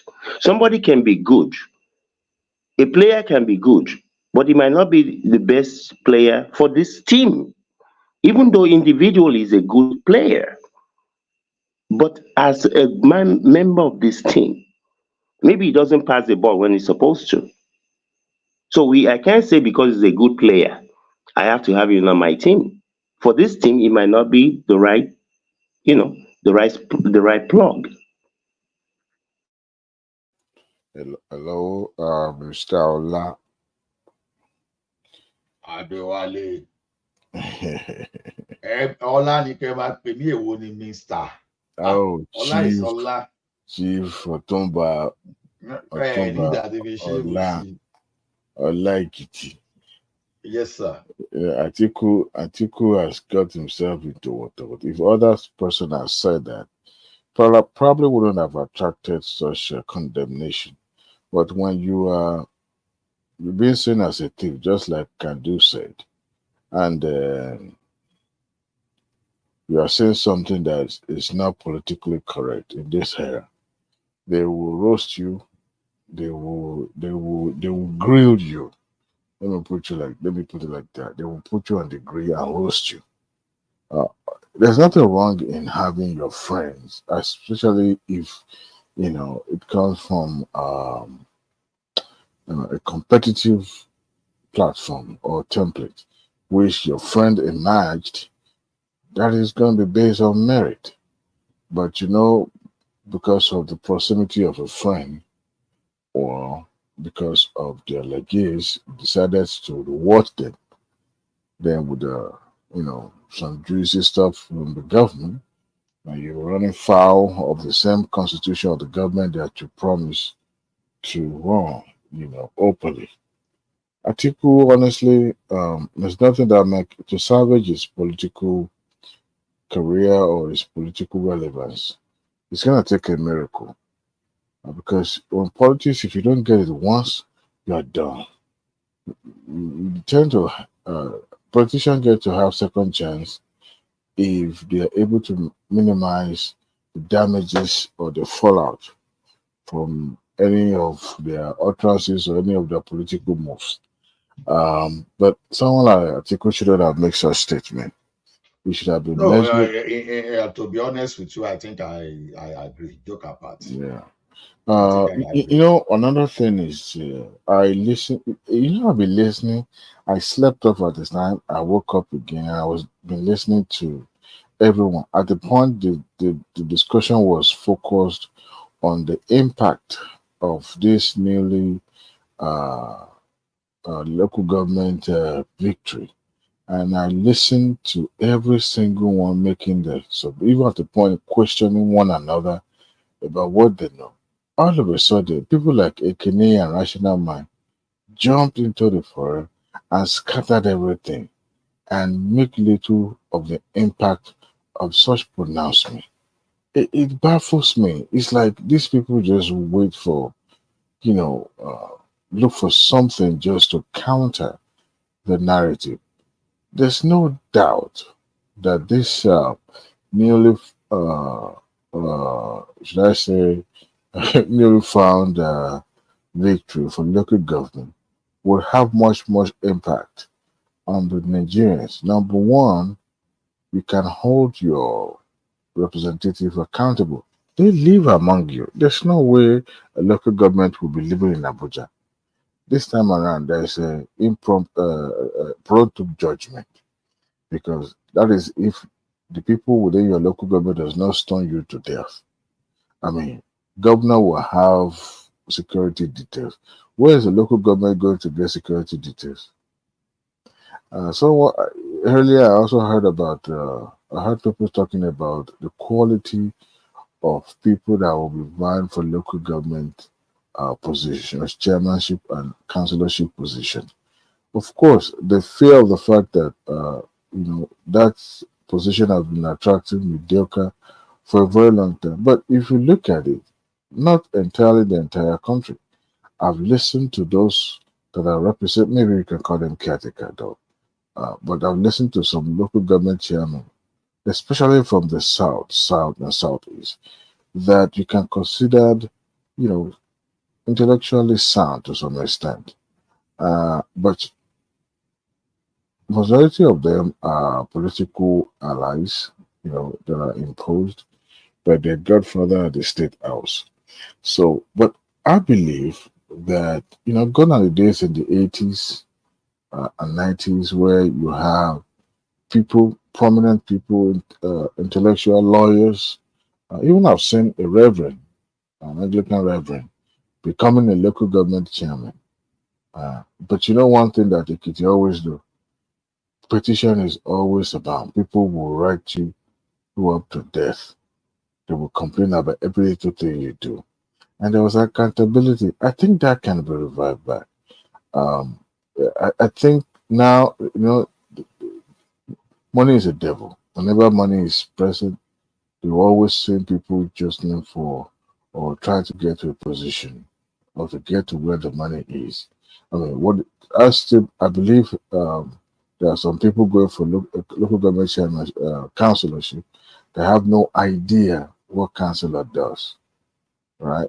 So I believe with time we will get it right. But it's a victory that is worth celebrating, even if you do not support this government. Earlier today, I read on the social media, a friend of mine was, praising Fagbemi. It seems people are forgetting so soon. When Tinubu was a governor of Lagos State, he actually surrounded himself with technocrats, starting from his Attorney General. His Attorney General was given a mandate to revive the judiciary system in Lagos State. And he ran with it, and he changed the face of the judiciary in Lagos. And he gave him some, free hand to do some things. And what you see him playing out is exactly the same way we ran Lagos State. Fagbemi had openly disagreed with his boss. That is not a new thing. It's not today that his cabinet member will disagree with him. Remember when Tinubu decided to, I think when he decided to, what did they do there that they disagree with him publicly? I want to remember. Is it about money? No, it was about. It's a very popular policy then or something like that, and he disagree with it. So what you are saying now, the fact that an attorney general of the country will be representing the interests of the local government, and you could see the executive throwing their weight behind it, shows that number one, whoever brought that idea to revitalize the local government to the presidency meant well. And Tinubu bought it. Forget about all those political innuendo or political reason behind it. If you want to succeed, you always explore every opportunity given to you, especially if it's going to benefit and help your government, your administration. So, for the fact that it was, because first and foremost, the first order during the case was the Supreme Court to agree that he's qualified or is in the best position to take that mantle up. And the Supreme Court said that even though the Attorney General is not just qualified, it was for the interest of the public. So thereby makes him more qualified to represent the issue because the governors came at him through that. So when you have a local government, number one, that can plan, that it's not just about having money in the bank account. Now you can be open to the community that you serve as their leader by saying, look, this is how much, I mean, it's not hidden anyway. Yeah, they're going to know through Free Information Act, they're going to know how much is being given to their local government. And then the local government chairman and his cabinet will have to account. Uh, I don't even think about EFCC at this time around. I believe that the people of the community will serve justice with a hot plate first before AFCC even come knocking at the door. Because I've seen it happening in the 80s, where a local government chairman was petitioned a lot, and it created an enmity between one of those prominent people then in my local government. So, and the chairman is not coming from outside; it's coming within that local government. Even though indigenous stuff is not in our constitution, but people still believe that you're from certain area, you must not be their leader. So, especially when in those rural states like that, not in Lagos, that is already urban and metropolitan in nature. So, I think it would do more good than all those. I mean, if it brings political favor to Tinubu, kudos.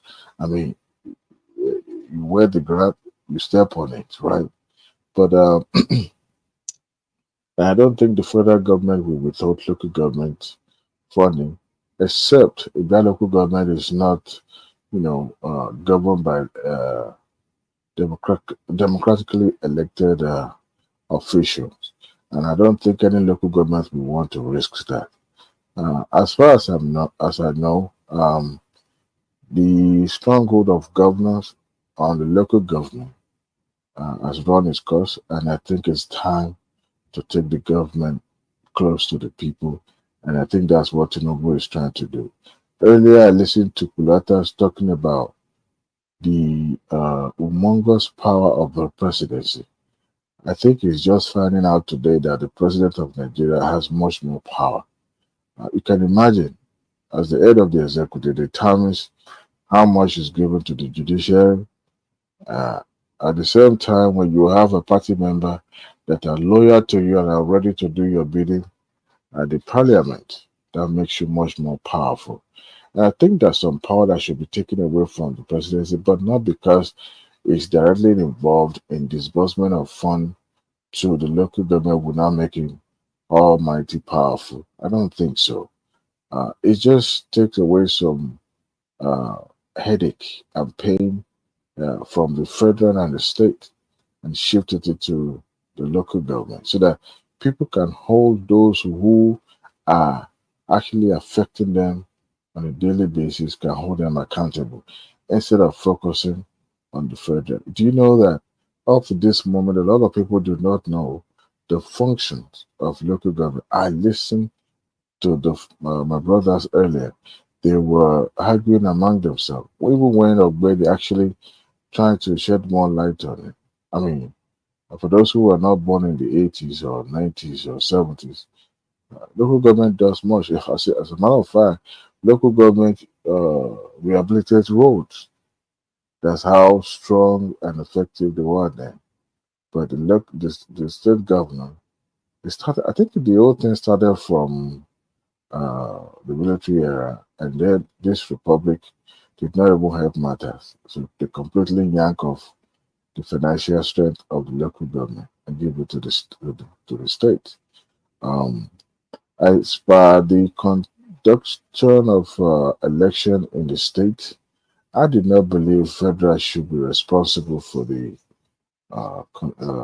conduct conducting election at the state, the local government level, because you're going to be stretching far the resources of the INEC at the federal level. The state should be responsible. But you know, when you give so much power to the executive, even at the state level, it's going to be head problem. People do not trust the executive.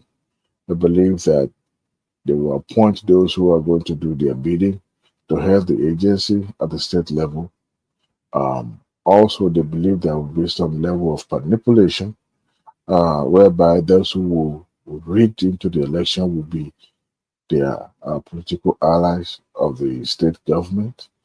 I don't think so. Reason being is that I've seen local government at a close proximity, and I know this is a grassroots system.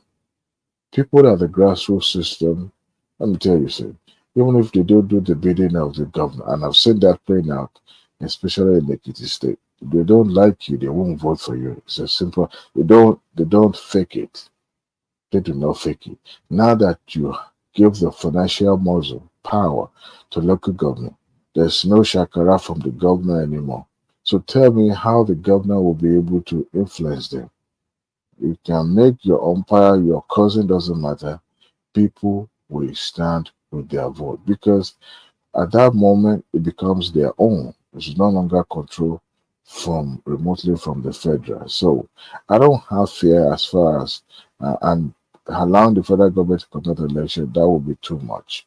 And even at the local gubernatorial election, they were struggling. Talk about local government.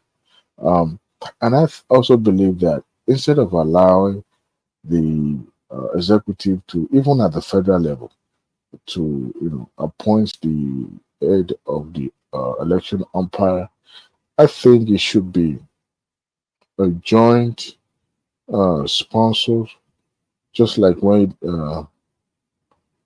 you have not just one person heading the agency, but multiple people that coordinate at a zonal level, but not like the one they have now. Instead of one person, we have a regional aid that answer to maybe to what do you call them? Sorry. The way they select the senatorial candidate, what do you call it, constituency or something like that, so that it will decentralize and break the power. Because INEC chairman has a lot of power, don't get me wrong. And some of those who made up the ad hoc personnel of that agency actually been selected. So, actually, are you saying now that the local government election should be leave in the hand of the state governors? It should be controlled at the state level, because the president. So how is this present status quo going to be changed with that? I think the constitution can be amended to accommodate at the local level, where the executive would not be able to accommodate what? To accommodate such changes. Which changes are you talking about? I'm talking about the conduct of local government election at the as it is presently, is the state governors state government that is conducting it. So and that's what you wanted. So which constitutional changes do you want? No. I'm emphasizing on the fact that the governor himself have the sole power to appoint who heads that agency. It should not be. It should not be. Even at the federal level, it shouldn't be. There should be some level of, let's say, it's a combination. Let me ask you this. If you look at even the election that they are not controlling, I'm talking about the honorables in the state House of Assembly. Look at the way they are controlling them. Look at the way they pocketed them. Talk less of the one, they are not even the one funding it. They are not the one that even choose the person that supervise the election. No, their election. But they pocketed them. Talk less of the one that they will be the one to choose, the one they will be the one that was going to finance the election. Do you remember when President It will not, let me tell you, Adewale, the same way they are turning out, the party that the ruling party will be the one that will win all the election. No, That's what wait, you. no, wait, hold on. You remember when President Adewale came on this show and he was talking about how INEC was packed with political allies, that they sponsors their candidates or their people to get the job in INEC. Do you remember when he said that? And so, what is your point about this one? Now, when you have a situation like that, it shows that no matter how you're trying to create an environment that is devoid of all those corruption practices, you're still going to have malpractices. But when you take that power of sole sponsorship of the election from the executive, you get the judiciary involved. You even people in the civil society, you get them involved instead of just the executive, nominating or dictating how the election is going to be conducted. How do you, this is what you are proposing, how do you think is in practical? Not all these theory things that we normally propose. You bring civil society in, you bring even the judiciary. How are they, even the leaders of the judiciary, how are they choosing? Okay. Now, the reason why I say we should also do away with the sole administrator of the INEC is also the fact that when you have multiple aides, not just one person now controlling the entire, when you have, let's say you zone it, in the southwest you have one, in the southeast you have one, and even at the state level, you group the local government together, you zone it, and the executive nominate, and they come from those quarters. It will be a lot easier to have unbiased INEC conduct than to have just one individual nominating. The reason why I say this is this: you would nominate the person that would do your interest, right? The people that the legislature also would nominate that would do their own bidding. Now, if they do not agree, everybody will want a situation that is just and unbiased. But when you have one person, that one person can be bribed. I'm not saying you can't bribe the rest too, but it minimizes such sharp practices. Instead of just one person saying this is the person that I'm going to choose to head this agency. Remember, Yakubu was mocked, what did they not say about the conduct of the election? So when you have multiple head of the agency, it helps to have a diverse belief, or should I say? Is that not what we have presently? No. We only have one person controlling the entire thing. The rest No. But we are okay. So you want? How do you want? If you want state, everybody. I think they have state electoral commissioners in all the states. Those electoral commissioner also the one controlling the entire electoral system in the state. Yes, you should have more than one person, whereby they do not come from one quarters but different entity. For example, no. What we have is what you are even describing. Okay, we have one at the national level, and then each state has one. Then even in the state, they have one representing each local government. You mean it's not one person that heading It's not the one person. They have in the local government. I'm not sure of that. You see the problem we are trying to solve here is this. We have governors that are irresponsible. That's one part. On the other hand, you cannot blame them. Where we say the 1999 Constitution is faulty is this. To start with, the federal government should have no business creating local governments if we have a very functional constitution. Local governments, in the sense of it, is just to slash money away from the central purse. That is why you see all those local governments, the way they are lopsided, even when they don't have enough population, they just create number of local governments. That is an example of Kano and Lagos. Ola, sorry for cutting you. I know you want to bring this Canada model, but before you can do that in Nigeria, that means you must have a restructuring. You understand? As it is now. We've been fighting for restructuring since now, right? No, just wait. What you are about to propose, well, because you have been saying this for some days now. It's only when you have, as it is presently, just hold on, as it is presently, you cannot have, states cannot be creating local government with what resources? You understand? In as much as they are all still depending on this federal allocation, we can't leave the creation of the local government in the hand of it. But if we have a total, if we have resource control, just hold on. If we have resource control, and even if we have resource control and each state and local government are controlling their resources, this agitation for more local government will not even exist. Because the motivation is because people are getting money, free money from the federal level. If on one hand, you are technically supporting my postulation. So there's nothing you are moving against it. We've been talking of restructuring. Now, if I'm talking of restructuring, I'm still consistent with what I've been agitating for.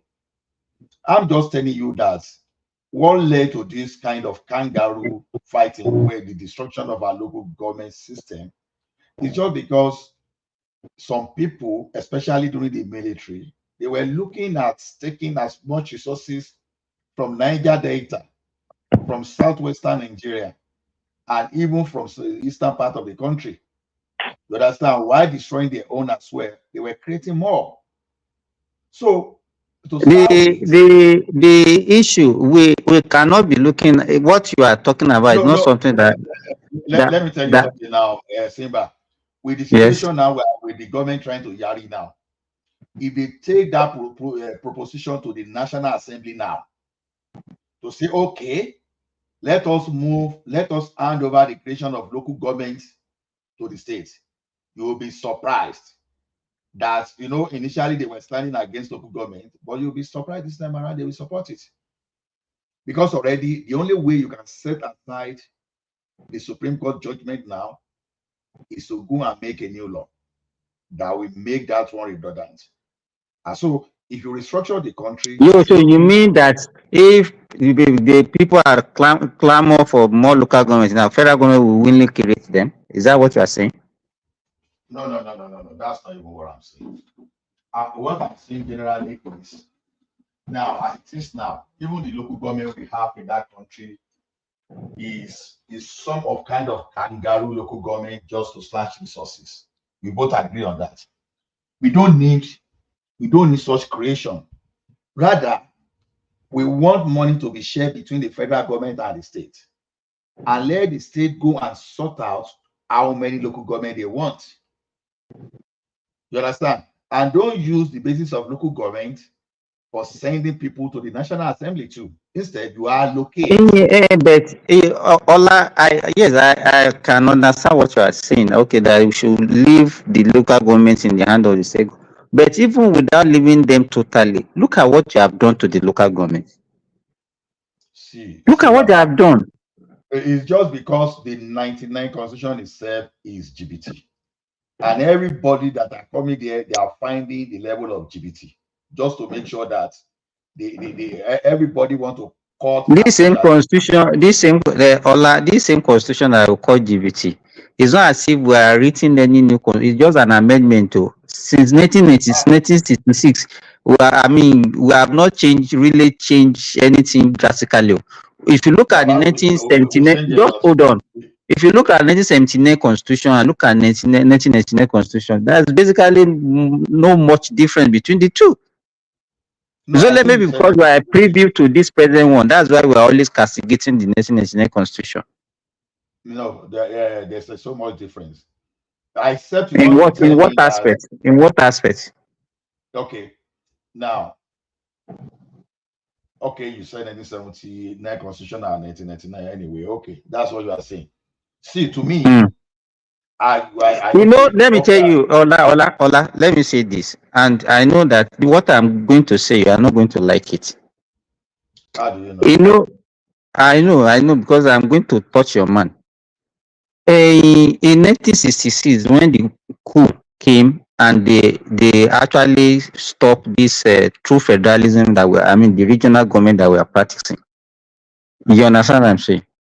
And the military came in. The only person that has that opportunity to actually give us a better form of government by the time we are handing over military regime to the civilian in 1979 was this same Obasanjo. See.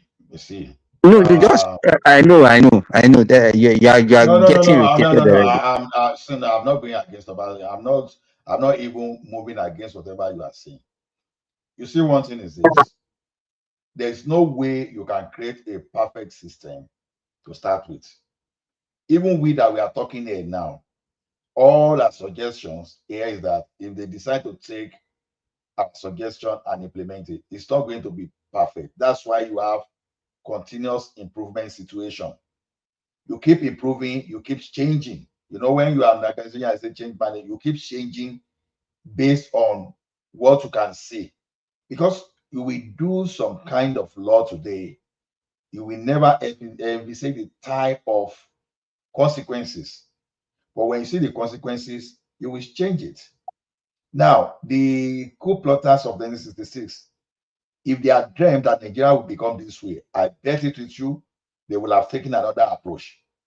Because they were full of those people that think they were in charge.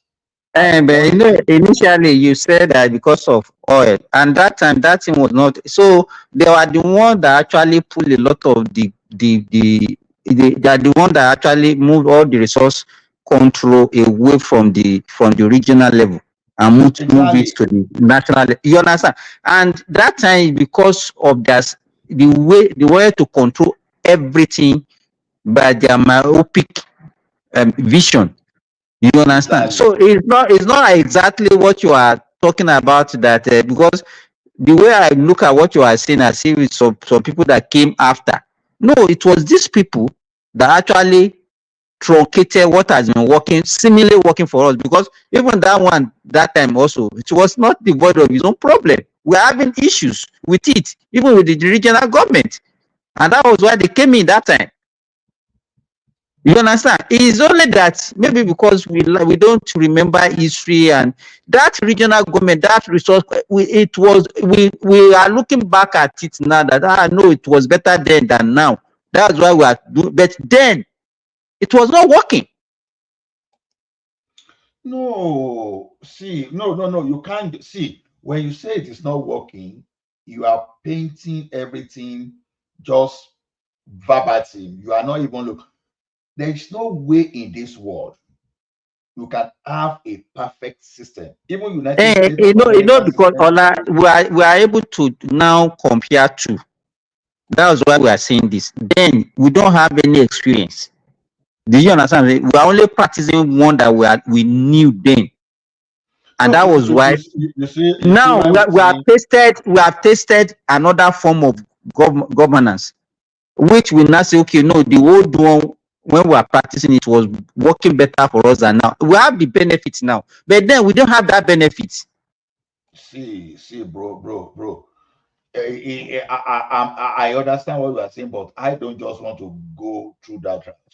What I'm saying is this: we may say our 1963 or the Constitution of independence, was not perfect, but look at it this way: as much as was not perfect, a region that wanted to develop then could develop.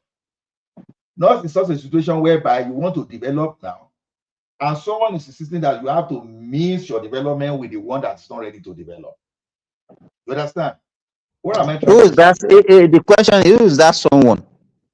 I don't need to mention him so that I don't want to. No, because but that is what I'm trying to correct. That the people that actually even abolish that thing that we are talking about were not even the people that were blaming for our predicament now. They were not the one. It is very easy to say they are not the one, but when they destroy something, you build foundation for deterioration.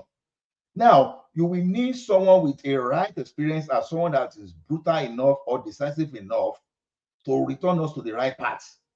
Because the time we're talking about now, The nature of human being, Allah, if you have tasted something now, you know that this thing you are benefiting from it, will you change it? We are the one that we provided the Southerners. We are the one that provided the recipe for what you are getting now. Why? How? Wait, okay. Who abolished the regional government? Who abolished the regional government? See. When we are talking of Southern now, Southern is not South. Southerner. No. I just don't want to go. You should understand that I don't want to just go like, totally to that direction. That was why I just generalized it like that. Yeah. You see is that people can fall into what they call a competence trap sometimes, that you believe that, okay, we are competent enough, we are above every other one, and let's just take over and we will dominate them forever.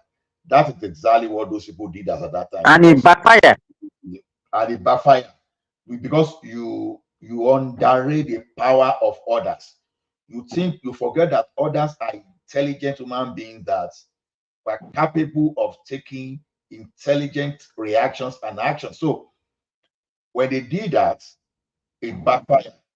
And that's the result of what we are seeing today now. But despite that, we are now saying, okay, we've tried different things from now to that time. Even the northern region that everybody like to crucify today, I keep saying, when I talk of the northern region, apologies to people there. I'm not generally talking about the common people, because by natural selection, I could have been a northerner, I could have been southern, I could have been anything. But as we speak today, there's no way I can speak about the political elite.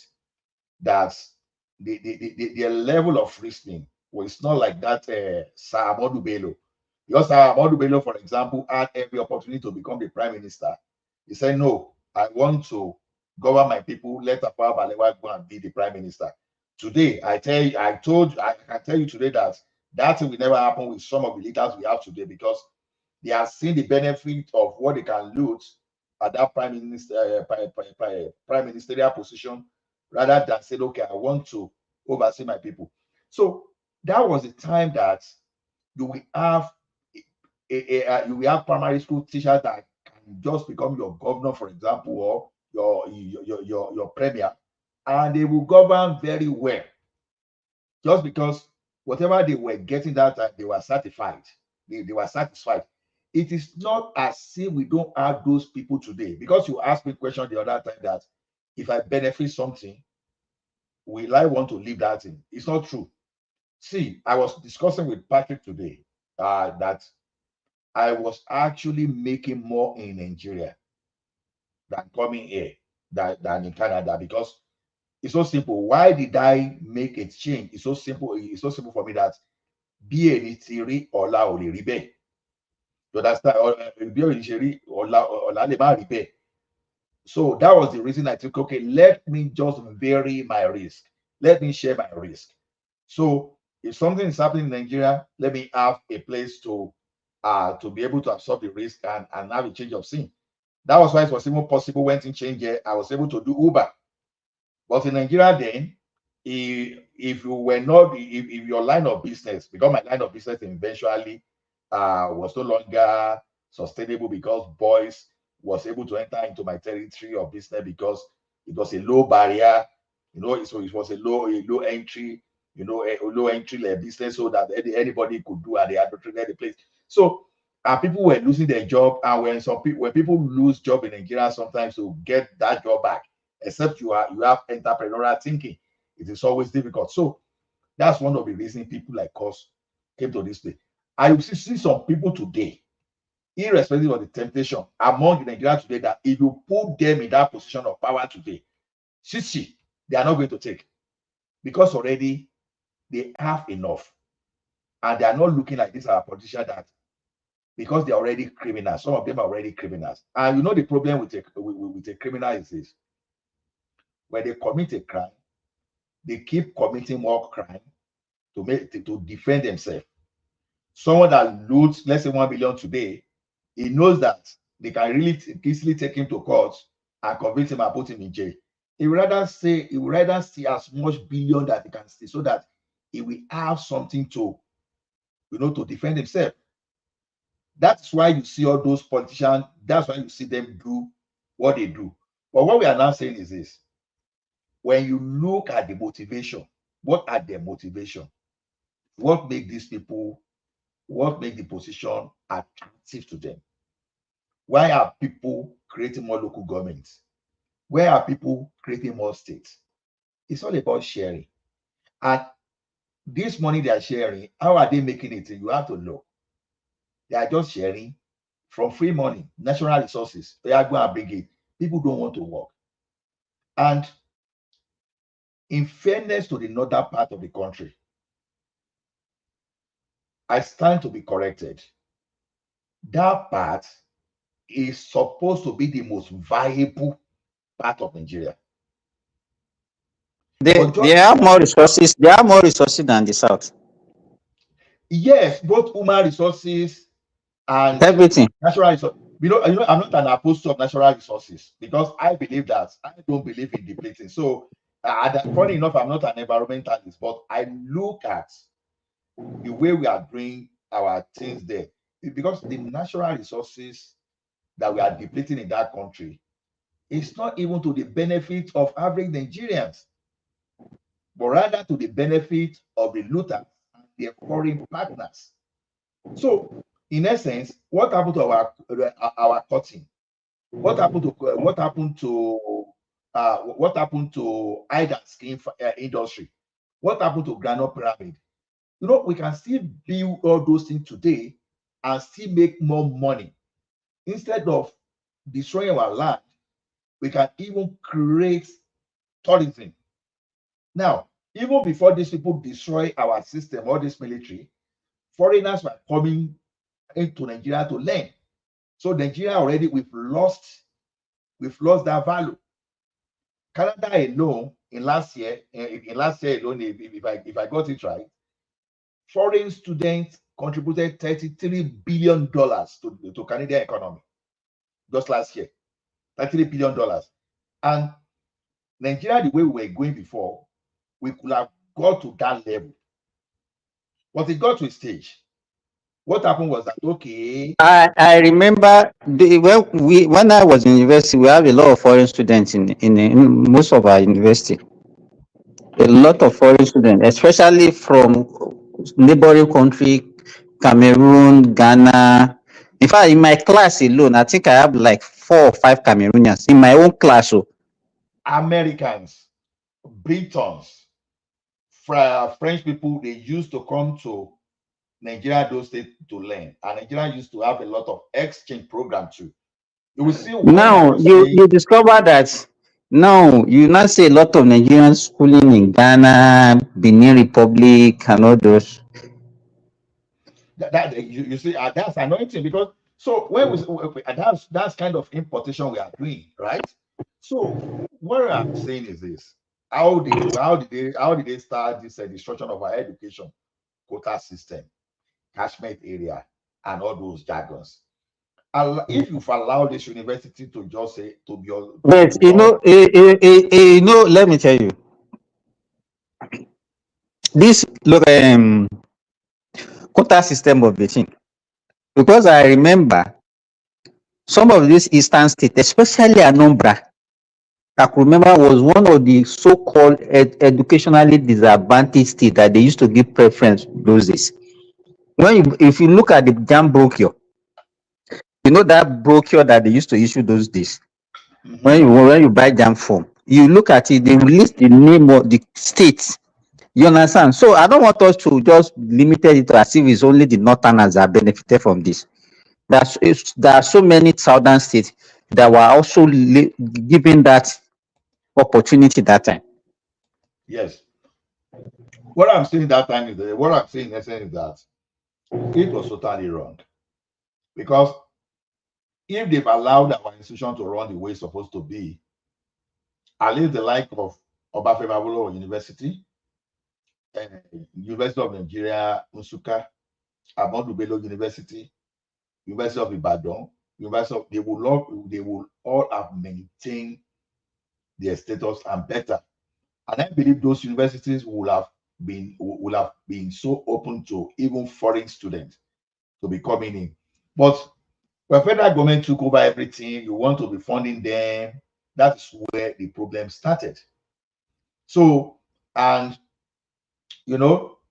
so that's why those are the things I look at. That okay, enough of this federal government fingering all this our regional or states or state resources, and allow those states to run. You will see that when people say states are not sustainable here, sometimes I laugh because we have different perspective. What I know today, I didn't necessarily know that 10 years ago. So probably some people, they probably don't know. I keep repeating it. Whether you like it or not, is just what we call fallacy to stay. States are not sustainable in Nigeria. No, every state in Nigeria is sustainable. The problem is we are looking from that, the revenue they are sharing because we are looking from the oil. But we are not looking at what we are not doing as a country. As I speak to you today now, we have a small town here that they live only by lumbering, mostly lumbering, because that's the specialization. You understand? So there are different parts of those states that we see. I stand to be corrected if I have a debate on this. I have my father. Number one, the North will suffer. It's a lie. North will not suffer. One of those things that will happen is this: North will start spending money on pilgrimage. They will stop. Even the South too. They will stop because what will happen is you take all your resources down. You now become a miser. You try to reduce the waste. You understand? Because we have excesses that we don't work for. That is why people want to go for Hajj. But if you are running regional government and you really need money to build your state and you tax people properly, people pay proper tax for common good, for common development, you won't be carrying the money that's spent for Nigeria to go and be developing another man's country. But just because the money is coming free, they don't care whether the people in the state are suffering. So I ask people questions. Where is our eye and skin? Where is our cotton? Where is our tobacco? Where are those industries that used to work before? Just imagine the quantity of goods we import into that country today. If they are manufacturing all those things in that country, the money we are sending overseas, we will spend it locally and we will put the excesses. Was it not in Nigeria before that they have this country in the northern part of the country, Steyr? What's the name of the company that was assembling Steyr? We have and it was in Bauchi. It was in Bauchi that manufactured tractor. Exactly. So we were doing all these things. So when people are saying like it's just even Ibadan, we have exile battery in Ibadan. See, That's about we are talking about. We have a family friend that's in Papa. The factory is used to get in Ibadan alone, where more than 10 factories. We're more than 10 factories. That man is late now. So every goat on the street, every dog on the street, they were just creating value through factory. And if you go towards some states, what they were doing is ceramic. You go to Igbokoda, you will see Oluwa glass. You will see different things. You go to Ire, you see Ire bond brick. You understand? Even, do you know how many dairy farm and how many ranch alone were in Ekiti? Ranches alone were in Ekiti. And when you go to Oyo State, you see all those things. So there's nothing like Nigeria is not sustainable. All these things are lies because we have the leaders now that they are thinking of how they are going to loot billions. We now use religion. They will now use religion to handcuff some people. That's even right in the south here too, in the southern part. You would think that they are not using religion to handcuff some people in the southern part of the country. The only difference is that it's being done stylishly, but you know, if you are not at alert, you will not know that they will use religion to actually cage people around. So any serious government now, you understand, if you want to do, just allow the state. I grew up in Ikere-Ekiti. I spent some time in Lagos before I went to Ikere-Ekiti because sometimes I know that my accent can be deceptive because I spent some time in Lagos too. But you know, as a kid, it's where you spend most of your time that you get used to that place. Baba. Hey, see, don't put on the background, just shut and let us be discussing in the background.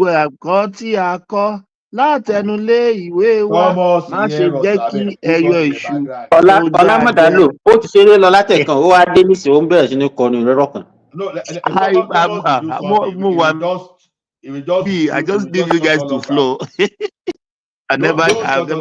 Today is my off day. No chance of that. Let me shut it down. I'm not sleeping tonight, so and I want people to keep me company. I'm doing a lot of documentation there. No problem. Let me shut it down. Then we'll go to the back end. Yeah. Thank you, everyone. Yeah. See you tomorrow. Carry the conversation in the comment section. Said peace. My Thank you, guys. convoy is 5 vehicles, and you cannot buy fuel unless I'm inside the car. So I will pay them. No more. I know. The governor was paying for petrol himself for his convoy. Yes. When they get to a gas station, he will come out and bring out money and pay. In fact, at Oka government house, then when he was governor, forget about drinking champagne, what they are now doing there. Then he gave out old newspapers as substitute for toilet roll. If you are going to the toilet, he will just to save money. Yeah. He was going to run somewhere. He said he's going for interview for job. Peter, can't you give him a job? Peter, can't you do this? The boy doesn't even have. I said, none of my children have car. I was the only person who is governor and bank chairman, not to them. Isn't that mesmerizing? But I know that Peter B. I know that he's a smart man. You know.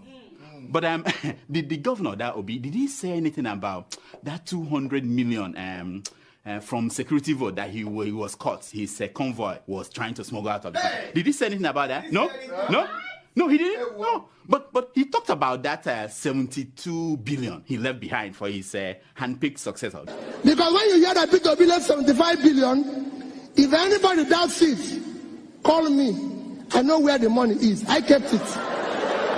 Did he talk about? Yeah, he did. Yeah, he did. I know the man that he's now fighting. You know, remember? Yes, now. I know. Of course. Did he talk about what is it called again? The liabilities he left behind. Did he talk about that? No. It, like signed contracts that were not paid for. Did he talk about? No. Like thousands of workers that he hired during the last weeks of his administration without provision for their pay in the budget. Did he talk? No. But definitely he must have talked about the millions and millions he was dashing out to schools, churches, town hall, traditional. Yeah. At the end of the administration, he was just giving out money without appropriation. He talked about that, huh? Of course. Okay, one last thing. Did P2B finally explain how bodies of Biafran activists ended up floating on Anambra River when he was governor? Did he explain that? No, he didn't. Why? It must be an omission. Country people, make una come here tori o. Say Dino carry money, give talk. Say make you go buy gun to Piakwa. They say Dino carry money, give talk, carry gun, give talk. Say make dem go dey prepare for 2019. Ọlọ́run má jẹ́. They say me meet them for airport road. Alakiaye. My brothers, the venom of a viper cannot do anything to the back of a tortoise. I don't waka. But make I tell you now, Yaya Bello, do you know Yaya Bello máa ṣẹ̀wọ̀n lẹ́yìn ìjọba? I know Yaya Bello máa ṣẹ̀wọ̀n lẹ́yìn ìjọba. Do you know GYB máa ṣẹ̀wọ̀n lẹ́yìn ìjọba? We know GYB máa ṣẹ̀wọ̀n lẹ́yìn ìjọba. Ìwọ Yaya, you Yaya, kí ló tún kù tí ó sọ? Kí ló tún kù tí ó sọ? Ẹni tí mo bẹ́ lórí tó ń ṣẹ̀nu wúyẹ́, kí ló tún kù tí ó sọ? Àtẹ̀kùn ìyá ni ó jẹ, Yaya Bello, àtẹ̀kùn ìyá ni ó jẹ.